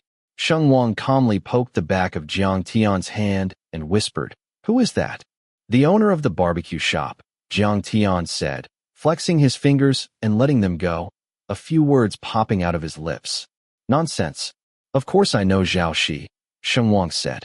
I meant the other one, Jiang Tian said. Lin biting. Sheng Wang remembered that Zhao Shi and his friend ran the barbecue restaurant together, so Lin biting should be the real boss. He once thought that the real boss should be wearing a vest and big pants, with flip-flops on his feet, and the smoky fire smell of skewers. He never thought it would be this style. In addition to the 2 from the barbecue restaurant, there was also Yang Jing in the office. She sat behind a desk, her slender eyebrows furrowed, staring at the 3 boys standing at the desk. Her face was very ugly. Those 3 were wearing affiliated school uniforms. At first glance, the back view was almost the same. One of them always lowered his head, and the other 2 were thicker and dared to look around. What are you looking at? As soon as Big Mouth Su entered the office, he began to get angry. He pointed at the students. Zhai Tao count. How many times have you stood here this month? Do you have any reflection? For Sheng Wang and Jiang Tian, this was an old acquaintance. Seeing him on this occasion was nothing surprising. As for the one standing next to Zhai Tao, Sheng Wang only felt a little familiar and couldn't remember where he had seen him. He poked Jiang Tian again and asked quietly, Who is the one in the middle? Do you know? Jiang Tian hadn't had time to open his mouth when Big Mouth Su wiped his face and said silently, It's him. The one who told you that Miss Yang asked you to get the paper. Are you really a victim? Sheng Wang didn't dare to take it and quickly waved his hand and said, "Sorry, I didn't remember his face." Zhao Shi was happy at the window, and the student's face became even more smelly.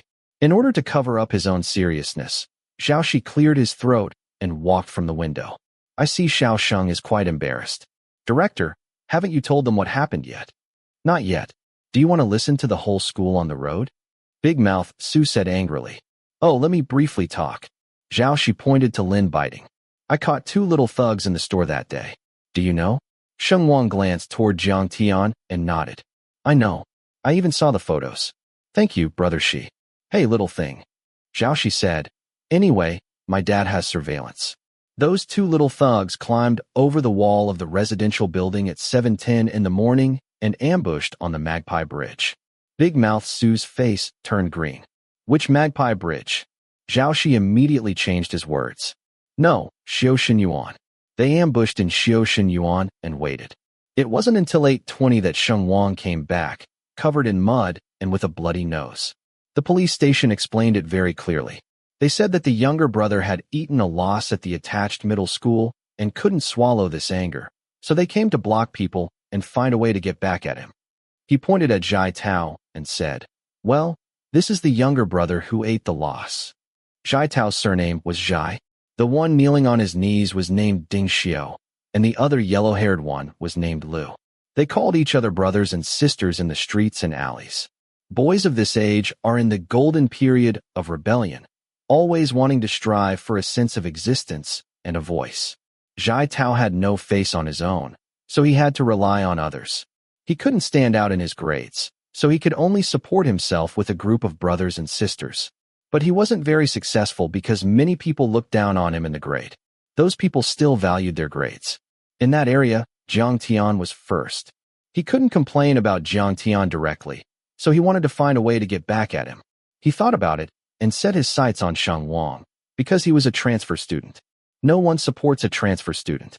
That was the basic theorem. This kind of ecology was everywhere in schools. It wouldn't change the world. From the time Big Mouth Su had them sweep the streets, he knew that Yang Jing was looking for Sheng Wang and Jiang Tian for the competition. Zhai Tao had never participated in any competition, but he was clear about the teacher's routine. It was nothing more than doing questions, questions, and questions. He knew that Sheng Wang and Jiang Tian and Gao Tianyang had a good relationship, but how long had Sheng Wang been transferred? How good could the relationship be? No matter what, there would be times when they were alone. So he thought of a plan that he thought was absolutely perfect. He planned to make his move on the day of the English competition. He used the English competition to lure Sheng Wang to Xiaoshen. There was no surveillance there. No one could find any evidence. Zhai Tao often heard the people in Class A say that Sheng Wang had no strength to bind a chicken. Coupled with his appearance and a young master's temper, he concluded that the other party couldn't fight. He was right, so he didn't call too many people. He only found 2 brothers from outside the school and felt that was more than enough. The transfer student who took the blame was Ding Xiao. He was also a transfer student. He was worse off than Sheng Wang, not to mention transferring across provinces. When he transferred, it was already a semester in, and he was transferred to a class that couldn't be worse. The days of transfer students are not good. The rhythm of an unfamiliar life is accompanied by gaps in all aspects. You are at a loss, isolated and helpless, and it's easy to collapse. Ding Xiao was typical. He stayed in the affiliated middle school for a semester, his grades went all the way to the tail of the crane, and his exam room was nailed to class 12. So he found someone to support him, Zhai Tao. He became one of Zhai Tao's many brothers and sisters. When Zhai Tao came to Ding Xiao to talk about this, he was actually scared, but he finally agreed. First, he was afraid that Zhai Tao would be unhappy, and second, because he was uneasy. Obviously, they were both transfer students, so why was there such a big difference? A few days ago, Big Mouth Su found these things along the lines of the thugs and the corridor surveillance, thinking that this was the whole story. However, when he called Zhai Tao and Ding Xiao into the office to prepare for punishment, Zhai Tao implicated another person and pushed all the problems onto that person. I originally planned to scare him. I didn't want to make it so big. Zhai Tao said, if you don't believe me, ask. Ask Ding Xiao. Ask Wu Cheng and Lu Yuanliang. Didn't I say that if he was afraid, he wouldn't need to fight? You go ask. Who gave me the idea, saying that this monthly exam is very important to Sheng Wang, that idiot. To Sheng Wang. If he messes up, he'll be so angry he'll die. That's more useful than scaring him. Director Su was so angry that he almost threw his teacup. He asked Jai Tao who he was talking about. When Sheng Wang and Jiang Tian entered the office, Director Su had just finished his interrogation with the three of them. Until now, they had not been able to reach an agreement. Jai Tao and Ding Xiu had a kind of meaning of breaking the jar and smashing their necks, as if they were full of reason and others were stupid. As for the third student, no matter what the people around him said or did, he kept his head down. He seemed to have two cowlicks on the top of his head, but familiar classmates knew that one was a real cowlick and the other was a scar from being hit by a hard object. Sheng Wang didn't remember his face, but he was very impressed with the scar. He frowned and let go, walked around to the front of the boy, stared at him for a while, and whispered, "It's really you, Lao Chi." The other party did not look up. From Sheng Wang's point of view, he could only see the corners of his pursed lips twitching, as if he had been slapped, ugly and embarrassing. Not long ago, he was on the podium, smiling and saying, "Thank you. Thank you all for giving me so much face." In just a few days, he had lost all his face. Maybe Sheng Wang had been standing in front of him for too long. He squeezed his sleeves and tugged for a while, then suddenly said, "It's not me. It has nothing to do with me. I haven't even spoken to them a few times. They did a bunch of stupid things themselves. If they want to be punished, they push it on my head." Jai Tao looked like an old hand. "Fuck. You haven't spoken to them a few times? You played basketball with me in class 5 too. You won't recognize people now that you're in class A? What a snob. Do your other classmates know? Besides, there are so many people in the whole grade. Why would I push it on you? How the fuck do I know why?" Qi Jiahao shouted, his neck turning red. "What does it have to do with not being able to keep up and getting into class A? I know you, and I don't want to play with you anymore. Recognize your mother." Jai Tao scolded. "Who took you to eat and drink when you were being beaten up by your mother? You lose your memory when you get promoted? Stupid. Just say." He pointed to Sheng Wang and said, "Did you tell me that the monthly exam was very important to him?" "I didn't," Qi Jiahao said. "Fuck me. Okay." Director Su slapped the table heavily, pointed at them and said, "I asked you to come here to perform a scolding for me, right?" Qi Jiahao wanted to defend himself, but heard Yang Jing, who had been silent for a long time, speak. "Class representative," she said. Qi Jiahao died instantly and lowered his head again. In the whole office, the person he dared not look at was Yang Jing. Lao Su said that when Sheng Wang made the top 50 in the monthly test, he could get the city's top 3. At that time, there were only me, him, Sheng Wang, and Jiang Tian in the office. Yang Jing said, "Although I am not the head teacher, I know who you are close with and who you don't pay attention to. Even Gao Tianyang doesn't know about this. I guess Sheng Wang and Jiang Tian have never mentioned it to anyone else. So it's only you. I asked you to print the paper that time, and I said something casually when I chatted with you." Yang Jing looked at him and said, "Only you know. If you didn't mention it, where would Jai Tao and the others have heard it?" She usually trained people arrogantly, but this time, her tone was not fierce, only disappointed. For students like Qi Jiahao, the most unbearable thing was disappointment. He struggled a bit and said, "I really don't." Then he didn't say a word. There was silence in the office. After a while, Director Su rubbed his face and said, "This is almost the end of the matter. There are some things that we can't ask. Only you yourself know what's going on. No matter what your starting point was, the final result was that it caused a classmate to miss the listening section. You may think, oh, the monthly test is nothing. This time is not good. There will be another time. What if this matter wasn't cleared up? He lost the city's top 3 because of this, and then because of lacking this honor, he didn't get the most suitable early admission qualification. And then what?" Director Su put his hands behind his back and asked word by word. "Although the college entrance examination is not the end, it does affect a certain life. You disrupted someone else's life. What compensation do you get?" He looked at Qi Jiahao and said, "You fight so hard yourself. You know how important the city's top 3 is, and you just ruin other people's efforts? Do you think this is worthy of being the top 3? Qi Jiahao gritted his teeth, and the muscles on the side of his face moved. Director Su stood up straight and said, "I don't think I deserve it anyway." He turned around and asked Sheng Wang and Jiang Tian, "Did you just assign him one of the top three spots in your class?" Sheng Wang didn't say a word, and Director Su didn't expect them to say anything. He said, "Let your teacher he hold another election. Qi Jiahao's spot will be removed. Zhai Tao, Ding Xiu, and Qi Jiahao will be penalized with a demerit." After he had dealt with the three, he turned to Sheng Wang and said, "As for your city's top three, you are indeed the one with the fastest improvement in the whole grade after the 2 exams. I also asked Miss Yang, if you had listened to the listening section properly, you would have lost few points. Adding those few points, it would be no problem to improve to 50. So, let's just cancel the conditions I set before. I'll still give you the top 3 spot. How about that?"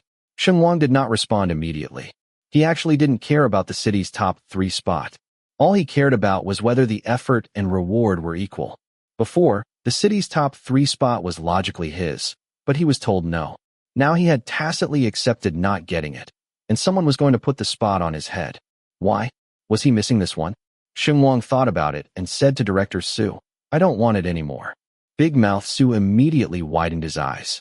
Even Zhai Tao, Ding Xiu, and Qi Jiahao looked at him suddenly. Only Jiang Tian gave a short laugh beside him, as proud as ever. Sheng Wang suddenly felt very happy. He said, "Whatever you say. If I didn't reach the top 50, I didn't reach it. I don't want the city's top 3 spot." Was it cool? It was just cool. Chapter 34. Sheng Wang was very happy. Director Su almost became angry. What was even more irritating was that when he poured cold tea and rubbed his head, he said, "Then now all 3 of your Class A's top 3 spots are vacated, except for Jiang Tian, the first nail household, right?" Jiang Tian replied to him, "No, all 4 are now empty." Director Su choked on his throat with a sip of tea and almost coughed his back out. "What are you talking about again?" Director Su asked with his eyes wide open. "It's not fair if we fight together and get punished together. It's not fair that he doesn't have what I have," Jiang Tian said. "Did I let him not have it?" Big Mouth Su was about to eat people, but he thought about it carefully. In theory, it was true. He closed his mouth embarrassingly again and touched his forehead, his head almost bald. 16 or 17-year-old boys are arrogant and proud, and often seek justice in some strange things. He never understood or agreed. Just like the flying teenagers in the school can never understand the old-fashioned and forward-looking in him. Some people can persuade each other across the chasm. Some can't. So Big Mouth Su slapped the table and threw them out, and said, "There will be times when you 2 bastards cry and regret. I'll wait." The 3rd class in the morning was English. Sheng Wang and Jiang Tian were 10 minutes late, but Yang Jing herself was late and entered the classroom with them. So the classmates didn't think much of it, thinking that Yang Jing had asked them to do a regular interview. Only Gao Tianyang was more sensitive. He stretched out his head and asked Sheng Wang quietly, "What's the matter?" Sheng Wang burrowed his head and took out a notebook from his school bag. Gao Tianyang pursed his lips. "You, Brother Tian, and Lao Chi were called away one after another. Now that you 2 are back, Lao Chi's seat is still empty. What's the situation?" Sheng Wang raised his head, glanced at him, and then turned back, winking at him. Gao Tianyang said, "No, what do you mean by blinking? I'm asking you to stand up." Yang Jing's crisp voice came from the podium and asked him, "Gao Tianyang, are you tired of talking with your neck bent?" Gao Tianyang was startled. He hurriedly sat upright, his eyes fixed on the test paper, pretending that he was very focused. It was a pity that Yang Jing didn't let him go. She said, "You stand up." Gao Tianyang kicked off the stool and stood up honestly. "Teacher, I was wrong." "Don't be wrong. Where did you go wrong?" "I was just looking for someone to stand up and cooperate." "Don't you want to talk?" "Come on, give you a chance," Yang Jing said. "Today I am summarizing the cases where the active form expresses the passive meaning and where the passive form expresses the active meaning. You can list them for me. Don't sit down if you can't finish talking." Gao Tianyang was going to die. Sheng Wang couldn't bear to see him so miserable, so he sacrificed his notebook on the spot. In fact, he didn't always look at his notes, but whoever asked a question, he could turn to the corresponding page in an instant. Not only could he be accurate to the page, he could also be accurate to the location. Which note was in the upper left corner, which note was in the lower right corner, which sentence was written in red pen, which sentence was in blue pen. He had an impression of all of them. He turned to the summary of the active and passive sentences in 1 second, drew a brace with his strokes, and handed it to Gao Tianyang from under the desk. Gao Tianyang gave his good brother a thumbs up with his hands behind his back, and then looked down. His good brother's calligraphy was so ugly that he dared to write it. He couldn't recognize a single word. I tell you, you can come and stand on the stage if you have the opportunity. You will understand once you feel it. From this angle, I can see clearly what you are doing below. Supporting the podium, Yang Jing leisurely turned a page of the lesson plan and said, "Passing the book under my nose, right? It doesn't matter. Gao Tianyang, look hard. If you can understand Sheng Wang's dog-crawling handwriting, I will let you sit down immediately." The whole class burst into laughter, and Gao Tianyang was also amused. Sheng Wang put his head up and pretended to be deep. Because of his extremely white skin, the girls on both sides could clearly see his handsome face slowly turning red, so there was another burst of coaxing. Damn, no way to avoid disaster. Sheng Wang thought. I heard that the grade gave you the nickname, the Big Three of English in Class A. Yang Jing paused when talking about the Big Three. Her expression showed a moment of disappointment, but she quickly recovered and said, "Since they are all giants, can your handwriting move closer to the person at your back table?" Ah? Sheng Wang, don't pretend to be deaf. Yang Jing just didn't let him go. Sheng Wang stood up reluctantly and said with tears in his eyes, "I know, teacher. 2 days ago, your language teacher told me that if you practiced your calligraphy, you could get a few more points." Yang Jing said, "You think the 2-point curvy noodles are the ones that are ugly?" The face was unbearable, so I deducted it alone. Oh, do you hear me when you go back to practice calligraphy? Don't torture the teacher. There was another round of thumping and laughter in the class. Sheng Wang let out an and smiled helplessly. The phone in the school bag suddenly vibrated, hidden in the chirping of geese in the class. Only he could notice it. When he bent down and sat down, he took out his mobile phone, glanced down, and saw a WeChat message from the back table that Yang Jing had told him to move closer to. Jiang Tian, Zhao she called to eat. Sheng Wang was stunned for a moment and typed. Closed when? Jiang Tian, after class at noon. Closed. Does their barbecue restaurant open so early? Jiang Tian. A few seconds later, the other party directly threw a screenshot of the chat. In the screenshot, Zhao she posted a location, set at the hot pot restaurant on the corner of the north gate of the affiliated middle school, and asked Jiang Tian to ask Sheng Wang to join him. Closed. That shop has queues all day long. By the time we get to the table, wouldn't it be time for old Wu to finish his half-hour practice paper? Jiang Tian, they go first. Closed too? Closed. Oh, is Lin going too? Jiang Tian, Closed. Are the real and fake bosses both former students of the attached high school? Jiang Tian. Zhao is, but Lin is not. Sheng Wang remembered the previous office scene. Zhao Shi and Big Mouth Su were very familiar, and Lin biting was much more polite. Jiang Tian. Have you read the competition coaching schedule? Closed, yes. There is Zhao Shi. Jiang Tian. There is also Lin biting. Sheng Wang was surprised when he suddenly heard Yang Jing say, Sheng Wang, what are you doing with your head down? Come and rescue Gao Tianyang. He was startled, tucked his cell phone into his school bag, and stood up with a guilty conscience, pretending that he was listening to the class seriously. Without taking his notes, he opened his mouth and rattled off all kinds of situations in active and passive sentences. He looked at Yang Jing and said in his heart, You can start complimenting me. However, in the next second, he realized that the atmosphere was not quite right. The whole class fell into a strange silence. He was wondering when he heard Yang Jing say, It's been a few minutes since this part. Haven't you attended the class? If there was a hole by the window, Sheng Wang would have already jumped out. Yang Jing glared at him and called, Jiang Tian, come and rescue Sheng Wang. Sheng Wang heard the sound of the chair. The person behind him also stood up. After a few seconds of silence, Jiang Tian's voice sounded behind him. I didn't listen either. The whole class was in an uproar. Song Sirui, who was not afraid of death, had already given a thumbs up. He turned his head and mouthed, atmospheric. Sheng Wang had an inexplicable feeling that he was caught on the spot for doing something bad, and he had even caught a pair. Thanks to the two giants, this became the happiest English class ever in Class A, because Yang Jing was so angry with them that she never called anyone else. Even Gao Tianyang was pardoned and sat down. Only the two of them stood in tandem for an entire class. The hot pot restaurant at the north gate of the middle school had just opened for a month, and it occupied the most prosperous facade in this area. There were always long queues at the night market, and it was slightly better at noon. They used a northern copper pot here, and the taste wasn't too great. There were also students and teachers from the high school attached to the university who came to eat during their lunch break. Zhao Shi and Lin Biding were there early. They picked a place on the second floor by the window. After Sheng Wang sat down, he glanced out the window, just in time to see the continuous flow of people at the cross street. The change is quite big. Zhao Shi looked around and said to Lin Biding, right? Well, there was no one before, Lin Biding said. What? Sheng Wang asked. Talking about this store. Zhao Shi pointed to her feet. When I was in high school, this store was a famous drugstore. Whoever came to the store closed. It didn't last for 3 months. It's been 2 years. It's lively. It's amazing that whoever drives it is popular.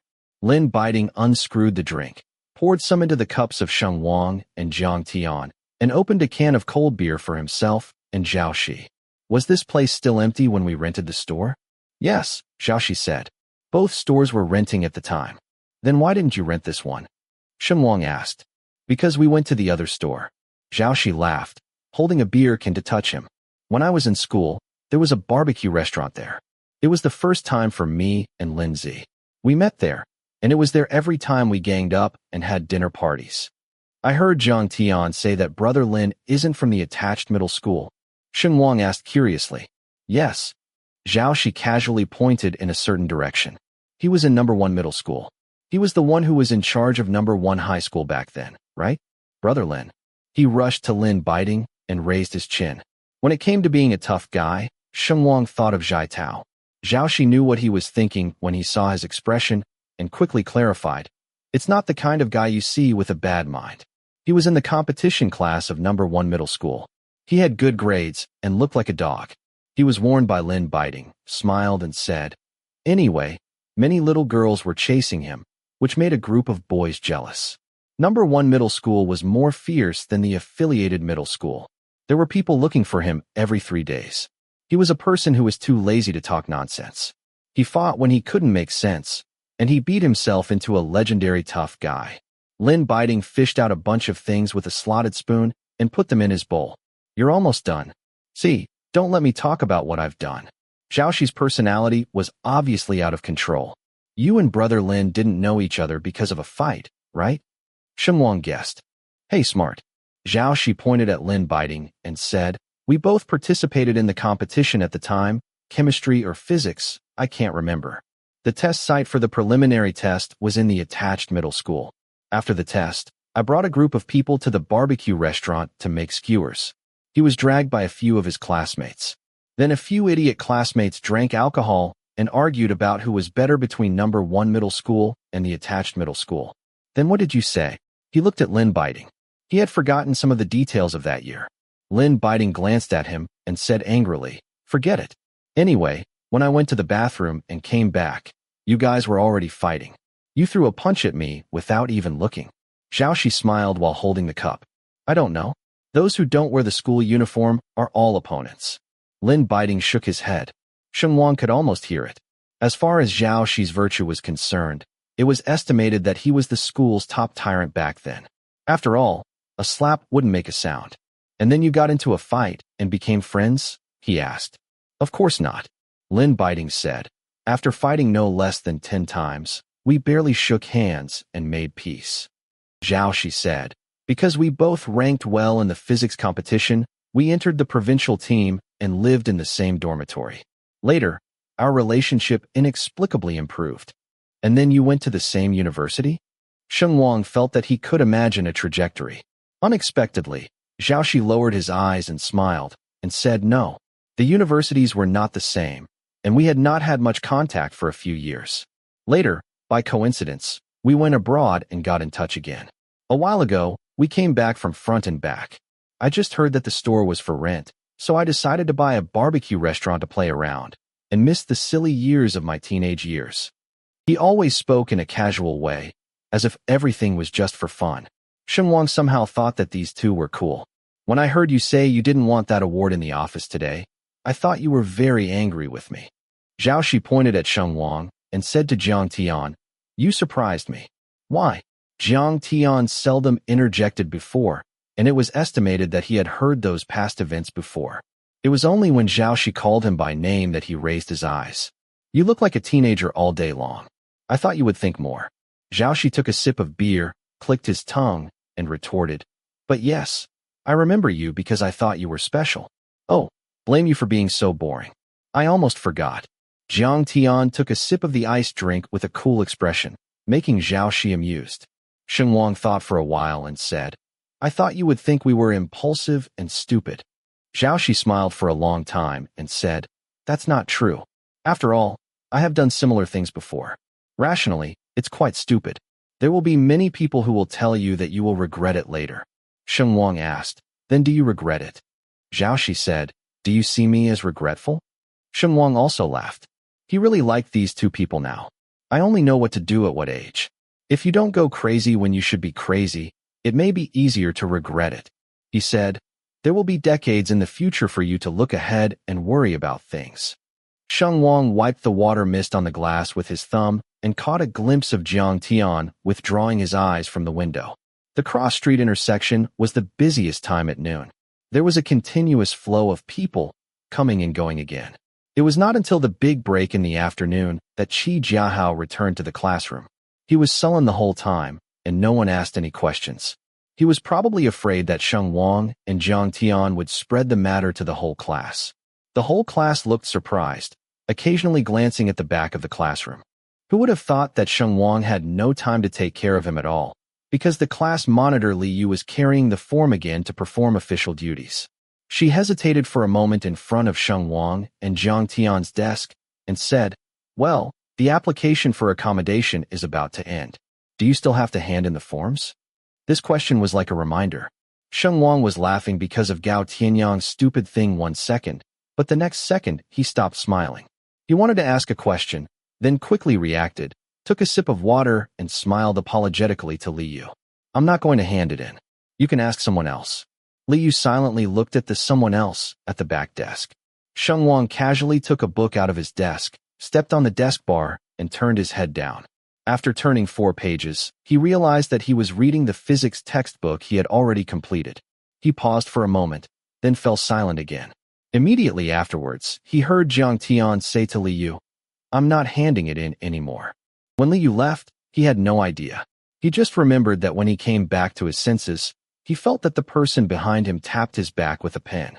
He leaned back on a conditioned reflex and pressed his back to the desk. Then, he heard Jiang Tian ask him behind his ear, when will it reopen? Chapter 35. In the front of the classroom, Song Sirui did not know what nonsense he had said and provoked a large group of people. Gao Tianyang took the lead and pressed him on the desk, pinned his neck and scratched his waist, and finally pressed Song Sirui's back one by one, almost crushing him. Li Yu couldn't understand this kind of stupid game and laughed nonstop while shaking her head. Little Chili was booing next to him, took out his mobile phone, recorded the whole process in the way of filming, and moved the mirror in a proper manner. Song Sirui blushed and had a thick neck, struggling to shout out, I'm so fucking wrong, can't I? I'm dying, help. Are you sick? The classroom was full of noise, but Sheng Wang could only hear Jiang Tian's words clearly. He thought for a while and said, I am a very temperamental person, with a very small mind and a very long temper. Jiang Tian's upper body leaned forward slightly, holding a pen between his fingers. His eyes drooped slightly when he listened to him, and his fingers twisted the end of the black pen and turned it slowly. He nodded and replied, well, so what? So if you ask me to open, I will open, so I am not very faceless. Sheng Wang's foot on the desk bar loosened, and the chair with its front legs upright fell back to the ground, and his back no longer touched the edge of Jiang Tian's desk. He threw the useless physics book back to the desk and was about to open his mouth to speak when Gao Tianyang came back triumphantly and asked him from afar, Brother Sheng, what's so happy about it? Sheng Wang said, fuck your fart. Gao Tianyang. He didn't understand how he farted when he asked happy. All he saw was Jiang Tian hunched over his shoulders behind him and laughed. Young Master Sheng's face is very valuable. Even if he loses it, it can't be now. So he forced an afternoon plus 3 evening self-study sessions and stayed up until the dead of night. He was calculating the last physics problem when the mobile phone at the desk suddenly vibrated 3 times in a row and several WeChat messages came in. Usually only Jiang Tian was still awake at this point. Sheng Wang glanced at the wall behind him subconsciously and clicked on WeChat. However, it was not the one next door that jumped to the top, but the crab, a former roommate and deskmate. Octagonal crab. Brother Sheng, I saw you online. Octagonal crab. Sure enough, people look handsome wherever they are. Octagonal crab. It's been so long, people are lining up to confess. Sheng Wang was at a loss when he saw it, and poked 3 punctuation marks back. Closed. Octagonal crab. Hey, are you still awake? Closed. Are you awake? Octagonal crab. Also. Octagonal crab. Life in Jiangsu is not easy. It actually forced our brother Sheng to stay up late every day. Closed. Forget it. Closed. Kidney pain. Octagonal crab. Are you still writing questions? How much homework do you have? Sheng Wang casually took a picture of the paper he was working on and sent it over. Closed. The last question. I'll sleep after I post it. The other side didn't reply immediately, and Sheng Wang didn't wait. After about 5 minutes, Sheng Wang had just finished writing his last question when the phone suddenly vibrated again. Octagonal crab. I just read the question. Octagonal crab. Now my worldview is a bit broken. Octagonal crab. I can't even understand one. Sheng Wang burst out laughing and replied directly with his voice. Don't collapse. Who usually takes this exam? The class here is forced to do competitions. This is a practice paper that was given out. I also stumbled. Octagonal crab. I can't see the knock either. Octagonal crab. Wait, is that you? Octagonal crab. Are you still making up your progress? How did you make the competition paper? Sheng Wang sent a particularly begging smile and said, the progress is done. Octagonal crab. Octagonal crab. Less than a month? Octagonal crab. Fuck. Octagonal crab. I shouldn't have come looking for excitement in the middle of the night. Speaking of catching up, Sheng Wang remembered his first words and asked, you just said you saw me online? What do you mean? Octagonal crab. Oh wait, I'll show you. Then he tossed a screenshot. In the screenshot is a space status. A person named Attach Confession Wall posted a photo of Sheng Wang standing on the side of the playground. It should have been after a big break between classes. He was wearing a white t-shirt, with a school uniform jacket draped over his left shoulder, holding a bottle of ice water in one hand, and wiping the corner of his mouth with the other. His temples were wet with sweat, and he was talking to someone with a smile. Octagonal crab. You haven't seen the penguin group for a long time, have you? Octagonal crab. I saw a few girls in the class at night brushing, saying that their first love flew away, and they were lined up by girls from other schools to confess. Closed. Sheng Wang didn't know what to say to him, so he dumped 2 emoticons that made him laugh or cry, and clicked on the screenshot to look down. Below that post is a reply that is too long to be cut off. Some people lined up to send a little heart, some sent his name, and some said he was handsome and sassy. There is also a particularly strange comment, saying, whose hand is in the picture on the left side of the photo? It also feels like a handsome comparison. You can tell by looking at the fingers. Another person replied to her, since it is said that it is a handsome comparison, then I blindly guessed Jiang Tian. Sheng Wang thought that there was no need to guess blindly. It was Jiang Tian. He zoomed in on the photo. The hand was clean and slender, with a tiny mole next to the protruding wrist bone. During the summer vacation, they had physical education classes twice. The girls in class A hated the sun and always found excuses to stay in the classroom and brush their papers.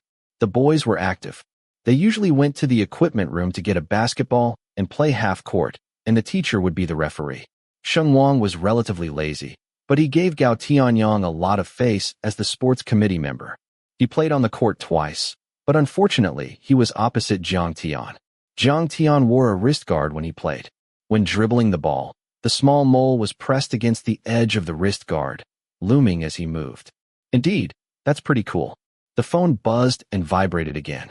Sheng Wang was stunned for a moment before realizing that he had actually stared at Jiang Tian's hand for a while. He quickly retracted his gaze, hurriedly turned off the photo, took 2 sips of water from the desk, and then licked the corner of his lips and looked at WeChat again. Octagonal Crab sent several more messages. Sheng Wang swept them away, but he was no longer interested in chatting. He exchanged a few words with the crab, and each said good night and said he was going to sleep. The crabs soon stopped moving, but Sheng Wang had no intention of going to sleep. He stuffed the finished physics paper back into his school bag and looked up at the time again. 1:07 in the morning. Since he caught up with the progress, he didn't have to go to 2 o'clock every night. Maybe it was because the habit had not been adjusted. He was obviously sleepy, but he always felt that he should do something. He flipped back and forth in his school bag. The homework had already been done. The pre-practice of the math, physics, and chemistry competition had been done, and the classical Chinese and prose had already been memorized. Would he like to take another look at the words? He thought so in his heart, but he opened WeChat with his finger. He went in and out of the personal information page 3 times, and finally decided to change his avatar and nickname in the dead of night. He found a picture of Wang Zai's hand to replace it, and then typed 4 words in the nickname box. Opening dodgy. After less than 2 minutes, someone knocked on the door. An overhead light was on in the corridor on the 2nd floor, not very bright, casting a halo in front of the 2 bedrooms. Jiang Tian's washed hair was completely dry, and the warm yellow light hit him, giving him a soft outline. He raised what was in his hand and said, "Opening ceremony." "What?" Sheng Wang took it in confusion, opened it, and took a look. "Damn, a copybook. Are you looking for a fight?" he asked angrily. Jiang Tian was unmoved. He pointed his finger back a little and said, "Or, do you want me to take it back?" Sheng Wang pondered for a moment and asked, "Is your calligraphy practiced according to this?" "Almost," Jiang Tian said. "Almost, what does that mean?" "I wrote it twice," Jiang Tian said. "Can you practice calligraphy by writing it twice?" Sheng Wang said angrily. "Then why don't you tell me you were born that way?" Jiang Tian actually said Sheng Wang's eyes were about to pop out. "I'm sure. You are here to fight." Jiang Tian laughed at the bottom of his throat and said seriously, "Actually, it's very fast to practice." Sheng Wang didn't quite believe it. "It will be a year sooner, right?" "No need. Don't fool me," Sheng Wang said solemnly. "I still know this. You may not believe it when I say it. I practiced calligraphy when I was a child, and I took it seriously." He raised 2 fingers and said, 2 years. This time Jiang Tian really laughed. With his wrist against the door frame, he turned his head to laugh for a long time, and his Adam's apple vibrated slightly. "Laughing fart," Sheng Wang frowned. Jiang Tian turned back to look at him and asked, "Want to make it fast?" "Bullshit." Sheng Wang looked at him suspiciously after finishing speaking. "Don't you even have a knack for practicing calligraphy?" "I can't practice very deeply, but at least I can see it," Jiang Tian said. Sheng Wang suspected that he was attacking him personally, but his hand was short. For the sake of the copybook, he endured. "It's fine if you can read it. I'm not doing calligraphy." Jiang Tian hooked his index finger and said, "Give me a pen." Sheng Wang pushed him directly into the next room. The desk here had already been cleared, and the chair was empty, but Jiang Tian didn't sit. He took a red pen out of his school bag, bent down, and circled some words on the copybook. Gua, Liao, Shi, Tan, Yang. Sheng Wang recited a few, but couldn't see the pattern. Jiang Tian turned over 10 pages and circled less than 30 words in total. Then he put down his pen and said, "Just practice these. Imitate them a few times a day, and pay more attention to your writing, and it's almost the same." "Really or not?" Sheng Wang was skeptical. "Is there anything special about these words?" Full enclosure, half enclosure, top bottom, and left-right structures have all been selected. Jiang Tian said, "It's the same as when you do the questions. These are the basic ones. The rest are similar." Sheng Wang glanced around and asked him, "Is there a blank book? I'll try it." Jiang Tian found a copy for him and also attached a pen. "You write. I'll memorize," he said. He picked up the upside-down Chinese book on the desk and sat on the windowsill like many late nights before. The night bugs in Bema Alley began to call again, in a thin thread. Sheng Wang was stunned at the desk for a while, then pulled out his chair and sat down. He followed the circled words on the copybook and wrote them stroke by stroke. 5 minutes later, he breathed a sigh of relief and shook the notebook in front of Jiang Tian's nose. "Look at it when it's written. I think I've made a lot of progress." Jiang Tian glanced at it, and his handsome face was paralyzed on the spot. He stopped reciting the book, put the book back in front of Sheng Wang, bent down and supported himself on the desk, and said like a supervisor, "Rewrite." Sheng Wang was resigned in his heart, feeling that he had returned to kindergarten. The young master never imagined that he would stay up until 2:30 because of his calligraphy practice. When the overseer finally nodded, he was so sleepy that he couldn't even find the door. He didn't remember how he finally stumbled back. He only knew that when he opened his eyes the next morning, he saw the ceiling of Jiang Tian's room. Chapter 36. Boys of this age can be a little embarrassed to get up early in the morning. Sheng Wang subconsciously rolled the quilt and curled up. He stared at it for a few seconds and suddenly realized that something was not right. The quilt came over as soon as he rolled it, without the slightest feeling of being pulled by another person. Where was Jiang Tian? He was dazed for a moment, then rolled over and sat up. The quilt was wrapped around him in stacks, and the room was empty, with no one else in sight. He scratched his hair, which was slightly frizzy from sleep, and was about to lift the quilt when the door was opened. Jiang Tian was stunned when he entered the door, then glanced at the wall clock and said, "Wake up so early?" The time just arrived at 6 o'clock. The sky outside the window was bright, but the sun was very light, vaguely smelling of early autumn. The hair on his forehead was slightly wet, his eyebrows and eyes were clear. When he bent over to pick up the school uniform jacket at the foot of the bed, there was a cool mint smell on his body. It looked like he had just washed. Sheng Wang made a sound of, his voice slightly hoarse, with the characteristic nasal sound when he just woke up. He lifted the quilt's hand for a while, then silently put the quilt back. When Jiang Tian saw his movement, he seemed to lightly raise his eyebrows, but he didn't react much. He went straight to the windowsill to collect his school bag.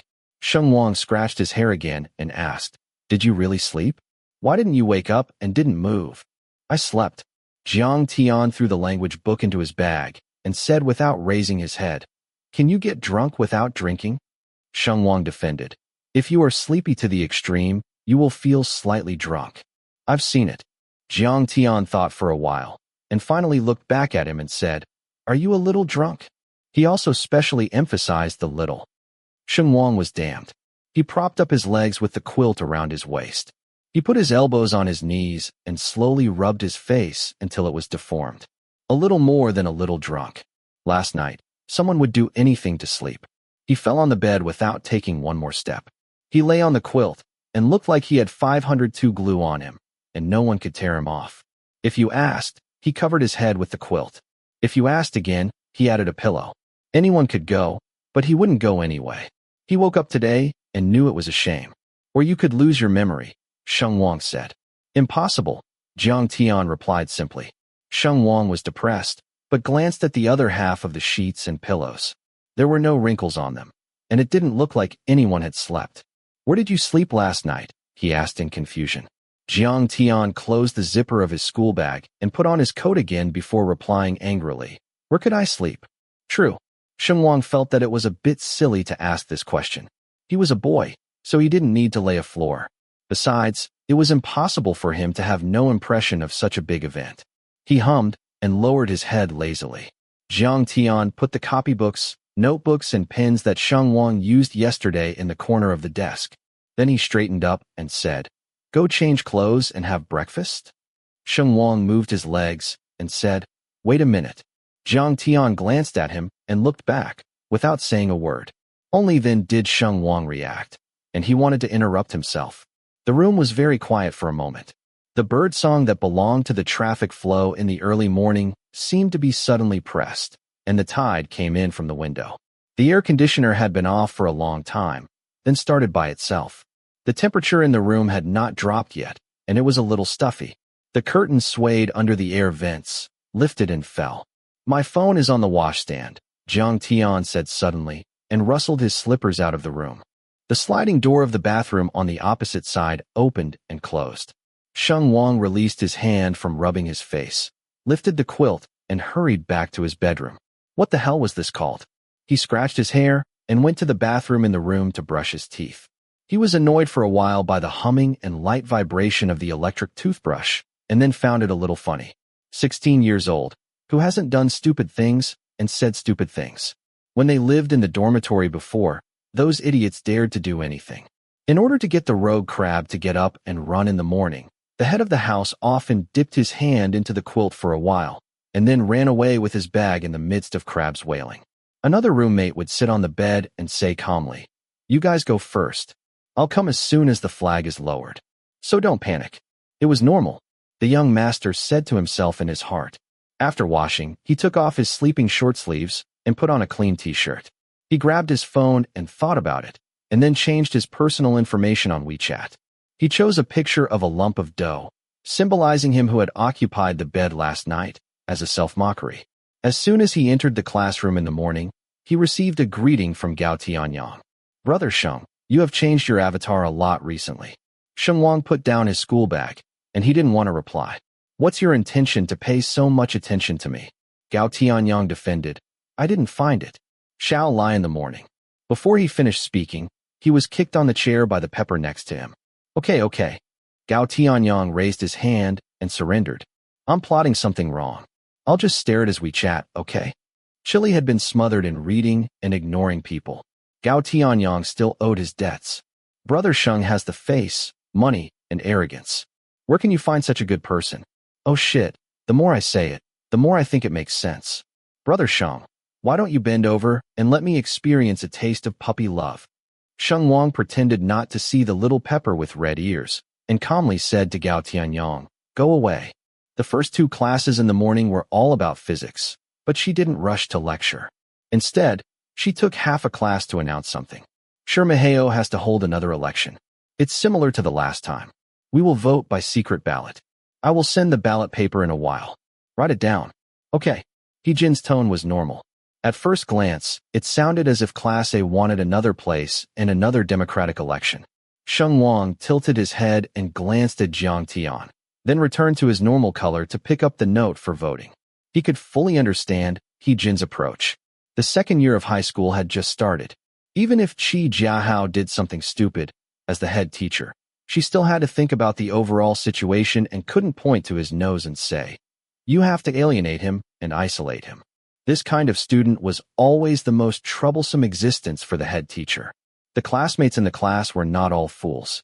After chatting and discussing, they buried their heads and voted. They were writing famous names when Heejin suddenly threw a bombshell. "There is one more thing to talk about. I mentioned the criteria for other places in the city's top 3. I will not talk about the class committee. I will talk about it later. The other 2 are based on grades and progress. The number 1 position has been in place for a long time, and you can all see how fast Sheng Wang's ranking has risen. It stands to reason that these 2 places should be theirs." But she paused and glanced over the faces of Sheng Wang and Jiang Tian. These 2 classmates are more confident. Secondly, they want to give more students opportunities, so they voluntarily gave up these 2 places. The classroom was silent for a moment, and after a few seconds there was an uproar. More than 40 pairs of eyes glanced this way. At that moment, Sheng Wang felt that he and Jiang Tian had really survived Lei Feng. Heejin added, "In this way, the number of places will be postponed to 1 place. Li Jia's total score in the 2 exams is second in the grade, and her votes in the last election were also very high. One of the 3 best places in the city will be given to her. Do you have any opinions?" Little Pepper raised his head in confusion. She didn't expect that the missing thing could actually fall back on her head. She let out a long question. Jiang Tianyang whistled and took the lead in patting the table. The other classmates followed suit and said in a long tone, "No problem." The neat voice was mixed with a few. "Damn, I just wrote her name." Then there was laughter again. "Teacher, you said it earlier." Song Sirui crossed out the words on the voting paper. "I'm not talking," Heejin said. She was serious for a long time, and finally smiled at this moment, and then said sternly, "In addition, Gao Tianyang's total score in the 2 exams has increased by 64 points, and his ranking has risen by 78. He is the 2nd fastest student in our class. Another city top 3 spot will be given to him." Okay. She especially liked to add "okay" at the end of the sentence. Her tone was gentle and negotiable, but no one dared to say not good.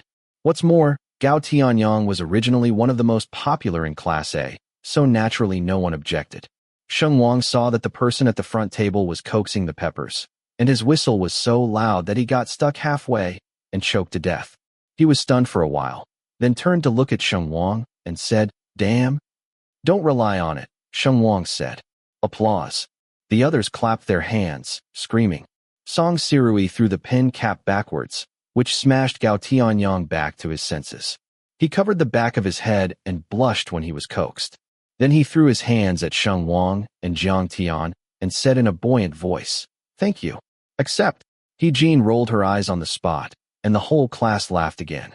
Thanks to Jiang Tian and Gao Tianyang, Sheng Wang never felt too obvious bullying and exclusion. But it was not until this physics class that he suddenly realized that the group had already regarded him as one of their own. Isn't there a saying? When you and some people are no longer polite to each other and can share troubles and honors with peace of mind, you are friends.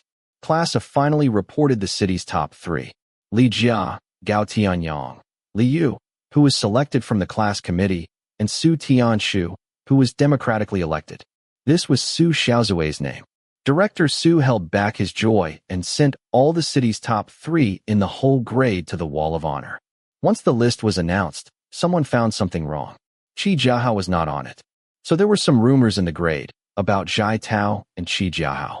However, Sheng Wang didn't pay attention to these. He never wasted energy on people he didn't like, and he was not generous. Knowing that the other party was not feeling well, he was relieved.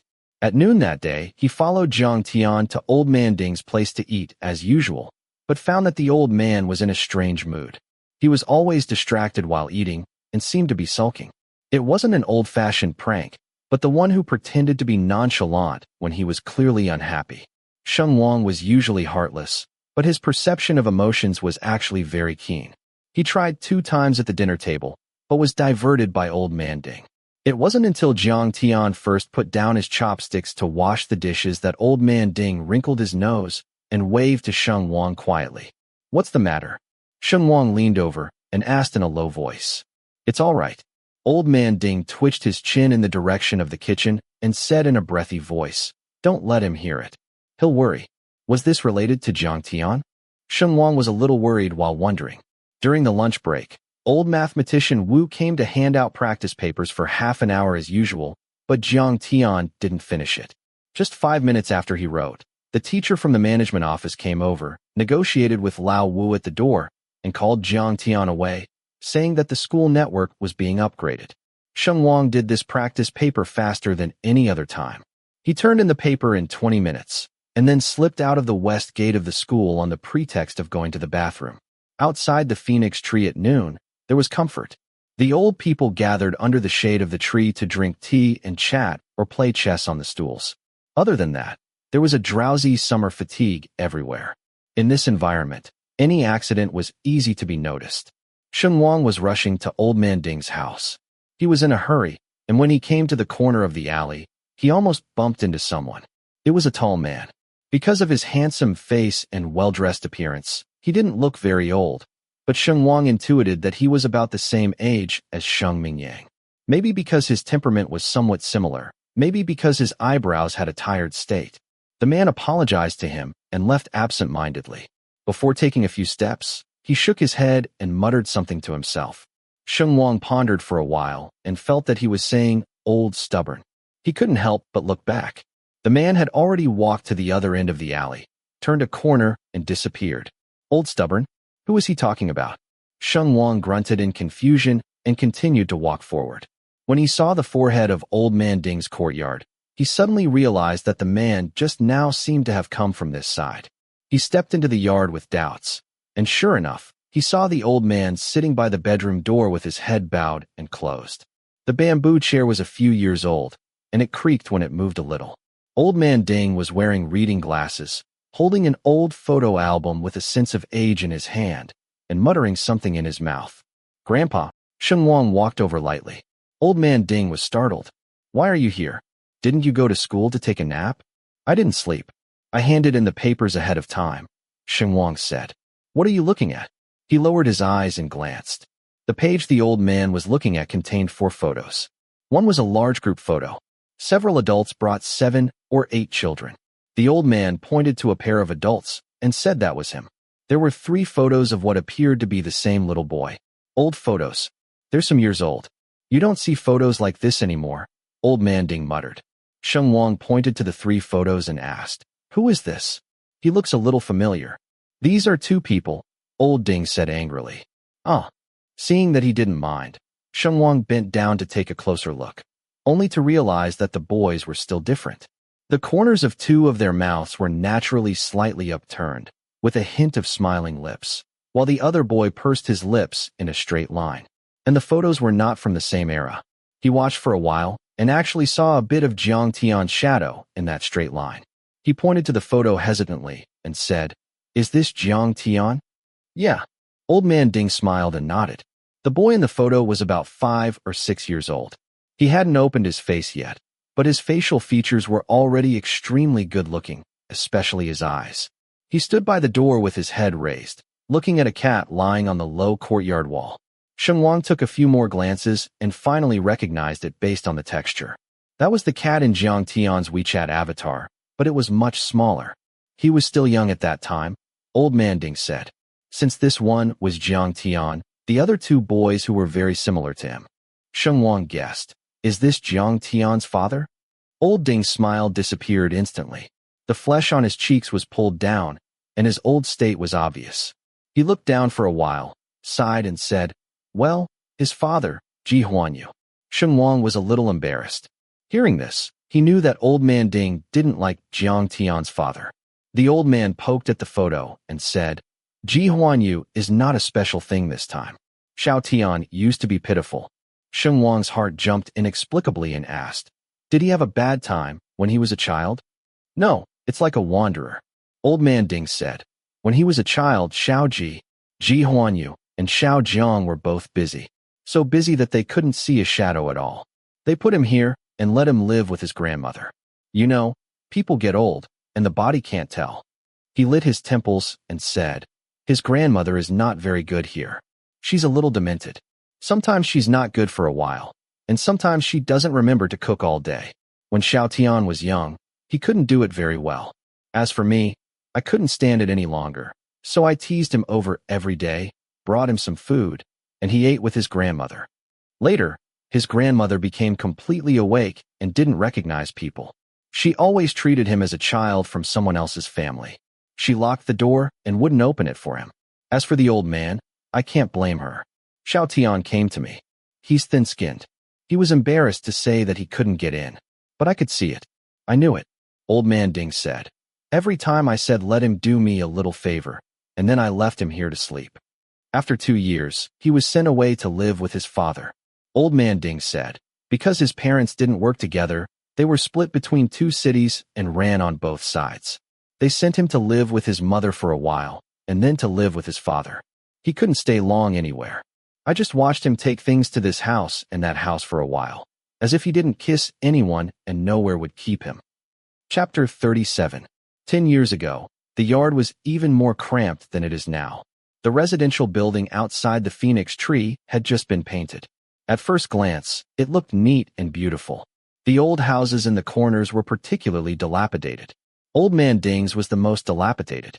But at that time, he hadn't shrunk in size yet. He was full of energy and strong. He would stack porcelain pots and pots in the corners of the eaves and walls to grow all kinds of flowers and plants. He also raised a raccoon cat named On1y to prevent mice from running around in the house. The head of the regiment was the best cat that Old Man Ding had ever raised. It was more human than a dog. It was this that tricked Jiang Tian into entering the house at first. When he was 5 or 6 years old, Jiang Tian was as reticent to talk as he would be later and was always quiet. But after all, he was still young, easy to attract attention, and easy to be soft-hearted. As long as the head of the regiment lay on his feet, he would have nothing to do. The residents in this area outside Wudong had been neighbors for decades, and they knew each other well. The old people had no entertainment. They liked to chat and play chess together. Old Man Ding didn't like to gossip, but he was addicted to playing chess for a while, and he heard about the development of Jiang Tian's grandmother's condition completely. He knew the Jiang family and liked Jiang Tian very much. He almost regarded him as a half-grandson. The old man often gave orders to the head of the regiment, and the head of the regiment would lie on the courtyard wall and wait. As soon as he saw Jiang Tian passing by, he would go down the mountain to touch the porcelain. Jiang Tian often walked, and suddenly the cat fell from the top of his head. He had already braked suddenly, but the cat still fell straight on his shoe, soft. Old man Ding especially liked to watch that scene. The child was in shock, either leaving or staying. So he had to stand still and confront the cat. At this time, he would shout to make a clearance, and pull Jiang Tian into the yard by the way. Sometimes it was wrapped wonton dumplings, sometimes it was a simple side dish of clear porridge, sometimes 2 fish were steamed or some soup was stewed. The old man tried his best to get Jiang Tian to eat. The child was thin-skinned and stubborn. When you asked him if he had eaten, he would always nod his head and say, "I have." When you asked him why he didn't go home, he always put on a nonchalant face and said, "Came out to play." What impressed the old man most was one evening when he heard that Jiang's grandmother didn't recognize anyone recently, and that even her grandson would be locked out by mistake. He saw Jiang Tian just outside the wall of his own courtyard. At that time, he was very thin, with long hands and long legs, and he could vaguely see the shadow of his youth. He was carrying his school bag, and the key rope hanging around his neck was wrapped around his fingers several times, tangled in a mess. At first glance, it had been taken down, but it hadn't come in handy. Old man Ding patted his shoulder, bent over and asked him, "Have you eaten yet?" He hesitated for the first time, but finally nodded and said, "I have." In the alley, the lights came on at the beginning of the night, and the smell of food wafted from each house. It was the time of the day when the smell of fireworks was the strongest. But he stood outside someone else's courtyard wall and said, "Grandpa, can I see the cat?" Old man Ding was in a trance for a while, and then he rubbed the edge of the album and said, "You know Xiao Tian's character. It's very difficult for him to take the initiative to ask for something. It's been like this since he was a child. He told me he wanted to see the cat. That was because he really had nowhere to go. The noon sun should be dazzling and bright, but when it fell in this yard, only the few square meters under the patio were lit. The rest was gray. This was the most inconspicuous corner outside Wudong, the only place Jiang Tian wanted to get close to now, and the only place where he would stay for a long time. Sheng Wang suddenly felt very sad.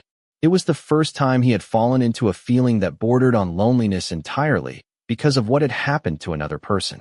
The person in the photo stayed in that moment of time, ignorant of everything outside the photo. Sheng Wang looked at him silently for a long time and said, "Aunt Jiang is very nice and gentle. I thought. Have you seen Xiao Jiang?" Old man Ding asked. Sheng Wang was dumbfounded for a long time and said, "Aunt Jiang is with my father. In fact, Jiang Tian and I are not just classmates. Our 2 families live together now." Oh. Old man Ding suddenly realized and muttered again, "I said so. Xiao Tian is not very good at bringing outsiders here. No wonder. Then the 2 of you are brothers." For a moment, Sheng Wang felt that the word brother sounded a little awkward. It was very strange. Even he himself had told Jiang Tian before that he once wanted a brother, but there was really no other way to describe it.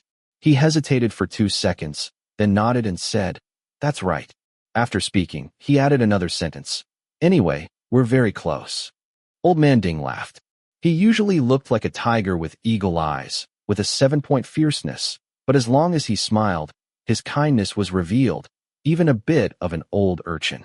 He said, "Who is older, you or Xiao Tian?" "Hey, my birthday is in December," Sheng Wang said. "Oh, so he's older," Old man Ding said. "Then you have to call him brother." "Why haven't I heard you call him before?" Sheng Wang. The old man lowered his face and pretended to be unhappy. Sheng Wang coaxed, "Next time. I must remember to call him next time." Old man Ding said, "You kids like to lie." Sheng Wang. The old man teased a few words and fell back into his memories. He thought for a while and said, "It's good for Xiao Jiang to change to another family. That girl is one I watched grow up. She worked very hard in school and was very strong. When she was in her 20s, it was hot and hot, but then she got older and sank. It seems she doesn't have any temper now. It was also consumed by family affairs. Her father used to gamble and owed a lot of debts. Her mother was a teacher. How could she afford to pay so much? Later, Xiao Jiang started a business and slowly filled the holes. Later, her mother got sick in her brain. Her health was not good. It cost money to treat the disease, and a child also needed money to support her. So how could she stop? She feels very guilty about Xiao Tian. She came to pick up the child twice, her eyes swollen like walnuts, and she cried. Old Ding said, "I haven't seen her cry like that in the past 20 years. At that time, She actually developed better than Ji Huanyu. But Ji Huanyu has a heavy mind and a good face. He poked at the boy who looked like Jiang Tian in the photo album and said, in fact, he was suffering when he was a child. He had no father or mother. Later, he was picked up with a few children and raised in a yard. Orphanage? Sheng Wang asked. It's not that formal. Old man Ding shook his head. It's like picking up kittens and puppies. They looked at them pitifully, gave them food, and took care of them. His name was taken at that time, and he followed the surname of the person who picked him up. A few years later, it was banned because of irregularity, and the children were all scattered. Only Ji Huanyu remained in this area. He was about to enter junior high school at that time, and he has been living at the school. He didn't know how he got along with Xiao Jiang in high school, and then he got married after graduating from college. He was often bullied when he was a child, and he always wanted to stand out and think of ways to get ahead. He wanted to save money and go abroad. He wanted to do big things. So he was not willing to take care of children at home. Anyway, because of Xiao Tian's affairs, they fought several times, and they didn't get along. Old man Ding said, Ji Huanyu changed his nature for a while. He didn't let Xiao Tian run around anymore, and he took the initiative to come outside Wudong. He lived with Xiao Tian for a year. At that time, Xiao Tian hadn't graduated from elementary school, and the grandma of the Jiang family had just passed away. So the two of them lived here. It was fine at the beginning. At least Xiao Tian wouldn't be locked out. But then it didn't work. Old man Ding said, how could Ji Huanyu take care of people? Xiao Tian started to run to me again. Once I saw that Xiao Tian had a burn on the back of his neck. After staying with me for 2 days, he had a fever and was vomiting. Later, he was picked up by Xiao Jiang, and not long after that, I heard that Xiao Jiang had divorced Ji Huanyu. Sheng Wang remembered the scar on Jiang Tian's neck, frowned and asked, it couldn't be that Ji, his father burned him, right? I asked about it at the time, and Xiao Tian said no. It's not like he's stubborn. I can tell that he's stubborn. Old man Ding said, although Ji Huanyu is not a good person, he really wouldn't do this kind of thing. Then how did he get that burn? Sheng Wang was puzzled. I don't know. The old man shook his head. Xiao Tian is very stubborn and has a hard mouth. No one knows if he doesn't say anything. I don't dare to mention it. He would be in a bad mood. He has a hard life. His happiness is rare. How could I make him unhappy? The old man liked to ramble, talking about old things in a mess, and a bit upside down. But Sheng Wang still got a glimpse of Jiang Tian's childhood from these things. He finally understood why Jiang Tian and his mother got along so strangely. There was no sense of belonging. He could understand Jiang O's suffering and guilt, so he would always protect her. But he couldn't take Jiang O's place as a family. It seemed that he was also unhappy. Sheng Mingyang only worried about whether Sheng Wang would ignore people, but Jiang O had to worry about whether Jiang Tian would leave, because he was always leaving. Sheng Wang suspected that for Jiang Tian, the residence he once lived in or the courtyard of Beima Alley might not be as good as the school dormitory. At least in the dormitory, he could clearly know how many years he could live there, and how long it would take to pack his luggage. Someone riding an old-fashioned bicycle slowly passed by outside the courtyard gate. When they turned into the alley, they rang the bell. Sheng Wang finally regained his senses and stood up straight.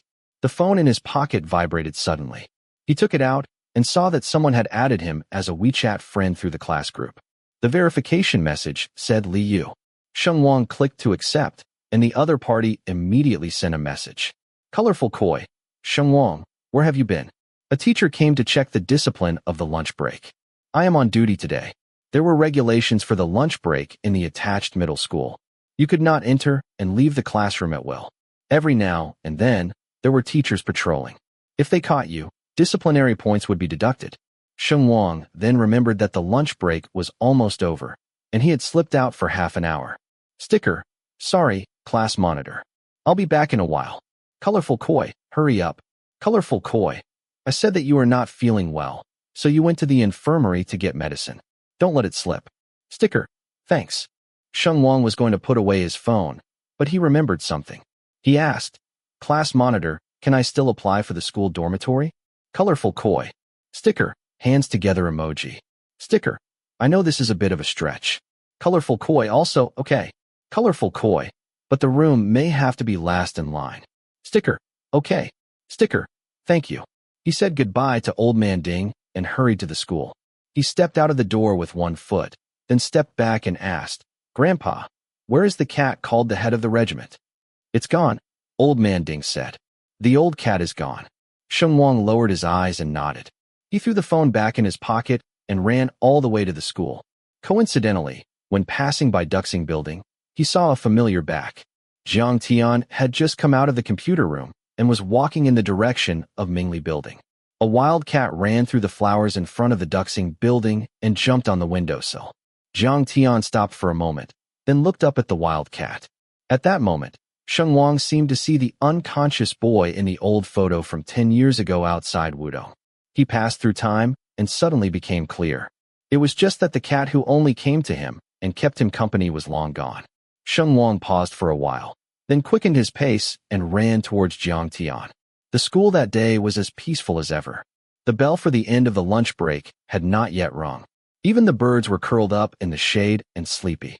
The person who rushed over from behind was the only living being in this silence. Jiang Tian felt his neck being hooked, and both of them stumbled a few steps.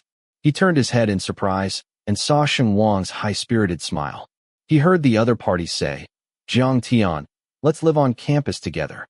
Chapter 38. The accommodation was not very smooth. Once it was proposed, it was opposed by all kinds of people. Various people referred to Sheng Mingyang, Jiang O and the nanny, and his son. Sheng Mingyang made 3 video calls in a row. Sheng Wang took one and hung up the other 2, so his father's mind was still buzzing. It was already 1 o'clock in the morning, and Health Encyclopedia had become unhealthy at all, tirelessly bouncing new news. Sheng Wang plugged in his earphones and quickly clicked through the dozen or so voice messages. After all, he was his own father and son, and he knew what the other party would say just by listening to the beginning. Something must have made my son unhappy. Otherwise, how could he suddenly want a board? Wang's eye talked to Dad. Don't be upset. You can say something directly. People your age always think that parents are old-fashioned and rigid, but that's not all. Is it your father's problem or your Aunt Zhang's? Sheng Mingyang is a very educated person. Sheng Wang has never seen him get angry with anyone in all his years of growing up. But at the same time, he is a very strong person. This kind of strength is wrapped in gentle words, which is difficult for ordinary people to perceive. People who deal with Sheng Mingyang often follow his planned route unknowingly. He can always persuade you, but you have a hard time changing his mind. Just like now, he stubbornly believes that his son chose to board because he is unhappy, and he has demonstrated this point of view from various aspects. Even though Sheng Wang has said, "I'm not angry," many times. It's useless. It seems that if you don't admit it according to his words, this nagging will never end. The last voice message was 60 seconds long. Sheng Wang only listened to it for 5 seconds before pinching it off. He took off his earphones and threw them on the table, feeling anxious for a while. He hung his head up on the chair for a while, but finally couldn't hold back. He pressed the voice button and said, "I didn't say it because I was angry. I wasn't angry. Could you listen to what I say for once?" Sheng Mingyang quickly replied, "I am listening. You have to tell Dad what you want. Dad is afraid that you will be unhappy." Sheng Wang's irritability couldn't be suppressed anymore, but he was actually a bit like Sheng Mingyang in his bones. Even at this moment, his tone was heavier and faster. "I'm petty and bad-tempered, and I've been really angry many times. When did I not tell you before? When did it ever work? I said I don't need any new family members. It's fine to be alone. You go ahead with your busy work. Just tell me in advance when you will come back. I can wait. Did you listen? You went and got Aunt Jiang. Later, I said I figured it out. My mother is gone. In the next few decades, I will fall in love and get married as an adult. You can't be alone forever. You can find someone new. I will accept it, as long as you don't let her take my mother's place. Whatever. The result? You let her live in the place where I lived when I was a child, in the room where my mother stayed, in the kitchen my mother used, and cook the dishes she used to cook. You did it on purpose. You deliberately found someone who looks like my mother. You knew I couldn't do anything about her. As long as she has a good temper and is a good person, I can't get angry at her. You're good. You're really good. I'll accept her sooner or later." "Okay, I accept it now." Sheng Wang was still leaning back on the back of his chair, his phone against his lips, and his dark eyes looked at the lamp above his head. In order to stay awake while reading, He had specially asked his aunt to replace the lamp with a cool light. He didn't usually think about it, but now staring at it for a long time, he realized how dazzling the white light was. It stabbed his eyes so much that they became swollen and inexplicably red. He said, "When I was drunk, she made me honey water. When I was sick, she looked for medicine everywhere for me. She learned to cook for me what I hadn't eaten for a long time. No one can replace my mother, but I can accept that there are two more people in the family. I told you that I don't dislike Aunt Jiang. I can treat her as family. I have a very good relationship with Jiang Tian. I'm not angry with anyone, and no one bothers me. I just want a board. Can you please, for once, listen carefully to what I have to say?" He released his fingers, sent the last voice message, and threw the phone back. It crossed an arc, fell silently on the bed, sank deep into the quilt, and after that, he couldn't hear how it vibrated. Sheng Wang stared at the lamp for a while, then closed his eyes and mumbled, "Damn." Between him and Sheng Mingyang, there had always been only one other person talking at length. It seemed a little hypocritical, saying these words to Sheng Mingyang. He was actually a little uncomfortable, but it was undeniable that there was a trace of relief in the discomfort. It was like being stuffed in some cramped bag for a long time and finally tearing a seam open. Jiang O's objection was different from Sheng Mingyang's. She brought too much guilt toward Jiang Tian, and even her objections were silent and cowardly. Jiang Tian woke up in the middle of the night and felt a little thirsty, so he went downstairs to pour some water. He walked down with a glass and found the living room light on. Jiang O sat alone on the sofa, the floor lamp wrapping a dim yellow circle around her. The TV was on, an old movie was playing, and the actors were joking and laughing in the scene, but the living room was silent. Jiang Tian stopped at the bottom of the stairs. He watched from a distance for a while, then walked over with the empty glass. Hearing the footsteps, Jiang O turned her head blankly. She was stunned for a few seconds before saying, "Why did you get up?" "Yeah," Jiang Tian responded. He glanced at the TV and asked her, "Why are you sitting here?" "Can't sleep. Watching TV for a while," Jiang O said warmly. Watching TV without turning on the sound. Jiang Tian asked again. "It's a bit noisy," Jiang O said. She was sitting on the couch, with a large empty space beside her. Jiang Tian bent down and put down the glass, but sat on the single sofa. This was actually his subconscious move, and he didn't mean to make people uncomfortable on purpose. But that's what made it even more uncomfortable. Jiang O turned her head away and blinked a few times quickly. When the sour feeling subsided, she turned around and said to Jiang Tian, "Xiao Tian, is it hard to live here?" Jiang Tian was silent for a moment and said, "The dormitory is convenient." See, even asking him so bluntly, even though the answer was obvious, he chose something less hurtful, albeit in a hard tone. Jiang O looked at the silent image on the TV, her nose a little red. After a long time, she said in a hoarse voice, "I've been thinking about how many things I did wrong in the past for the past 2 years. If I hadn't been so strong, had taken a step back, or had just let you in a little more, been less busy for a few days, stayed at home a little longer, not sent you to your grandmother, and spent a little more time with you, would it have turned out differently? I had a dream that day, of you when you were a child, 2 or 3 years old, when you were in kindergarten. I was very afraid that you would stare at me and I wouldn't be able to leave. So every time I wanted to go out, I had to wait until you were asleep. At that time, Jiang O had a shirt with ribbons on the cuffs, which were usually knotted. There were a few times that the knot came apart inexplicably, and she was quite puzzled. It was later discovered that Jiang Tian had done it. At that time, Jiang Tian was very young. During naps, he would lie on his side next to her, with his hands at his side. Jiang Tian would close his eyes and grab the ribbon and wrap it around his fingers. When she first discovered it, Jiang O thought it was a child's quirk of sleeping, that he had to hold something in his hand. One day later, she waited for Jiang Tian to fall asleep and was about to go out. When she got up, the ribbon tightened. Seeing that she was about to pull it away from his grasped hand, the sleeping child suddenly opened his eyes. It wasn't until that day that Jiang O knew that it wasn't a quirk.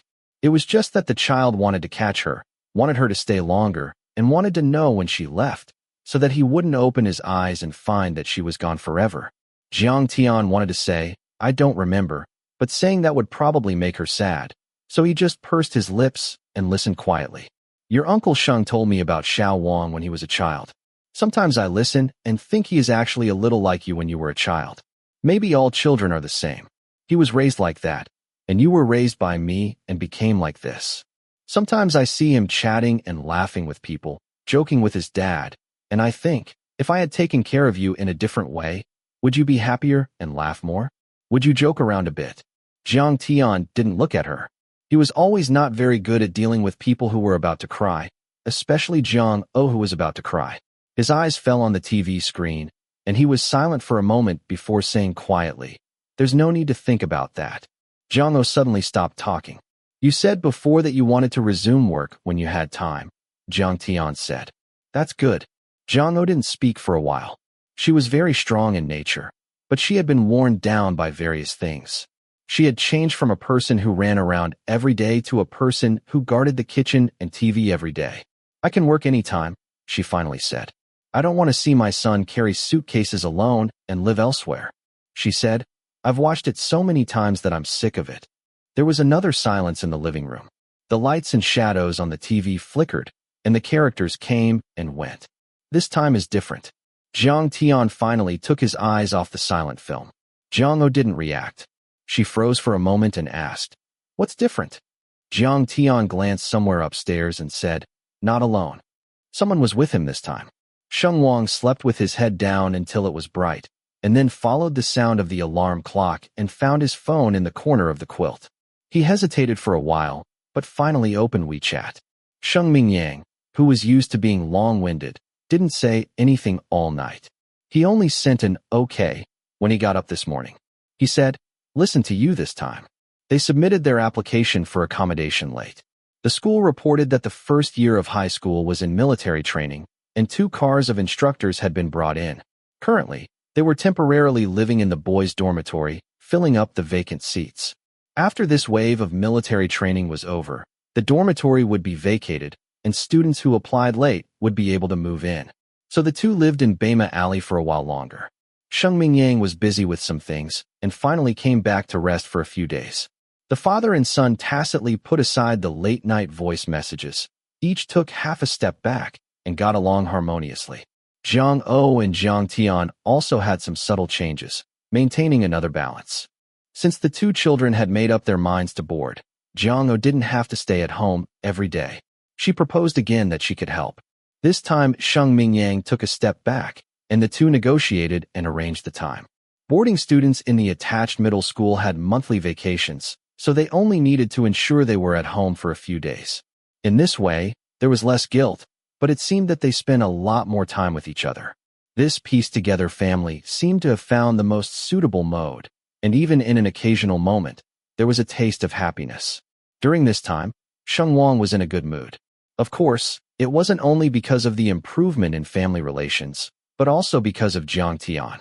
Since he said that day that they would live on campus together, his relationship with Jiang Tian had gotten a step closer. Of course, classmate Jiang was used to being cold, so he wouldn't put the words, "I'm very happy" on his face. When his mouth should be poisonous, he was still very poisonous, and he didn't restrain his duplicity. But he would show some connivance in some details, not showing the mountains or the dew, like a kind of secret intimacy. Sheng Wang didn't know if Jiang Tian had treated old man Ding the same way and the cat named Captain back then, as if there were some differences. Anyway, he enjoyed it. Once the young man was in a good mood, the corners of his brows and lips would shine. Gao Tianyang hung out with him every day, so it was hard not to notice. He once joked with Sheng Wang after a run. "As far as your recent state is concerned, in ancient times, it would be at the level of the 4 great joys. A long drought meets rain, meeting an old friend in a foreign land, the wedding night, and passing the imperial exam. How about it, brother?" Sheng Wang was at a loss when asked. He was sweating on his forehead and was about to grab Jiang Tian's ice water. Hearing this, he asked in confusion, "What state?" "Which state? Did you drink early in the morning? Why are you talking nonsense?" Gao Tianyang, that 250, was very cooperative. He flicked his hair on the spot and performed a drunken madness. Sheng Wang didn't understand the meaning of those words that day. Neither did he. Gao Tianyang himself just said it casually. The heat in the late summer was very long, and the hot flashes were sultry. It wasn't until the autumn rain in late September that the weather suddenly turned cold. The first year of high school military training came to an end. They occupied the playground all morning to perform their report show, shouting slogans loudly. The run between classes for the second and third year of high school was canceled for one day. Many students sipped their drinks and watched the fun outside the barbed wire. Sheng Wang went to Sheila to buy water. On the way back, he was caught by Gao Tianyang and Song Sirui and was dragged into the crowd of onlookers. He wasn't interested in the performance. He glanced at them and then started a WeChat conversation with Jiang Tian. Jiang Tian, the dormitory has been assigned. Sticker, really? How do you know? Jiang Tian, Lao he gave me the key. Sticker, which room? Jiang Tian, 601, Building 2. Sticker, what does it look like? Jiang Tian sent a picture of an envelope containing a key. The envelope said 2 Building 601. Sticker, I don't know how to read these words. Sticker, I asked what the dorm looks like. Jiang Tian, I don't know. Jiang Tian, you can take a look in the next physics class. Sticker, I don't want to die. Sticker, you have the keys. When can we move in? Jiang Tian, tonight during self-study. Sheng Wang sent 3 rock and roll emojis in a row. He raised his eyes during the chat and happened to meet Song Sirui's curious eyes. Not only curious, but also with a hint of gossip. Sheng Wang raised his eyebrows at him, swept his gaze toward the playground again, and typed quickly with his thumb. Sticker, I was kidnapped by Gao Tianyang and Lao Song. They're forcing me to watch the military training report performance. Jiang Tian, what kind of performance? Jiang Tian, black guys doing straight leg kicks? He made a rare joke. Sheng Wang grabbed the phone and laughed for a long time. Just as he was about to reply, he was suddenly elbowed. What? Sheng Wang raised his head and saw Gao Tianyang cover his head and say, It's too late. In the next second, a hand stretched out from a tricky angle and took away Sheng Wang's mobile phone with lightning speed. Sheng Wang subconsciously resisted, but failed. He only managed to press the side button to lock the screen. Damn. Big Mouth Sue, the director of the Political and Education Office, who had come out of nowhere, was holding Sheng Wang's mobile phone. You're very bold. Big Mouth Sue sneered. You're so ostentatious on the road. Are you afraid I won't see it? It was useless to make excuses when a person was caught with the goods. Sheng Wang touched the tip of his nose and smirked, ready to bow his head and admit his mistake. Unexpectedly, Big Mouth Sue took a few steps outside the crowd and waved at him. Come here. Sheng Wang followed obediently and walked to an empty corner opposite the boulevard before Big Mouth Sue stopped.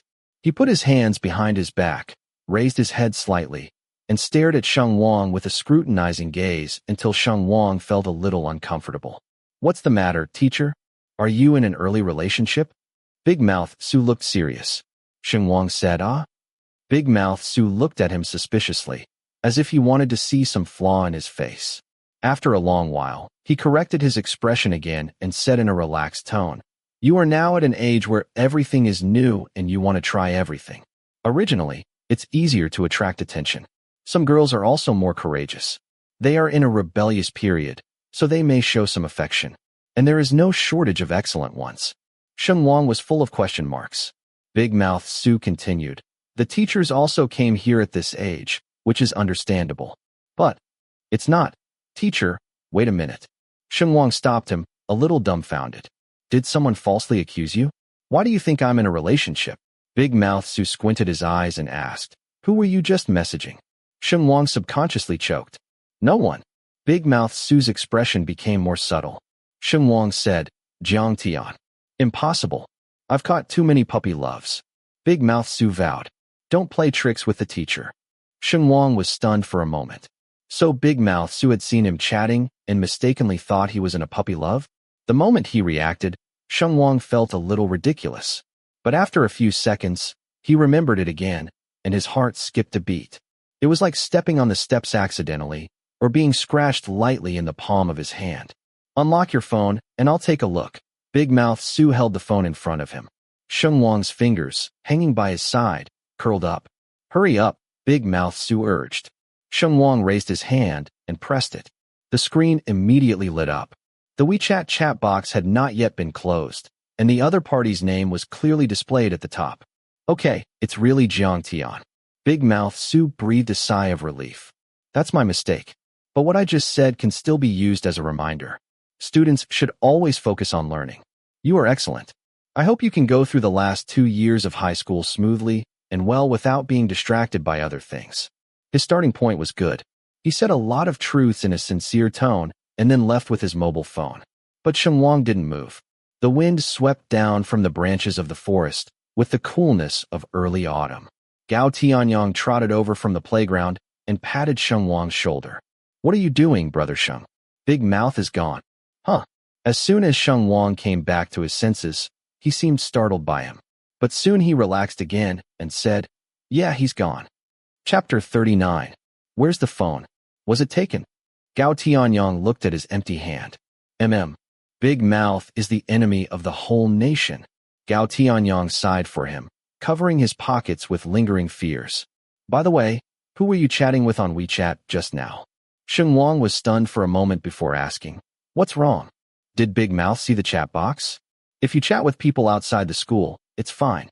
If it's inside the school, such as Brother Tian, then Big Mouth may have to collect another mobile phone, Gao Tianyang said. Sheng Wang. He cursed, damn, turned his head, and ran towards the classroom.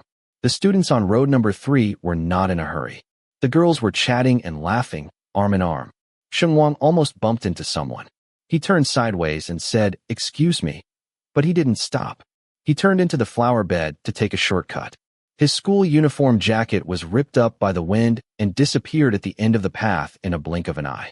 Gao Tianyang took a step slower and did not stop him. He waved his hand vigorously at the playground and shouted, Lao Song, go, and then chased after him. Gao Tianyang was well known in his grade as the sports committee member. He had participated in the sports meet when he was a freshman in high school. He ranked first in every event he entered, and he led the whole class to score points by himself. Even so, he was struggling to catch up with Sheng Wang. He ran to the bottom of Mingli Building and saw Sheng Wang turn the corner on the second floor. Did Big Mouth really see it? Gao Tianyang took 3 steps and followed closely. Who is it? Jiang Tian, Sheng Wang said. Really? That won't work. A long road run down, and Gao Tianyang gasped for breath. My brother, I earn my own money, but my phone can't be taken away. In the classroom, Jiang Tian took another look at the WeChat interface. The chat content stayed at black guys doing straight leg kicks. After that, Sheng Wang was silent. He didn't know if he was fascinated by the report performance or something else. He turned off the screen, threw the phone and the envelope into his school bag, and out of the corner of his eye caught a glimpse of a figure flashing into the classroom. He was stunned for a moment and raised his head, seeing Sheng Wang running straight toward him. Sheng Wang slapped him on the desk before he stopped. The wind from his movements carried his body temperature and the remaining heat from outside. Has Big Mouth been here before? Sheng Wang gasped with his hands on the desk, sweat dripping from his temples. He didn't come. Jiang Tian was puzzled.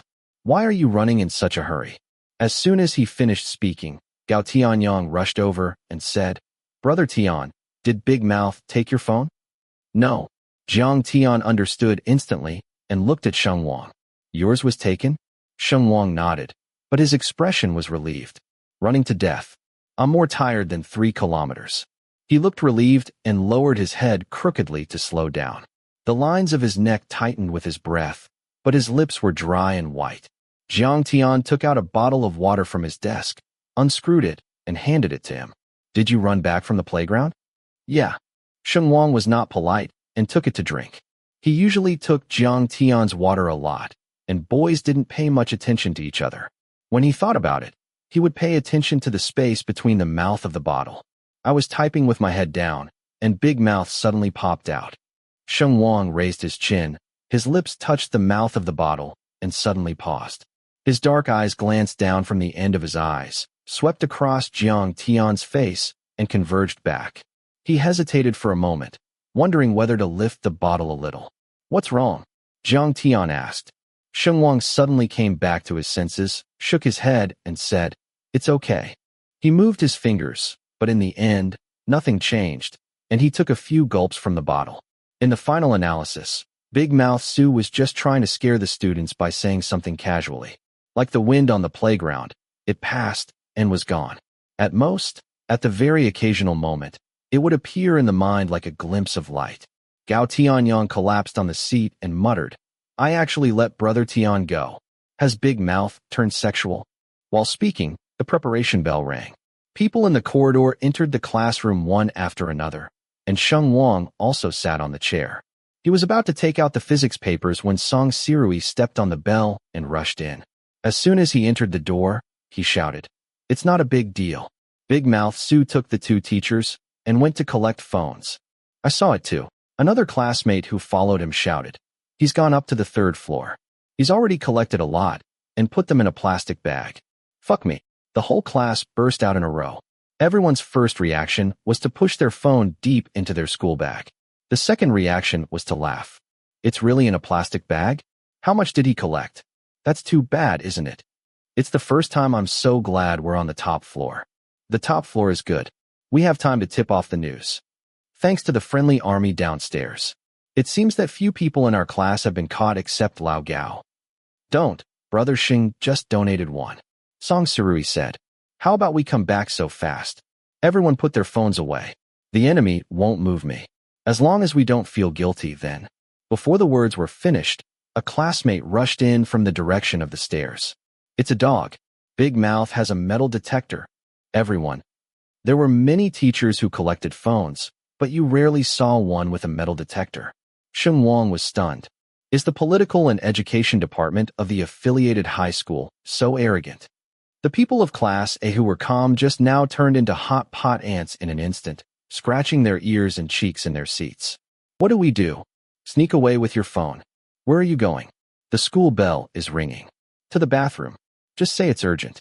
The whole class goes to the bathroom together? Do you think the teachers are idiots? Quick. Big Mouth is in Class B. The classmate at the back door slipped out to take a look and slipped back in. Where are you going? Hurry. Sheng Wang had the face of a good student, but he was best at generating wisdom in such moments. He grabbed his school bag from his desk and said to Jiang Tian with the bag open, "Throw in your phone." Jiang Tian was taken aback. Why? Sheng Wang pouted toward the window. Before the others could react, Jiang Tian understood. He raised his hand and said, "Wait a minute." He took off his school uniform jacket twice, rolled it into Sheng Wang's school bag, pressed it all the way to the bottom, and threw his phone in. Sheng Wang carried his school bag and said, "If anyone else brings it, throw it in. Hurry up." Although he didn't understand, Gao Tianyang responded positively and handed over his mobile phone without saying a word. Then another 12 or 13 people sneaked over and hurriedly stuffed loot into Sheng Wang's bag. "Quick. Here, he's coming upstairs," the student at the back door said again. Some students were hesitant, and Sheng Wang didn't have time to wait. He rushed to the side window in the classroom, opened the window, and threw his school bag out. Everyone was stunned. The classmates by the window all lay down and looked out. This side of Mingli building was a large green belt, all made of mud. Even if someone jumped from the 4th floor, it wouldn't be a problem to fall on the mud. At that moment, Sheng Wang's school bag was lying among the flowers in the mud, blocked by the wide branches and leaves. Only then did everyone understand his method. They immediately dragged out another school bag and threw the cell phones of the remaining classmates into it. As soon as they opened the window to send their bags downstairs, Big Mouth Su coughed and stepped into the classroom through the back door with a detector. "Let me tell you, Class A is a hard-hit area," Big Mouth said. Behind him were 2 other teachers, each carrying a plastic bag containing at least 30 or 40 trophies. Big Mouth took out another plastic bag from his pocket, looked at Jiang Tian when he shook it open, and said, "There are some students in our class who can't be lawless just because of their good grades. I specially left a bag today to use. I'll leave it to you. I guess you can fill it up in one class. Come, let me see it," he said, and started walking around the classroom with the detector. The whole class was silent, pretending to be good and real, watching him finish the first group, the second group, the third group, and then his face became greener and greener. After the 5 groups, Big Mouth Su had nothing. He took a serious look at the detector and wondered if it was broken. He also turned around 3 times next to Jiang Tian seriously, but he still didn't get anything. Big Mouth finally realized that he was being played by these bastards. He was so angry that he stretched out his finger and pointed around Class A, and finally fell between Jiang Tian and Sheng Wang. He nodded and said, "I don't have a ghost of a WeChat on my phone, right? Wait for me, 2 stinky boys. See you later." What are you doing? Jean arrived late with a stack of physics papers. As soon as she entered the door, she looked up and down at Big Mouth's outfit. It's very grand, Director. These famous teachers were notorious for not being afraid of school leaders. Big Mouth said angrily. I have angina. Jean stepped out of the back door and said, Then let's go back and rest. The director's face turned even greener. He hurriedly packed his bag and walked away angrily with the two teachers. Just after he left, Jean closed the back door, glanced at the whole class and said, Are you tired? As soon as her voice fell, the whole class made a puff sound and finally couldn't help but burst into laughter. How did you hide your phones? Jean asked again. That can't be said. Song Sirui took the lead and mumbled, We're just pointing to this method to survive. Jean rolled her eyes and said, Okay, anyway, you've all done bad things, right? Stand up for me. If I don't sit in this class, you don't sit either. Liu cleared her throat and said obediently, Everyone stand up. The whole class stood up straight and said, Thank you, teacher. Jean said angrily, Lawless and shameless. I'm talking about you. Think about it. The whole class burst into laughter. After laughing, they felt that the sound was too funny and burst into laughter again. Sheng Wang turned his head to Jiang Tian and raised his chin in laughter. Am I smart? Not too smart, Jiang Tian said casually. Sheng Wang clicked his tongue and turned around.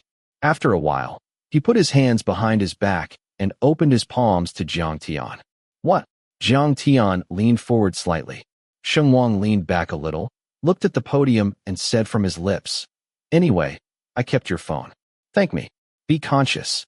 The paw on his back was drawn in there, fan-like, meant to be amusing. Unexpectedly, someone pinched his finger after a few strokes. Jiang Tian's position just turned his back to the air conditioner, which was the place with the lowest temperature in the whole class. He had stayed in the classroom and never went out, so the temperature of his fingertips was a little cold. He squeezed so lightly that the touch of his skin was particularly clear. Sheng Wang's eyelids were lightly lifted and half-drooped. His movements were so small that his eyelashes trembled. He felt that something made of metal was stuffed into his palm, and then Jiang Tian squeezed his fingers and withdrew them. No thanks. Only the dormitory key, Jiang Tian said. Oh. Sheng Wang withdrew his hand, stuffed the key into his trouser pocket, and said, Okay. Jean continued to talk about the topic. When she got to the part where they needed to take notes, Sheng Wang took his hand out of his pocket and grabbed the pen to write. As soon as the physics class was over, two classmates flew downstairs and picked up the school bags that had been thrown out. Everyone distributed the mobile phones. In the end, no one lost theirs except Sheng Wang. He himself didn't care that much about his mobile phone being taken away. Jiang Tian and Gao Tianyang were more concerned than him. Gao Tianyang pestered Su Xiaozue after class. Jiang Tian was even better. Relying on his grades, he knew he wouldn't be beaten, so he went to the office and asked Lao He, How can I get my phone back? Old He also said simply, Either write an inspection that satisfies Director Su, or ask your parents to go to the political and education office to get it. Sheng Wang thought to himself that it was almost finished. He had been angry a few times recently, so it was unlikely that he would be satisfied. As for the parents, that was even more impossible. Where did Sheng Mingyang have that kind of international time? Rather than spending hours talking and educating, he might be more inclined to transfer a sum of money to Sheng Wang's card to get his son to buy a new phone. Sheng Wang waited himself and prepared to drag Jiang Tian to the west gate to take a look at dinner time. There was a commercial street near the subway entrance outside Wudong, and there were many stores with mobile phone brands. He could buy one to use first. Unexpectedly, as soon as they left the school gate, they received a call from Uncle Chun, saying that his car had already arrived at the school gate. He thought it was only Xiao Chun who came to deliver the accommodation and luggage. But as soon as the car door opened, Sheng Mingyang, who didn't have that international time, came out first, followed by Jiang O. When was the last time Sheng Mingyang came to the school to find him? Sheng Wang could hardly remember. He was stunned for a while before walking over and asked, Aren't you flying to Shenzhen at noon? Jiang O said warmly, Your dad called all morning and pushed everything to tomorrow morning. Our flight was changed to 11:30 tonight. Sheng Mingyang used to socialize a lot and always drank alcohol. He wasn't very healthy for a while, so he rarely stayed up late, and he wasn't very good at buying flights at this time. Sheng Wang couldn't get used to it a bit. so he stood there for a long time without saying a word. Sheng Mingyang pulled the suitcase and patted his head as he walked past. I talked with Aunt Jiang about you a few times. Both of us have been reflecting recently. Would you like the leader to check the results? Sheng Wang didn't speak. After a while, he walked into the school with Jiang Tian, following the two parents not far or near. He looked at Sheng Mingyang's back, and after a long time he muttered to Jiang Tian, "How old are you? You still need to reflect." Jiang Tian called He Jin and asked for a night off from self-study. The family took their luggage and walked to Building 2 of the boys' dormitory. All the way down, the rate of people turning back was extremely high. As we all know, Sheng Wang and Jiang Tian had a good relationship, and it wasn't unusual for them to be together. But with the addition of two elders, this picture was very impactful. Friends? Relatives? Or what kind of relationship? As long as it was a person passing by, there was gossip in their eyes. Sheng Mingyang hadn't been to school for a long time. It was the first time he felt this kind of undisguised attention from young people. He entered the dormitory yard and couldn't help but ask when registering at the dormitory. "I see a lot of people boarding today. There are more than one or two people dragging luggage on the road. Why are so many children watching us?" Sheng Wang said, "Because I'm handsome." Sheng Mingyang. If it wasn't for his son, he would have asked the other person for shame. But at the same time, he thought it was quite interesting. They were distracted by this topic. They didn't take a closer look when they registered. They once thought that Jiang Tian and Sheng Wang lived in Building 2, room 601. As a result, the family carried their luggage up to the 6th floor, only to find that the door of 601 was open. Someone had already packed their luggage inside before them.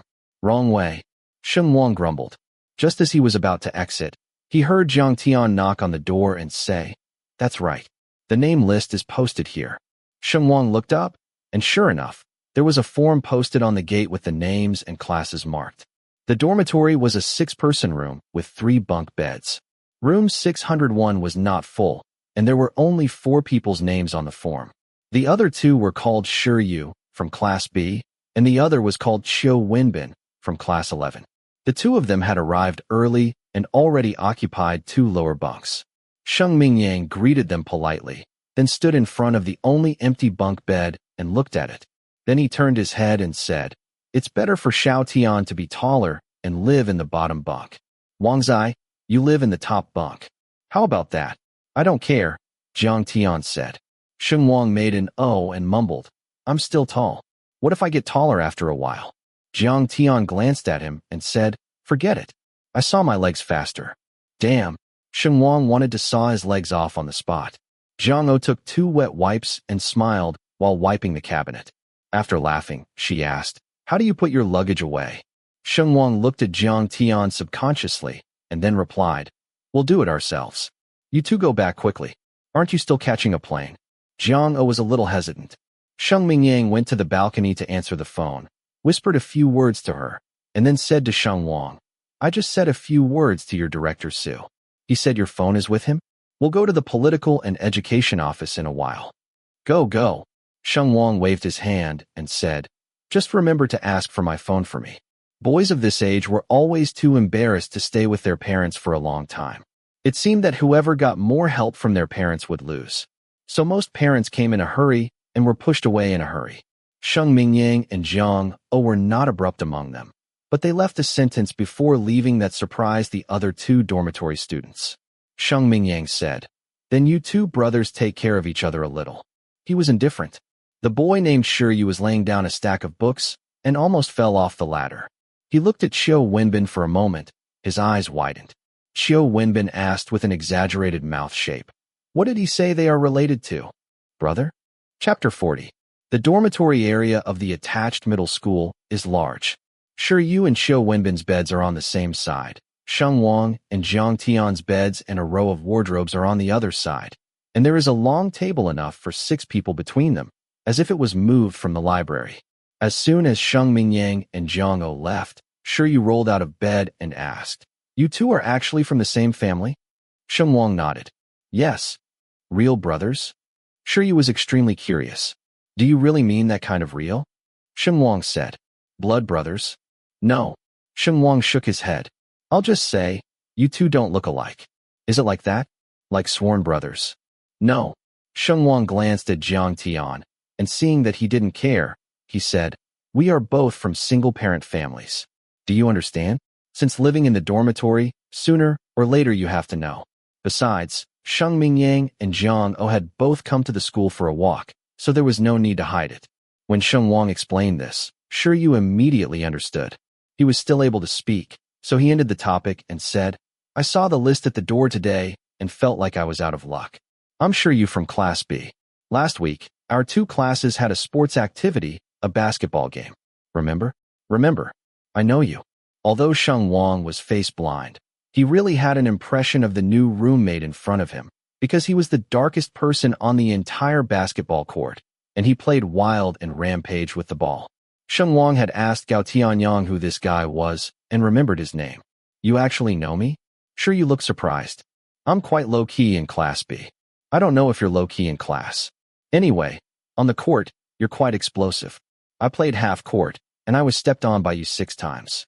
Sheng Wang raised his right leg and patted it. "It's all this one. It's hard to forget. Couldn't you switch to stepping on the other one?" "Sure you." Jiang Tian had seen how face-blind Sheng Wang was. He was a little surprised that Sheng Wang said he remembered Shiryu, but now he turned his face away when he heard the reason. Sheng Wang immediately looked at him. "Are you still laughing?" Shiryu followed closely, wondering if Sheng Wang had an extra pair of eyes or something, but he could actually see Jiang Tian smile from the back of his head. "The next day I put on my shoes, and the right one was tight. Visually, it was fine, but it felt like a pig's foot," Sheng Wang added. This time, even Shiryu could see from the back that Jiang Tian was smiling, because his Adam's apple moved twice. "Fuck, you actually laugh." Shiryu was genuinely surprised. Jiang Tian frowned and turned his head when he heard the words, with a "what nonsense are you talking about" expression. Shiryu shut up, but Sheng Wang burst out laughing. He always thought it was fun to make Jiang Tian change his expression, but others didn't seem to agree. Taking advantage of his laugh, Shiryu immediately bowed his hands and apologized. "Sorry, I stepped on you. Be careful next time you play." Sheng Wang said, "It's okay. We're in the same dorm now. I can step on you back when we get off the court." Shiryu laughed. The atmosphere in the dormitory suddenly became very familiar. Qiu Wenbin found the opportunity to interject and said, My name is Qiu Wenbin, from Class 11. Compared to Shiryu, he was much more shy. He was also laughing after listening to the roommates talk, but he was embarrassed to speak. He said nonchalantly, "You are all great gods, so you probably don't know me." Who would have thought that Jiang Tian actually opened his mouth and said, "I've seen you." This time, it was Sheng Wang's turn to be surprised. In fact, Jiang Tian knew quite a few people. He was the complete opposite of Sheng Wang. Even people he glanced at on the roadside, he could recognize when he saw them again, but he just didn't say it. For him, it didn't make any difference if he wasn't close enough to them. It was very rare to say "I've seen" like this. Sheng Wang looked at Jiang Tian with a little surprise. "He is in the same exam room as Ding Xiu." Jiang Tian lowered his head slightly to explain. Hearing this sentence, Qiu Wenbin blushed. Just as he was about to add, "My grades are particularly poor," he heard Sheng Wang ask blankly, "Ding Xiu? Who is that?" Jiang Tian.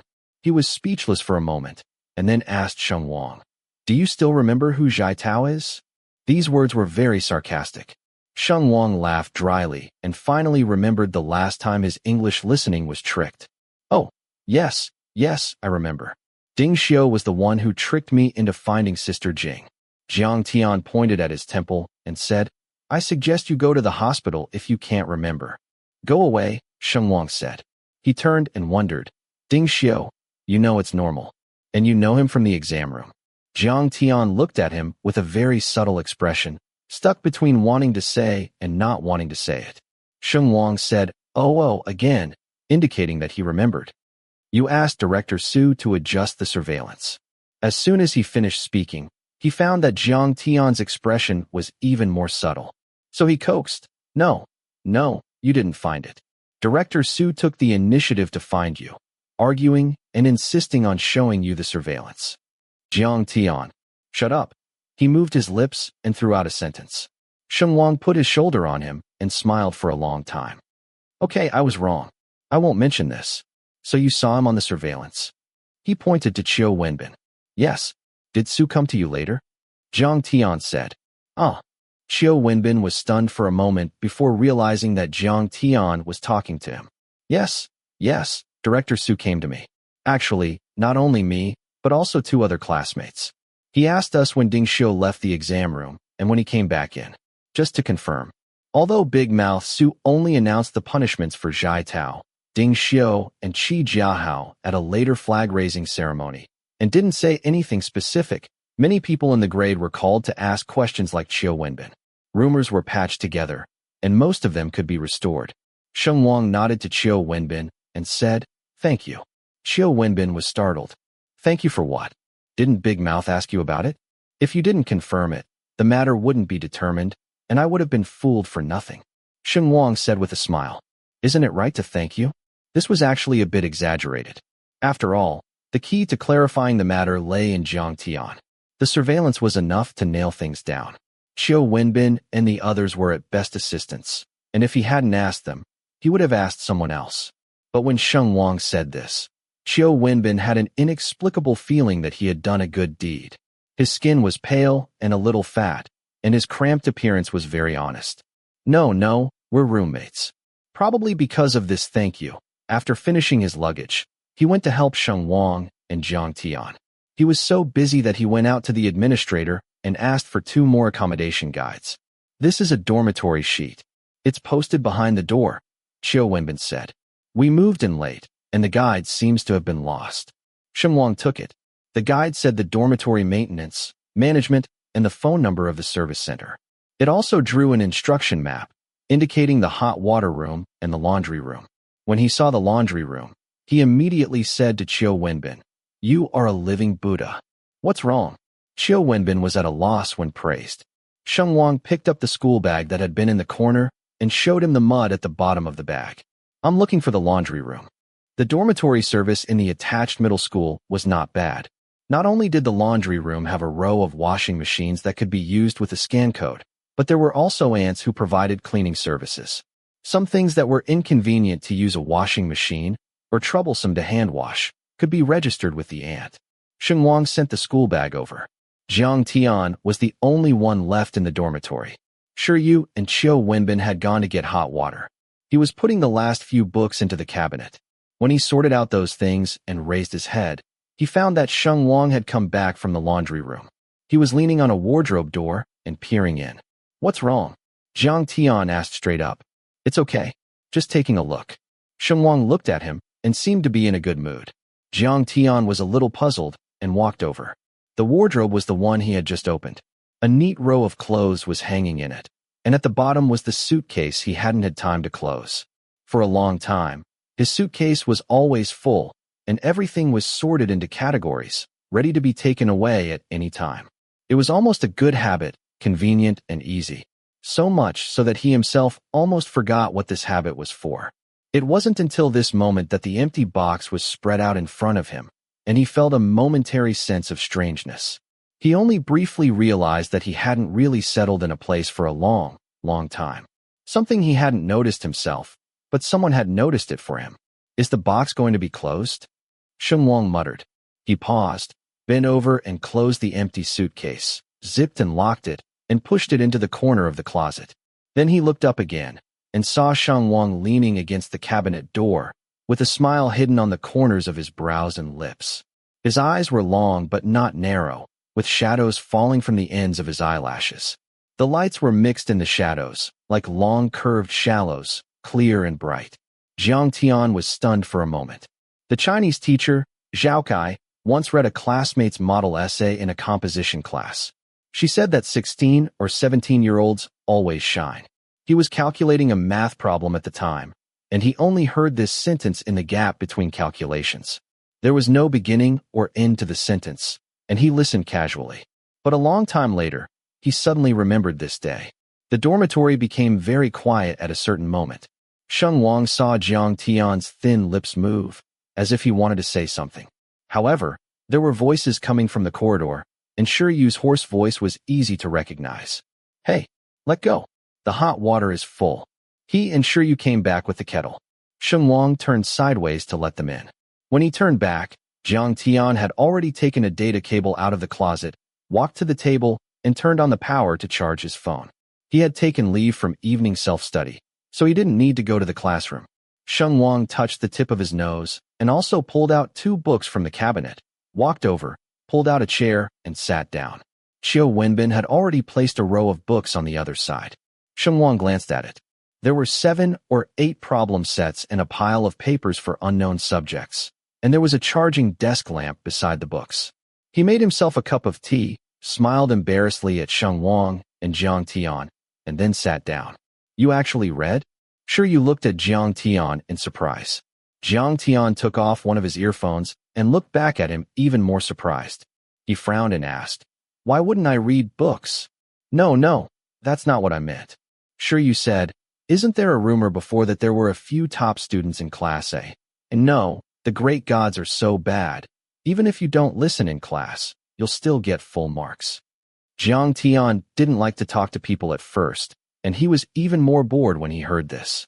He finally threw out a sentence. That's quite perverted. After he finished speaking, he plugged in his earphones, turned his pen, and looked down at the questions.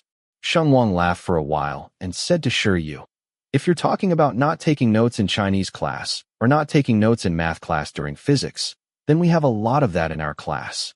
Shiryu said, "Class A is a lot harder than I thought. There are a lot of people in our class who really don't listen to the class.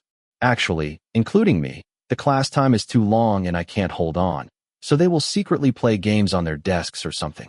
Their grades are also SOSO. It would be a bit modest for him to say that he was SOSO. After all, Class B was the best except Class A.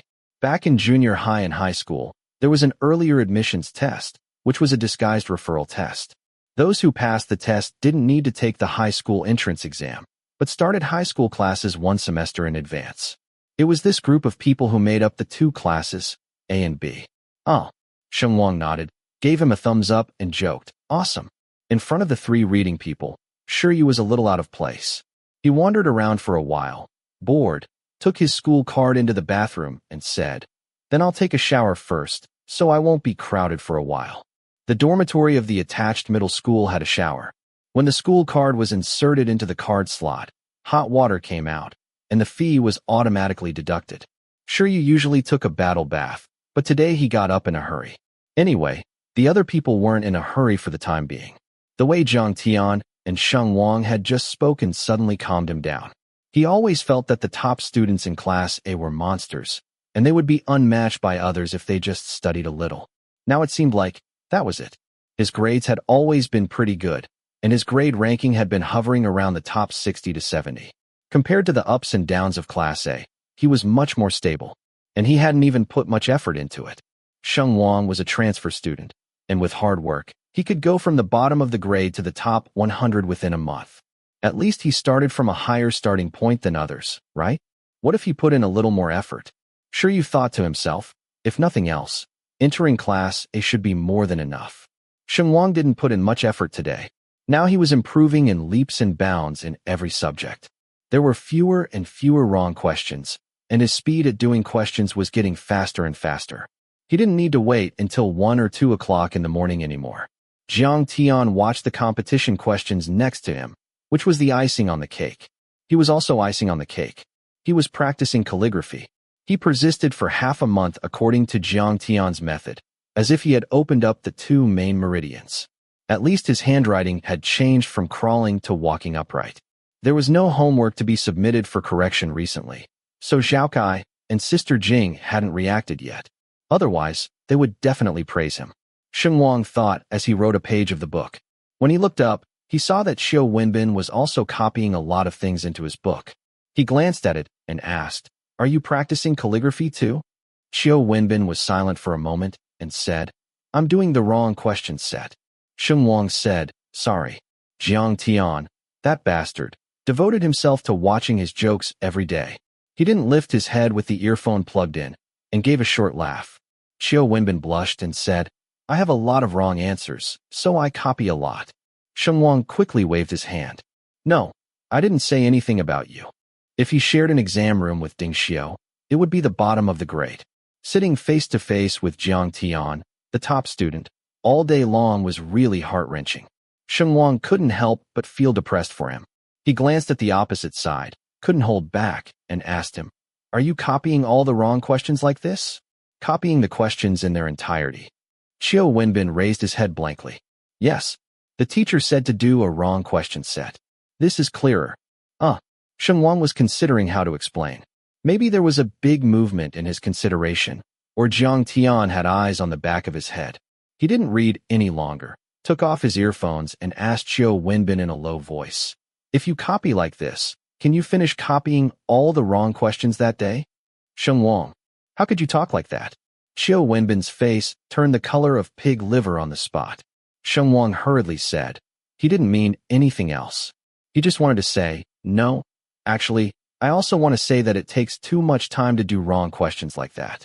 When I first came, I made as many mistakes as you, and I couldn't finish it. Xiao Wenbin was stunned for a moment. Then how do you do the wrong questions? Sheng Wang couldn't help laughing and crying. Don't copy them. Xiao Wenbin became even more bewildered. I'm more casual. I don't care much about the books, so I just cut them out. Sheng Wang said, cut out the wrong questions, find a book and paste them by category. That's a wrong question set. Sheng Wang pointed to Jiang Tian again and said, he writes them in a notebook the first time, marks the wrong questions, and then goes back and looks at the marked questions again. Look, for you, it's best not to copy them anyway. The time spent copying the questions is enough to do a lot of things. Xiao Wenbin was stunned for a moment, and then became enlightened. What's that expression? Sheng Wang looked at him and wanted to laugh. Xiao Wenbin scratched his head and said, I feel like I fell into a cave and found a secret martial arts manual. It was easy to be inexplicably excited during adolescence. Xiao Wenbin had this feeling now. Even though he hadn't started anything, he felt that a magical door was slowly opening. He had a rare impulse and asked, If I have a problem in the future, can I ask you? My grades are so bad now that my parents don't want to see me. I want to climb a little higher. Jiang Tian thought about it and asked, What's your ranking now? Xiao Wenbin became pig-livered again. Sheng Wang directly covered his mouth with his hand and said to Xiao Wenbin without hesitation, My brother can't speak. Don't hold it against him. Treat him like a mute. He meant it as a joke, but Jiang Tian didn't seem to understand. He took Sheng Wang's hand down a little, glanced over from the end of his eyes, raised one eyebrow and asked, What did you call me? Chapter 41. What do I call you? Sheng Wang pretended to be dumbfounded. It wasn't that he didn't want to answer on purpose.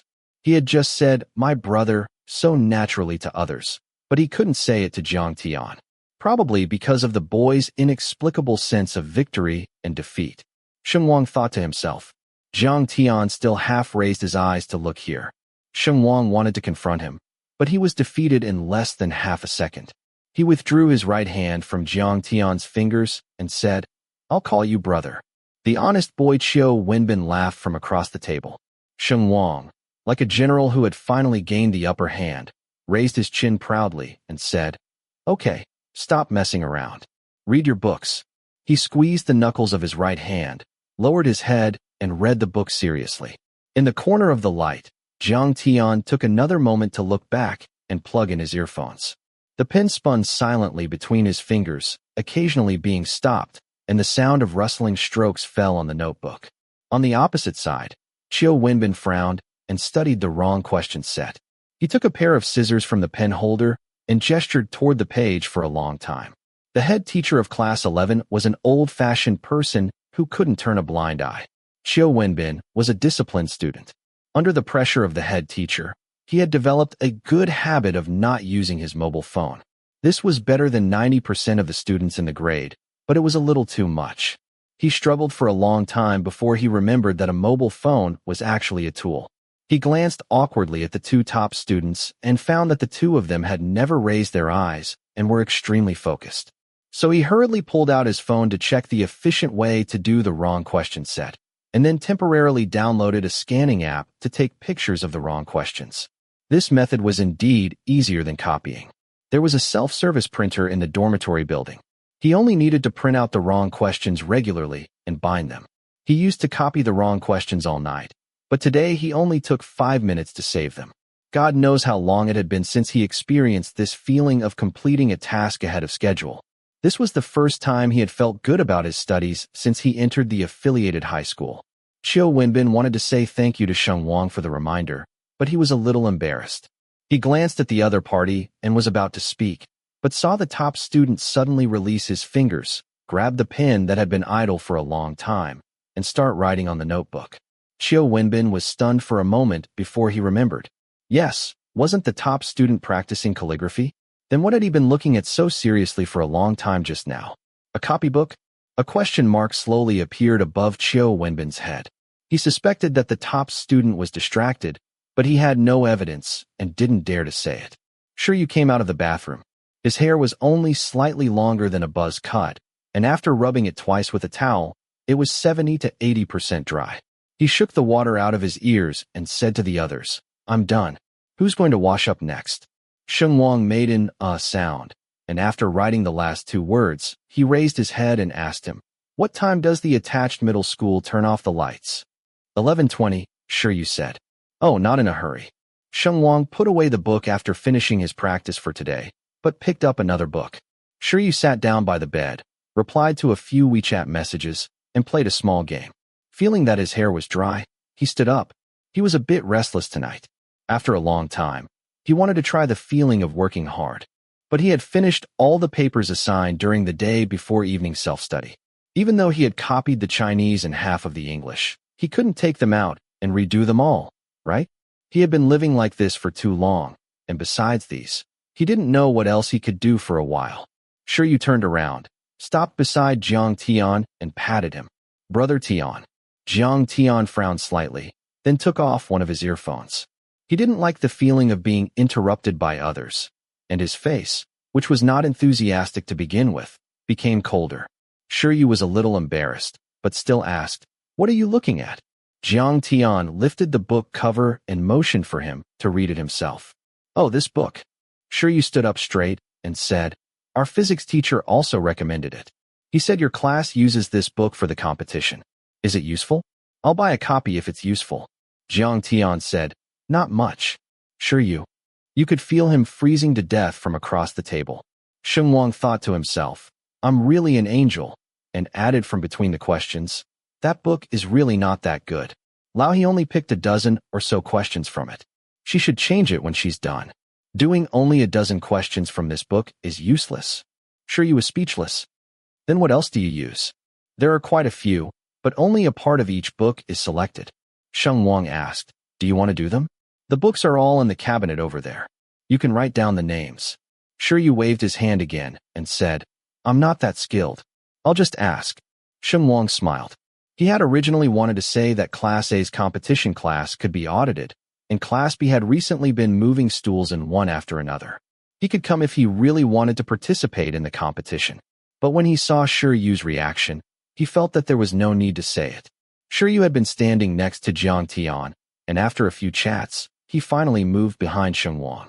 What are you doing? English. Shi Yu talked to him much more casually, probably because he thought Sheng Wang had a good temper and his grades weren't scary enough. Sheng Wang said, Yes. He was also a little impatient.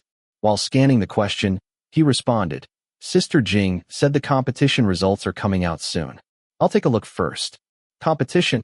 Shi Yu was stunned for a moment before he reacted. Oh, you mean that English competition before? Yes. He sure from our class also went. Shi Yu said, shaking his phone. I was just chatting with her, and I said why she was so nervous. Sheng Wang's expression was like someone with amnesia. He remembered that besides Qi Jiahao and Li Yu, there were two other girls in the competition, but he didn't know who was who. What are you looking at now that the competition is over? Shi Yu was even more puzzled. Sheng Wang replied casually, Maybe there will be a semi-final. Semi-final? While wondering, Shi Yu's phone vibrated again. He sure replied to his last funny WeChat message, not too excited.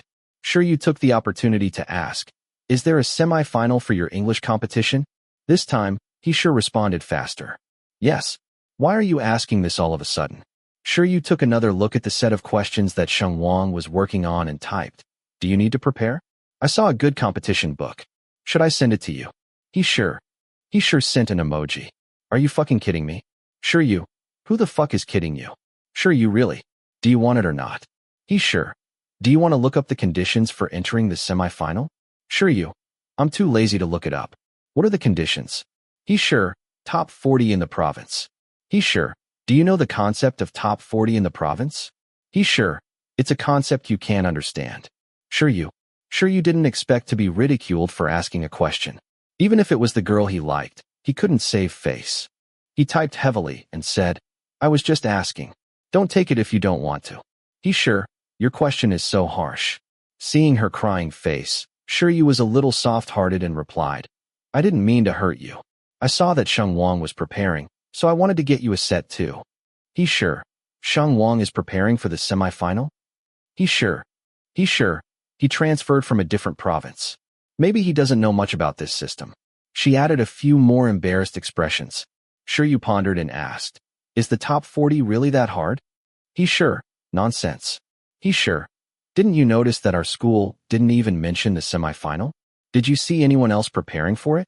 Sure you know. He sure, our school hasn't had anyone make it into the top 40 for years. English is #1 middle school's home turf. He sure, I wish I had gone to #1 middle school. The attached middle school is only good at math and science. What she said after that, Shiryu was absent-minded. Looking at the messages, he hesitated to remind Sheng Wang. After all, it would be very uncomfortable if he prepared in vain. Of course, Sheng Wang didn't know what he was talking about. He only heard the phone buzzing and vibrating, while Shiryu scratched his ears and cheeks like a black-skinned monkey. What are you trying to say? Sheng Wang couldn't help it. Oh.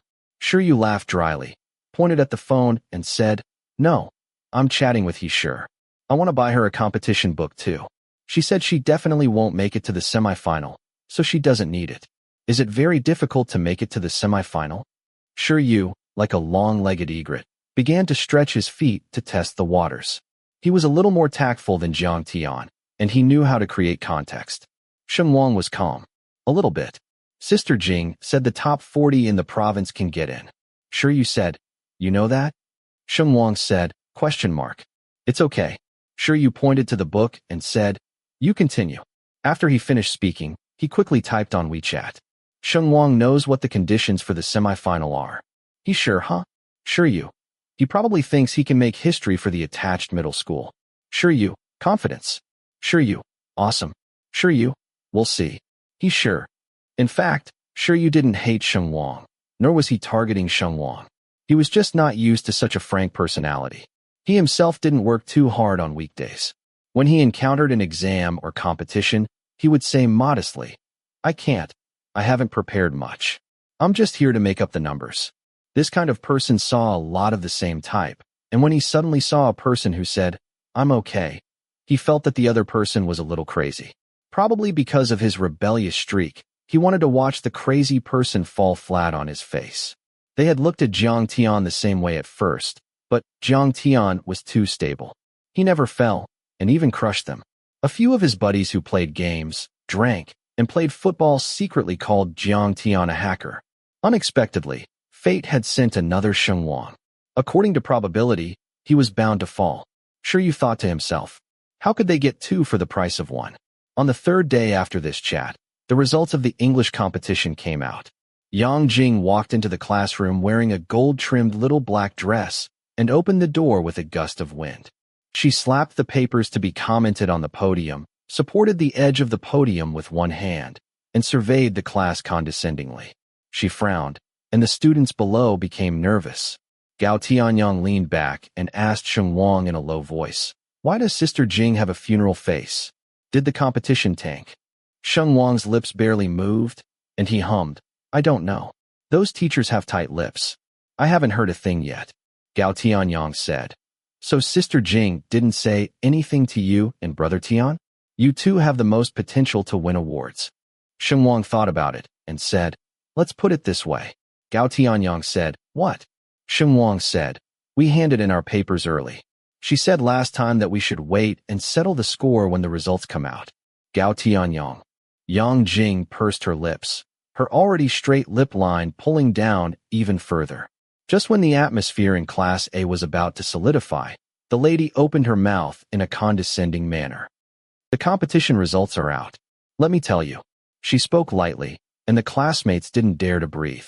Yang Jing stretched out her slender index finger and said, I have received 2 certificates here. One is for the second prize, and 1 is for the first prize.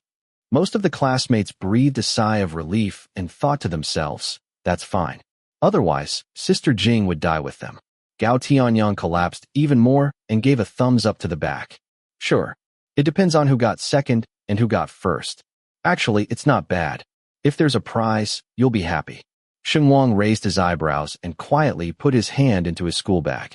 The last time Sheng Mingyang went to the political and education office, he didn't know how he got the education. Anyway, Big Mouth Su returned the phone the next day and warned him not to let him catch it a second time. So Sheng Wang was more honest. He honestly changed all message notifications to silent. The screen would turn on, but it wouldn't vibrate. He also forced Jiang Tian to change. He poked into Jiang Tian's WeChat, typed quickly, and said, "Want to bet?" Jiang Tian said, "Bet on what?"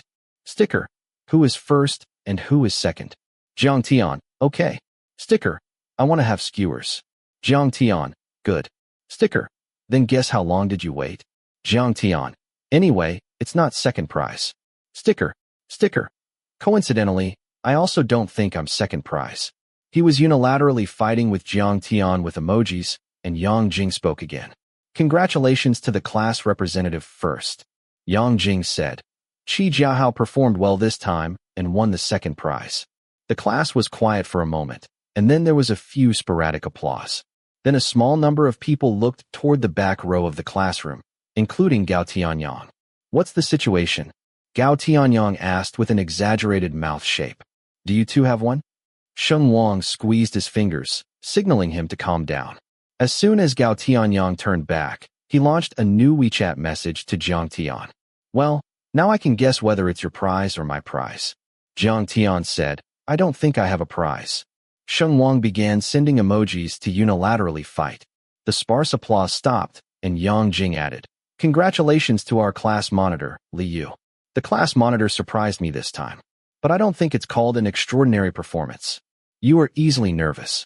As long as you arrange your time and relax, you deserve the grade. See, you surpassed the class representative this time and won the first prize." Li Yu was cute and had a good personality. The classmates liked her very much. If it were normal, they would have been patting the desks. But not today.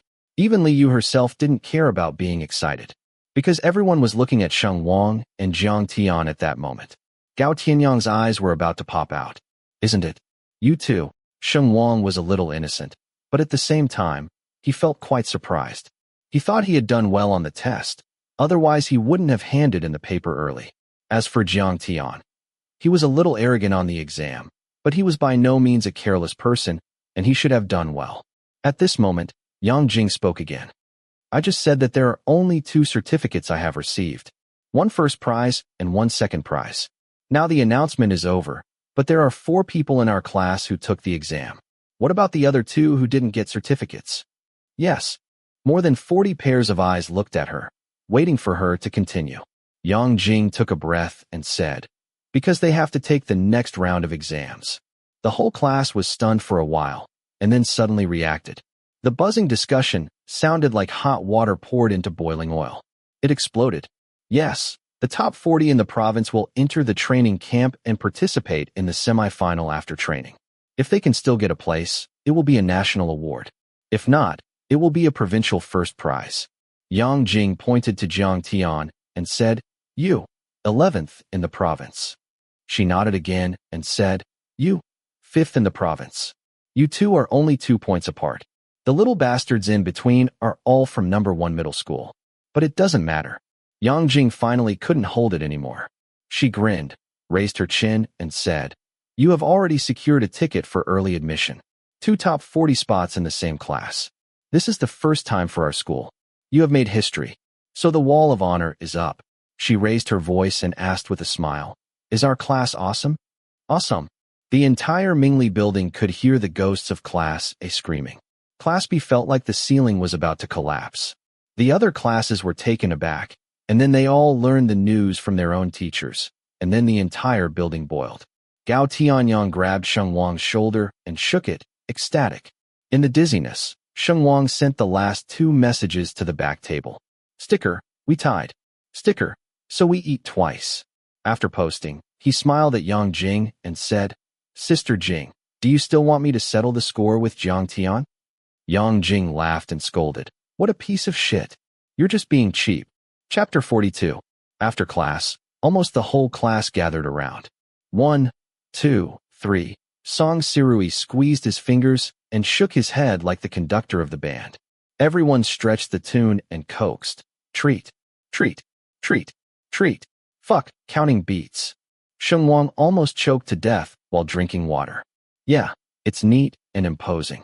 Song Sirui was still gesturing according to the rhythm, and Gao Tianyang was laughing like crazy beside him. Have they always been like this? Sheng Wang turned his head and asked Jiang Tian, is this how they treated you when you won awards before? Jiang Tian said, it depends on the situation. What situation? Sheng Wang asked. The two boys next to him laughed and shouted, look, Lao Gao is not afraid of death. If Lao Gao is not afraid of death and calls for a treat, we call for a treat. If Lao Gao is afraid of death, we call for Brother Tian. Sheng Wang glared at them. Then you are so bold today? It's not with you. Come on, persimmons are soft. Sheng Wang said. Song Sirui didn't care and started shouting, Brother Sheng. The others followed suit as if they had made an appointment. Handsome. Song Sirui said, Brother Tian. Others said, crazy. Song Sirui said, Brother Sheng. Bullshit. Brother Tian. Hacker. Damn, neurotic. The people downstairs in the corridor all came up to watch. Sheng Wang quickly pulled out a book and came out to cover his face. Please, please, please, stop shouting. I'm relying on you to really treat. Gao Tianyang burst out laughing and extorted again. Didn't you find that they are very skilled at shouting? It's a routine process. They've called so many times, you should take care of them. I admit defeat. I want my face. Sheng Wang raised his hand with a smile and said, after this week's exam is over, I'll treat everyone to the barbecue shop in front of the school. Let's go eat the boss. A large group of people followed suit and shouted, eat Brother Len. Eat Brother Shi. Eat the whole store. Can't hold you to death. Little Pepper still scolded with a smile. It was the first time that Sheng Wang had met such crazy classmates, but he really liked this class more and more. No, most people liked this class. He said that it was impossible for him to be small-minded, long-tempered, and magnanimous, so some people who had cheated on him were still fools. The others kept laughing and making a fuss, all of them crowded in the back row. Only Qi Jiahao sat outside the crowd. At the beginning, he said that his eyesight was not good, and it took him a long time to grind with the head teacher to get a position in the first row. Recently, the whole group moved, and he moved to the fifth group, hoping that they would be in the first group. He was separated from the lively crowd by a diagonal line, the furthest distance in the whole classroom. He remembered that the day he entered Class A from Class 5, the classroom was so noisy, and a large group of half-unfamiliar and half-familiar classmates surrounded him like this, booing him to treat them. Before that, he had only seen people from Class A in the corridors and on the playground. He had never said a word, let alone knew them, but he could name them all, because every one of them was a target he wanted to surpass. So when he was coaxed at the beginning, he was half timid and half proud, fearful and proud at the same time. By the time he struggled out of his emotions and wanted to agree, the crowd had already roared and dispersed with laughter. After that day, Qi Jiahao became Lao Qi of Class A. He found that the people in this class were familiar with each other. As long as they were willing, it was a matter of who they wanted to be friends with. He was a little envious, and sometimes jealous. Jealous of their natural self-confidence. Why? Probably because they all grew up being cherished. Unlike him, there was a dad who could do nothing and talk about it, and a mom who threw all the weight on him when he didn't get into a good school. If he got good grades on the test, she would even cut the fruit into pieces and send it to his mouth. If he failed the exam, any kind of sarcastic remark could be said. Close relatives in the family said that he had 2 cowlicks on the top of his head and was smart, but he knew that only one of them was real. The other was from when he was caught skipping remedial classes in elementary school. His mother was in a hurry and slapped him with a clothes pole, accidentally leaving a scar. Sometimes he felt like a worm who had gotten into the dragon group by luck. Sometimes he felt like a lone dragon-slaying knight, waiting for God to reward his diligent work. He began to imitate the people in Class A, imitating their familiarity, inviting friends and companions, as if his nature was so enthusiastic. In fact, many people didn't like it. He didn't like Jiang Tian, who could get full marks casually and sit firmly in first place without trying. He also didn't like Jiang Tian, who was clearly at the bottom of Class A but could hang out with anyone. And Su Tianshu. If his father wasn't the director of the political and education department of the high school affiliated, how could he have achieved today's achievements as an extremely mediocre person? But what he disliked the most was Sheng Wang.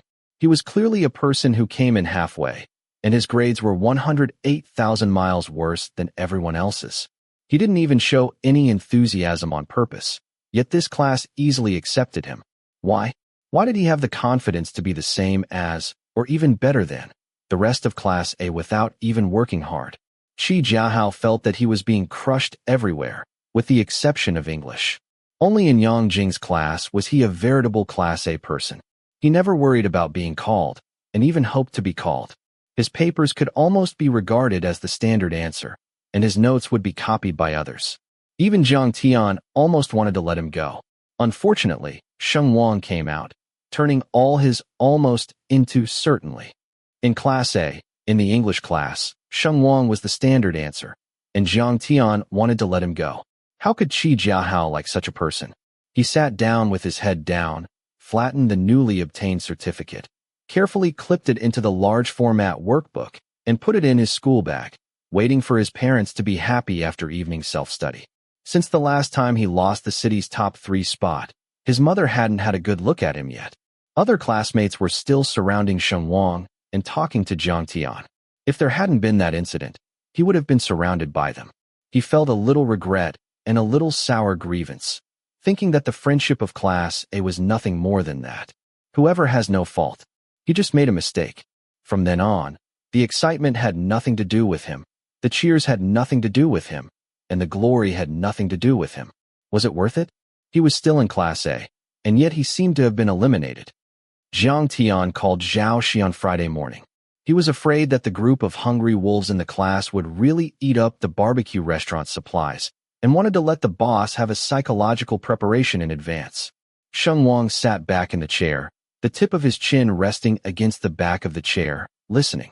Meanwhile, Gao Tianyang and the others who were waiting to be fed stretched out their ears while trying to answer the questions. But the more they listened, the more wrong it seemed. Isn't it Brother Shi? Sheng Wang asked as soon as Jiang Tian hung up. No. Jiang Tian stuffed the phone back into his school bag and said, Brother Lin answered. They have something to do in Beijing. He has Brother Shi's phone now. Beijing? Why did they go? Sheng Wang asked curiously. I don't know. He just said something. Jiang Tian recalled. The phone wasn't quiet.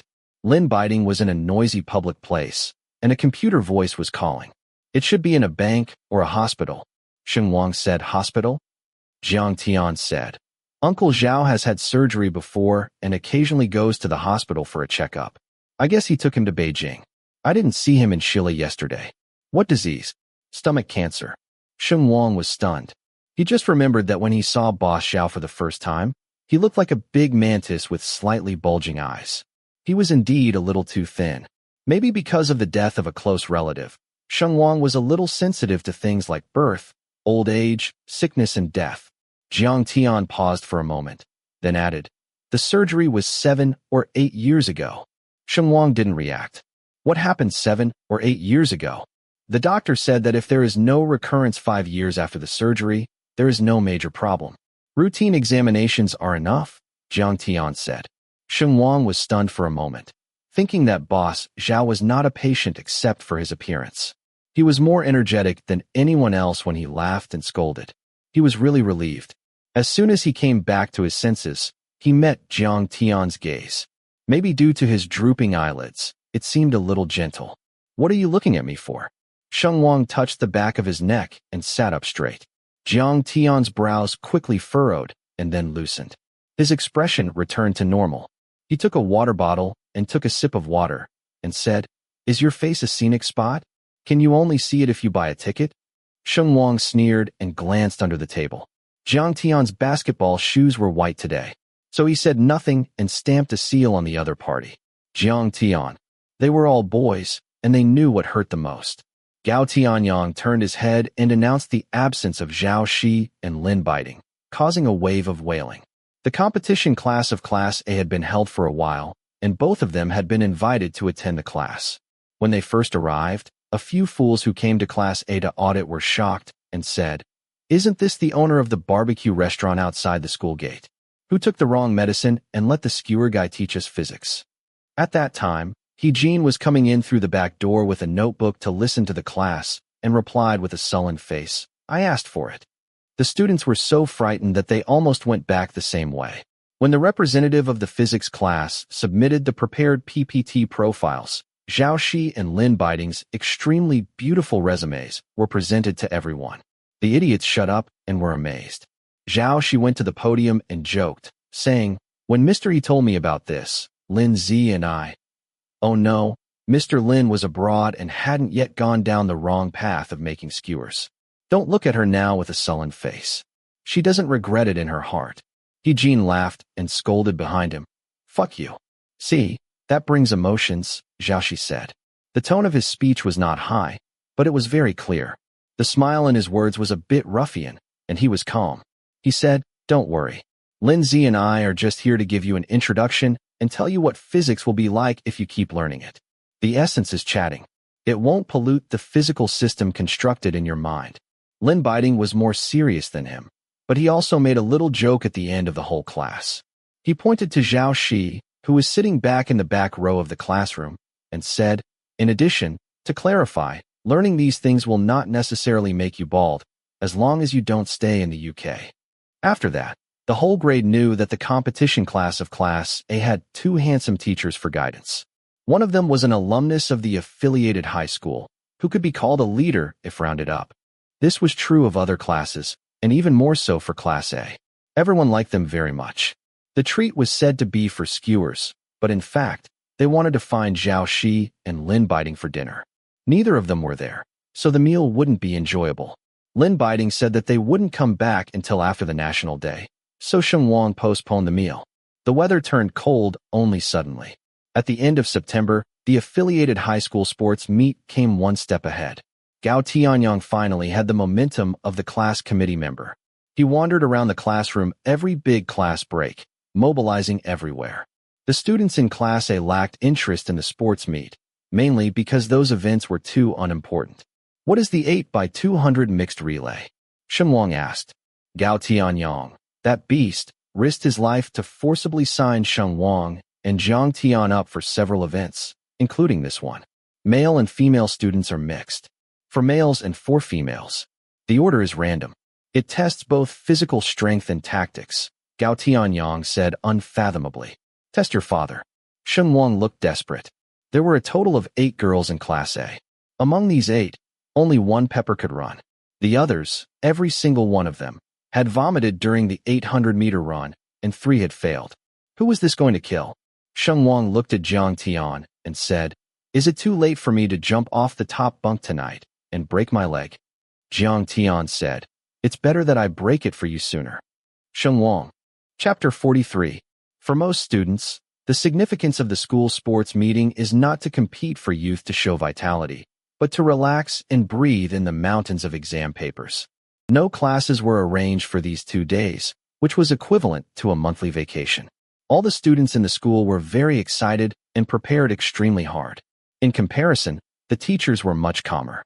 Jean said that there was no requirement for the number of people in the auditorium.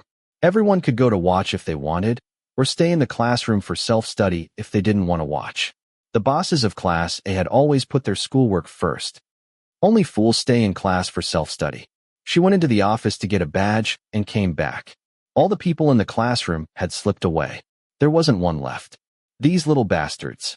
She scolded with a smile and walked to the playground with the other head teachers. Although the nature of the games was to relax, friendship first and competition second, when they really entered the field and were driven by the enthusiastic atmosphere, the competitive spirit of these young and middle-aged people came out. The teachers were humble on the surface, saying, "Our class can't do it," but in their hearts they hoped that their students would do better than anyone else. Jean followed the teacher's formation into the arena. When she passed the stands of Class A, it was dark in front of her. A large banner was pulled up at the top of their class, with the class slogan written in white on a red background. What were they all about? Moving forward bravely, being youthful and passionate, defending each other, overcoming difficulties. Their class leaders were like this. Class A of the second year of high school. Win or lose is bearish. Life is too short, just finish it. The teacher's formation all laughed. Jean covered her face and rushed over, caught a boy nearby and asked, "Who came up with this slogan?" Gao Tianyang. The boy sold out his brother without hesitation. Over there, Gao Tianyang was handing out the team uniforms for the competition. Hearing his name, he turned his head and gave a grin. "Teacher, look, we also made uniforms." The t-shirt was a good t-shirt, and the dark blue vertical bars on both sides were also decorated quite well. The front of the shirt was a domineering A, and even more domineering was written on the back, Super A. Jean felt like she had picked up a ghost. Just as she was about to stay away from the shame, she was stopped by Yang Jing, who arrived late. Yang Jing's style on this day was completely different. She wore a slim white t-shirt with a sports skirt underneath, a high ponytail, and a white baseball cap. She looked a little lively. The classmates in Class A almost didn't recognize her when they saw her, and then slowly opened their mouths one by one, their jaws unable to close. "What are you doing?" Imitating Lao Su from the Political and Education Department. Yang Jing raised her eyebrows and said in disgust, "You're ugly. Close them." A group of students close to her honestly closed their mouths. "Come here, take a photo with the banner." She greeted the unlovable Jean, straddling her long legs to the top. "It's so stupid. What are you taking?" Jean said angrily. "Post on Moments." Yang Jing said. "Show off our bunch of talented students." Jean burst out laughing. "Who the hell is that?" Sheng Wang was just tearing off the stupid team uniform with Gao Tianyang when he looked up and was taken aback by Yang Jing. His ignorant look was too funny, and Yang Jing couldn't be more pleased. She looked down and found that there was another person sitting next to Sheng Wang with his long legs. He had white headphones in his ears, and he was hunched over, scrolling on his phone. Very arrogant, so arrogant in public? Yang Jing asked. Sheng Wang's drooping fingers tapped Jiang Tian's shoulder wildly. "Wake up! Put away your phone." Jiang Tian glanced up at his troublesome fingers, then looked at Yang Jing and Jean and said, "Teacher." All the students in Class A knew that as long as it wasn't during class, as long as they weren't caught by Big Mouth, the remaining teachers were fine if they saw the phone. Jiang Tian was a bit cold from the beginning. He didn't panic when the teacher came, and he scrolled twice after saying hello. Who messed with him? Why is his face so unhappy? Yang Jing asked. Autistic. Sheng Wang held back a smile. He was beaten to death by Gao Tianyang's team uniform and refused to wear it. Jiang Tian stuffed his earphones and pretended to be deaf. Yang Jing laughed so hard. She took a few pictures with Jean with her phone and left. Sheng Wang admired Jiang Tian's indifferent back for a while and suddenly wanted to make fun of him. He was originally unwilling and even wanted to beat Gao Tianyang, but when he saw Jiang Tian like this, he couldn't help but change his mind. He waved at Gao Tianyang and said, "Come on, give me 2 pieces." Gao Tianyang was overjoyed. "What? Finally found my aesthetic artistry. The artistry of farts." Sheng Wang commented unceremoniously. "Then why did you suddenly change your mind?" "Itchy skin." "I'm really itchy," Sheng Wang said in his heart, but he went to show Jiang Tian with his clothes in his hands. Jiang Tian raised his head, took off his earphones and asked, "Why?" Sheng Wang said, "I suddenly felt that this outfit was okay." Jiang Tian looked at him with the expression, "Are you dead?" "Take a closer look," Sheng Wang said. Jiang Tian sneered, not wanting to look at it. "It's the sports meet. The main thing is passion." Sheng Wang tried his best to hold the corners of his mouth, looking very sincere. It's normal for middle school to be a little stupid. Anyway, Lao Gao put a lot of effort into it. So, Jiang Tian popped out 2 words with a paralyzed face. Sheng Wang began to probe his brain on the edge. "So, I want to wear it a little bit." Jiang Tian's eyes moved back and forth over him, and he said, "Then you wear it." Seeing that he was going to put the earphone back again, Sheng Wang grabbed his wrist and said, "It's shameful for me to wear it alone." Jiang Tian had a look of, "I fucking knew it," and said numbly, "I'm not wearing it." "Just close your eyes and kick your legs, and you're done," Sheng Wang said. "No. Just one day."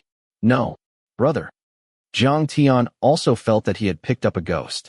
A few minutes later, under the watchful eyes of Class A, Sheng Wang pushed Jiang Tian's shoulders and strode down the big steps. He refrained from laughing behind him and said, "Okay," to Gao Tianyang with his hands behind his back. As for Jiang Tian, he was almost frozen into an ice sculpture. Every cell in his body was a capital rejection. It was rare for everyone to see him look so defeated. All of a sudden, there were whistles, ghostly screams, and a cacophony of noise. Sheng Wang raised his index finger and said shhh, then smiled. "Don't yell, don't make trouble for me. I spent a lot of effort to trick him. If I have to coax him for a while, he'll be sitting on the rooftop." Jiang Tian took a moment to look at him, frowning. Sheng Wang immediately said, "I was wrong. I'll stop talking." Originally, everyone was waiting to watch the excitement. But when they really waited for them to change their clothes and come back, what the hell?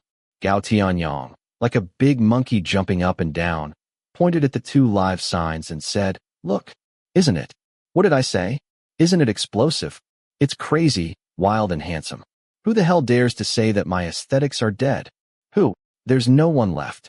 Song Sirui rushed up, took a piece of clothes from Gao Tianyang's hand, and ran. In just a few seconds, the classmates who were willing to die before turned their backs together. Their team uniforms were snatched. There were even a few who weren't participating in the chaos trying to scam one, and they were caught on the spot by Gao Tianyang. "Fuck, get out. You. If you take another one, I'll have to go into battle myself." The boy who made trouble immediately laughed wildly and withdrew his hand. "Forget it. It's too hot to look at." Facts proved that Gao Tianyang's aesthetic was really okay. The clothes looked medium and silly, but they looked great on them. The athletes from Class A collectively stopped traffic at the check-in office. The nearby high school classes were all blown up. The girls gathered their heads and talked a lot. The roster of athletes in each class was about to be smashed by them. They were all looking for which events Sheng Wang and Jiang Tian would participate in. There were even a few Gao Tianyang in the middle. Gao Tianyang was dubbed by other classes as the tyrant of Class A, because this animal could run 1,500 meters and then transfer to 3,000 meters and continue to take first place. After reaching the finish line, he would start calling friends on the court without even taking 2 breaths. The sports meet in the middle school was based on a point system. There were 12 classes in the second year of high school. The top 6 in each event would be awarded points. The first, second, and third places had 15, 10, and 5 points respectively, while the fourth, fifth, and sixth places had 3, 2, and 1 points in decreasing order. Lao Gao's 3 15-point scores last year brought our class to number 6, Song Sirui said. "Is number 6 cool?" Sheng Wang wasn't quite sure about the strength of other classes. Song Sirui explained it in one sentence. "Let's put it this way.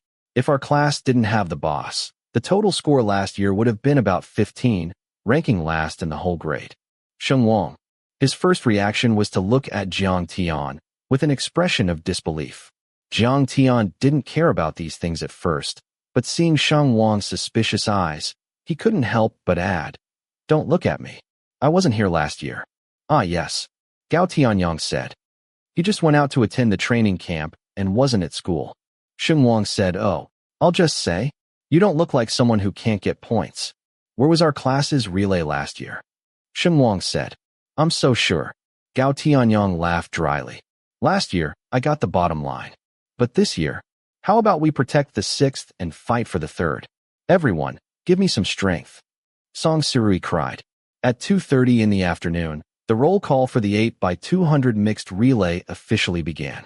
Before going on the field, the relay order of each class was still changing. The other classes were all talking to each other, trying to know the opponent's formation. With the exception of Class A, the girls surrounding them were all there to shout handsome. There were no undercover agents. It was a naked kind of contempt for strength. "It doesn't matter. Let's do it like this," Gao Tianyang said. "I'll make the first shot and try to widen the gap as much as possible. Then Lao Song, Xiao Liu, you two do your best. Make up for the part that fell. Xiao Chili can run. She'll be the 5th. Then Xiao Na and Dai Xiao Wan. Don't have any burdens. If you don't vomit, you win. Then Brother Tian will be the anchor. How many people can you pass? As many as you can." Soon, the staff was in place. The playground was 400 meters per lap, with 2 sticks per round. Sheng Wang and Jiang Tian's relay legs happened to be together. Before it was their turn, they were both standing by the track. Sheng Wang put up a hand to block the sun and squinted at the starting point. The sun in early autumn was not as dazzling as it was in midsummer. He saw Gao Tianyang bent down at the starting point, and the teacher raised the starting gun further away. At the moment the gun rang, Jiang Tian beside him suddenly said, "Want to make a bet?" It was rare for him to take the initiative. Sheng Wang was a little surprised. "We're the first team this time. Have you forgotten?" Jiang Tian said. "So take a gamble." Sheng Wang asked, "What are we betting on?" "I bet on whether I can be the first." "Bet what?" Jiang Tian frowned and thought for a while, then said, "I haven't thought of it yet." Sheng Wang clicked his tongue. "How can you bet then?"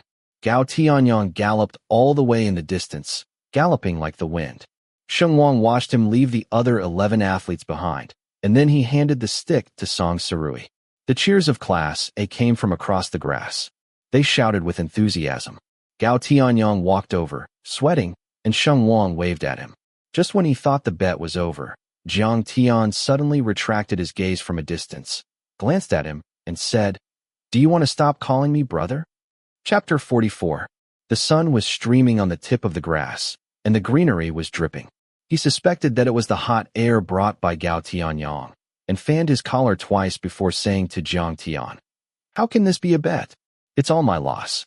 Jiang Tian raised his eyebrows, not making a decision. After being quiet for a while, he said half helplessly and half puzzled, "Why didn't you feel at a loss when you were tricking me?" "Of course it's different." Sheng Wang laughed, and felt that the warmth was not so strong. The cool breeze swept through, but it was still fresh in autumn. He said confidently, "You said that you were tricking you. What pit?" Gao Tianyang took a bottle of water from the classmate in charge of logistics and filled it as he walked. "It's nothing. You are a giant pit." Sheng Wang pointed to Jiang Tian's clothes and replied casually. The three of them focused their attention on the playground again. Before going on the field, Sheng Wang was mentally prepared. He could see how fast On1y could run by looking at his height and legs, but he didn't expect to be so slow. "You'd better tell me that Lao Song is staying strong, and there is a sprint behind." Sheng Wang pointed to the person who was gradually being overtaken by other classes. Gao Tianyang laughed dryly. "Do you still need strength to run 200 meters? During the conversation, a girl from Class 8 passed On1y, and he struggled with his short legs, to no avail. The starting speed is the fastest. Gao Tianyang had always been rude to On1y. In the last 50 meters, you will find that his legs are very fast. Have you seen the hamster ball? That's the effect. Visually, it's a sprint, but not actually. Very dreamy. Sure enough, On1y reached the juncture as he said. When he handed the stick to Li Yu, Gao Tianyang's advantage had already been lost. It only took 200 meters to go from far ahead to fifth from the bottom. "Steady, don't collapse. Think about the slogan of our class." Gao Tianyang pointed to the conspicuous red banner and said, "Win or lose is bearish. The comparison is over." "Sheng Wang, why did I promise him to throw this man up?" Sheng Wang asked Jiang Tian seriously. Jiang Tian said calmly, "I'm also thinking about this issue. Respect the great friendship." Gao Tianyang raised the veto water bottle. The three of them had a good mentality, but Li Yu, who took over, completely collapsed. She wasn't good at this in the first place, but because she was the class monitor, she was pulled to make up the number. The referee raised the flag here, and the student who was in charge of the fourth run went to the track. Sheng Wang was one of them. He had warmed up before, but now he jumped in place a few times, and then made preparations and waited at the baton point. One after another, classmates rushed over. People from other classes took over, and Li Yu still had more than 10 meters to go. Sister Jing often said that her mentality was unstable, and she was easily nervous and anxious. This was magnified several times on the field where the adrenaline was soaring. Tears came out of her eyes as she ran to the end. In her blurred vision, Sheng Wang was already trotting at the baton point, a clean and flamboyant silhouette. The moment she handed out the baton, she heard Sheng Wang say, "Oh, don't cry." The next second, the boy went out like an arrow. The flying boy is the most moving. It seems that time has passed when he runs. But at that moment, no one would think about these hypocritical things, only the most direct reaction. The whole class boiled up and screamed at the runway. Immediately afterwards, they discovered that it wasn't just the Class A who screamed. The other classes were even crazier than them. Fuck you, you fucking bought it. The sports committee of Class B did not participate in the relay and shouted at Class A from their seats. You can buy it if you have the ability. A girl shouted back unceremoniously. Sheng Wang surpassed Class 8, Class 6, Class 3, Class 9. Every time he passed someone, the stands erupted in a burst of clamor, with each class cheering. Then there were Class 12, Class 7, Class 2, Class B. The first few runners of Class B didn't leave the playground. They stood on the lawn and followed up in real time. Among them was Shi Yu, who was in the same dormitory as Sheng Wang and Jiang Tian.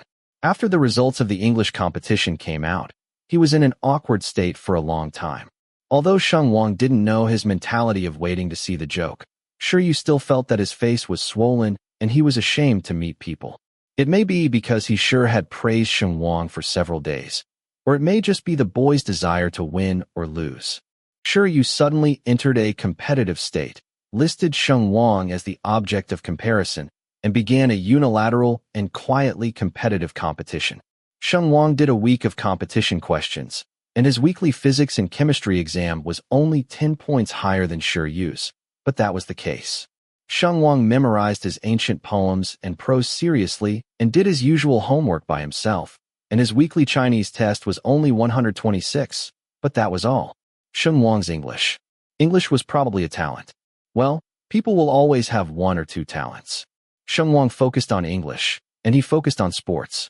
Shi Yu had always felt that he was physically gifted.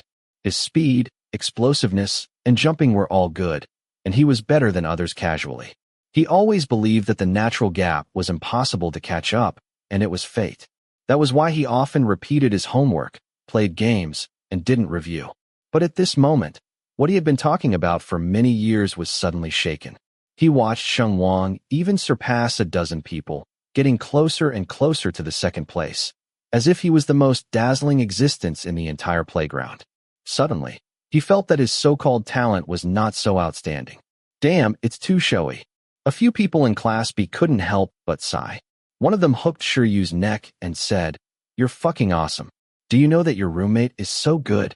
Shi Yu gave a dry laugh and finally didn't think about it's just that.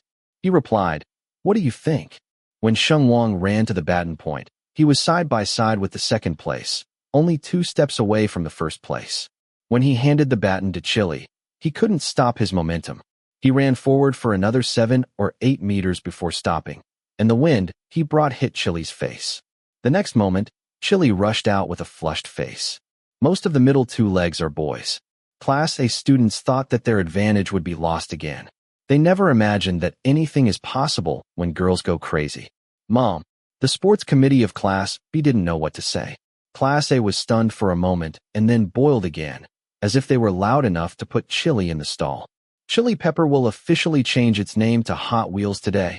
A boy shouted, and the others thought about it and died of laughter. This girl suddenly passed another class again. After the 200 meters, Class A came first again. There were many boys in the class. The cheers were obviously different, shaking the mountains and the earth. And then, the heart disease journey began. Sheng Wang stood on the sidelines with a bottle of water to drink. After watching it for a few seconds, he decided not to drink it, for fear of choking to death here. First, the 6th baton, Zhao Qiaona, slipped and stumbled a few steps after taking the baton. Students from 7 or 8 classes whizzed past her. When she was in a hurry, there was a problem with her breathing rhythm again. After running for more than 100 meters, she couldn't breathe anymore. After she finished the run, Class A dropped to 11th. Then the 7th baton was bumped by someone from Class 4 next door. She almost fell over. She put both hands on the ground and straightened up to chased herself to the last place. No roller coaster was like that. Sheng Wang saw that the situation was not right and ran across half the playground to Jiang Tian. At that time, the teacher had already raised the flag. Jiang Tian was standing at the baton point, and Gao Tianyang poured chicken soup in his ear while he wasn't looking at anyone. After drinking for a long time, he found that Brother Tian was distracted and didn't hear a word. He followed Jiang Tian's line of sight and saw Sheng Wang on the sidelines. "Okay, your old mentality is stable. I'd better retire." Gao Tianyang cupped his hands.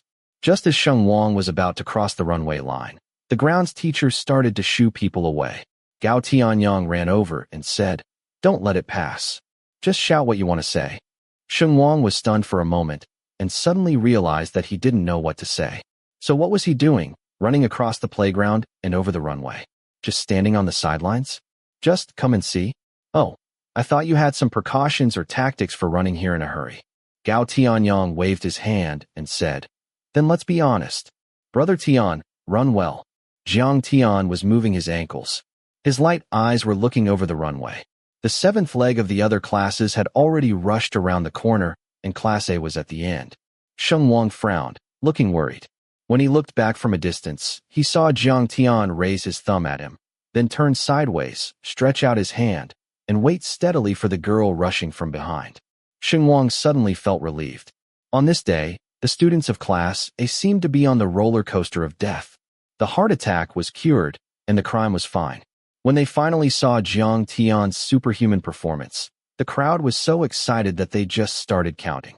When the count reached 13, the relay race was finally over. Jiang Tian ran across the finish line second. The first was in Class 4. The gap was so small that it was almost indistinguishable. Class A was broken. The second place was enough to make them scream. After all, the relay races used to be at the bottom.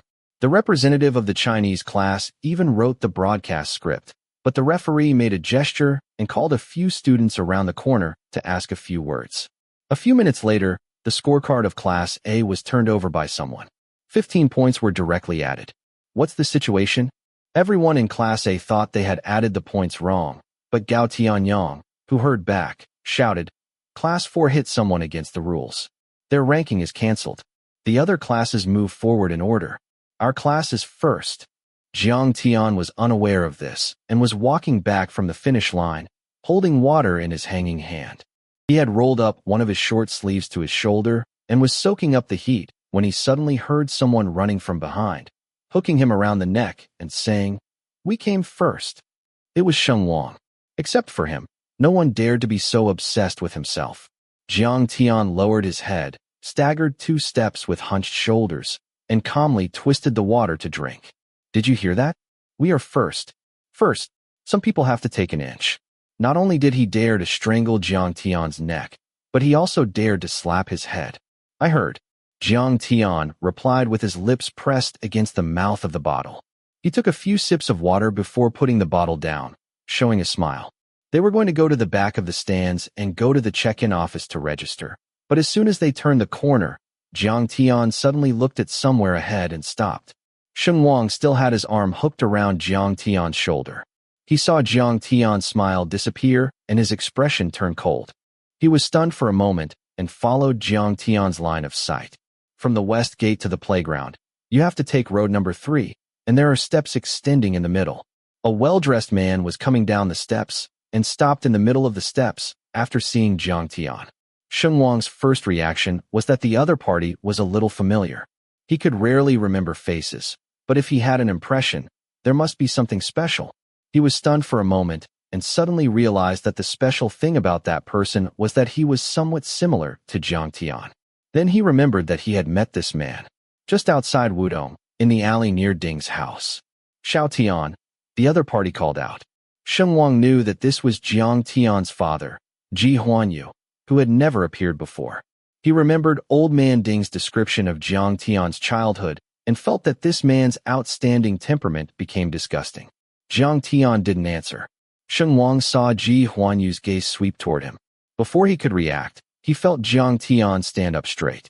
The movement of hooking his shoulders suddenly became less smooth. Sheng Wang was stunned for a moment and let go of his hand. "Who is this classmate?" Ji Huanyu tilted his head, obviously curious about Sheng Wang. Asked like that, Jiang Tian finally said something. "None of your business." His voice was cold. He lightly patted Sheng Wang's shoulder and said, "Why are you standing here? Let's go." Chapter 45. Ji Huanyu did not leave because he was coldly treated. He came down from the steps and followed Sheng Wang and the two of them. He called Jiang Tian a few times during the process, showing a helpless feeling of "there's nothing I can do about you." This tone gave him the upper hand, and to unsuspecting passers-by, it sounded like a suave father was coaxing a temperamental son. Sheng Wang became more and more unhappy.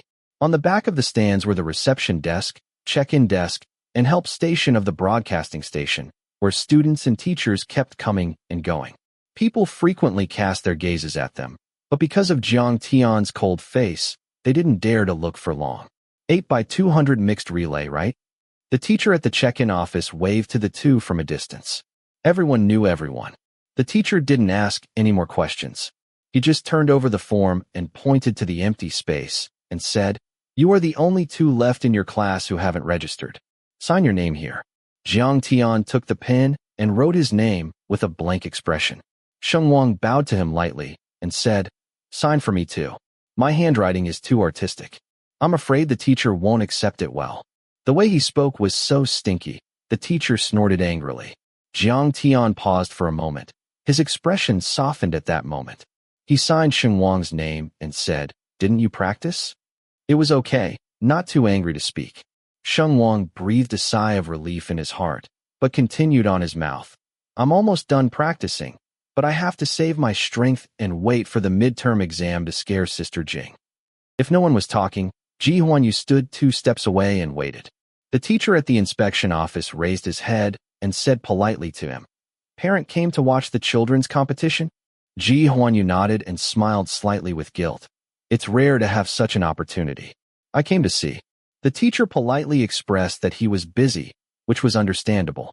It seemed that all the problems were carried over in this understatement. The curvature of the corners of Sheng Wang's lips disappeared instantly. He pursed his lips and glanced at Jiang. When he turned back again, he found that Jiang Tian's face had become cold again. Sheng Wang looked at the teacher faintly and thought in his heart, "As soon as I step on the horse and coax him away, you make trouble for me." Jiang Tian put down his pen, stood up straight and asked, "What are you talking about for so long?" Jiang was still smiling, and he couldn't see any embarrassment or uneasiness in his smile. His superficial skills were very good, but Jiang Tian knew that he had begun to regret following him. He had strong vanity and a good face. He always maintained a dignified appearance in front of people and did not like any gaffe. The teacher at the inspection office was a little embarrassed, but the desk couldn't be left unoccupied. He couldn't leave or stay. He had to look at the three of them with a dry smile.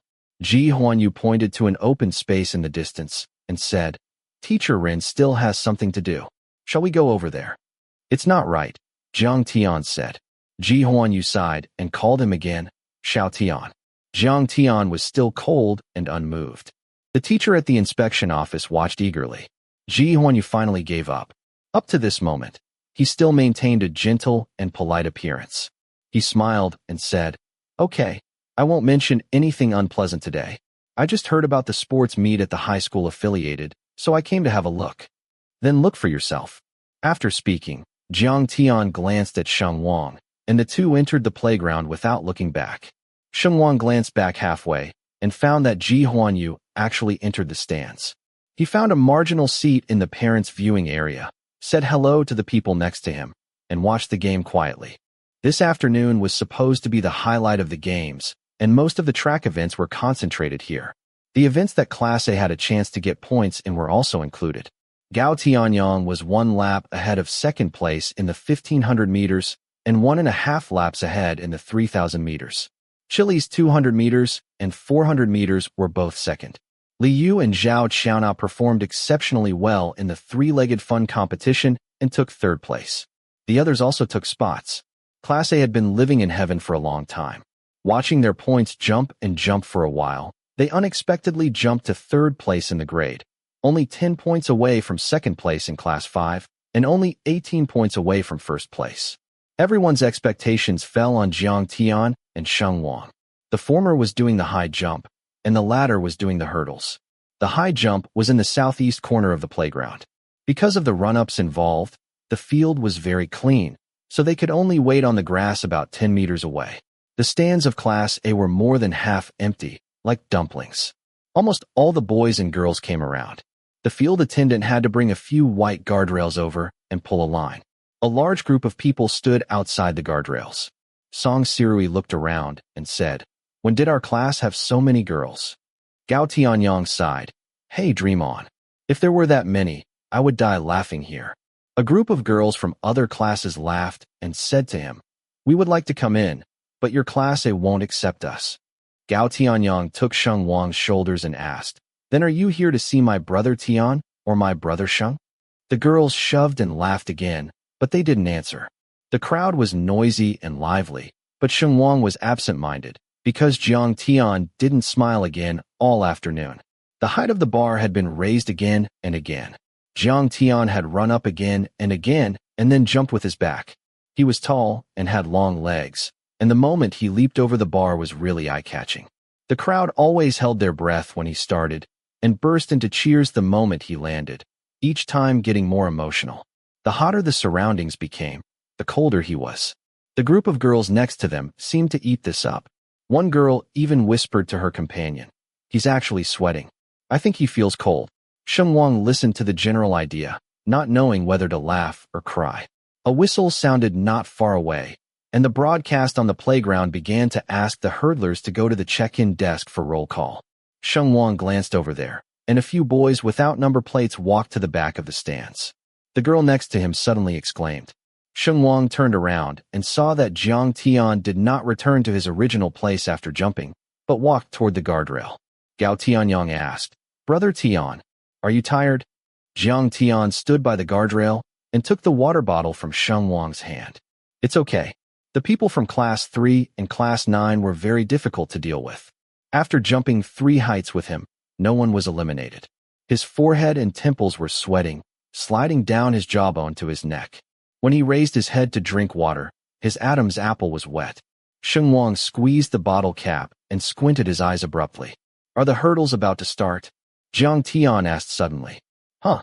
Sheng Wang was stunned for a moment, but did not respond. Jiang Tian handed over the half-drunk water bottle, raised his chin at the broadcast office, and said, I heard the roll call over there. Oh yes. Sheng Wang screwed the cap on the bottle and said, I'm going over first. Jiang Tian nodded and said, Come on. The white wooden fences had been placed on the runway, and some of the students who had been watching followed Sheng Wang to the runway, but most remained in the southeast corner, because Sheng Wang's destination was also there. When he was warming up, he saw from a distance that the high jump had changed to a new height. The boy from Class 9 had failed 3 times and had already retired from the arena, and the one from Class 3 was still making his second attempt. Sheng Wang raised his leg, then rolled up his short sleeve and leaned down. The moment the starting gun sounded, the boy from Class 3 failed for the 3rd time and was eliminated. Sheng Wang smiled and jumped over the second wooden fence. In the 100-meter race in the school sports meet, it was generally difficult to open a big gap, especially in the boys' group. The first and last places were only 3 or 2 steps apart. But the hurdles were different. Some people adapted, some didn't, and the gap could be revealed all at once. As soon as the 3 wooden fences passed, Sheng Wang reached the first echelon. There were only 2 people in this echelon.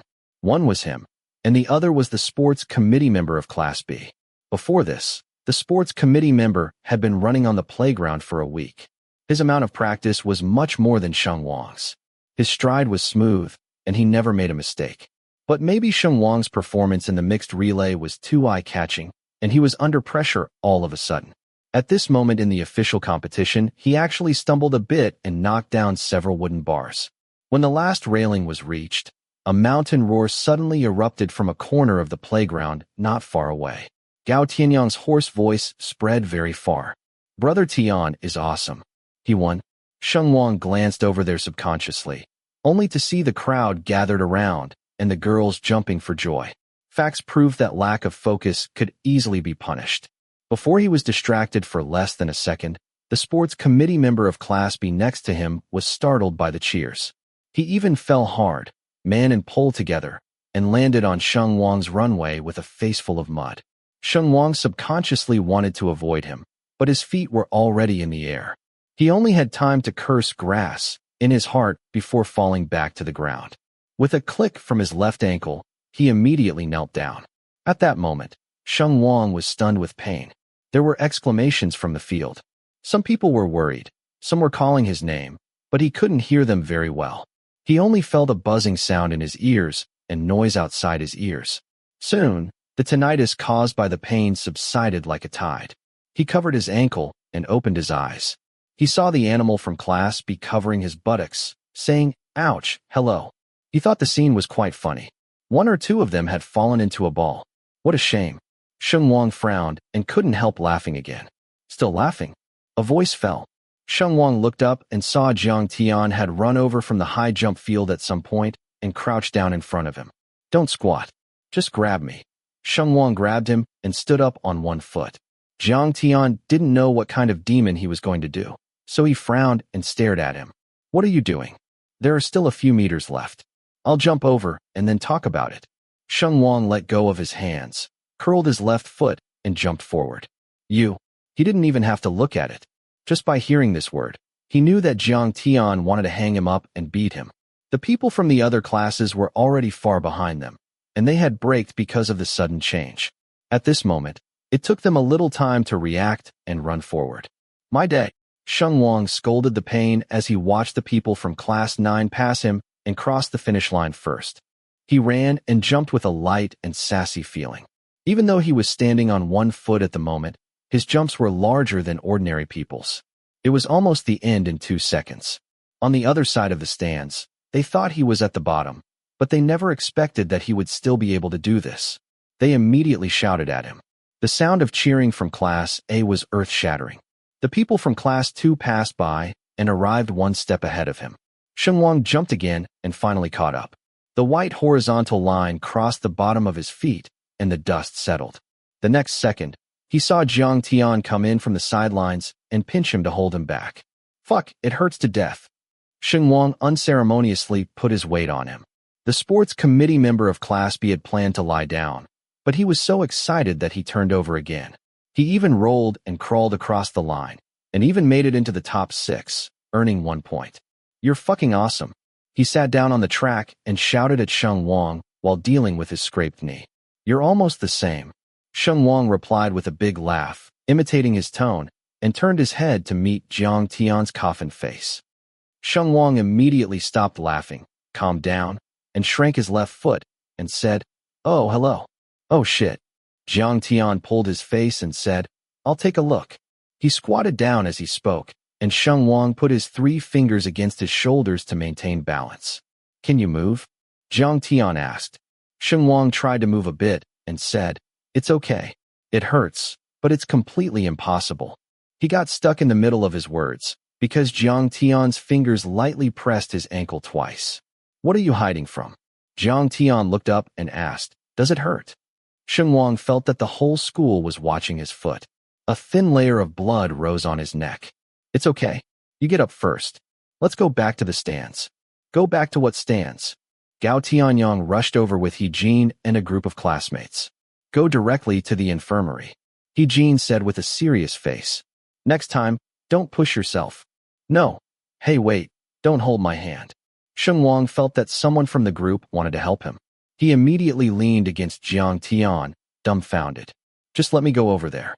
You still have events behind you." "What fun is that?" A group of people crowded onto road number 3. Sheng Wang finally persuaded most of them. After a long time, they finally dispersed back to the playground. Jiang Tian glanced at the distance of road number 3 and said, "I'll carry you." Sheng Wang quickly waved his hand and said, "Don't. It's embarrassing enough to be lame. I don't want to be watched all the way." Gao Tianyang also said, "We can take turns carrying you on our backs. It won't take much effort." Sheng Wang let go of his hands on the spot and jumped forward. "Goodbye. I'm leaving by myself." Gao Tianyang exclaimed, "Are you that stubborn, like a donkey?" Sheng Wang said, "Yes." Jiang Tian took 2 steps to support him, turned to Gao Tianyang, and said, "I'll take him. You go back." Gao Tianyang hesitated, but in the end, he didn't know what he thought. He said, "Okay, you 2 go first. I'll find something good and come right away." Sheng Wang hurriedly jumped a few times. The playground and the infirmary were actually not too far apart. In terms of distance, it was okay to jump around. But it wasn't a flat road. Going out from the branch of road number 3, there was a curved slope, and the infirmary was at the top. Sheng Wang hung on Jiang Tian and jumped all the way, and also argued all the way, on the topic of carry or not. Just as he was about to go uphill, Sheng Wang heard a rolling sound behind him. He turned his head in confusion and saw Gao Tianyang. This guy was still pushing a big thing in his hand and said happily, "Brother Sheng, I'll give you a wheelchair. If you really don't want to be carried, then go up in a wheelchair." Sheng Wang was dumbfounded. Is it a bit too grand? He was stunned for a while, then pushed Jiang Tian and said, forget it. You turn around." After he finished speaking, he jumped around Jiang Tian's neck and leaned on the other's back. Wheelchair or piggyback? I choose piggyback. Chapter 46. Gao Tianyang's excellent suggestion was not accepted. He shook his head and mumbled to return the wheelchair. Jiang Tian carried Sheng Wang up the ramp. This is one of the quietest corners of the school. The trees on both sides of the ramp are lush, and flower vines stretch out from the evergreen shrub belt, long and short, hanging all the way. Sheng Wang was still a little uncomfortable. Jiang Tian didn't have to look back to know that his expression must be funny. "Why not let it go?" he asked. Sheng Wang moved a little and said, "Shame." Jiang Tian doesn't understand this logic very well. He doesn't feel ashamed to fall somersaults in front of the whole school. But this can't be said, because the peacock on his back would jump off the cliff and commit suicide on the spot. He actually knew very well that he was a little choked up when he spoke, but he didn't bother to change it. Sometimes it's deliberately teasing someone. More often it doesn't matter. The man on his back moved again and added, "It's because of a man's competitive spirit anyway." "Where do you get so much competitive spirit?" Jiang Tian said calmly.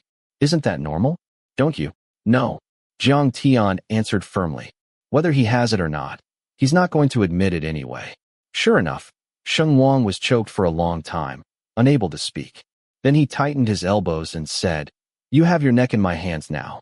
Do you have a few words?" Jiang Tian was caught by him and raised his head, calmly expounding, "All of you are in my hands." Maybe it's because the Adam's apple slips when speaking and the other person's wrist is uncomfortable. He felt that Sheng Wang was quiet for a few seconds and let go of his hand. Not only that, but his entire upper body was lifted a little, as if to minimize contact. Jiang Tian frowned slightly, so slightly that he didn't realize it himself. "Are you tired?" Sheng Wang asked. "You won't get tired if you move a little less," Jiang Tian said. "Oh," Sheng Wang responded embarrassingly. The wind was blowing from the bend, and the flower branches sticking out from the road swayed gently. Jiang Tian tilted his head to move away and suddenly asked, "Are you tired?" "Me?" Sheng Wang didn't react and asked blankly, "Why would I be tired?" Jiang Tian turned his head slightly and glanced at him from the corner of his eye. "Are you tired holding your neck so stiff?" Sheng Wang was silent for a while. Jiang Tian turned his head back again, and his eyes fell straight ahead. He walked unhurriedly, stepping on the mottled light and shadow of the branches and vines. After a while, the boy on his back slowly relaxed, like a hanging sloth, his chin resting on his shoulder. Jiang Tian's eyes swept lightly to the right, and then looked away. He suddenly remembered walking in the alley outside the phoenix tree when he was a child.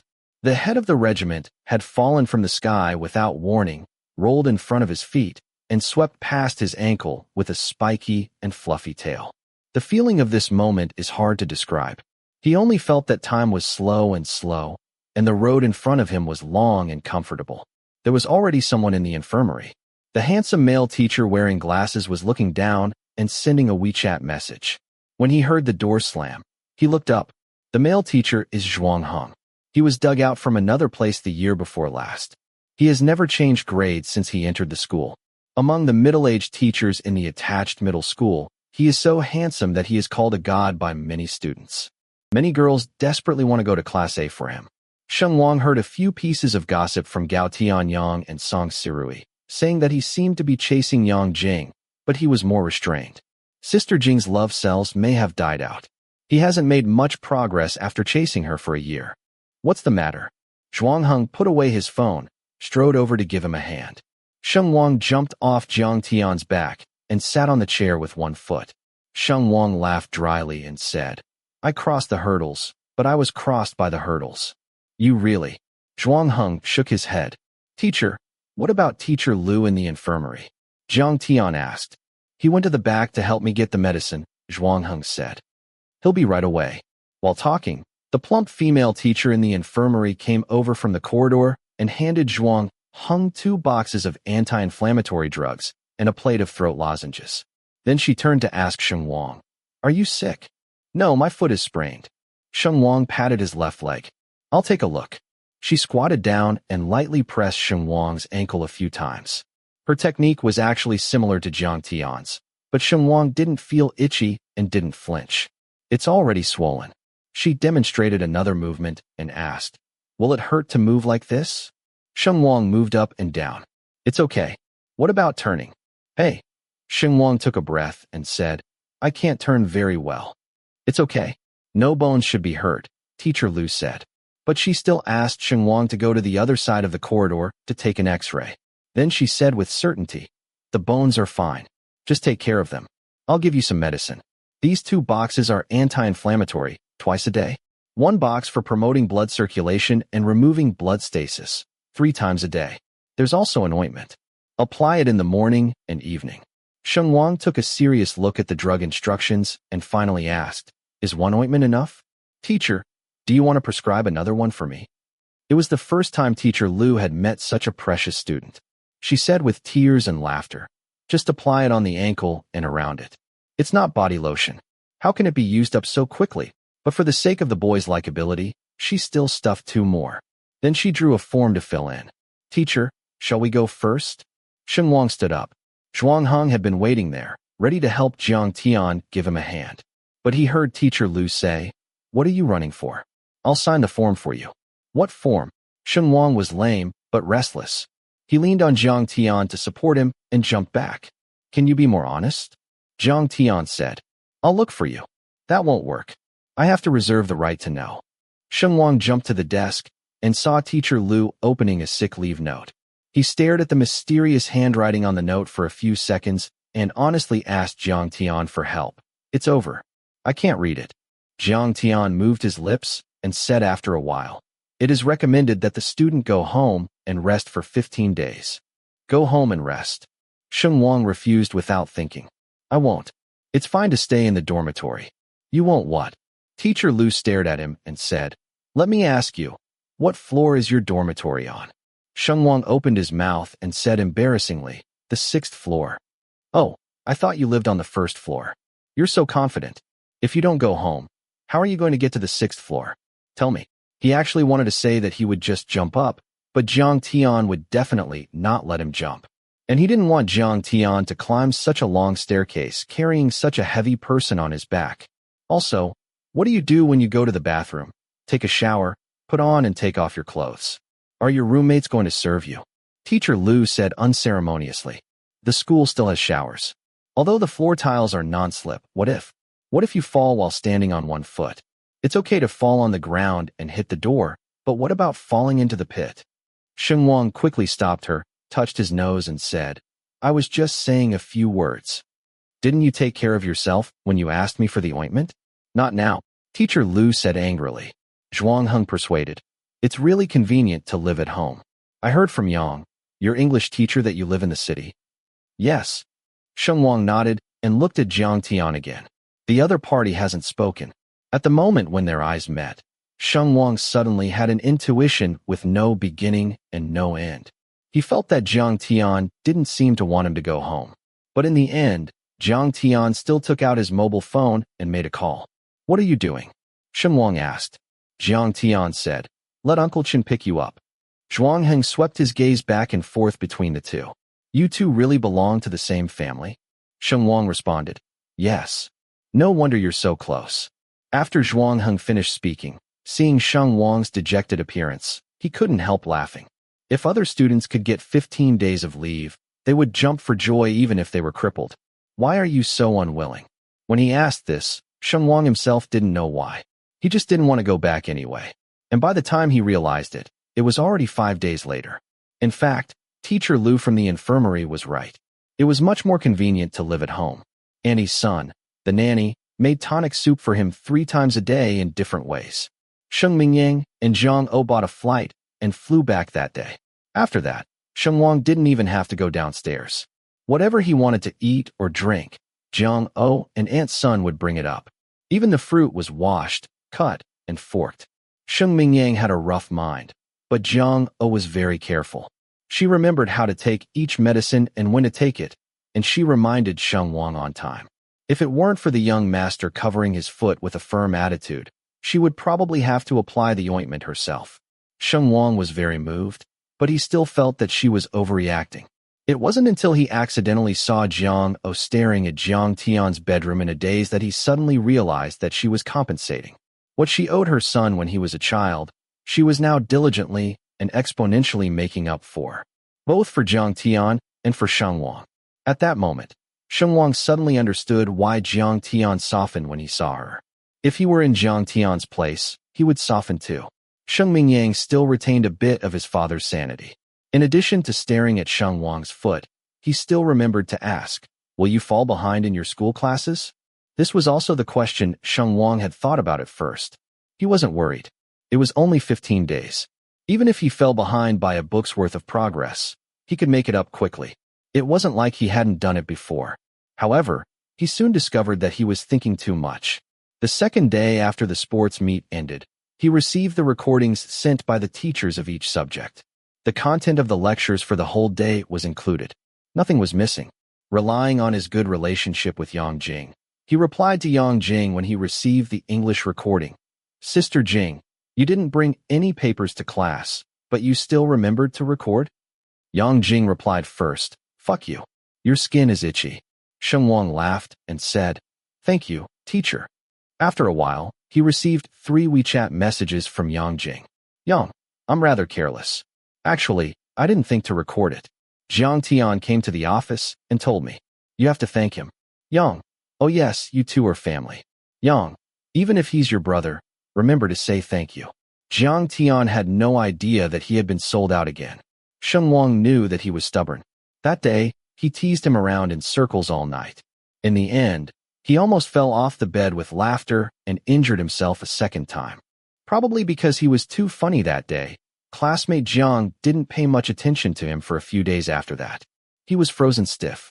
Sheng Wang wanted to laugh, but was also anxious, scratching his ears and cheeks to find a way to make up.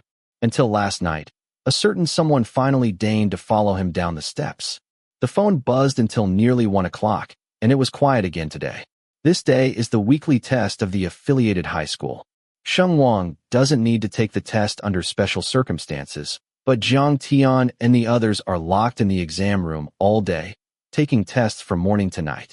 There were no recordings, no papers, and a lot of time was suddenly freed up. Sheng Wang did a few sets of questions by himself, played games for a long time on the bed, watched a movie for a while, and chatted for 2 hours with the crab on the weekend. But he was still a little bored. Even the crab could feel his absent-mindedness and asked, "Are you in a bad mood?" Octagonal crab, wasn't it fun to have a holiday in the past? Sticker, I don't know. Sticker, I can't tell. Sticker, I just feel a little bored. In the past, every time he had a holiday, it was fine. But these days, it's empty. He always felt that something was missing. It was already dark outside. Sheng Wang sat at the desk, his uninjured foot on the desk bar, slowly rocking the chair. The evening in this season is clear and transparent, making the streets and alleys blaze with lights. There were voices in Bema Alley, but he still felt that the surroundings were too quiet, and the second floor was too empty. The clock on the wall pointed to 7 o'clock. Sheng Wang glanced at it, thinking that the evening exam had already started. He exited Crab's chat box, clicked on Jiang Tian's, and rocked his chair while typing slowly. Sticker, I should have said no to going home. Sticker, so boring. Sticker, I'm going to get moldy. He wrote several complaints like he was playing, but none of them were sent. When he got to the 4th message, he suddenly paused. Because the words to be sent in the chat box were too much of a stretch. He called out, "What are you doing?" Sheng Wang sneered at himself, muttered, "Idiot," and then deleted the words. He stared out the window for a while, and the smile on his face slowly faded. He suddenly realized that it wasn't that the second floor was empty, or that it was too quiet outside. It was that there was one less person next door. Strange to say, he seems to miss Jiang Tian a little bit. Chapter 47. The cable line was broken in the subway station repair near the area. In the evening, there was a sudden power outage in the attached middle school. In fact, the school had a special generator, but it happened that the failure was delayed and the electricity could not be sent. Each grade held a short meeting and decided that the evening self-study would not be held. Taking a night off would make the students happy. Day students rushed out of the school with their school bags. Boarding students could not go out because of different school card permissions, so they could only go back to the dormitory and wait for a call. Just finished the weekly test yesterday. Everyone was very distracted, and they couldn't calm down to study at all. Sure, you walked around the dormitory twice, answered 3 phone calls, and finally asked Jiang Tian, "Brother Tian, I heard that you can imitate teachers' signatures very well." Jiang Tian was sitting beside the bed chatting with people on WeChat. When he heard this, he frowned and asked, "Who said that?"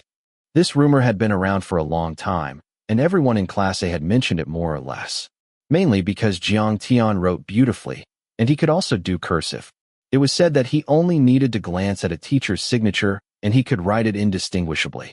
Sure, you didn't know who the source was, but he knew that he had to ask others, and he had to do it according to the actual situation. So he considered for 2 seconds and replied, "I heard it from Sheng Wang." Jiang Tian pursed his lips and said, "Oh." Sure, you breathed a sigh of relief, feeling that he had succeeded halfway. Jiang Tian lowered his head and typed again. He seemed to be in a good mood. At least the lines of his eyebrows and eyes were relaxed, not so cold.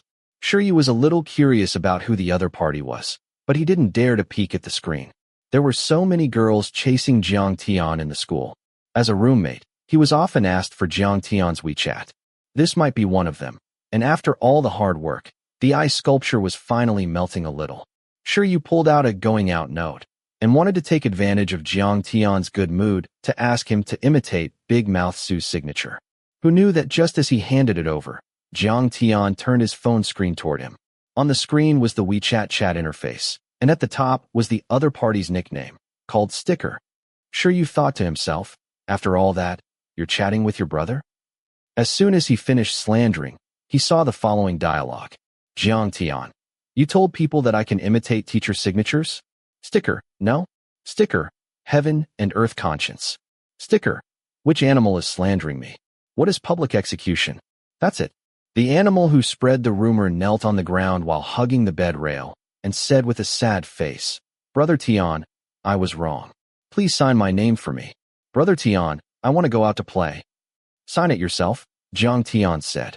Sure, you saw that his success was falling short and went to the balcony to make a phone call in despair. Jiang Tian didn't care. He walked to the desk, pulled out his chair and sat down, took out a book from the stack of questions, and asked Qiu Wenbin across from him, "Lend me the charging lamp?" Qiu Wenbin nodded and said, "You use it." Jiang Tian turned on the light, opened a book and started writing. Qiu Wenbin was already in bed, and he didn't want to do anything tonight. The power outage was a good excuse. It was understandable to take the opportunity to rest for a day. But the number 1 in the grade was writing and writing hard. What face did he have to be lazy? Qiu Wenbin suddenly felt that he was sleeping on a bed of nails. He turned over several times and finally sat up, as if giving up. But when Qiu Wenbin sat opposite Jiang Tian, he found out that the top student was not writing questions. He would turn a dozen or so pages, sweep his eyes quickly across the writing, and write down the page and question numbers in his notebook. "God, what are you doing?" Qiu Wenbin couldn't help asking. "Organizing," Jiang Tian said. "Organizing what?" "Interesting questions." Qiu Wenbin glanced at the questions he had marked and thought to himself that the fun of a top student can't be experienced by mortals. He should just be happy. Of course, Jiang Tian wasn't doing it for his own happiness. Before the exam yesterday, Heejin said that this weekly test was the last time to practice their skills in the near future. The midterm exam was coming soon, and the get-out shift system of Class A might change. In order to make everyone feel more urgent, the shift system would be changed to be a little more exciting. It wasn't just about the last 3 in the class. The specific rules had not yet come out, but Jiang Tian felt that Sheng Wang was not safe. Although he had risen 200 places in the past 2 months, and even the teachers were full of admiration, he was currently ranked 79th, which was still a bit dangerous. Gao Tianyang and the others joked that Sheng Wang was also a hacker, but it took time to upgrade a hacker. It couldn't be done in one day. Jiang Tian wanted to shorten the upgrade time for him. Not to mention, someone had been yelling on WeChat for a day, saying that he was bored enough to get moldy. Jiang Tian wanted to give him a set of upgrade questions to pass the time. They were all picked out from recently done questions, extracting the essence from the rough. Sure, you made 2 more phone calls and left the dormitory with a desperate face. Qiu Wenbin was biting his pen on the opposite side and stubbornly fighting with the questions. Jiang Tian finished picking one and was about to pick up the second when the screen of his mobile phone lit up a few times. He picked it up and looked. Sure enough, it was the moldy one. Sticker, Jiang Tian. Sticker, Jiang Tian. Sticker, Jiang Tian. Jiang Tian. Jiang Tian, here. He felt that Sheng Wang was suddenly a little excited, and he didn't know why. Sticker, are you calling? Jiang Tian, not yet. Sticker, by the way, didn't you say yesterday that you had something to do tonight? Jiang Tian, Sticker, what is it? Jiang Tian glanced at the notebook at hand. He had mentioned it casually yesterday, referring to the fact that he was helping Sheng Wang sort out the precise questions. But his stubbornness was deeply ingrained, making it impossible for him to say it outright. Before he answered, another line of words popped up in the chat box. Sticker, what are you going to do when you leave school? Jiang Tian didn't think of an excuse, so he said, go outside Wudong. He and Sheng Wang had to go to Old Man Ding's for dinner every day. They had communicated with Big Mouth Su about this. The other party left a long-term outing note at the guardhouse, so as to save him from signing every day, as long as the two could guarantee to return before the dorm check. Sticker, then go do your errands. I'm having dinner. After saying this, he fell silent. The screen didn't light up for a long time, and Jiang Tian was not used to it. He glanced at the phone after picking a question for a while, and then glanced at it for a while. After nearly half an hour, Sheng Wang remained silent. There was nothing happening around and nothing to talk about. Jiang Tian's eyes stayed on an extremely troublesome question, and he was thinking about whether to take a picture and send it to Fish for a reaction. Finally, there was new news from the other side. Sticker, I'm done. How long will you be? Jiang Tian, done. Sticker, so fast? Jiang Tian, what? Sticker, nothing. So you're back at school? Jiang Tian briefly considered between and not yet, and chose the one with more words. After posting, he added another sentence, going back. Sheng Wang returned his emoji pack with a toothless smile, as if he was holding back some mischief, a little sly. Jiang Tian was puzzled for a moment. 2 minutes later, Sheng Wang sent another sentence. Have you reached the West Gate? Jiang Tian said. As soon as you get out of the alley, you cross the road and you're at the West Gate. The other side didn't say anything for a few seconds. Jiang Tian slowly frowned, and the more he thought about it, the more wrong he felt. Suddenly, the lamp above his head flickered, and the cold white light shrouded without warning. The surroundings turned from dark to bright. Jiang Tian squinted his eyes. The phone screen lit up again at that moment. Jiang Tian blocked the white light and looked down. He saw 2 new messages from Sheng Wang. Sticker, did you really come to the West Gate? Sticker, why don't I see you? Probably because the lights were too dazzling. Jiang Tian was stunned for a moment when he looked at those 2 sentences. By the time he reacted, he had already grabbed his phone and gone down the stairs. Qiu Wenbin's voice came from above the stairs. He asked in confusion, Where are you going, God? To pick someone up, Jiang Tian said. The whole school was breaking out of the darkness. The teaching buildings and office buildings on the side of road number 3 lit up one by one, and the milky white light passed through the glass and slanted down from different floors. On the way, there were many teachers and students who had not returned to the dormitory. Jiang Tian walked through the crowd. His skin was white, and when he ran and sweated, it showed a cool tone, which made the girls who passed by look back frequently, but not dare to go forward. Sheng Wang had been soft and hard, and had coaxed Uncle Chen away. With his school bag on one shoulder, he stood beside the guard pavilion outside the West Gate. He could walk in the past 2 days, but he still couldn't put too much force on his left foot. Even standing like this, his center of gravity was on the right side. With his back to the school gate, facing the entrance of the alley outside Wudong, he knocked on the keyboard with one hand and scolded someone angrily. Halfway through the reprimand, before he could send it, a call came in. Jiang Tian's name jumped on the screen. Sheng Wang pressed the connect button and opened his mouth and said, You lied to me? He glanced at the entrance of the alley again, where only 2 old people staggered by with the help of a cane, and there was no other person. I've been standing here for a long time. The guard uncle thought I was posing. Didn't you cross the road to the West Gate? Where are you? Just after he finished asking, He suddenly heard footsteps behind him from far to near, someone running over.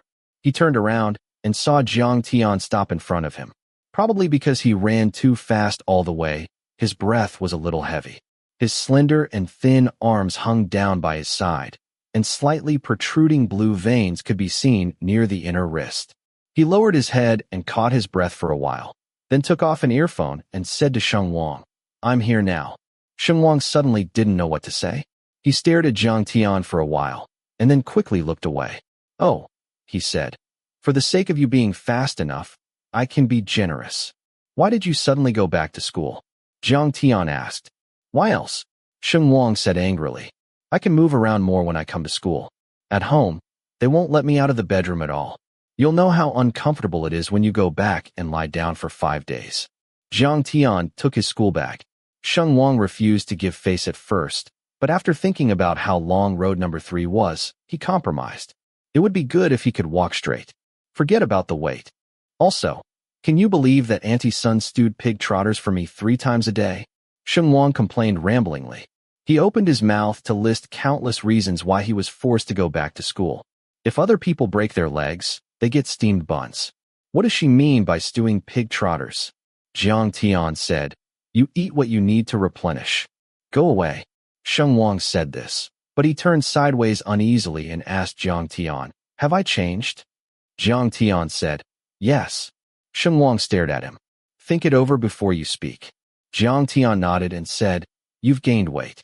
Sheng Wang was suddenly a little depressed, but before he could worry for 2 seconds, he caught a glimpse of Jiang Tian turning his head away. He was lying. He was definitely lying. Sheng Wang reached out to strangle his neck. "You can't live without hitting me for a day, can you?" Jiang Tian avoided, not too seriously, probably afraid that Sheng Wang would hurt his foot again if he moved too much. The two looked up and found that they had subconsciously taken the shortcut through Yuan. During the daytime, there were few people in the cultivation garden, and they often walked through it without any problem.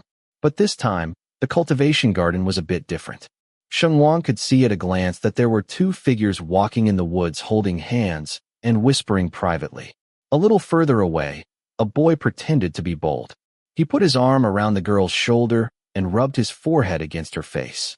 The atmosphere in the forest was too ambiguous. Sheng Wang felt that he was out of place in it, and there was an indescribable discomfort. He wanted to say, "Let's go another way," but he turned his head and caught Jiang Tian's gaze. It was no different from usual, but he felt a little flustered for some reason. Chapter 48. There are countless winding cobblestone roads in the Magpie Bridge, overlooking the branches like vines. I don't know what the original designer thought, but it does provide convenience for the young couples on campus. Sometimes Big Mouth Sue will bring people to inspect, but there are too many forks. The east side cannot block the west side. Don't say anything else. The bastards are vigilant, and it's hard to catch them if they want to run. In addition, there are indeed non-couples who take shortcuts from here. Even if they catch a few students, they can't jump to conclusions. Sheng Wang and Jiang Tian took the nearest fork and left the forest in a hurry. When he was about to go out, Sheng Wang glanced to the side and happened to see 2 figures walking side by side in the distance. The boy was wearing a wide striped t-shirt. It seemed that the clothes had been seen somewhere, but Sheng Wang didn't think about it, nor did he think about it. He didn't say much on the way back. It wasn't that he didn't want to talk about it. It was just that every topic seemed a little awkward and silly. Jiang Tian was also very quiet, with slender fingers in his pockets and a school bag on his left shoulder. Obviously not his things, but he took it naturally. He always seemed to be so natural, and only occasionally lowered his eyes, wondering what he was thinking. For the first time, Sheng Wang realized that road number 3 was so long. He didn't see the end of it for a century.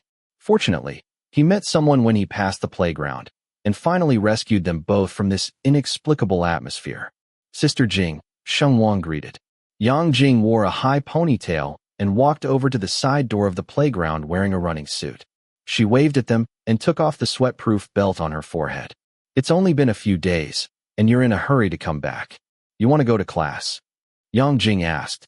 Sheng Wang added another reason and hurriedly replied, "Yes, I'm afraid that after a half-month break, I'll return to before liberation."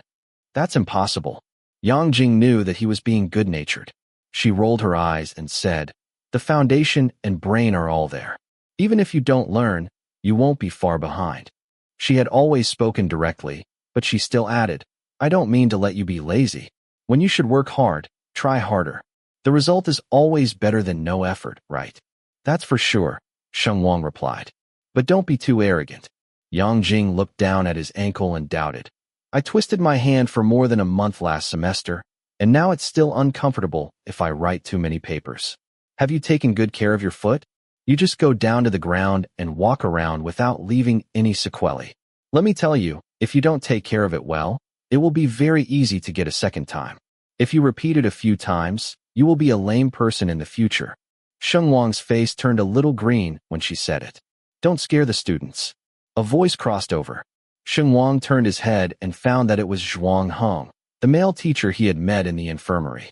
He, also wearing a jogging suit, came from the direction of Shilla with 2 water bottles in his hand.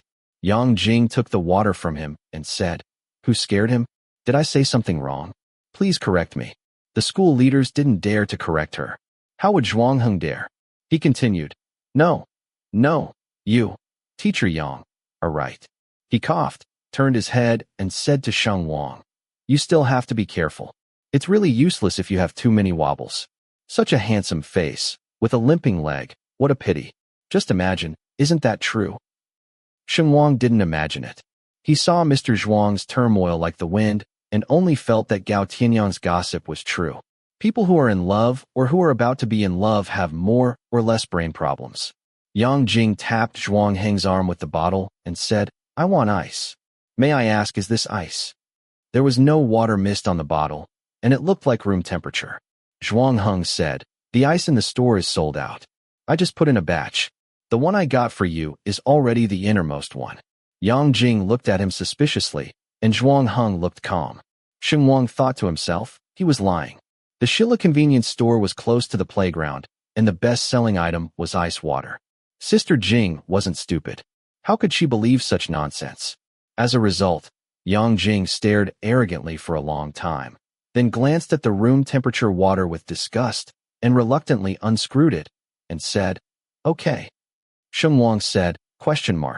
At that moment, he saw tenderness in this lady. It may be that Sheng Wang's expression of being caught gossiping was too obvious. Yang Jing drank 2 sips of water and felt a little uncomfortable after realizing it. She raised her chin at road number 3 and said to the 2 big boys, Okay, if there's nothing else to do, get out now. The electricity is back. It's time to read books. I tell you, don't hold on to physical chemistry all day long, especially Jiang Tian. Giving English a little time won't kill you. Jiang Tian never thought that he could be named and criticized for not doing anything. He didn't mean to reflect at all, and he heard, Oh, even if he heard it. Oh shit, are you going to change it after you're done? You're not changing. Yang Jing scolded him unceremoniously.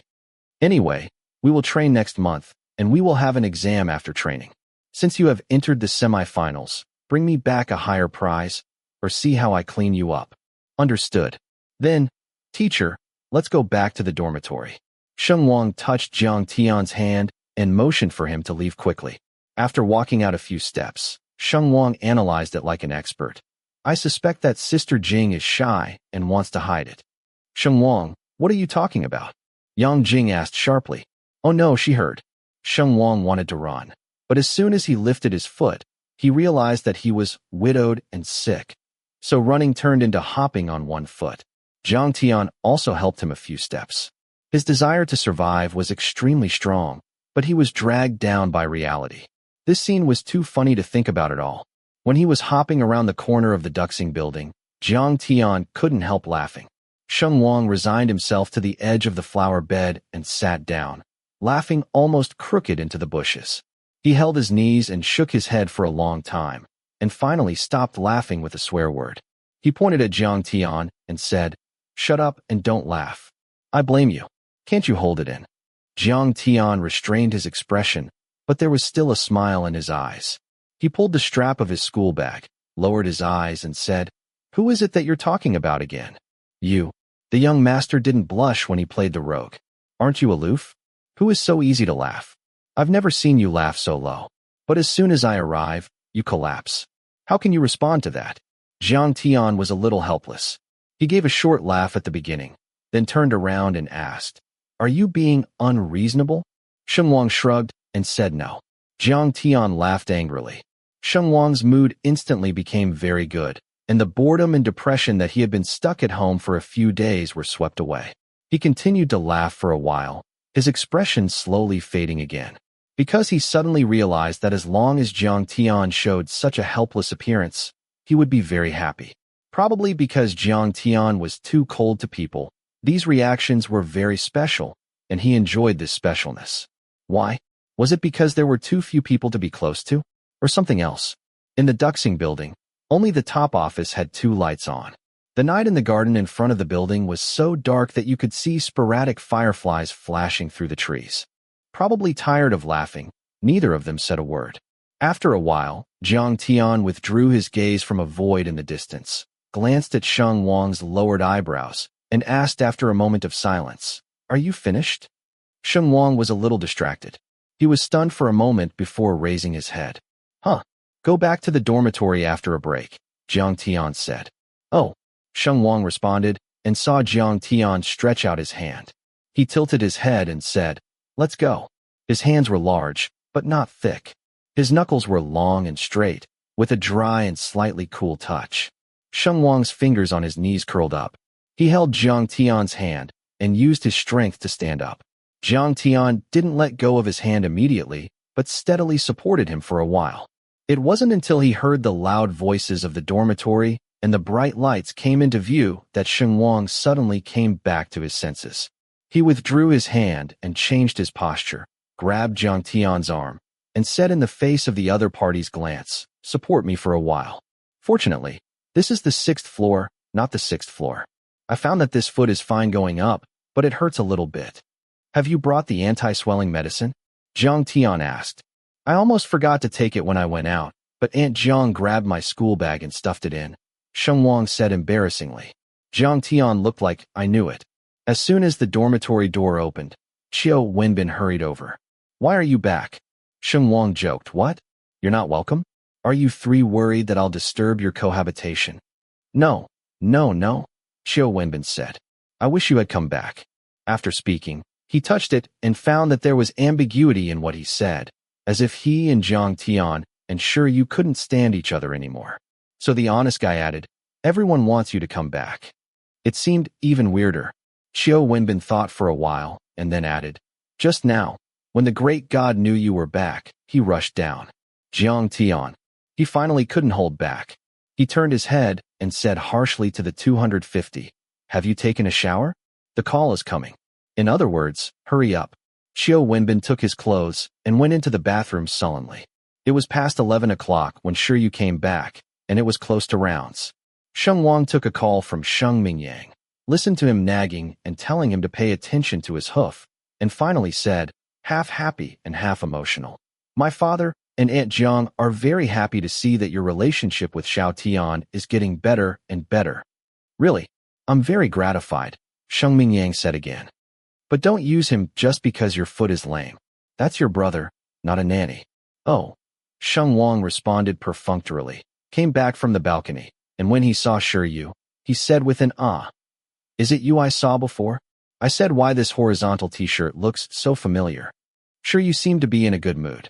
Hearing this, he was stunned and asked, "What about me? Did you go through Xiaoshin Yuan before?"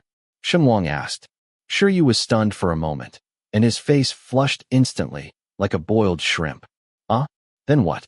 I had something to do with he sure." Seeing his reaction, Sheng Wang suddenly realized that he had accidentally stumbled upon gossip. He quickly waved his hand and said, "No, don't be nervous. I'm just saying." Shiyu blushed even more and defended, "I'm not nervous." "Who's nervous?" In order to prove this, he immediately asked back, "What about me? How about you? Why were you there?" When he asked this question, he seemed to have found the focus of the gossip and immediately laughed wickedly. "Who did you go with?" Sheng Wang choked subconsciously. For some reason, he didn't answer immediately, but glanced at Jiang Tian. On the other hand, Xiao Wenbin, an honest man, said, "He came back to school, and the great god picked him up." Upon hearing this, Shiyu pouted and said disappointedly, "Cut. I thought you were in a situation too. The word too was very clever.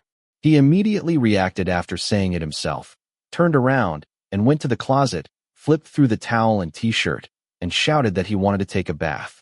Qiu Wenbin responded slowly. Yeah, brother you. Did you go to Magpie Bridge to talk to a girl? Are you in a relationship? Fuck it.